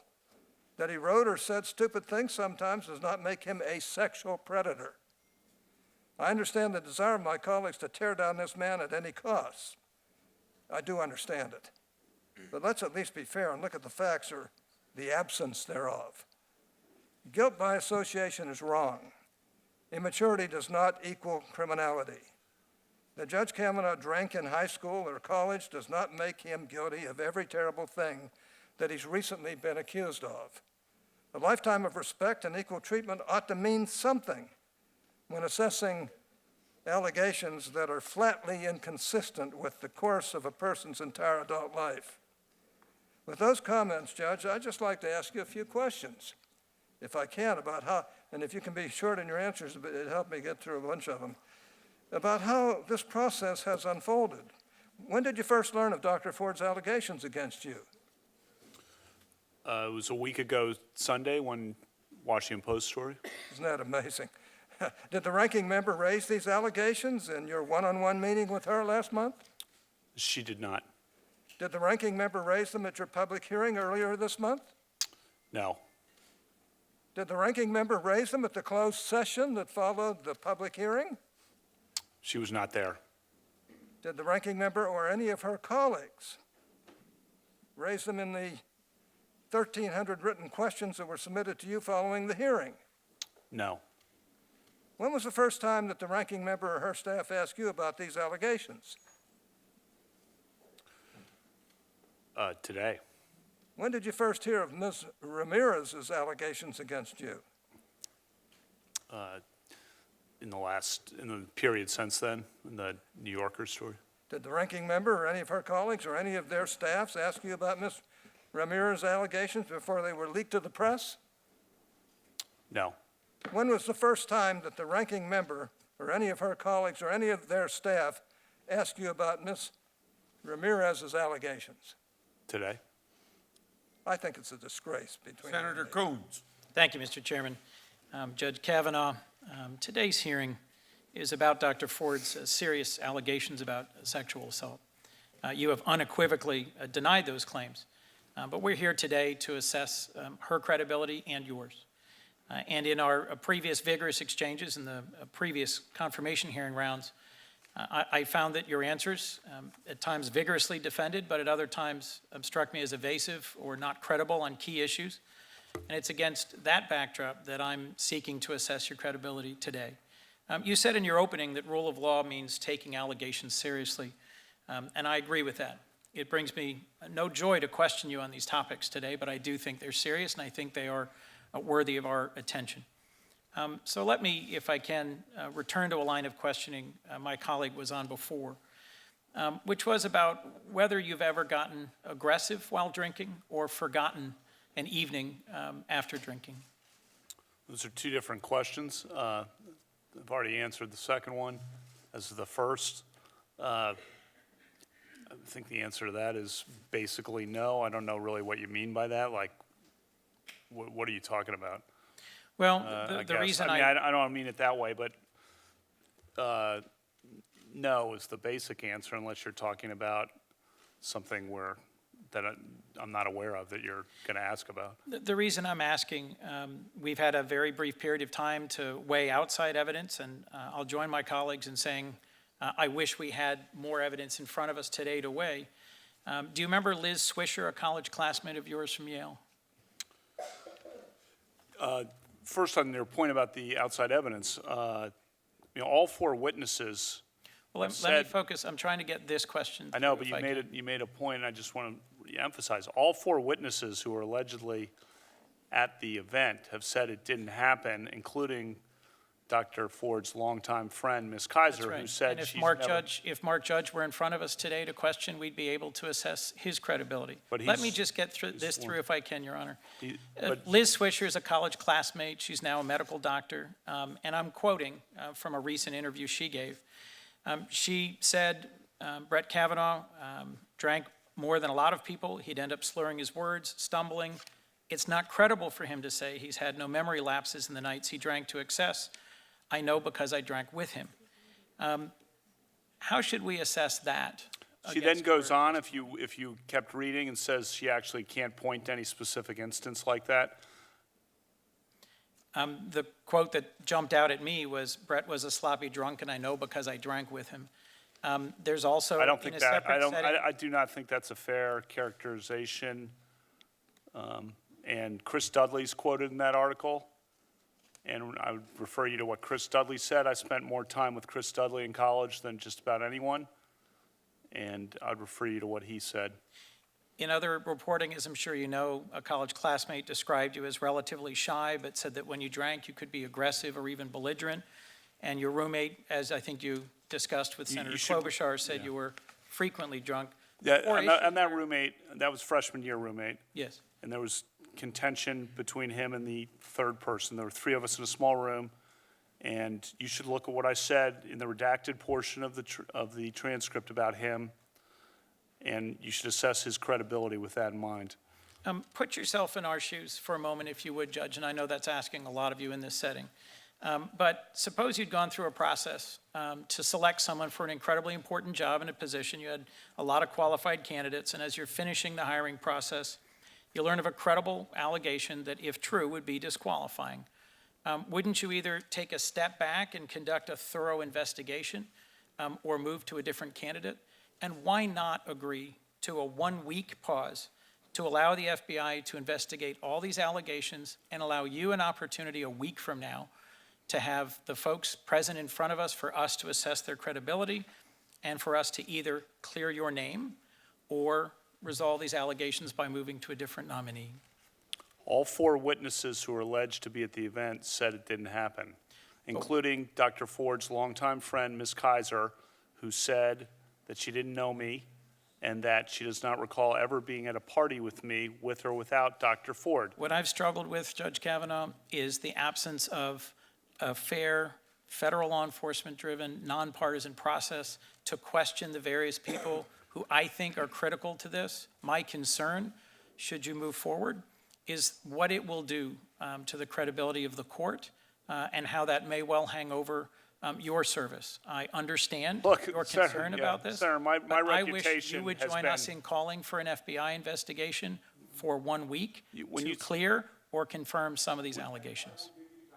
When you say a week delay, do you know how long the last 10 days have been for They were us? probably an eternity. But in the Judge Thomas confirmation for us, hearing, every day, it was a 4-day delay. Every day, it's been a lifetime. And you know, yeah, and it's been investigated, and all four witnesses say it didn't happen. And they've said it under penalty of felony.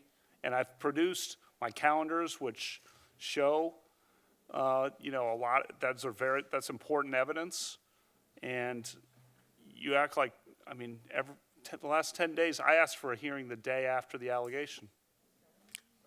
Before I call on Senator Lee, I want to emphasize something here, that talking about doing something without enough time. We had 45 days between July 30th and September the 13th, I believe it is, when we could have been investigating this. And in regard to this candidate, if you take the average of 65 to 70 days between the time that a person is announced by the president and the Senate votes on it, is about 65 to 70 days. And here we are at about 85 to 90 days. So there's plenty of time put in on this nomination. Senator Lee. Oh, no, wait a minute. I got one other thing I want to do. Everybody else has been putting letters in the record. I have a letter here from 65 women who knew Judge Kavanaugh between the years 79 and 83, the years he attended Georgetown Prep High School. These women wrote to the committee because they know Judge Kavanaugh and they know that the allegations raised by Dr. Ford are completely, totally inconsistent with his character. These 65 women know him through social events and church. Many have remained close friends with him. Here's what they say, partly quoting the letter. Quote, "Through the more than 35 years we've known him, Brett has stood out for his friendship, character, and integrity. He has always treated women with decency and respect. That was true in high school, and it remains true to this day." In closing, they wrote, Judge Kavanaugh, quote, has always been a good person. So without objection, I put it in the record. Senator Lee. Judge Kavanaugh, you've been cooperative at every stage of this investigation, both your background investigation and the investigation conducted by this committee. Is that correct? That's correct, It's Senator. also correct that you yourself do not control the FBI or when it conducts an investigation. You are a nominee. You're not tasked with the job of deciding who, when, whether, or how conducts an investigation. That's correct. But at every moment when either we or prior to the committee taking jurisdiction over it, the FBI has asked you questions, you've been attentive and you've been responsive. Isn't that right? That's correct. Throughout my career. I have colleagues today who have repeatedly asked for an FBI investigation.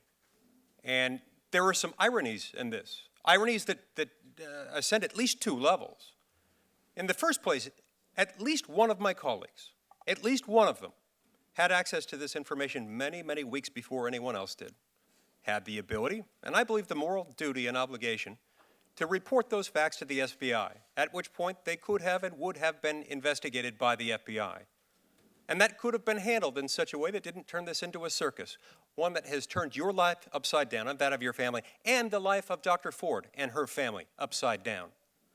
I consider this most unfortunate, given that this was entirely within the control of at least one of my Democratic colleagues to do this. The second level of irony here is that while calling repeatedly for an investigation by the FBI, an investigation over which you have no ability to control, by the way, an investigation you have no authority to call for, while calling for an investigation, we're in the middle of a conversation that involves questions to you. And so I ask my Democratic colleagues, if you have questions for Judge Kavanaugh, ask him. He's right here. If that's really what you want is the truth, ask him questions right now. If you have questions of other witnesses, then for the love of all that is sacred and holy, participate in the committee investigations that have been going on, as you have not been participating, with the committee staff investigating the outside witnesses. If someone really were interested in the truth, this is what they would do. They would participate in the investigation, and when we have a committee investigation, a committee hearing with live witnesses, they would talk about that rather than something else they wish they were having in front of them. If what they want is a search for the truth, then now is their choice. If, on the other hand, what they want to do is delay this until after the election, which at least one of my colleagues on the Democratic side has acknowledged, then that might be what they would do. Finally, I want to point out that there is significant precedent from our former chairman of this committee, Chairman Joe Biden. During the Clarence Thomas hearings nearly 3 decades ago, Chairman Biden made some interesting observations about FBI reports and their role in this process. Here's what he said, quote, "The next person who refers to an FBI report as being worth anything obviously doesn't understand anything. The FBI explicitly does not, in this or any other case, reach a conclusion, period. Those are his dual periods, not mine. I continue the quote. The reason why we cannot rely on the FBI report, you would not like it if we did, because it is inconclusive. So when people wave an FBI report before you, understand they do not reach conclusions. They do not make, as my friend points out more accurately, they do not make recommendations. In other words, the role of the FBI is to flag issues. Those issues have been flagged. Sadly, in this case, they were flagged not as they should have been, not in the timing in which they should have been. And therefore, they couldn't have been addressed in the manner that would have preserved a lot more dignity for you, for your family, and for Dr. Ford and her family. They were instead held out until the final moment. I consider that most unfortunate. And for that, on behalf of this committee, I extend to you my most profound sympathies, and my most profound sympathies to Dr. Ford and her family as well. Mr. Chairman, since we don't have enough slots for everyone, can I have the last minute of Senator Lee so that Senator Kennedy can be recognized? Judge, we did 38 hours in public with you. Did we have any private hearings with you? Yes. Was that a fun time for you? When senators could ask questions that are awkward or uncomfortable about potential alcoholism, potential gambling addiction, credit card debt, if your buddies floated you money to buy baseball tickets. Did you enjoy that time we spent in here late one night? I'm always happy to cooperate with the committee. That's charitable. Were you ever asked about any sexual allegations when we had that time in here with you alone? No. Did the ranking member already have these allegations for, I guess this would have been September 6 or 7, and the letter was written on July 30th? A recommendation was made by the ranking member or her staff to Dr. Ford, and by the way, I think Dr. Ford is a victim, and I think she's been through hell, and I'm very sympathetic to her. But did the ranking member's staff, did we hear today, make a recommendation to hire a lawyer, and she knew all of that? And yet we had a hearing here with you, and none of these things were asked. But then once the process was closed, once the FBI investigation was closed, once we were done meeting in public and in private, then this was sprung on you. I just want to make sure I have the dates correct, right? Because we got 35 plus days from all the time that this evidence was in the hands. Recommendations were made to an outside lawyer. You could have handled all this. We could have had this conversation in private in a way that didn't not only do crap to his family, but do all. I yield my time. Trying to see if he could do math about 35 days. That was a little bit of a question. Thank you. Thanks, Mr. Chairman. Good afternoon, Judge Kavanaugh. As a federal judge, you're aware of the jury instruction, falsus in unibus, falsus in omnibus, are you not?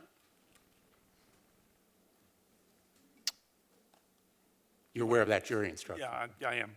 You know what it means? You can translate it for me, Senator. You can do it better than I can. False in one thing, false in everything, meaning in jury instructions that some of us as prosecutors have heard many times, is told a jury that they can disbelieve a witness if they find him to be false in one thing. So the core of why we're here today really is credibility. Let me talk. The core of why we're here is an allegation for which the 4 witnesses present have all said it didn't happen. Let me ask you about Renata Dolphin, who lives in Connecticut. She thought these yearbook statements were, quote, horrible, hurtful, and simply untrue, end quote, because Renata alumni clearly implied some boast of sexual conquest. And that's the reason that you apologized to her, correct? That's false, speaking about the yearbook, and she said she and I never had any sexual interaction. So your question is false, and I've addressed that in the opening statement. And so your question is based on a false premise and really does great harm to her. I don't know why you're bringing this up, frankly. Doing great harm to her by even bringing her name up here is really unfortunate. Well, calling someone an alumnus in that way, well, implying what you're implying about by a number of your football friends at the time as boasting of sexual conquest. That's the reason that I'm bringing it up. And yeah, no, it's false. You're implying that. Look what you're bringing up right now about her. Look what you're doing. Mr. Chairman, I ask that these interruptions not be subtracted from my time. Yeah, ask your question and then She's a great person. She's always been a great person. We never had any sexual interaction. By bringing this up, you're just dragging her through the mud. It's just unnecessary. Thank you, Mr. Chairman. You've made reference, Judge, to a sworn statement, I believe, by Mark Judge to the committee. Is that correct? I made reference to what Mark Judge's lawyer sent to the committee? Yeah, it's not a sworn statement, is it? Under penalty of felony? Well, it's a statement signed by his lawyer, Barbara Van Gelder. It is 6 cursory and conclusory sentences. Are you saying that that is a substitute for an investigation by the FBI or some interview by the FBI under oath? Under penalty of felony, he said that this kind of event didn't happen and that I never did or would have done something like that. As a federal judge, you always want the best evidence, don't you? Senator, he has said, and all the witnesses present, look at Ms. Kaiser's statement. She's Dr. Let me move on to another topic. You've testified to this committee this morning, this afternoon, quote, "This whole 2-week effort has been a calculated and orchestrated political hit fueled with apparent pent-up anger about President Trump and the 2016 election, fear that has been unfairly stoked about my judicial record, revenge on behalf of the Clintons, and millions of dollars in money from outside left-wing opposition groups." Is it your testimony that the motivation of the courageous woman who sat where you did just a short time ago was revenge on behalf of a left-wing conspiracy or the Clintons? Senator, I said in my opening statement that she preferred confidentiality, and her confidentiality was destroyed by the actions of this committee. Let me ask you this. In a speech that you gave at Yale, you described, quote, falling out of the bus onto the front steps of the Yale Law School at 4:45 a.m. I wasn't then describing me. I organized, to- Senator, let me finish here, please. I organized a third-year end-of-school party for 30 of my classmates to rent a bus to go to Fenway Park in Boston, which was about a 3-hour trip. I bought all the tickets. You and I have discussed that before. I bought all the baseball tickets. I rented the bus. I organized the whole trip. We went to Fenway Park. Roger Clemens was pitching for the Red Sox. We had a great time. George Brett was playing third base for the Royals. Actually, he was playing left field that night. And we went to the game and got back, and then we went out. It was a great night of friendship. I apologize for interrupting, Judge, but I need to finish the quote before I ask you the question. I wasn't The quote talking about me. ends, Okay, well, the quote ends that you tried to, quote, piece things back together, end quote, to recall what happened that night. Meaning, I know what happened. well, you, Judge, will you quickly answer your question, then I'm going to let him answer. I know what happened that I'll night. finish asking my question. Please, go ahead, Your but Honor. do it quickly. Doesn't that imply to you that you had to piece things back together? You had to ask others what happened that night? No, Okay, you take your time now and answer the question. Yeah. Then Senator Craig. definitely not. I know exactly what happened that night. It was a great night of fun. I was so happy that it was great camaraderie. Everyone looks back fondly on the trip to Fenway Park. And then we went out together, a group of classmates, and I know exactly what happened the whole night, and I'm happy. Judge, do you believe Anita Hill? Senator Crapo. Senator Crapo. Senator Crapo. Thank you, Mr. Chairman. And Judge Kavanaugh, first, I want to get into this whole question that's been bandied back and forth here almost endlessly today about the FBI investigation process. Because I think I want to follow up a little bit on what Senator Lee and Senator Sass have referenced. There's been a lot of talk here about we need an FBI investigation. In these processes, which you've been through a number of times now when the FBI does a background check with regard to a nomination, could you quickly describe that for us? What does the FBI do? The FBI gathers statements from people who have information. They don't resolve credibility. They gather the information, and the credibility determination is made by the ultimate fact finder, which in this case is the United States Senate. The committee, of course, here has gathered evidence. And the FBI then gives that report to the White House, if I understand it, and the White House then transfers it to the Senate. Is that the That's chain my understanding, of yes. control? And as you indicated, it does not do, and it's been said many times here today, the FBI does not make judgments. It gives the Senate committee information. At that point in time, if I understand the process correctly, the Senate, the United States Senate Judiciary Committee has legal authorities. If it receives information in an FBI report that it wants to further investigate, the Senate has legal authority to conduct further investigation. Is that correct? That's my understanding. And that is what has been referenced here many times about how some of these witnesses that were identified in the very late information that we received have made statements that are under penalty of felony. That's a felony for lying to the Senate Judiciary Committee. And as I understand it, what happens is the Senate Judiciary Committee, which has authority under law to conduct those kinds of investigations, follows up on the FBI reports to finish out the investigation that it wants with regard to any information that it receives that needs further investigation. Is that your understanding of the process? That's my understanding, Senator. Now, in this case, there's been a lot of talk here today, and if I have time, I'll get into it. It looks like I'll run out of time. But in this case, there's a lot of concern by many that there was not so much an interest in an FBI investigation as there was in delay. I'm not going to get to that unless I have time. I want to talk about what happened in the Senate committee's investigation. Because as I understand it, and this may be more of a question to the chairman, as soon as we received information, which was about 45 days after others on the committee received it, we conducted an investigation. Is that correct, Mr. Chairman? I'm sorry to turn the questioning to you, but we began that legal Senate Judiciary Committee investigation. Yes. And that investigation involved our fully, lawfully enabled investigators to conduct an investigation. And if I understand it correctly, the Democratic members of the committee refused to participate in that investigation. Yes. And so we have conducted the investigation.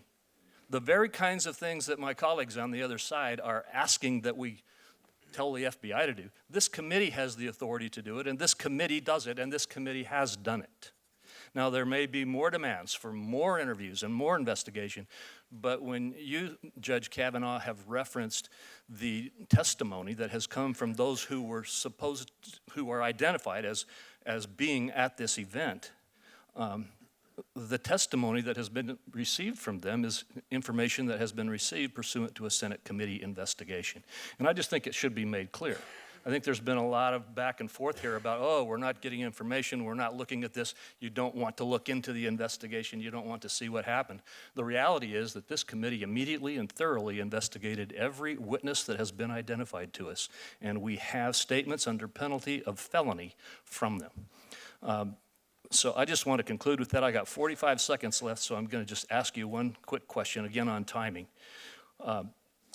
You had a meeting with Senator Feinstein on August 20th? That's my understanding, yeah. Well, I had a meeting, and that's my understanding of the date. Of the date, yes. What was established earlier in testimony here today was that the ranking member's staff helped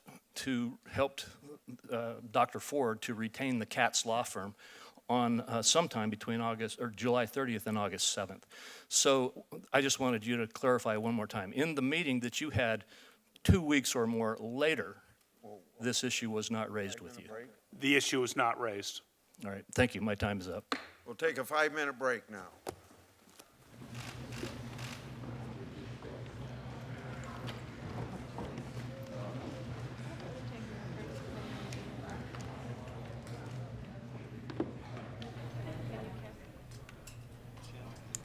Six o'clock here on the East Coast. You're watching live coverage from the Washington Post as Brett Kavanaugh makes his case before the Senate Judiciary Committee. I'm Libby Casey. I'm joined here by Eugene Scott. We just saw Brett Kavanaugh's parents walk by. He's talked about what it means to have his family there with him, getting very emotional as he talked about them in his opening statements. He's continued to be emotional. And Eugene, when we came back from the last break, he actually apologized to Senator Klobuchar for pushing back at her. She was asking him if he'd ever been blackout drunk, and he sort of flippantly said, "Have you?" And that was after Senator Klobuchar revealed her own father's struggle with alcoholism. So it was an interesting choice on his behalf to both make that kind of a flip remark, but then also come back and try to start fresh and apologize to her. Do you have a sense of the tone Judge Kavanaugh would like to have in this hearing, Eugene? Well, I think Kavanaugh wants to consistently portray himself as a family man because that is who he believes he is, and he has consistently made references to his kids, to his parents, to his wife, and I think the optics of having his parents there confirm that. And so I do think that he really did feel some level of regret in terms of how he responded to Klobuchar, not just because he understands what it means to have a close relationship with one's father, but he also knows what it's like to see someone you love really struggle with substance abuse, as he has communicated with some of his friends who he said haven't recovered from those more boisterous days of their youth. And so I think he really wanted to clean that up. What's been really interesting is some of that aggression that he displayed towards Klobuchar was a continuation of what we saw him giving Durbin and other lawmakers, particularly from the left. And so to see him back away a bit from that seems to suggest that, you know what, maybe there's a time and a place for this. And when someone is talking about seeing their close family member struggle with a substance abuse issue, that is not the time. And that's a bit of a relief because this was getting to be so partisan and so clearly divisive based on ideology that seeing some type of common ground like that was unexpected. There are a handful of senators who have not yet had a chance to ask their questions, so we'll continue to bring you this hearing, their questions, Judge Kavanaugh's answers. We saw Republicans initially ceding their time to Rachel Mitchell, who's the prosecutor who's dealt with sex crimes in Arizona. She was the one who asked all the questions on behalf of Republicans when it came to Dr. Ford's part of the testimony this morning. She began asking questions of Judge Kavanaugh, and then Lindsey Graham really broke the chain, Eugene. He sort of threw everything into a very different tone as he delivered very angry and hostile remarks to his Democratic colleagues and defended Judge Kavanaugh and condemned the process. Republicans seem to feel like that was a successful strategy because they have continued to ask their own questions, including Ben Sasse, who we just saw squeeze in there briefly. Right. We were all wondering what kind of a tone he would have. He was asking Judge Kavanaugh a line of questions about his closed door testimony, basically saying like, that was not fun. You answered very tough questions behind closed doors about your personal life, about what you did, seeming to imply that there was a time and a place for those tough questions. That was then, this is now. So I heard nothing but support for Judge Kavanaugh from him. Indeed, Ben Sasse seems to be very sensitive, as have other lawmakers been, to the implications, the impact, should I say, that this whole situation has had on Kavanaugh's family. The Lindsey Graham method, which we seem to have seen other lawmakers model or copy, was well received initially, which is why I think in part we see other people responding that way. But the optics of these men not being able to or not choosing to ask one question of Rachel Mitchell, but now they seem to be so vocal, was not lost on many people looking at the identity politics of this entire situation and have been commented on quite a bit on social media. So they did not ask any questions of Dr. Ford, but they are willing to ask questions of Judge Kavanaugh. One senator coming up who a lot of people are focused on is Jeff Flake, planning to leave the Senate in a little while. He has been outspoken in voicing concerns. He's willing to go his own way in terms of the Trump line of republicanism that's dominating parts of Washington right now. At least in speeches and on Twitter. That's a great point. That's in terms a great of point. voting, he's, I believe, in the 88th percentile. That's a really important point. He has not had a chance to ask questions. We will be watching to see if he asks them himself or if he gives his time over to Rachel Mitchell. And it'll be interesting to see how much of this is focused on Blasey Ford again. I think that has gotten lost in much of this conversation. It's gotten incredibly partisan. People express frustration with how the Democratic lawmakers repeatedly have handled this entire situation that I would imagine could just make moving forward very difficult for these lawmakers regardless of what happens with this hearing. Flake is being watched because he may be a bit of a weather vane here for the Republicans who have not committed to supporting Judge Kavanaugh.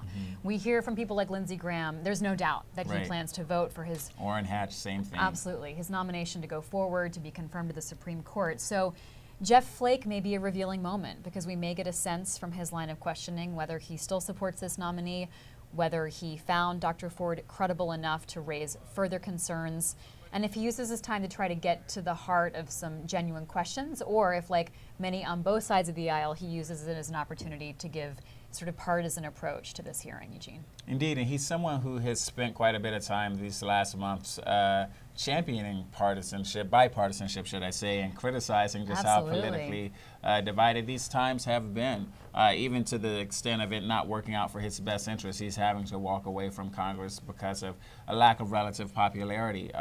But the direction of the party right now, and especially in this moment, seems to be pretty partisan. That seems to be what's really well received, and ultimately we will soon see if he wants to go down that track. But yesterday in his speech, he seemed not to. He seemed very uninterested in just continuing what has become just a very divided moment in our history about something that is not supposed to be partisan. I mean, we're talking about the judicial branch, but that's where we are right now in this current political climate.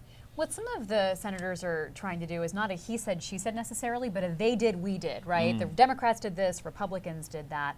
I do want to point out that Senator Lee extended his profound sympathy to Judge Kavanaugh, but then also said that he extended that to Dr. Ford. He certainly did. Yeah, so he did bring up her name.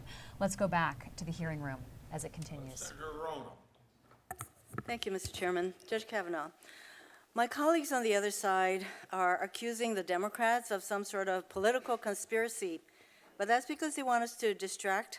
They want to distract us from what happened here this morning. And what happened here this morning was that we heard from Dr. Christine Ford, who spoke to us with quiet, raw, emotional power about what happened to her.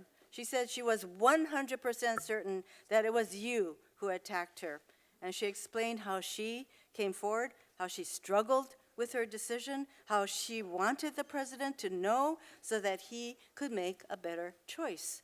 So when you and my colleagues on the other side accuse us of ambushing you with false charges, I think we all have to remember Dr. Ford's testimony and her courage. Let me go back to something you just said in your opening. You said you thought at your first hearing the Democrats were an embarrassment. We asked you a lot of questions in those days. And which of our questions do you think were an embarrassment? I asked you about dissents you had written as a judge, an amicus brief you wrote as a lawyer, and your knowledge of sexual harassment and abuse by your close friend and mentor, Alex Kozinski. All valid questions in this setting. They are valid because this is a job interview for one of the most important positions of trust in this country. And earlier you agreed that this process of advice and consent is really a job interview. Certainly not a criminal trial. There's certainly no entitlement for you to be confirmed to the Supreme Court. Are credibility, character, and candor of a nominee things for us to consider in your job interview? I think my whole life is subject to consideration. Is that yes? Credibility, character, and My candor. whole Are life those specific traits that would be of interest to us as we consider putting you for life on the highest court in the country? Credibility, character, and candor. Of course, and as part of my whole life. Is temperament also an important trait for us to consider? For 12 years, everyone who's appeared before me on the D.C. Circuit has praised my judicial temperament. That's why I have the unanimous, well-qualified rating from the American Bar Association and all the people who have appeared before you. So you would agree that temperament is also an important factor for Yes, and us to the consider? federal public defender who testified to the committee talked about how I was always open-minded and how I'd ruled in favor of unpopular defendants, how I was fair-minded. I think universally, lawyers who've appeared before the D.C. So the Circuit. answer is yes. I am running out of time. You know, we only have 5 minutes, so let me get to something else. In your Fox News interview, you said that you, quote, always treated women with dignity and respect, end quote, and that in high school you never, quote, drank so much that you couldn't remember what happened the night before. Would you say the same thing about your college life? Yes. So I'd like to read you statements from people who knew you in college. Sarah, And can I say Senator one thing? Coons noted that James Roche said, your roommate, although Brett was normally reserved, he was a notably heavy drinker, even by the standards of the time, and he became aggressive and belligerent when he was drunk. So is your former college roommate lying? I would refer you to what I said in the sealed or redacted portion about his relationship with the other two roommates, and I'm going to leave it at that. I will say, Senator, you're asking about college. I got into Yale Law School. That's the #1 law school in the country. I had no connections there. I got there by busting my tail in I feel college. insulted as a Georgetown graduate. Excuse me? Go on. I'm sorry. It's ranked #1. That doesn't mean it's #1. And, you know, in college, two things. A, I studied. I was in cross-campus library every night. And B, I played basketball for the junior varsity. I tried out for the varsity. The first day I arrived on campus, we had captain's workouts. I played basketball every day, all through, and then as soon as the season was over in late February, captain's workouts started again. I was obsessed with So being the you best were not. basketball player. I only have 23 seconds. So you were not as sloppy drunk, and so your roommate was lying.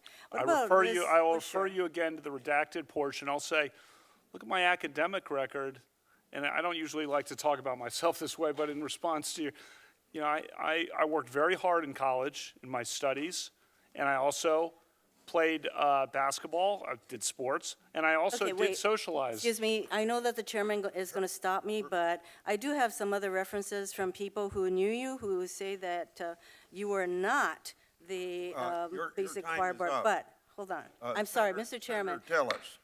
I would like to, Mr. Chairman, okay, I'll wait until we finish, because I just want to enter some Oh, you letters can- into the yes. record. Could I do that? wasn't clear that's It's not what a you were question. doing. I could go on. But, Mr. Chairman, I'd like to enter into the record 4 letters. One is dated September 18th, 2018, to you from all of the Democrats on this committee. Another is a letter dated September 18th to Christopher Wray, the Director of the FBI, and Don McGahn, Counsel to the President, signed by all the Democrats on this committee. A September 21st letter signed by Chuck Schumer and Dianne Feinstein to the President, and a September 26th letter signed by all the Democrats on this committee, all requesting an FBI investigation, because you did say all we have to do is ask, and the implication being that if we ask, an investigation will happen, and it certainly has not happened. Thank you, Mr. Without Chairman. objection, that will be included. Senator Tillis. Thank you, Mr. Chairman. Judge Kavanaugh, thank you again for being here, and I apologize for what you're going through right now. I can't imagine it. I've gone through a campaign and had a lot of smears, but it pales in comparison to what you've had to deal with. I think one point that I'd like to make from the onset, if we go back and review how this committee process has worked, we've got a lot of work to do. We've had members take it on themselves to release committee confidential documents instead of respecting the process. We've had an allegation held for nearly 7 weeks that would have given us plenty of time to investigate. And then when we finally got the information, I invite everybody, particularly the American public, there is an investigation going on. And a lot of it's been documented. There's a chronology on the website that says that each and every time an allegation was made, the staff followed up on it. And sadly, in several different instances, the Democrats declined to participate. They listened in on at least one interview with you, didn't ask a single question. If they wanted to find other leads and other things to do, why not ask? If you're really trying to get to the facts, if you're really trying to do your job to investigate. We're investigating. It's our job. I think in response to the ranking member's question that Judge Kavanaugh said, I'm here, you're asking me questions. But you know what? When the committee staff, I assume, directed by the ranking member, says, no, we're not going to ask questions of Judge Kavanaugh when he wanted to come in and clear his good name, what are you really after? You may not be after the truth. Maybe you are. Maybe you're after executing some sort of a political agenda. Maybe it's a mix of both. But I think you've been treated unfairly, and I'm amazed that after 32 hours of testimony, 1.5 hours I sat in this room, that none of these questions came up when it was all fully known. Lawyered up, as a matter of fact. I also want to go back to the comments this morning. I think I heard, and we can go back to the record if someone disagrees with me, I think I heard Dr.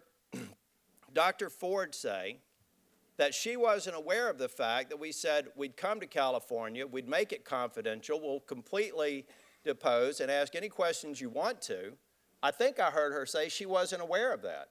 I don't know where that came with counsel or not, or whether counsel just neglected to tell her counsel, but the fact of the matter is that offer was out there. We were moving heaven and earth and even moving the schedule to get to the truth. We're doing an investigation. We're doing our level best. I hope that the American people who are watching this will go out to the Senate Judiciary website and take a look at this chronology. Take a look at the lack of investigation on the part of the people who want the investigation. It doesn't make a lot of sense. Every opportunity you have to go and question a witness, every opportunity that we've had to find more truth, to find more facts. We've done it. It's documented. We've got sworn statements. We're doing our job. We're doing the committee work. Judge Kavanaugh, I also have to say, I believe that you're you're the first major target of a new strategy that's developed here. And I think you're right. I think it's just basically attack, attack, attack. It's not advise and consent. It's search and destroy.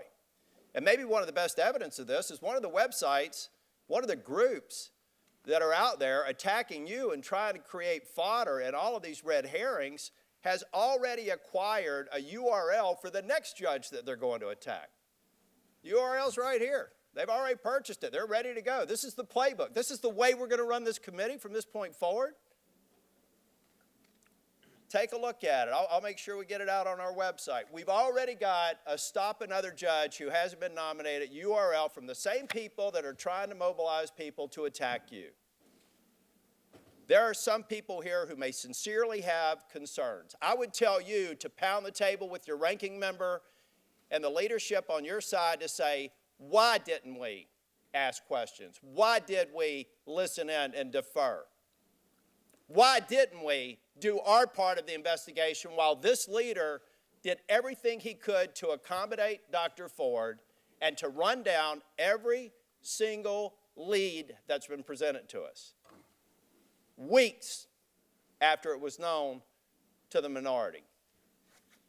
I look forward to supporting your confirmation. I believe that you're going to be on the bench. You know, as Senator Cornyn said, these are allegations that can be pursued through the courts if they actually rise to a level to where they can be prosecuted. And everybody on the other side of this dais knows that that's not going to happen. Senator Booker. Judge Kavanaugh, you drank on weekdays as well in high school, not just weekends. Is that On correct? weekdays, Yes, sir. I'd say that's rare. Are you talking about during the school year? I'm talking about the calendars that you provided during these dates. Oh, and that's that's summer. in the summer after a football workout when we went over to, You drank on weekdays, yes or no, sir? in the summer, when we went over to Timmy's house on July 1st, that would indicate yes. Yes, in other words, that July 1st reference to skis, went over for skis, that's Brewskis, correct? And after Tobin. Sir, I just need a yes or no. That Brewskis, right? Well, I need to explain in context. You just said, sir, that you drank on weekdays. That's all I was looking for. Well, no, If I may that's, ask the next question, sir. We're- You said clearly on the record, I just want you to restate it, that you never in your life, after drinking heavily to the point of throwing up, and again, you said you had a weak stomach, you said you never had gaps in memories, never had any losses whatsoever, never had foggy recollection about what happened. Is that correct, sir? Yes or no? That's what I said. Okay. Sir, you also said that this past 2 weeks has been a 2-week effort calculated and orchestrated as a political hit. Are you saying that Dr. Ford's efforts to come forward, to prepare for the very difficult testimony she gave today, to travel to Washington, D.C. and tell us about her experience, have all been part of an orchestrated political hit? And are you basically calling her some kind of political operative? I've said my family has no ill will toward Dr. Ford.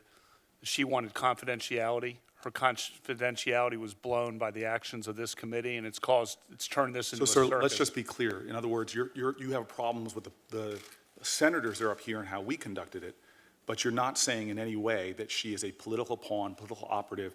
You have sympathy for her. She is talking about a sexual assault. Is that correct?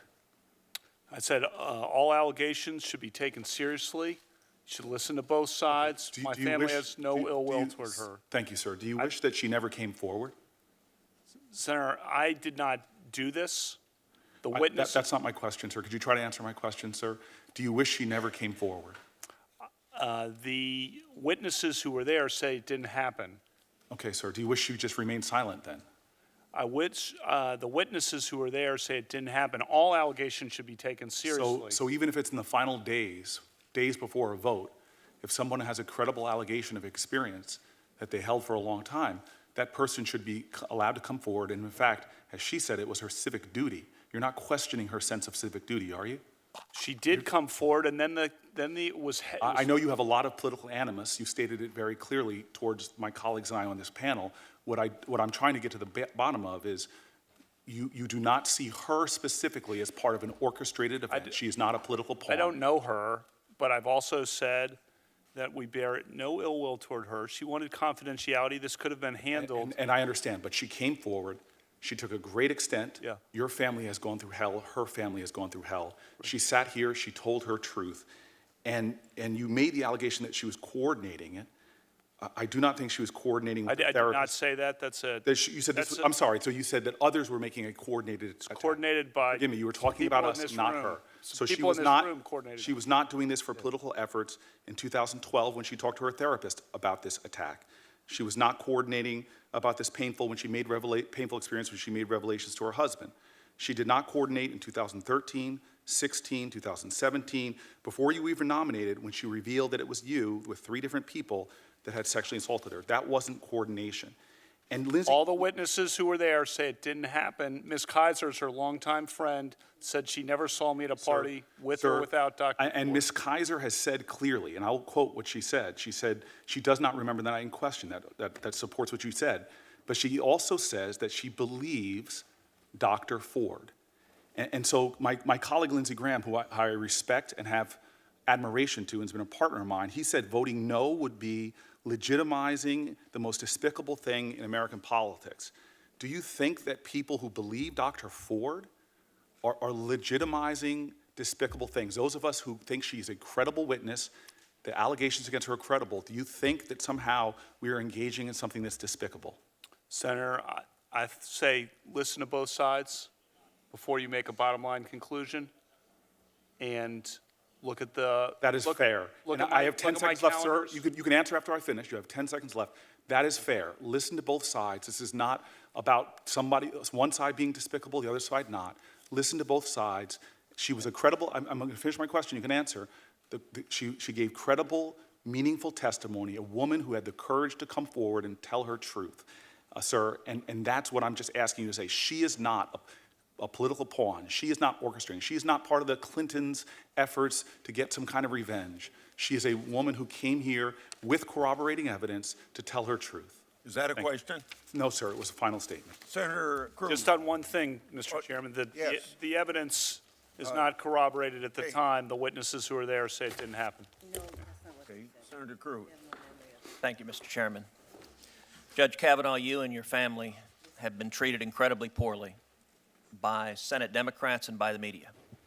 And let me say also, I think Dr. Ford and her family have been treated incredibly poorly by Senate Democrats and the media. You have both seen your good names dragged through the mud.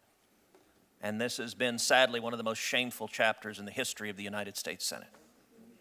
Let me say to you and your family, thank you for a lifetime of public service.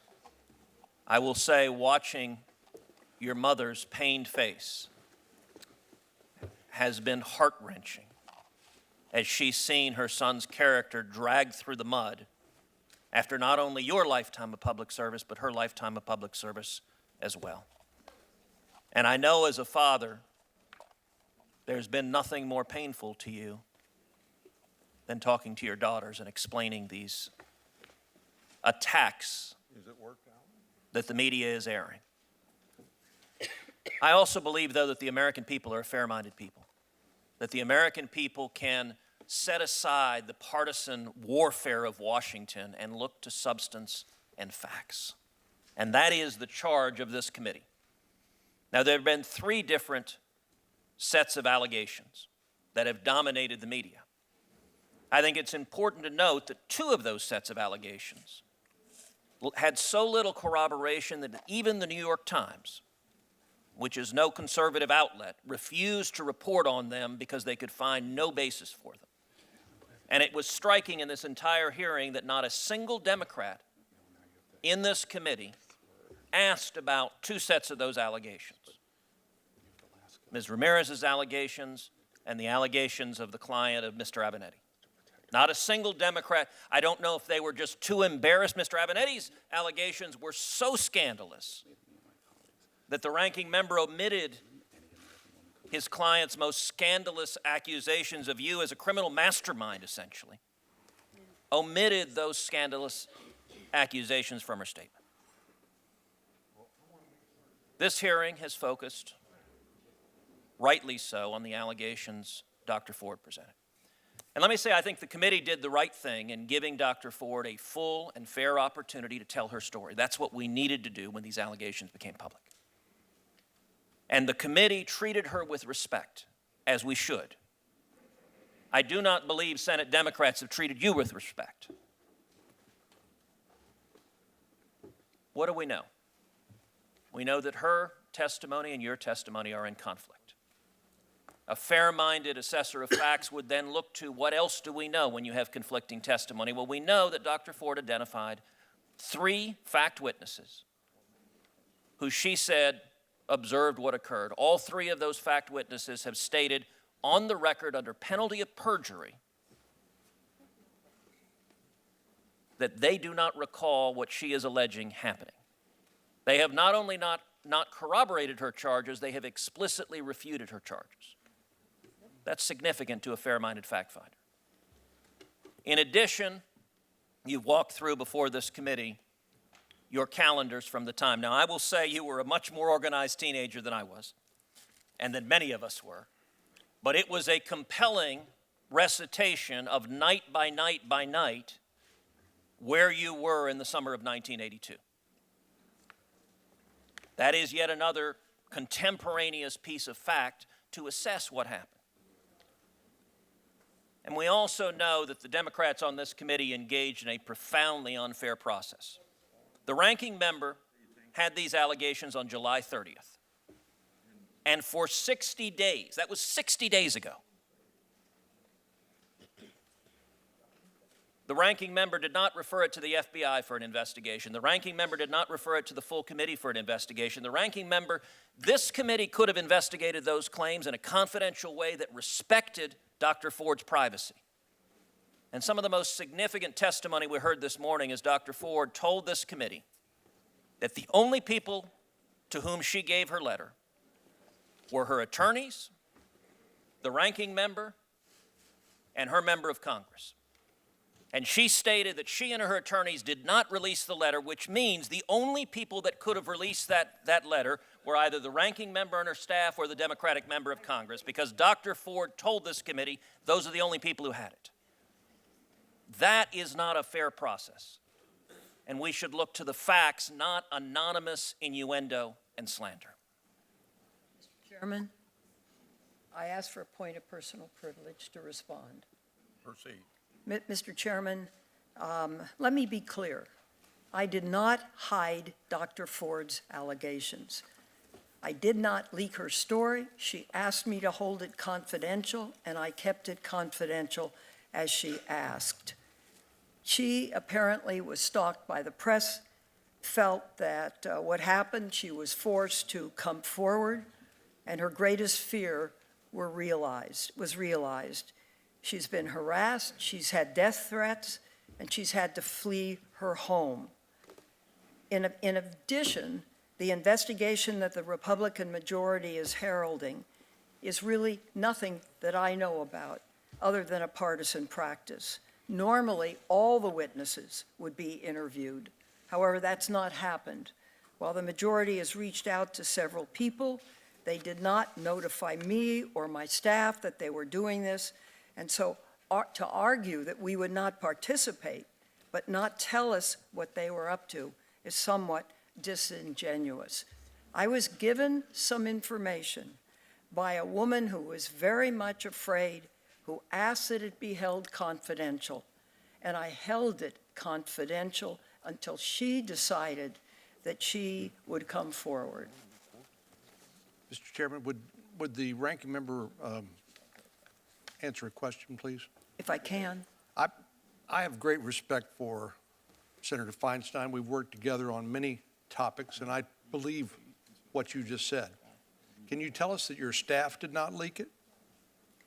Oh, I don't believe my staff would leak it. I have not asked that question directly, but I do not believe do you know they that? would. I mean, how in the world could that get in the hands of the press? The answer unless the is people- no. The staff Have you said asked they did not. Have you asked your staff or other I staff just members did. on the Judiciary Committee? Pardon me? Well, Jennifer reminds me, I've asked her before about it, and that's true. Well, somebody leaked it if it wasn't you. Well, it was, I'm telling you, it was not, I did not. I mean, I was asked to keep it confidential, and I'm criticized for that, too. Mr. Chairman, could I ask the chairman a question, which is, does the committee have a process if there is an allegation against any nominee to assess that allegation in a confidential forum rather than in the public, since Dr. Ford requested that it be kept confidential? Is there a process for the committee for considering confidential allegations?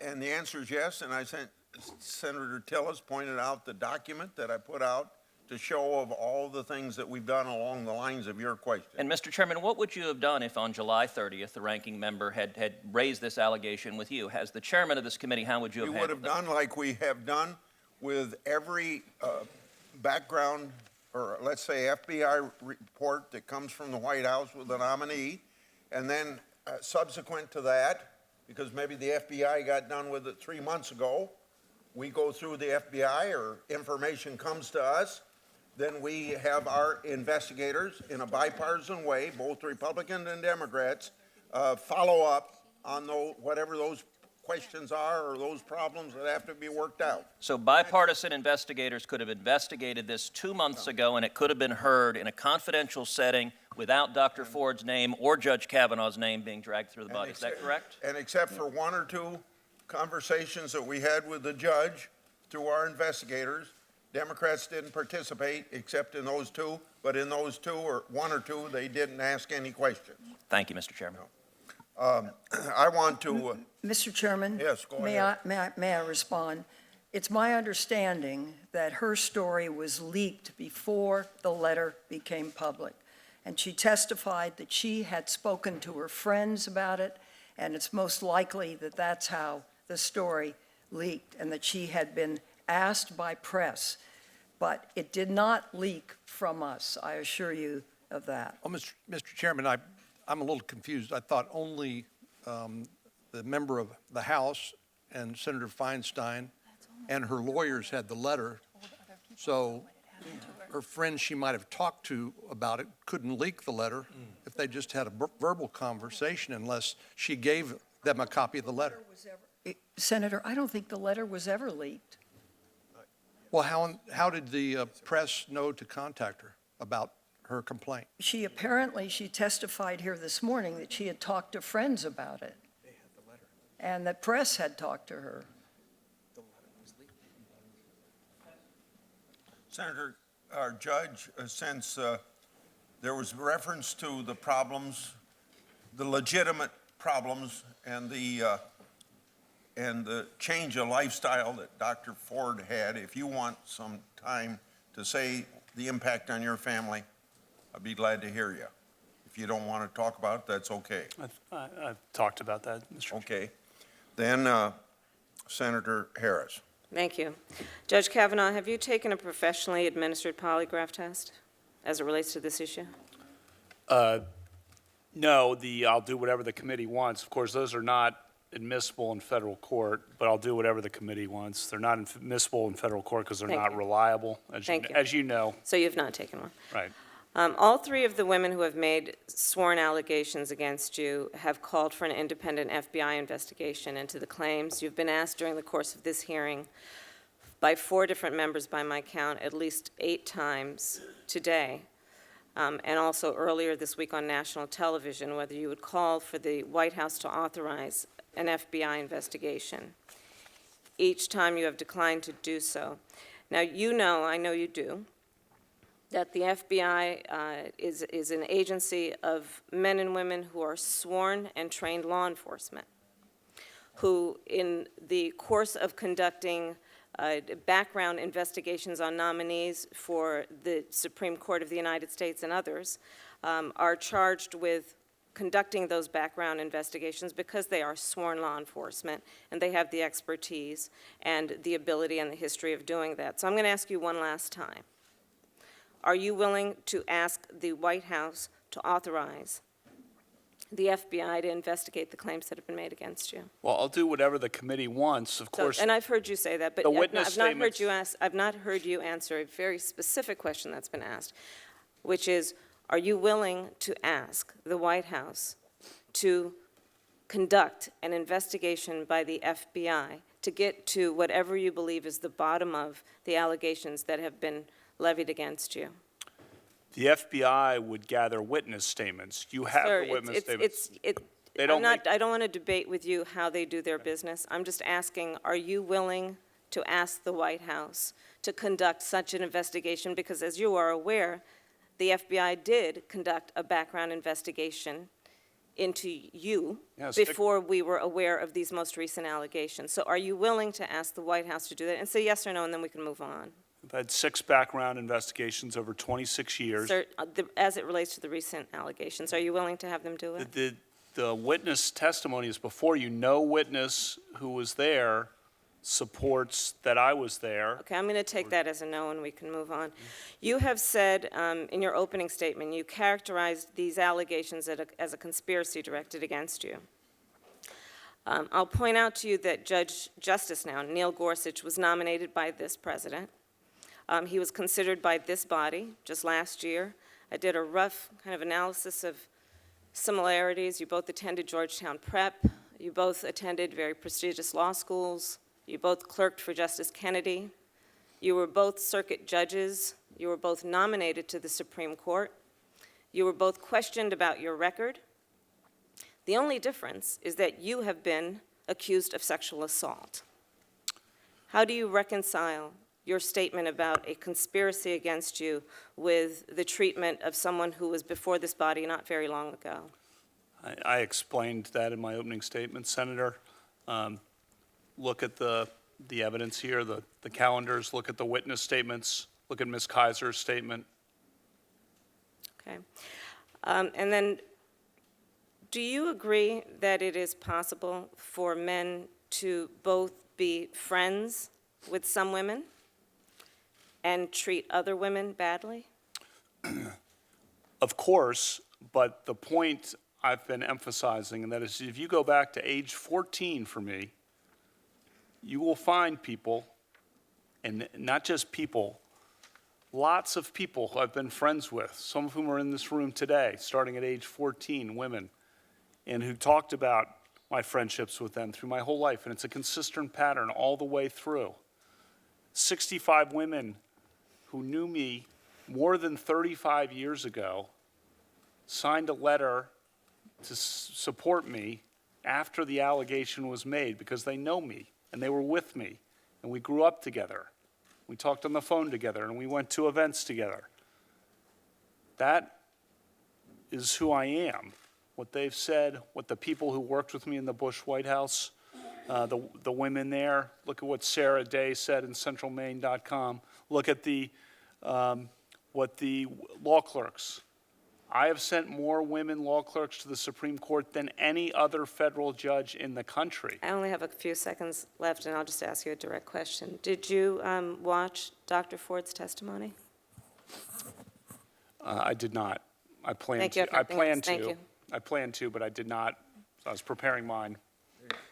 Our last 5 minutes will be Senator Flake, 1 minute, and Senator Kennedy, 4 minutes. Thank you, Mr. Chairman. When Dr. Ford came forward with her account, I immediately said that she should be heard and asked the chairman to delay the vote that we had scheduled. And the chairman did, and I appreciate that. And she came at great difficulty for her and offered compelling testimony. You have come and done the same. I am sorry for what's happened to you and your family, as I'm sorry for what has happened to hers. And this is not a good process, but it's all we've got. And I would just urge my colleagues to recognize that in the end, we are 21 very imperfect senators trying to do our best to provide advice and consent. And in the end, there is likely to be as much doubt as certainty going out of this room today.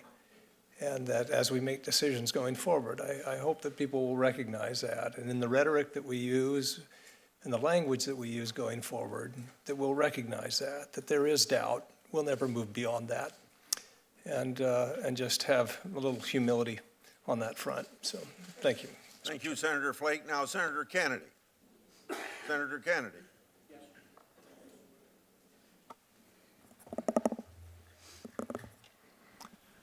I'm sorry, Judge, for what you and your family have been through. And I'm sorry for what Dr. Ford and her family have been through. It could have been avoided.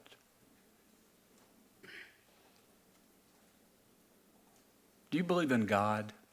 I do.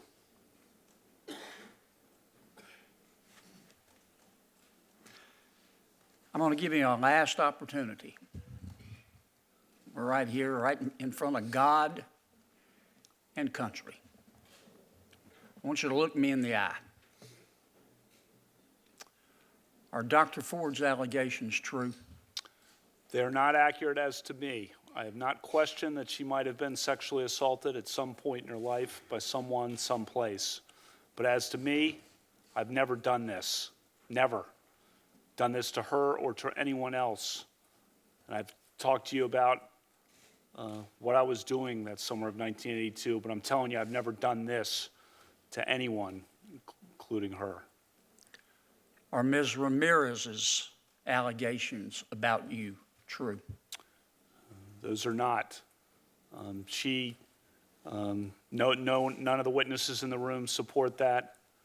If that had happened, that would have been the talk of campus in our freshman dorm. The New York Times reported that as recently as last week, she was calling other classmates seeking to, well, I'm not going to characterize it, but calling classmates last week and just seemed very, I'll just stop there. But it's not true. It's not true. Are Ms. Swetnick's allegations made by Mr. Avenatti about you true? Those are not true.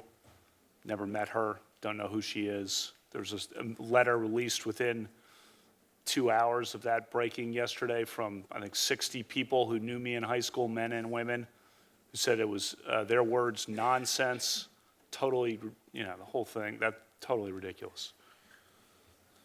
None of these allegations are true? Correct. No doubt in your mind? Zero. I'm 100% certain. Not even a scintilla? Not a scintilla.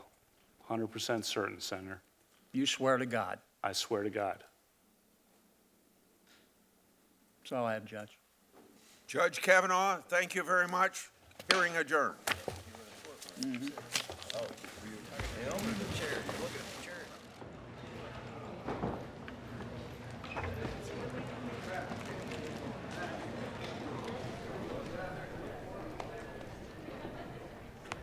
And with that, a long day of testimony before the Senate Judiciary Committee wraps up. I'm Libby Casey, joined by Eugene Scott here in the Washington Post studio. Eugene, I just want to recap with you the last moments there. We were all watching very closely what Senator Flake would bring to the table. He is one of the very few Republicans in the Senate who people are watching because they see some room for him to not support Judge Kavanaugh to go forth as a Supreme Court nominee. And instead of a robust Q&A, we really just had 1 minute where he lamented how painful this has been for both parties, and then talked about how there are 21 imperfect senators trying to do their best. He said there is doubt and we'll never move beyond that. I didn't get an indication of where he falls on this. Did you? I don't think he showed his hand at all. At best, he spoke to the need for humility and the humanity that all of them obviously bring to the table and not knowing everything. He seemed to believe the best of all 21 senators, which I think was interesting because perhaps no one else involved in this conversation would conclude that all 21 are really approaching this situation with good intention, but it's not clear what he will do, and I think people will be watching. At the end there, Senator Kennedy getting the last word, speaking for Republicans, asking Judge Kavanaugh to swear to God that he did not do this. I have to point out that Republicans did not give that same opportunity to Dr. Christine Blasey Ford. Yeah, no, not at all. There seemed to be this implication that because Kavanaugh is a person of faith, that he would be honest, as if he didn't believe in God, perhaps his word could not be trusted. We do know that part of the strategy, part of the defense of Kavanaugh is to appeal to his deeply held religious convictions, his Catholicism, and to show that his ethics would not allow him to act in the way that he's being accused of acting at 17. But that is who he is now. Let's talk about what happens now. This was a long day. It began at was. 10 o'clock this morning Eastern time. It's now almost 7 o'clock. We heard from Dr. Ford. There was a break. We heard from Judge Kavanaugh. Now it's concluded. We do expect Republicans to talk and figure out where they stand, Eugene, as a caucus and decide how they're going to go forward. Indeed, and I think there are questions that still remain unasked regarding what will happen tomorrow and when exactly, and where will people move in terms of moving forward. There was a period where we certainly saw some lawmakers suggest that they wanted to sleep on it before making a decision. As you mentioned, it's been a long day. The people probably still need to revisit some of the things they had, examine their notes, and just think about what they still don't know and what they still need to know before making a decision.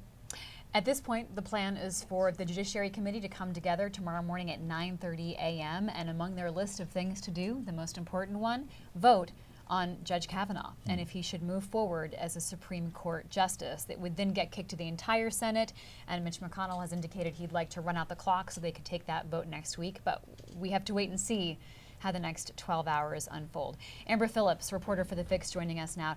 Amber, anything change in this final leg of testimony, this Q&A, that caught your eye or stood out to you in terms of a game changer or a tone changer? So game changer, no. We are right back where we started when Dr. Ford shared her allegations with the Washington Post, and that is it comes down to these swing senators, Senator Jeff Flake, Lisa Murkowski, Susan Collins, perhaps Bob Corker. Everyone else made clear of their sides. In terms of tone changer, I think Senator Lindsey Graham was a really pivotal moment today, in that he was just so flat out angry. He made it okay for Republicans to finally express their frustration with this whole process, and just kind of be frustrated about a powerful man being accused by a woman of sexual assault, and that this is all happening. But to this point, there have been a couple of Republicans saying, iffy and sensitive things, but it hasn't really been the talking point running through the entire committee or the entire caucus, that this is, to the degree Graham expressed it, that this is super, super, super unfair to Judge Kavanaugh. And to me, that felt like a tone changer and something that we'll see going forward as well, I imagine. He really chastised any Republicans who might cross over and vote against him as the Supreme Court nominee. He also is very critical of Democrats, but it sounds like you also found his criticism to go beyond Democrats and partisanship and get to the heart of the matter, why we were all here. Yeah, it felt like Graham was making it okay to just be mad that their guy was accused of sexual assault by a woman.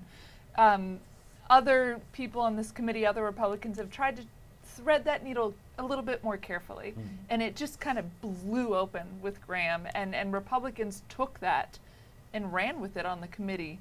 Senator Tillis said shortly after that, I'm voting for you to be on the Supreme Court. I hope you're on the court.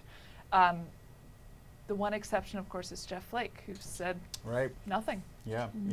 In terms of taking it and running with it, we saw Ted Cruz pivot and pretty much attack the media and blame the media as if Dr. Ford did not call the Washington Post tip line, which she repeatedly communicated, and got to a weird situation there where Feinstein was being questioned in what many people would have thought would have been a private conversation between the lawmakers, not during this time, about how did this information get to the media. Also, Ted Cruz misrepresenting why the New York Times did not go forward with the story related to Deborah Ramirez. It's because she was in conversation exclusively with the New Yorker. So a lot of fact checking needed to be done in that 5-minute bit right there. Yeah, and how things got shared with the media, as you point out, Eugene, was a huge thread throughout the day.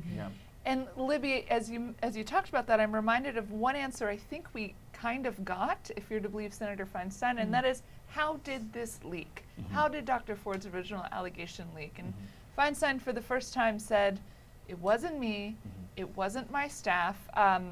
Yeah, she sort of turned to them Turned and around, almost yeah. asked them, and then one of her staffers was like, "You have asked us, and we've You said asked no." us, yeah. Reminder. And a reporter from The Intercept. Right. Yeah. The DC bureau chief yeah. was tweeting out, because The Intercept was hot on the story right away, that their source was not Senator Feinstein. Yeah. Yep. And then, in addition to that, this was really remarkable. Feinstein didn't just leave it there. She offered up an alternative explanation and said it might have been Ford herself. Well, because she Talking was to in her friends. communication Yep. with her friends and her family, and obviously these individuals had not made any oath under some testifying that they would not take the conversation elsewhere. Right. And that's not hard to believe. I mean, it's not hard to believe that that could have been a possibility. Especially when Dr. Ford testified this morning and said, I heard from my friends on the beach, I should go to the lawyer, I should go to the Washington Post, I should go to the New York Times, I should go to somewhere. And Yeah, so- there was a real discussion about which media outlet they were going to go forward with, and she ultimately chose the Washington Post.